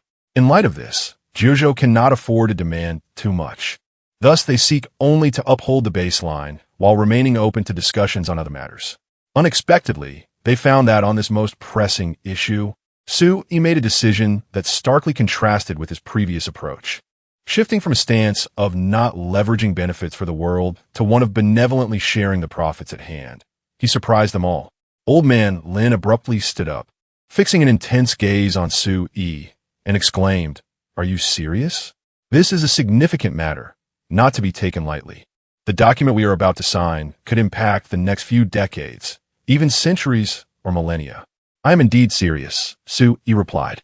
Su Yi leaned back against the chair and remarked softly, "There are numerous places in this world suitable for the placement of time-space portal, and an abundance of locations that can ensure absolute security without any contention. Since I have ultimately decided to position this contraption in the 9 provinces, I shall not dwell on these minor concerns. Otherwise, I could casually select any location. Even if I were to place the portal before the Black Palace of the White Eagle, they would likely lack the audacity to confront me.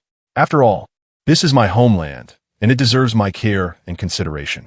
Old Lin was lost in thought for a considerable time before rising and addressing Su Yi with gravity. "Regardless of the circumstances, the 9 provinces will forever cherish your kindness. Although this sentiment may pale in comparison to what you have witnessed in the broader world, please believe me that in a century, a millennium, or even 10 millennia, as long as our descendants still inhabit this land, they shall not forget your contributions to this ancient lineage. It is no wonder that he found himself so uncharacteristically flustered in such a setting. The future benefits of this island are indeed monumental. It would not be an exaggeration to say that if Sue-E were to relocate everything on this island, including the planned space elevator and accompanying infrastructure, to a less developed area, be it the Black Province or the White Elephant, local authorities would still only enjoy a fraction of the resultant benefits. Even if Sue-E were to withhold any rights from the locals, marking the land as his own and retaining the majority of the profits, the community would merely experience some ancillary benefits. Within a decade or two, they could cultivate an economy that rivals the current stature of the 9 provinces. Yet now, Sue-E intends to bestow all of this upon the 9 provinces. One might argue that the Tianyu Group, primarily reliant on AI operations with merely a few 100,000 employees, is incapable of absorbing such vast benefits, ultimately necessitating a distribution of wealth. However, one must not presume that such generosity is merely a given. Chapter 374. Do you perceive me as jesting? Sue-E harbored no particular obsession with leaving a mark in history. His motivation for undertaking this endeavor stemmed solely from his desire to do so. And then, that was the end of it. In simpler terms, it was a case of doing what he pleased, regardless of the costs. As for the so-called historical legacy, the harsh reality is that, to put it bluntly, from the moment he became a member of the platform, he could no longer be considered a human in the Blue Star context. With access to this platform, he was granted an infinite future. The annals of history might not even outlast him. The neighboring magical realm, the Empire of Radiant Sun, boasts a civilization that has thrived for over 100,000 years, while the history of Blue Star is, in fact, rather brief. The longest record of the 9 continents is conservatively estimated to be around 5,000 years, and at most, it may stretch to 10,000 years. It is highly probable that the duration of his life may very well surpass that. Thus, he remained indifferent about the notion of legacy. However, he was quite pleased with the attitude displayed by the 9 continents. At least they did not take his actions for granted. Good deeds deserve gratitude, and he accepted their thanks with a clear conscience. Having discussed the significant matters, it was time to address some less critical yet necessary issues that required prior deliberation. Sue-E cut to the chase regarding construction. Given that the construction of Penglai Island has been in progress for some time, I believe you can surmise that our Tianyu Group possesses a unique set of equipment capable of swiftly establishing the required islands on the continental shelf of the southern seas. Furthermore, we also have another specialized construction module that can initiate and complete the erection of buildings in a remarkably short time frame, aided by our group's AI, which provides comprehensive design solutions. Upon hearing this, Old Lin's expression remained largely unchanged as he promptly responded, "If you are interested, Mr. Su, then the relevant constructions on the island can be contracted to Tianyu Group by the official authorities of the 9 continents. Your speed of construction is commendable, and we trust in the quality of your work. Therefore, we can offer a proposal that exceeds the market price. Given that it has been established that this island will belong to the 9 continents and is not designated as any special zone, but rather directly governed by the official authorities, it is only logical that the construction costs cannot fall upon Tianyu Group. In comparison to the overarching issue of ownership, financial matters are trivial. One merely needs to turn on the money-making machine. Under normal circumstances, excessive issuance of currency would lead to inflation, consequently disrupting the market economy and resulting in severe repercussions. However, the current situation entails a substantial influx of resources from other worlds, along with the rapid development of the 9 continents. Leveraging the advantages of Tianyu Group to seize many high-tech industries originally belonging to the Western camp, there is a wealth of resources flowing into the 9 continents through various means. Not to mention Su-Yi's evident impatience, frequently stirring things up around the globe. Yet he has not yet stirred the waters of the 9 continents. Many capitalists regard Kyushu as the safest region on Blue Star, aside from Penglai Island, which has led to a significant influx of foreign investment. Ironically, this has resulted in a subtle onset of deflation in Kyushu. At this juncture, the printing of additional currency does not pose a substantial issue. Moreover, the considerations in Kyushu extend beyond merely the volume of money to be printed. It is imperative to devise a method of distribution that does not disturb the market environment. The strategy of funding through construction projects is a well-worn tactic, and it remains a viable option. Since Tianyu Group aspires to undertake the island's construction work, they could distribute a portion of the newly issued currency through their endeavors. However, there exists an even more advantageous scheme in Kyushu. Yet Elder Lin, having made significant concessions regarding ownership issues, feels reluctant to contest even these trivial gains. Furthermore, without the technological expertise of Tianyu Group, the island's development would falter. Although Kyushu possesses the most advanced sand-blowing land reclamation technology on Blue Star, its pace remains insufficient to meet current demands. Hence, the profits from this venture must accrue to Su-e. Despite Elder Lin's enthusiastic agreement, Su-e shook his head and remarked, "There is no need to allocate all resources to Tianyu Group. My desire to participate in this construction stems from my commitment to the magical realm, where time is of the essence. Engaging you would be too slow. Thus, Tianyu Group's involvement is essential. My intention is for Tianyu Group to focus solely on the foundational construction of the island and the core areas, ensuring that the space-time gate is operational within 3 days, thus allowing the island to function normally. The remaining aspects can be entrusted to your official engineering teams for gradual development. This is a monumental project that could lead to considerable wealth for many. I wonder how much funding your administration has allocated for the island's construction?" 100 trillion. Elder Lin replied solemnly. "From the island's expansion to its final completion, we anticipate an investment of 100 trillion in construction. Of course, the bulk of this sum will not be directed towards mere buildings, but rather the costs associated with expanding the island. Do not underestimate the significance of such a vast fund. In truth, this figure is somewhat conservative. Expanding an island of several dozen square kilometers to thousands, or even tens of thousands of square kilometers, is arguably the largest undertaking in human history. If Kyushu were to embark on this endeavor independently, 100 trillion would be woefully inadequate. Naturally, without the expertise of Tianyu Group, Kyushu would not recklessly attempt such an audacious project. 100 trillion. Tianyu Group could contract the expansion of the island and core construction work for a nominal sum of 10 trillion. The remainder would be better utilized to enhance wages and benefits for workers involved in subsequent construction efforts. This approach would also effectively address your current monetary distribution challenges." Su-e casually proposed a figure that was astonishingly low, one that the administration had previously deemed unimaginable.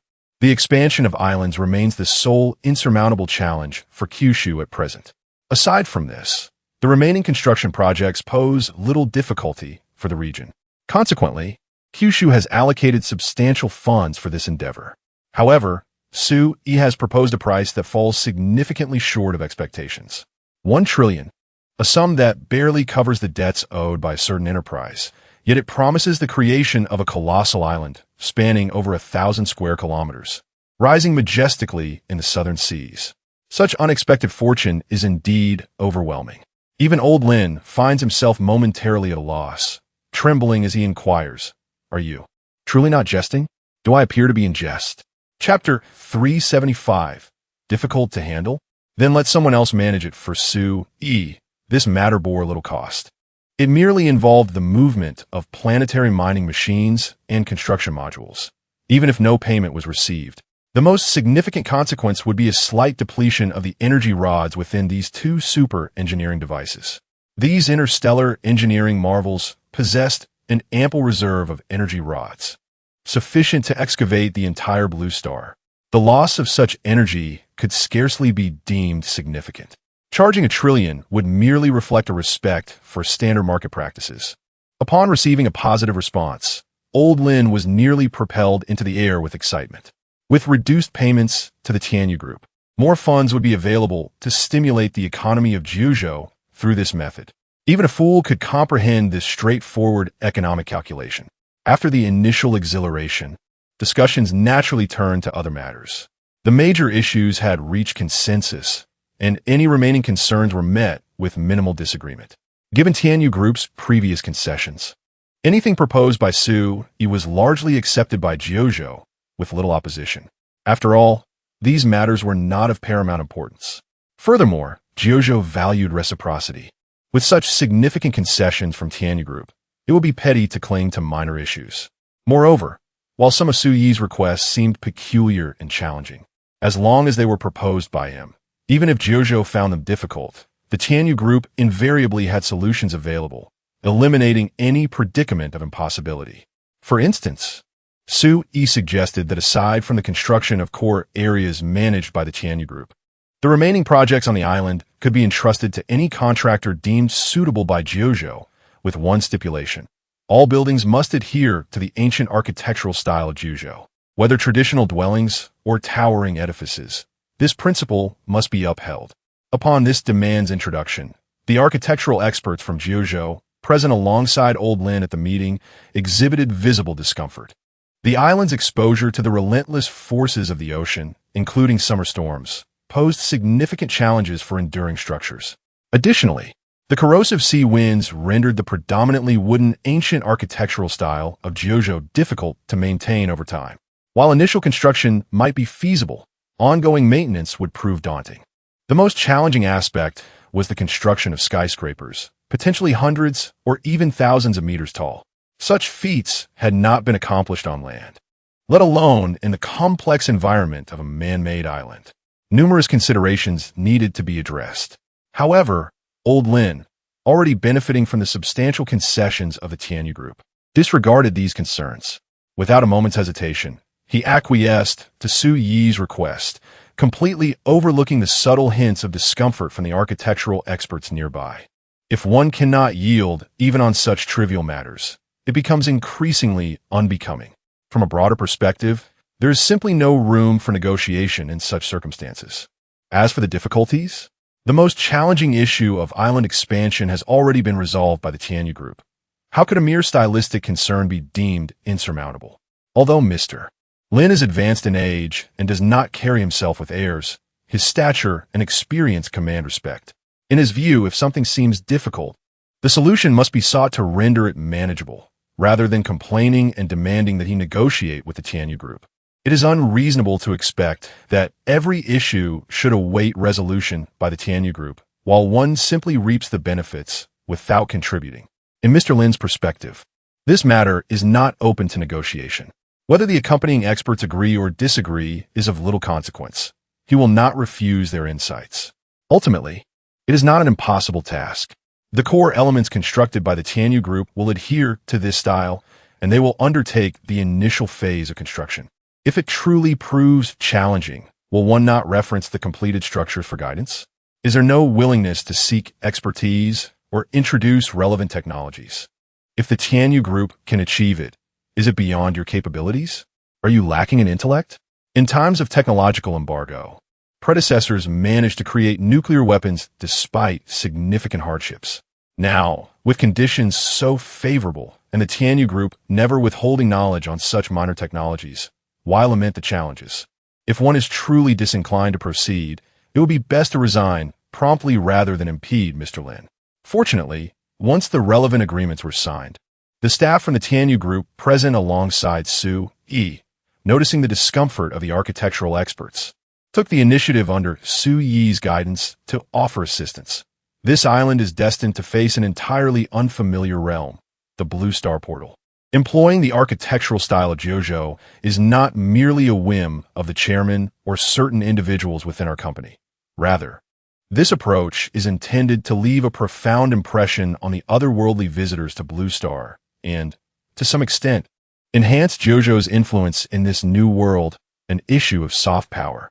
Regarding your concerns about the construction challenges, the Tianyu Group possesses ready-made designs that balance practicality, beauty, and durability, along with relevant design concepts.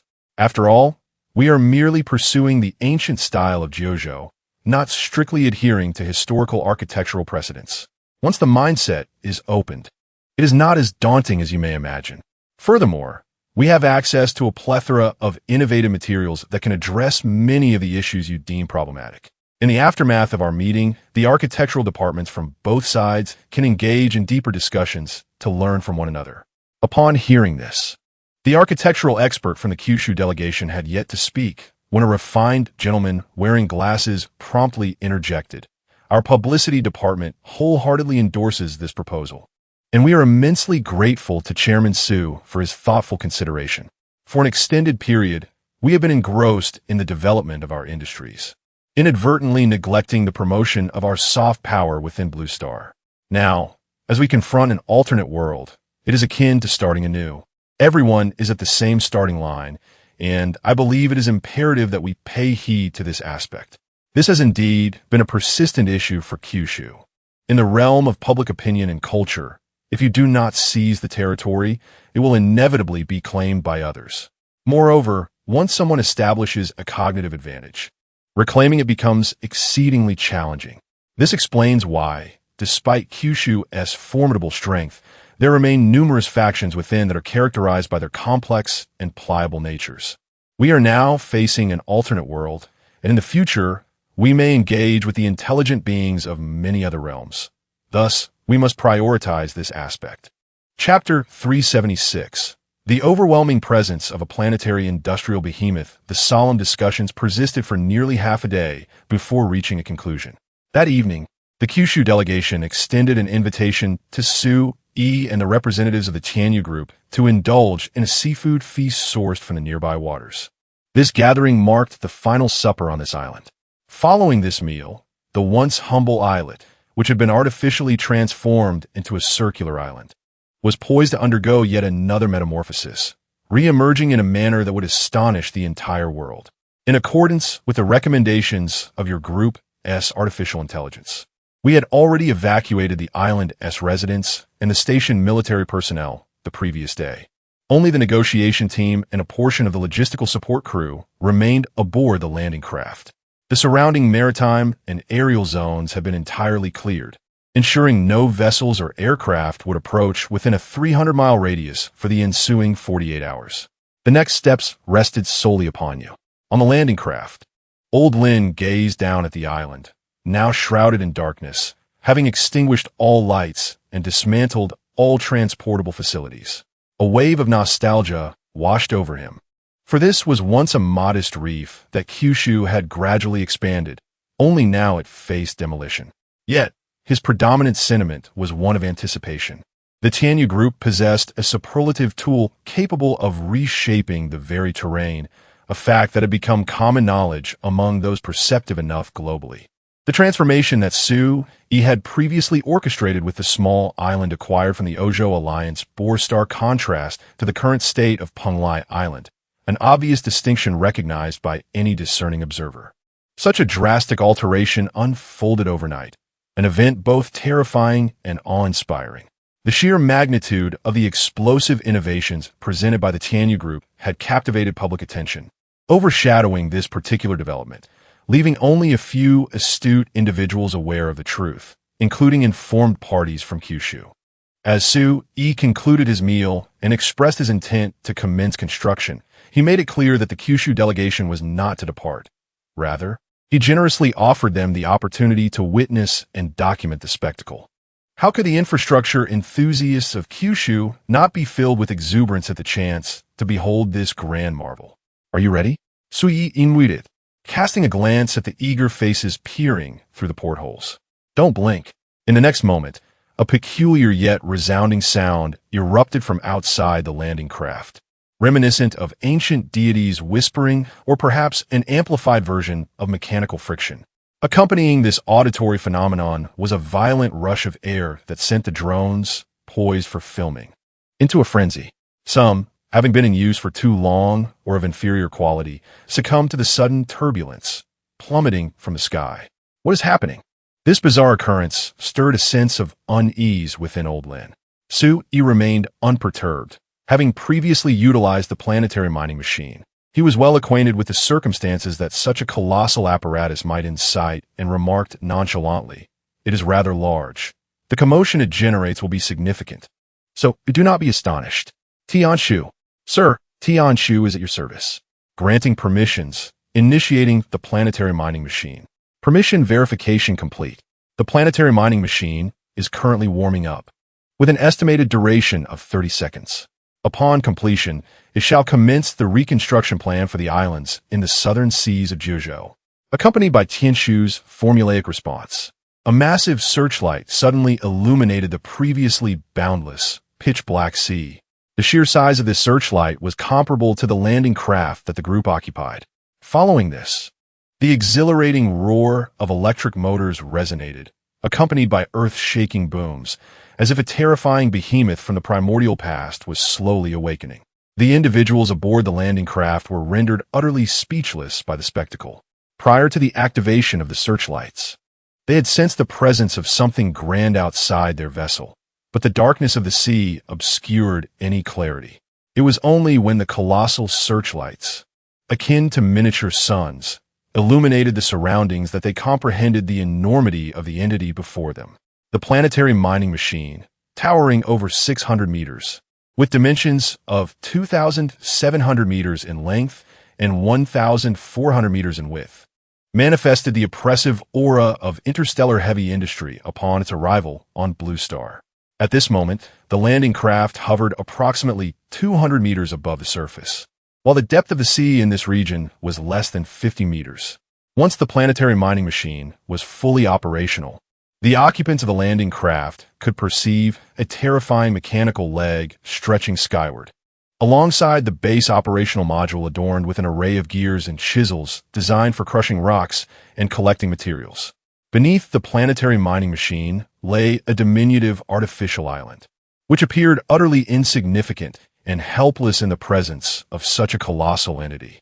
The planetary mining machine, standing over 600 meters tall and nearly 3,000 meters long, with a width exceeding 1,400 meters, was indeed a formidable sight. Its primary purpose was not land reclamation, but mining. Positioned on a solid planet of comparable size to Blue Star, it could hollow out the entire planet within 2 decades. To utilize it for land reclamation would be a gross misallocation of its capabilities.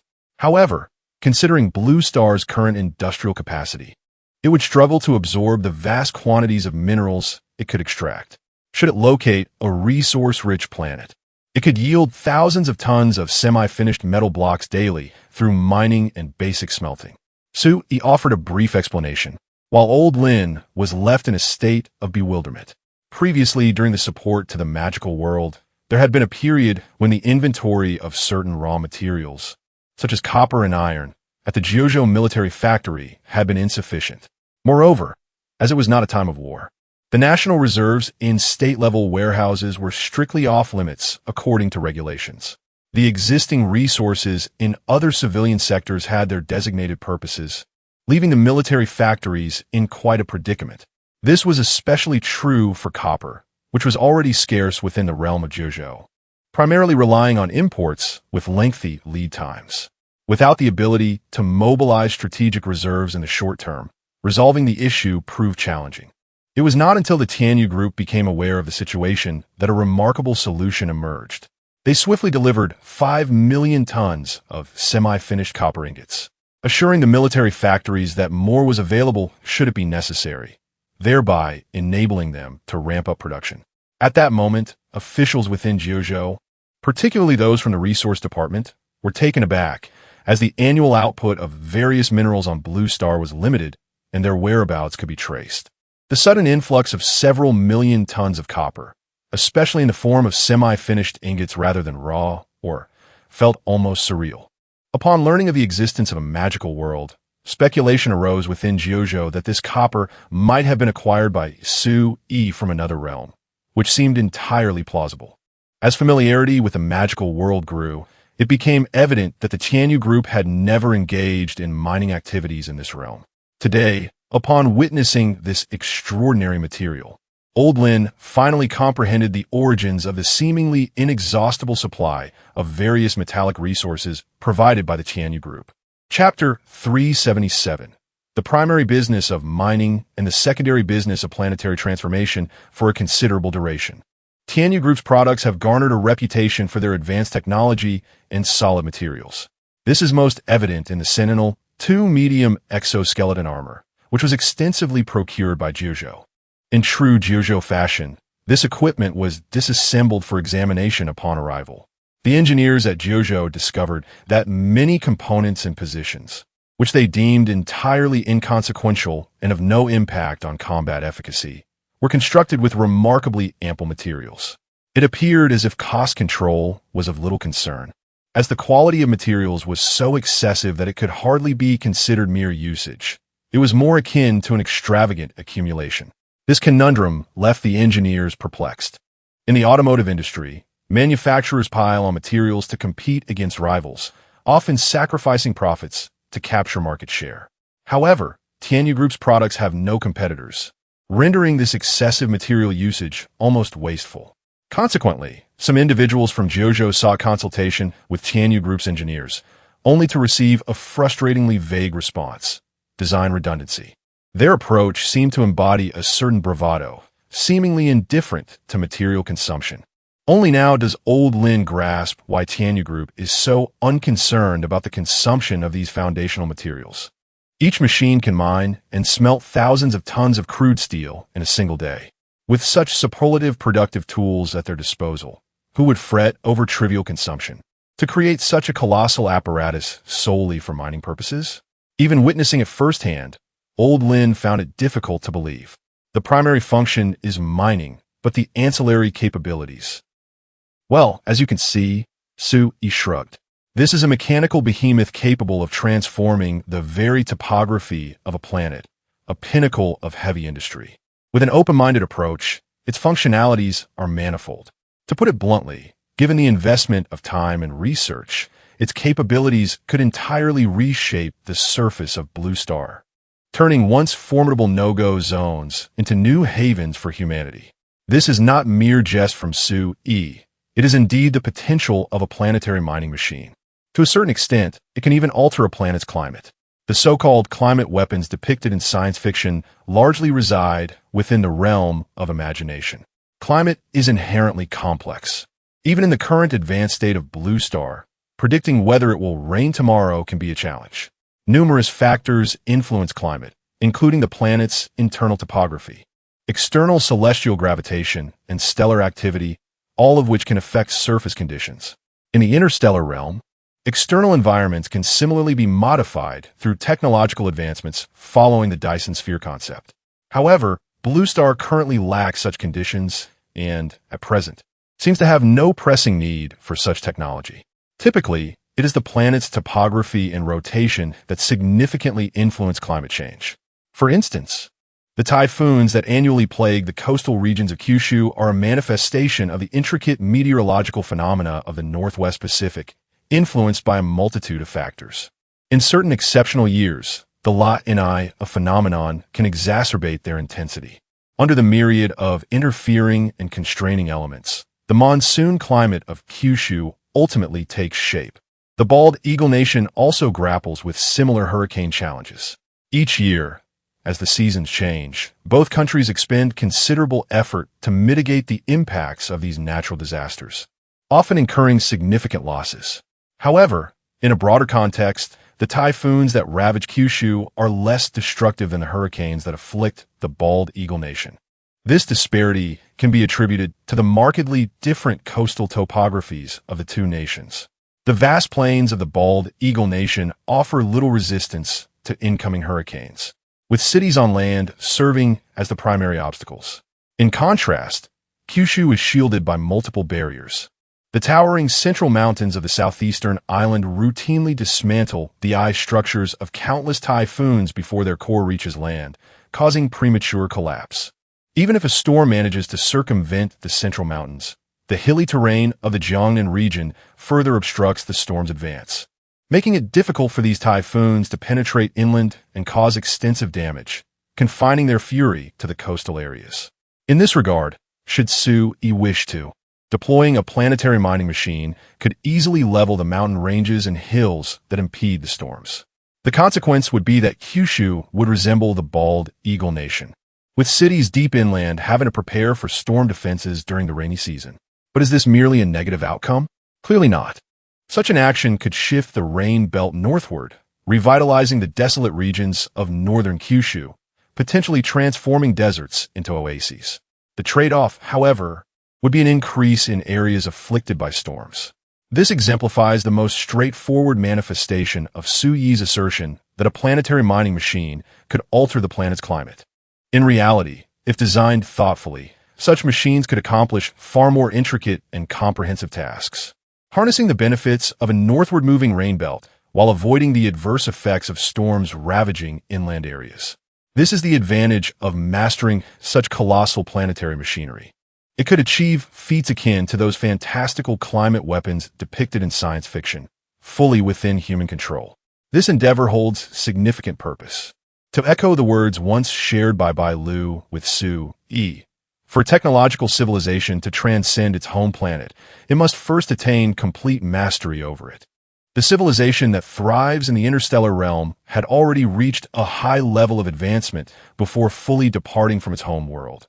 Without the aid of planetary mining machines, they had already transformed their entire planet. Bai Lu may not have experienced that era, yet she has received an education. She recounted that in her textbooks, it was documented that the people of her civilization could entirely command the climate of their planet, rendering it devoid of any inhospitable locales due to climatic conditions. They maximized the potential of their world, virtually eliminating any issues related to climatic disasters. Even after advancing their planets to such an extraordinary extent, they momentarily abandoned nuclear fusion, opting instead for the virtually inexhaustible geothermal energy. This transformation was realized through a series of super-engineering projects that even the Blue Star inhabitants found absurd. Bai Lu even mentioned the concept of intelligent mountains, which can be succinctly described as artificial mountains capable of rising and falling, altering their forms according to varying demands. In the face of a tempest, these mountains can elevate to their peak, dismantling the core structure of the most ferocious storms, rendering them harmless. When confronted with less severe storms, which the cities can withstand, these mountains lower their heights, allowing the storm's rain to nourish the earth. Furthermore, by networking numerous intelligent mountains, it is possible to transport moisture from coastal rain to the depths of the continent, thousands of kilometers away, transforming barren deserts into habitable lands abundant in precipitation. Chapter 378. The complete transformation of the mother planet. This was an endeavor previously undertaken by neighboring interstellar civilizations. For them, transforming their native planet proved to be far more feasible than harnessing resources from outer space. However, as time progressed and populations grew, the point was reached where the complete utilization of their mother planet could no longer sustain the burgeoning populace, prompting a shift towards extraterrestrial expansion, thus paving the way for the current interstellar civilization. In stark contrast, Blue Star has scarcely achieved even 10% of its potential in developing its own mother planet, yet harbors ambitions of exploring extraterrestrial civilizations. In the words of Bai Lu, this is akin to aspiring to run before one has even learned to crawl, lacking experience in planetary transformation. Even if a handful of individuals manage to leave their mother planet, it amounts to little for the human race as a whole, while she remains unaware of the circumstances in parallel worlds. Bai Lu understands that inhabitants of the interstellar realm believe every being that emerges from a planet possesses its own uniqueness. To venture into the cosmos, one must possess the capability to transform inhospitable planets into habitable ones for their species. The notion of discovering a planet in the vast universe that perfectly accommodates one's type of life and simply sending people there to reside without any preparatory work is nothing short of delusional. Establishing a few research facilities or bases on inhospitable extraterrestrial planets may seem straightforward. Any technologically capable civilization could accomplish that. Nevertheless, this bears little significance, as civilizations that can only send a select few individuals into space are still far from being true interstellar civilizations. It is only those civilizations capable of transforming any planet that meets basic criteria into a habitable one that can genuinely be considered interstellar. The current state of Blue Star falls into the former category. Establishing a few bases on nearby satellites or planets is feasible with sufficient investment. However, the dream of interstellar colonization, where vast numbers of people ascend into space, remains an unattainable fantasy. Of course, this is somewhat tangential to the main discussion. In truth, when Bailu's civilization ventured beyond their mother planet, they did not possess the super-engineering marvel known as a planetary mining machine. This apparatus was developed specifically for planetary-scale mineral extraction during the interstellar age. Interestingly, it was initially designed to accommodate the dual purpose of transforming planets into habitable worlds. The designer intended to achieve both objectives simultaneously. However, it was unforeseen that a competing entity would promptly unveil a specialized device dedicated solely to converting uninhabitable planets into habitable ones, known as the Planetary Transformation Device. This monumental invention rivaled the planetary mining machine in scale, yet its functionality was more singular and effective. Consequently, the mining machine's inherent transformation capabilities were seldom mentioned, as its marketing shifted to emphasize its mining prowess alone. However, the absence of mention does not imply impossibility. The design of such large-scale machinery is an exceedingly intricate endeavor. Once a product has been designed for mass production, it would be unreasonable to discard it merely because one of its functions is deemed superfluous. Thus, it remains intact. Should Sue genuinely contemplate transforming Blue Star, this apparatus could indeed facilitate that endeavor. The crux lies in the question of necessity. Observing the astonishment on Old Lin's face, he spoke in a half-jesting tone, elucidating the intricacies involved, which inadvertently touched upon certain aspects of interstellar affairs. The relevance of this information is somewhat trivial, for the higher-ups in Jiuzhou would undoubtedly surmise it. Presently, they possess a team of 20,000 in the magical realm, and through their routine transactions, they receive copious amounts of intelligence regarding that world. It can be asserted that, aside from the Tianyu Group, Jiuzhou is now the most informed entity about the magical world. Clearly, the Jiuzhou faction is aware that the life water from the Tianyu Group originates from the magical domain.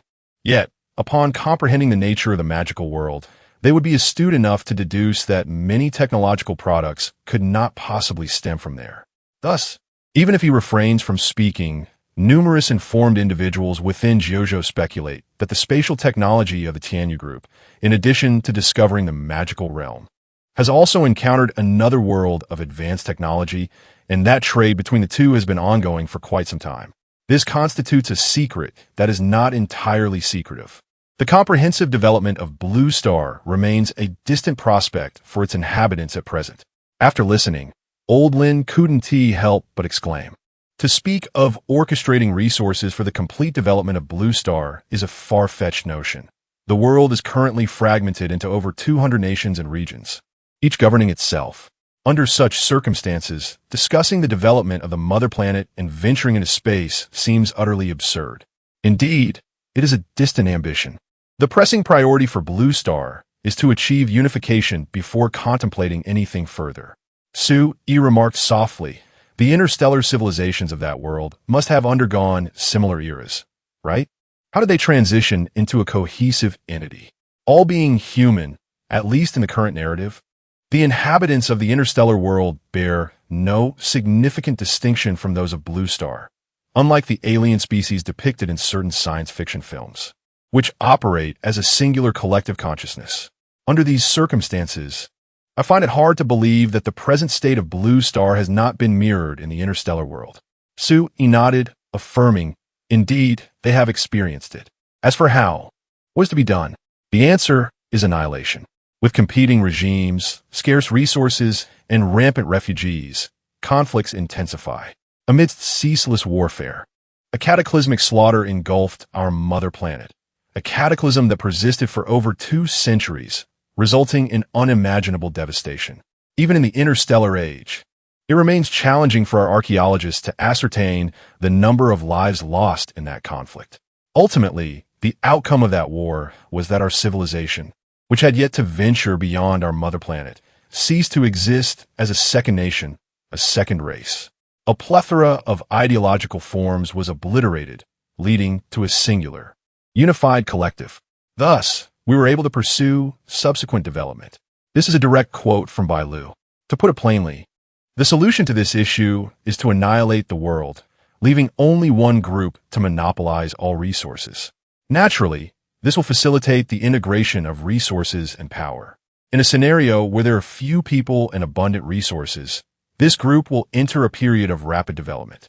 Subsequently, they will thoroughly explore their home planet, venture into space, and embark upon a new era. Interstellar civilizations, before departing their home worlds, do not concern themselves with notions of correctness or the diversity of civilizations. However, this premise relies on the existence of interstellar worlds equipped with conventional weapons of far greater lethality than those of modern Blue Planet, yet devoid of nuclear weapons capable of obliterating civilizations. Chapter 379. Has the Great Sea entered the borders? The absence of a supreme weapon of restraint is fundamentally the root cause of the chaotic conflicts among interstellar civilizations on their home planets. To some extent, the current state of Blue Star, with its myriad of proposals and the advocacy for various groups, can be attributed to the premature emergence of nuclear weapons, an ultramundane armament. When a civilization or regime possesses the capability to incite a grand war and achieve unification, the fear of nuclear power dissuades them from instigating a chaotic contest. Consequently, a natural inclination towards diversification arises. Indeed, nuclear weapons have ushered in a fleeting period of peace for Blue Star, spanning several decades, during which no cataclysmic global conflicts have erupted. However, the long-term implications for the entire civilization remain ambiguous. After gaining a comprehensive understanding of Blue Star's circumstances, the White Deer harbors little optimism regarding humanity's ability to transcend their home planet without external intervention. The civilization to which she belongs has witnessed numerous similar civilizations and remnants throughout the cosmos. The discernible pattern is that if a civilization fails to achieve internal cohesion and unification, it ultimately succumbs to ceaseless internal strife, hindering its capacity to transform its home world or explore the cosmos, relegating all future-oriented endeavors to trivial pursuits. Ultimately, such civilizations either fall prey to more powerful entities or face self-destruction. Some examples are particularly extreme. For instance, a civilization that commenced its cosmic explorations tens of thousands of years ago but remains mired in the same pursuits millennia later, lacking the capability to colonize the universe and expand its living space. Their greatest achievement, compared to millennia past, is the establishment of a handful of bases on nearby planets, accommodating a few million inhabitants. Yet, this still bears no relation to interstellar civilizations, as they would inevitably be vanquished upon encountering true interstellar entities. Civilizations annihilated by present-day interstellar civilizations are numerous, each documented in thick tomes chronicling their expansionist histories. It is a jest, during their internal conflicts, they would annihilate even different factions on the same planet, let alone disparate extraterrestrial groups. The prospect of mercy is non-existent. Moreover, many civilizations that did not meet their demise were not spared due to benevolence. Rather, they self-destructed before facing interstellar annihilation, leaving behind mere fragments of survivors devoid of any semblance of civilization.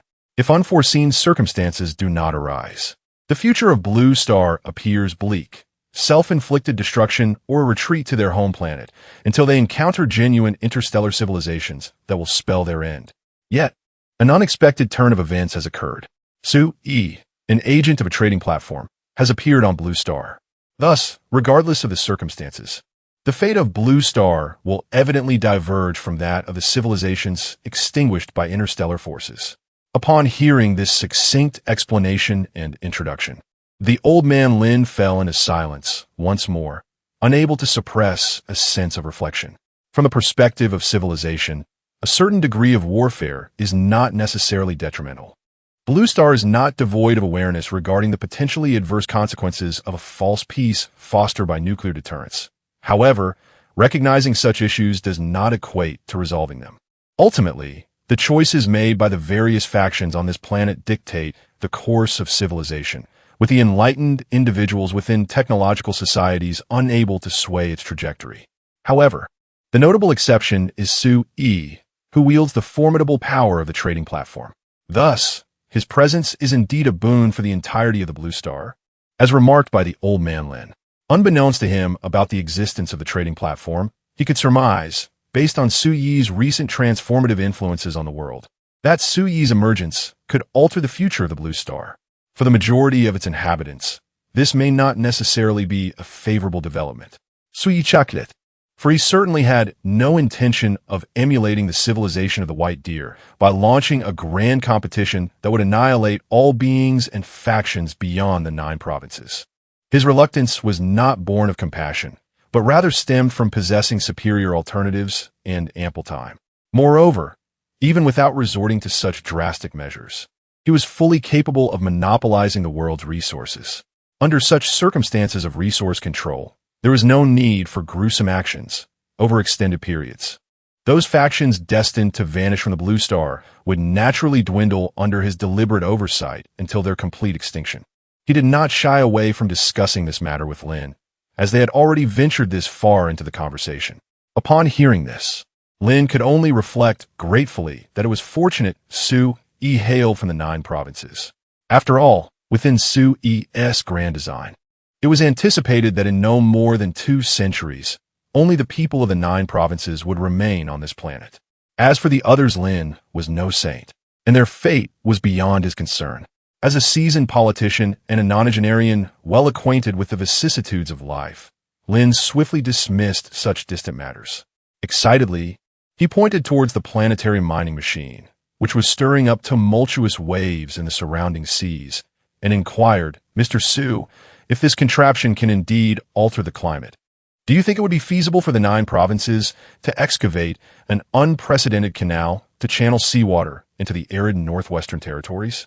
Su Yi could not help but twitch at the corner of his eye upon hearing this. He had not anticipated that this elderly gentleman was aware of such whimsical notions circulating online. Given the seriousness with which he posed the question, Su Yi had no doubt that Lin was genuinely considering the endeavor. Yet, such inquiries posed to him were ultimately futile.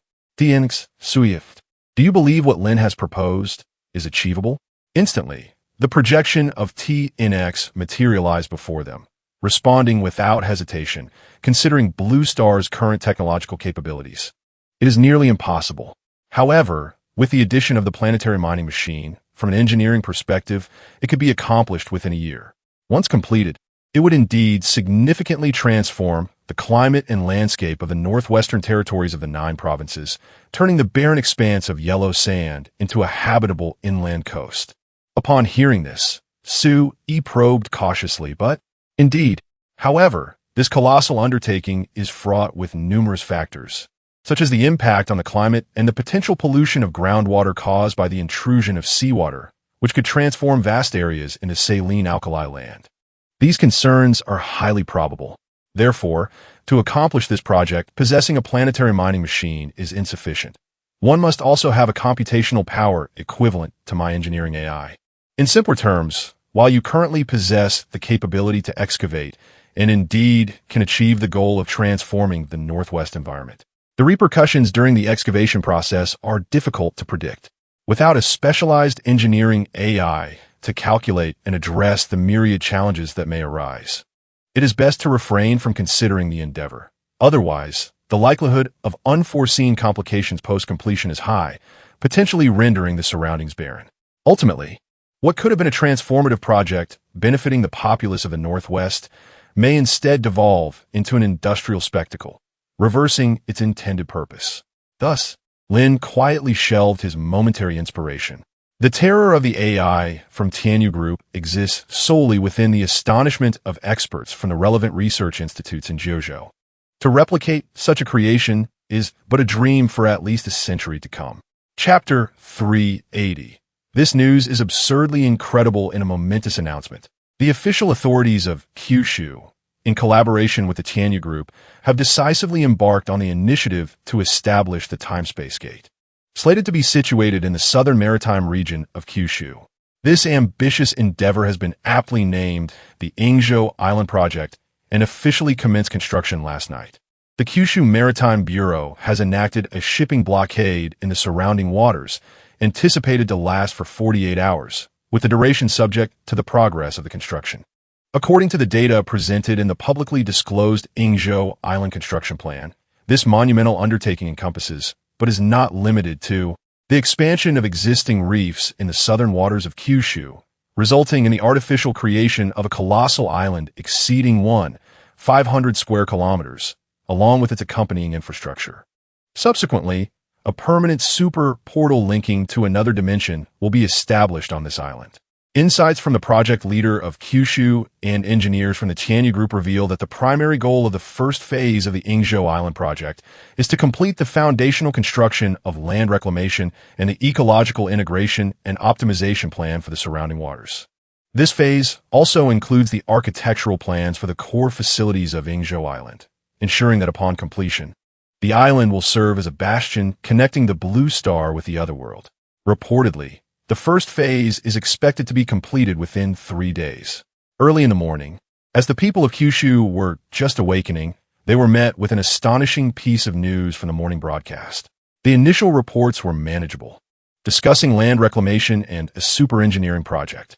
Given Kyushu's history with similar endeavors, particularly in collaboration with the Tianyu Group, there was a sense of anticipation. However, as the report progressed, the revelations became increasingly surreal, culminating in the announcement that the island was to facilitate a portal to another world. Many listeners found themselves unable to contain their disbelief.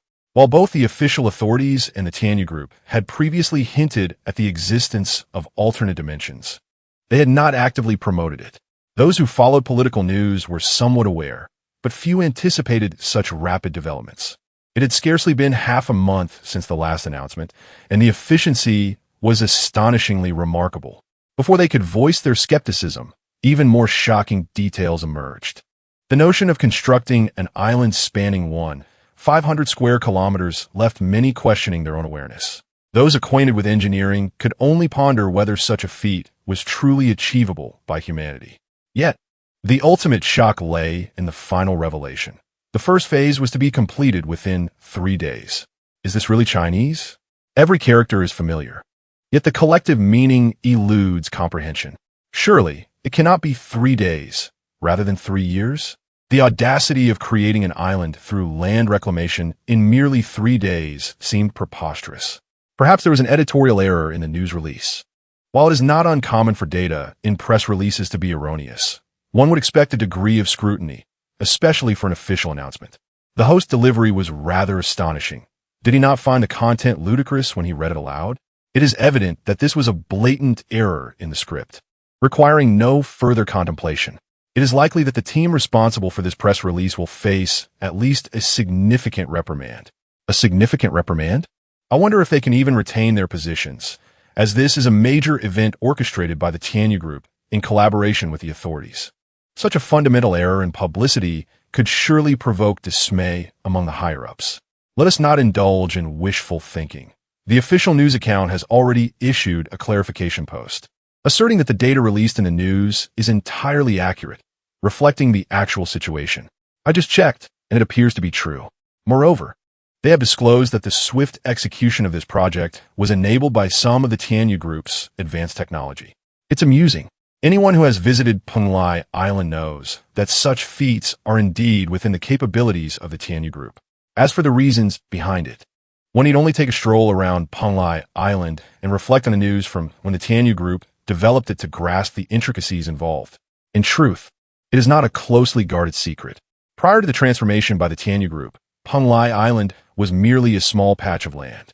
Discussions have persisted on both international and domestic forums regarding how the Tianyu Group achieved these remarkable feats, with numerous clues readily available online, which both the group and the authorities have shown little inclination to conceal. A simple search reveals much. According to analyses from several prominent figures, the belief is that the island was constructed by the Tianyu Group overnight.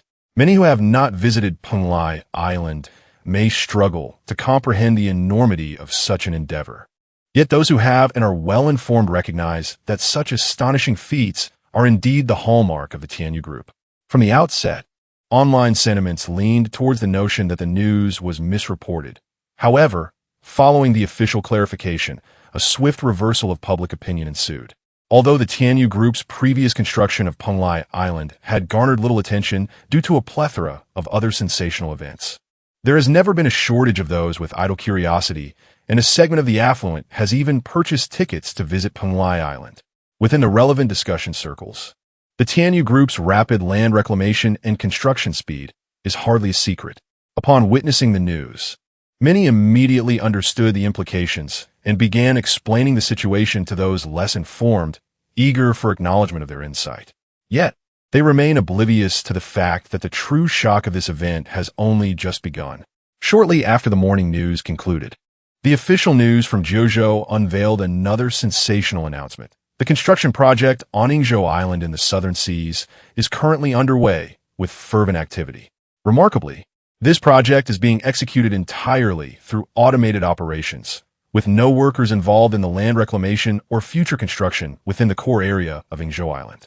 According to reports, the project leader of Tianyu Group has asserted that although merely a night has elapsed, the progress of the construction has surpassed the halfway mark, should no unforeseen circumstances arise. The first phase of the Yingzhou Island project is expected to be completed within a maximum of 24 hours. Many individuals have expressed their bewilderment regarding how Tianyu Group is able to accomplish such a monumental project with such swiftness, which has sparked a wave of discussions across the internet. In response, we have obtained the relevant permissions to gain access to the front line of the project for an interview. Let us connect with our reporter to capture the essence of the construction site. Chapter 381. The planetary mining machine shakes the world. As the host announced, the next moment, another live broadcast from the front line appeared in the news studio. In the frame, a charming female reporter, adorned with noise-canceling headphones, sat at the open door of a helicopter, offering an unobstructed view of the scene outside. The helicopter was visibly hovering above the vast ocean, but the focal point of the broadcast was undoubtedly the colossal steel behemoth engaged in its operations. Beneath the sunlight, the black coating of the planetary mining machine radiated a chilling metallic sheen, with the enormous logo of the Tianyu Group gleaming brilliantly. Good day to all our viewers. This is live coverage from the front line of the Yingzhou Island project in the southern seas. As you can see, the super engineering machine from the Tianyu Group, the planetary mining machine, is currently conducting land reclamation operations below. According to our interviews with relevant officials, the planetary mining machine was originally designed as a super device for mining on extraterrestrial planets. However, due to the current lack of mature extraterrestrial construction bases and mining systems on Blue Star, as well as the absence of a communication hub between Earth and space, transporting the mined resources back to Blue Star has proven to be exceedingly difficult. Consequently, after the Tianyu Group manufactured this super engineering behemoth, it was not employed for its intended purpose, but was instead adapted for various other functions based on its inherent capabilities. Among these, land reclamation stands out as an alternative use beyond large-scale mining. It has also played a significant role in the previous construction on Panglai Island, which is owned by the Tianyu Group. We received some fundamental data regarding the planetary mining machine from the Tianyu Group. Its height exceeds 600 meters, with a length and width of 2,700 meters and 1,400 meters, respectively. Positioned over 2,000 meters in altitude and a good 10 kilometers away from the machine, viewers might find it challenging to fully grasp the awe-inspiring scale of this colossal entity. Pilot, can we approach a little closer? Soon, the news helicopter began to glide towards the working planetary mining machine. Since the Tianyu Group had granted permission for the interview, they were unconcerned about the angles of the shots taken, only designating a safe distance, ideally no closer than 1 kilometer from the operating machine. However, this was merely a friendly suggestion, lacking any enforcement measures or protective protocols. The planetary mining machine is no fragile entity. Should any daring reporters or pilots choose to approach it closely, any resulting accidents would only endanger those individuals, not the machine itself. This marvel is capable of operating in the most severe conditions on distant planets, capable of hollowing out an entire planet. Even the extreme temperatures of several thousand degrees within a planet's core pose no threat to it, let alone a few reckless Blue Star aircraft colliding with it. At worst, they might merely scuff its paint. Not only would several aircraft be inconsequential, but even a tactical nuclear strike in this vicinity would likely leave the planetary mining machine unscathed. The colossal machinery, while operational, generates perilous turbulence that poses significant risks. Any closer proximity could easily result in catastrophic failure. Although the Tianyu Group has established a safety perimeter of 1 kilometer, the pilot, already drenched in perspiration, insisted on halting approximately 2 kilometers away from the planetary mining machine. He was piloting a mere civilian helicopter, far inferior to military-grade aircraft or the advanced landing crafts utilized by the Tianyu Group. The idea of skirting close to such a behemoth was utterly daunting. Even at a distance of nearly 2 kilometers, viewers of the live broadcast could appreciate the sheer magnitude of the planetary mining machine. Towering at 600 meters, and excluding the submerged portion, it stands over 500 meters above sea level. To put this into perspective, prior to Su Yi's emergence, the tallest structure on Blue Star, the Burj Khalifa in the oil-rich region, measured just over 800 meters. The tallest building in the 9 provinces, situated in the heart of the Magic City, barely exceeds 600 meters. Thus, the portion of this machine visible above the ocean already surpasses the height of the tallest edifice in the Magic City. Moreover, the height is merely the least impressive statistic among its dimensions, with its width and length being even more astonishing. Consequently, even from a distance of nearly 2 kilometers, viewers in the live stream could palpably sense the oppressive presence of this gargantuan construct. Comments flooded in. It's enormous, utterly terrifying. Just a glance induces a feeling of suffocation. This is the pinnacle of heavy industrial aesthetics. Bigger is indeed better. Over 600 meters high, over 2,000 meters long, and more than 1,000 meters wide. Do you truly expect me to believe that humans could create such a marvel? I wonder, how much does this thing weigh? It must be several 100,000 tons. Several 100,000 tons? What a joke. Those cargo ships weighing hundreds of thousands of tons are dwarfed by its single leg. I estimate its weight to be in the billions of tons, perhaps even more exaggerated. It's as if a mountain is in motion. Let us not embellish. Not all mountains are this colossal. My hometown is in the hilly regions of Jiangnan, where the mountains are nowhere near this size. Compared to this, my local hills are mere mounds. Now I finally comprehend why the Tianyu Group could construct Penglai Island overnight and is poised to create Yingzhou Island within a couple of days. This is simply beyond comprehension. Look, the Tianyu Group's official website has updated its technological encyclopedia, featuring this planetary mining machine. I just finished watching. The design allows it to excavate an entire planet in 2 or 3 decades. No wonder it's so effortlessly capable of creating an island overnight. Upon closer inspection, it's not just immense. The truly remarkable technology lies beyond that. It not only collects ores and various materials, but also processes them internally, purifying them at the molecular level, transforming the ores into the desired minerals. Now I understand why Penglai Island is so vast and stable. The last time a tsunami struck nearby, it remained completely unaffected. Enlighten us further. The emergence of Penglai Island has long been a subject of considerable debate within the industry. Numerous professionals contend that the island, constructed through reclamation, is susceptible to potential collapses should it encounter any unusual geological activities or climatic anomalies. The intricacies involved are rather complex. The engineering efforts required, when assessed through the lens of current blue planet technology, seem utterly unattainable. Their skepticism is not a reflection of a lack of faith in Tianyu Group, but rather a legitimate concern from a technical standpoint. However, it now appears that their apprehensions pale in comparison to the capabilities exhibited by Tianyu Group's technology. Chapter 382. More than just size and essence. This planetary mining machine possesses the remarkable ability to ingest sand and various erratic stones, subsequently refining them through an internal smelting process into building materials of desired shapes, which can then be directly deposited on the seabed. For instance, the waters surrounding Penglai Island consist primarily of silt, with only a small outcrop of underwater reefs supporting the island that once stood there.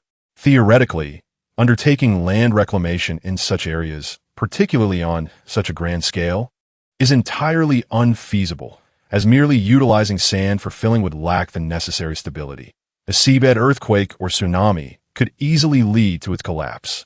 Moreover, the surrounding area lacks robust reefs that could be harvested for land reclamation purposes. Consequently, within the relevant academic circles, the notion of land reclamation is not as straightforward as indiscriminately blowing sand in any location. After all, artificially constructed islands differ significantly from their natural counterparts.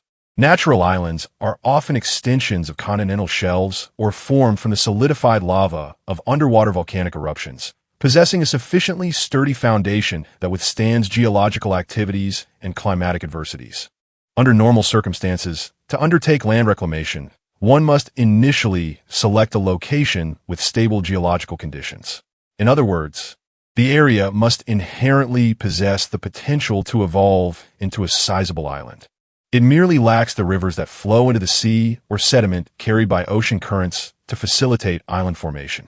However, Penglai Island itself does not meet these criteria. Before the Tianyu Group constructed Penglai Island, the original small island was formed from the solidification of lava during a volcanic eruption, protruding prominently from the seabed. This foundation could only support a natural island of modest proportions, and the vicinity is rife with underwater volcanoes and frequent geological activity. Creating such a large island in this location is akin to erecting the tallest building in the world atop a foundation meant for a modest rural dwelling, particularly in a seismically active zone where earthquakes could strike at any moment. This is the primary reason many esteemed experts in the academic community regard Penglai Island as harboring significant safety concerns.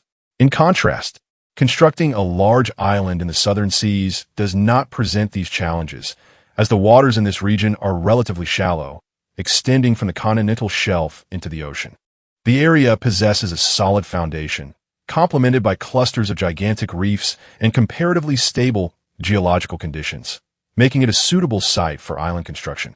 Now, with the advent of this planetary mining machine, the long-standing dilemmas we faced have finally found resolution. It is not that the Tianyu Group was oblivious to the inherent risks associated with Penglai Island. Rather, our short-sightedness stemmed from a lack of understanding of the group's superlative technology. The planetary mining machine's capacity to reorganize matter at the molecular level impeccably addresses the issue of Penglai Island's lack of a stable foundation, as well as the scarcity of rigid materials in the surrounding waters. It ingests the most commonplace silt and, in return, produces sturdy granite, which can be shaped according to specific requirements. It is no exaggeration to state that, provided the design is executed flawlessly, Penglai Island is not only devoid of hazards, but also remarkably stable, even more so than certain landmasses frequently afflicted by geological disasters. The underwater volcanoes and geological hazards in the vicinity pose no threat whatsoever to its integrity. Within an hour of the announcement of the planetary mining machine's various data and functionalities, an engineering research institute in Jiuzhou released an extensive article.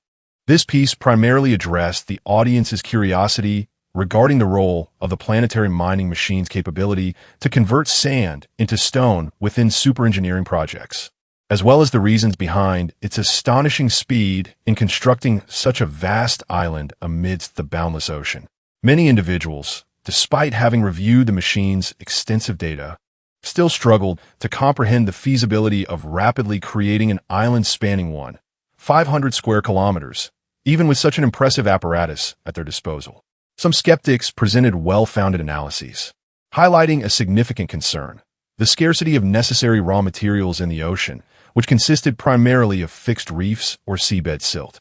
As the saying goes, a clever woman cannot cook without rice. Regardless of technological prowess, without materials, island construction remains implausible. Transporting sufficient materials from land to fill an island of this magnitude would, in itself, take several years, rendering it an unrealistic endeavor. Now, the mystery has been unraveled. The planetary mining machine possesses the remarkable ability to excavate and simultaneously source materials on-site, generating the requisite resources for construction as it operates. This innovation effectively resolves all existing challenges. For those unfamiliar with the intricacies, it is merely awe-inspiring to witness such an industrial marvel, while those in the know are already captivated, glued to live broadcasts. Mere words cannot encapsulate the magnitude of this achievement. Naturally, The revelation of this machine's capabilities has had the most profound impact on the global mining and metal refining industries. The volume of ore extracted in a single scoop surpasses the annual output of many operations, not only excavating, but also refining the material simultaneously. If a suitable planet could be located, or even merely deploying this machine to the abundant mines on Blue Planet, its capabilities could bring about the downfall of all industries related to mining and refining worldwide. The financial markets are typically the quickest to respond to such innovations. While many individuals were engrossed in news and educational content, oblivious to the ramifications of this machine's introduction, stocks in related sectors plummeted in a free fall. The ensuing chain reaction affected millions of individuals. Indeed, an event where the launch of a new product by a certain company precipitates a stock market crash in an entire industry, impacting millions, would have once constituted a major news story. However, in the present context, it scarcely registers as noteworthy. Since the emergence of Tianyu Group, such instances have become more frequent. This is still relatively mild. Previously, the Tianyu Group recklessly released their carbon-based chip technology to Jiuzhou, which resulted in an overnight calamity, with the rooftops of certain streets filled with individuals driven to despair. Those tasked with collecting the fallen were equally terrified of being struck by those leaping from above. The scene resembled a torrential downpour of bodies. This exemplifies the terrifying consequences that can arise from the Tianyu Group's casual announcement of a new technology or product. Chapter 383. A Cascade of Bad News Urgent Bulletin. This morning, the Duke of Yunlin issued a statement claiming that Her Majesty the Queen has been coerced by treacherous individuals and intends to mobilize troops northward to ensure your safety. Urgent Bulletin. The usurper has released an edict, urging Her Majesty the Queen not to act impulsively and to promptly journey to the imperial capital, offering to overlook the matter in light of familial bonds, as if it had never transpired. Urgent Bulletin. The Duke of Lushan has announced that you are guilty of treason, plotting rebellion. He further asserted that the affairs of Mengchuan City are crucial to defending the empire's northern gate against foreign threats, proposing that the warring princes halt their hostilities and unite in a campaign northward to quell the unrest. Latest news indicates that the Dragon Guild has reported a near exodus of the Dragonkin from Dragon Island, led by the Black Dragon King, who are hastening towards Mengchuan City. According to prior agreements among the great human empires, it is expected that the neighboring empires should mobilize forces to intercept such an advance. However, the magical empire, which lies along the path of the dragons, has remained conspicuously silent and has taken no countermeasures. Recently, the chief administrator of the magical empire suddenly declared that the construction of a portal to another world in Mengchuan City is an exceedingly perilous endeavor, threatening to dispatch a contingent of over 3,000 mages, all of at least 8th tier strength, to thwart your dangerous actions. The Western Empire, the Empire of Huangsha, has issued no declarations. Yet reports from the governor of the Northwestern Territories suggest that military forces along the border with the Empire of Qiyang have rapidly increased by at least 12 regular knight regiments. With the existing garrison, the Empire of Huangsha has effectively amassed a formidable force of elite cavalry at the border. Among them is even the Empire's most formidable Royal Golden Knight Regiment, should the Empire of Huangsha choose to strike. The current forces under the Northwest Governor's command would be utterly insufficient to withstand the onslaught, as the defenses at various passes have been left vulnerable due to internal strife. The torrent from the northwest could reach Mengchuan City within a day. The command center of the Kyushu reinforcements has provided the latest news. Their drones have detected the advanced forces of the northern tribes deep within the northern mountain range, arriving a full half-month earlier than anticipated. The Kyushu Command Center assesses this as a swift and elite contingent dispatched by the northern tribes, aimed at seizing control of these portals. Meanwhile, as the land reclamation efforts thrive on Blue Star, the magical realm has not remained idle. The proclamation issued by Weiwei not only dangled the irresistible allure of a permanent portal to another world, but also branded all participating princes in the civil war, including the already enthroned crown prince, as traitorous scoundrels. It was a cunning ploy, tempting others while simultaneously providing them with a blade to strike. Almost overnight, The three northern provinces belonging to the kingdom of Mengchuan, along with the pivotal stronghold of Mengchuan City, became targets of widespread ire. The Queen of Mengchuan finds herself at the epicenter of this storm, scrutinized by countless eyes from around the world. Even those who have issued declarations of intent to attack, or are preparing to do so, are merely minor concerns in the grand scheme of unfolding events. The true threats, those demigods and deities, have likely already infiltrated the vicinity of Dream River City. They are irresistibly drawn to the allure of the interdimensional portal. The allegiance of empires holds no significance for these divine beings, as their sole desire is the portal itself. Thus, despite the various factions declaring war on Dream River City or launching direct assaults, Vivi remains utterly safe. After all, the interdimensional portal has yet to open. And who would dare to harm Vivi at this juncture? Such an act would equate to declaring enmity with all deities. Certainly, while she remains unscathed, it is inevitable that some gods may harbor ulterior motives. Seated in the foremost position, Vivi listened to the disheartening reports from her subordinates, her expression betraying no turbulence. She understood that the true menace lay in those hidden deities yet to reveal themselves. The chaotic factions around her were, in essence, akin to a pack of stray dogs. Their current bravado would dissipate once the true powers emerged, leaving them with little recourse but retreat.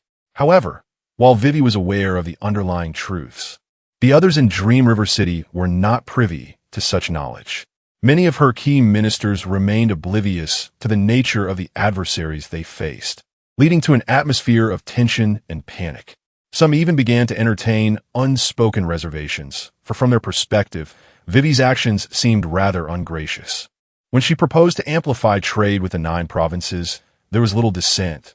The utility of their goods was well known to all present, and such exchanges merely required the abundant resources surrounding Dream River City, rendering monetary expenditure unnecessary. They would have wholeheartedly supported her if she had announced the establishment of a permanent portal for trade with the 9 provinces, perhaps even dreaming of a chance to visit the paradisiacal realms described by the people of that region. Yet, Vivi's abrupt and explosive announcement, made without prior consultation, bewildered them. She initiated an increase in trade while simultaneously raising the banner of rebellion, thereby alienating the princes embroiled in civil strife. What was she thinking? Had it not been agreed to build fortifications and amass grain, waiting for the princes to weaken each other in the civil war before broaching the subject of rebellion? Why had she suddenly lost her composure and opted for outright insurrection? Their limited knowledge and short-sightedness left them unaware that opening the portal would inevitably attract the attention of those divine beings, as well as Vivi's plan to neutralize the principal opposing forces while enlisting Su Yi's assistance in dealing with the gods. In this context, Vivi's overt declaration of war upon the world seemed rather ill-advised. It caused many to question their judgment in following such a ruler with grand ambitions. Moreover, what exacerbated the discomfort of the high-ranking officials of the Dream River Kingdom was the reality of the magical world, which operated under its own set of rules. Each individual present had once sworn fealty to Vivi, yet now found themselves grappling with the consequences of her unpredictable decisions. At this moment, it feels as though one has boarded a pirate ship.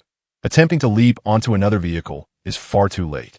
Should one pursue such an action, regardless of the outcome for Wei Wei, their own prospects would undoubtedly be irreparably tarnished, and they might even find themselves the subject of scorn, labeled as a treacherous sycophant. Even if one possesses unparalleled abilities, engaging in such conduct within the realm of magic would severely impede the possibility of securing future endeavors. Consequently, the high-ranking officials of the Dream River Kingdom find themselves in a state of silent despair, their anguish unspoken. With each unfavorable report they hear, their countenance darkens a shade further, until by the end, their faces are nearly ashen.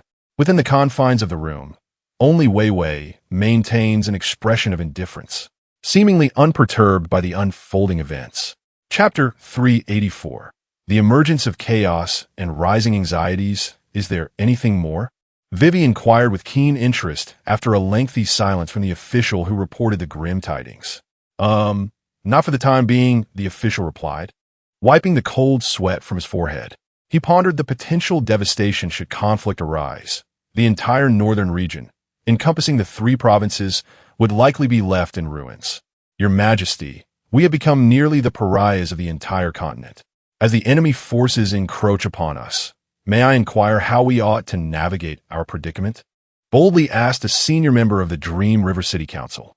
Given the current circumstances, there was no possibility of retreat. They were already aboard this ill-fated vessel. All they could do was hope that their queen's maneuvers were not mere whims, but rather grounded in a solid strategy. Otherwise, they would find themselves resigned to their fate, awaiting death with clean necks. Regardless of the ferocity of the artillery possessed by the reinforcements from the 9 provinces, even if their firepower could indeed annihilate the opposing forces, there would be no opportunity to deploy such might. The senior officials of Dream River City had acquired a profound understanding of the 9 provinces' reinforcements, recognizing both the strengths and weaknesses inherent in the unconventional warfare tactics of this army from another world. In essence, they were merely ordinary individuals equipped with weapons of extraordinary destructive capability. To unleash the full potential of these weapons, the local champions of Dream River City would need to withstand the onslaught from the enemy's elite, thereby buying precious time. Previously, during conflicts with the northern tribes, the initial wave of engagement was manageable because the enemy had yet to reach a point of desperation and had not firmly decided on a southern advance through any specific pass. The original elite forces of Dream River City were only able to match the enemy's strength, allowing the 9 provinces' reinforcements some latitude to act. Later, when confronted by millions of the northern elite forces advancing southward, it was Vivi's extraordinary charisma that drew a multitude of unwilling participants from the Celestial Empire's martial circles, thereby maintaining a precarious balance of high-end combat power and enabling the 9 provinces' forces to operate effectively.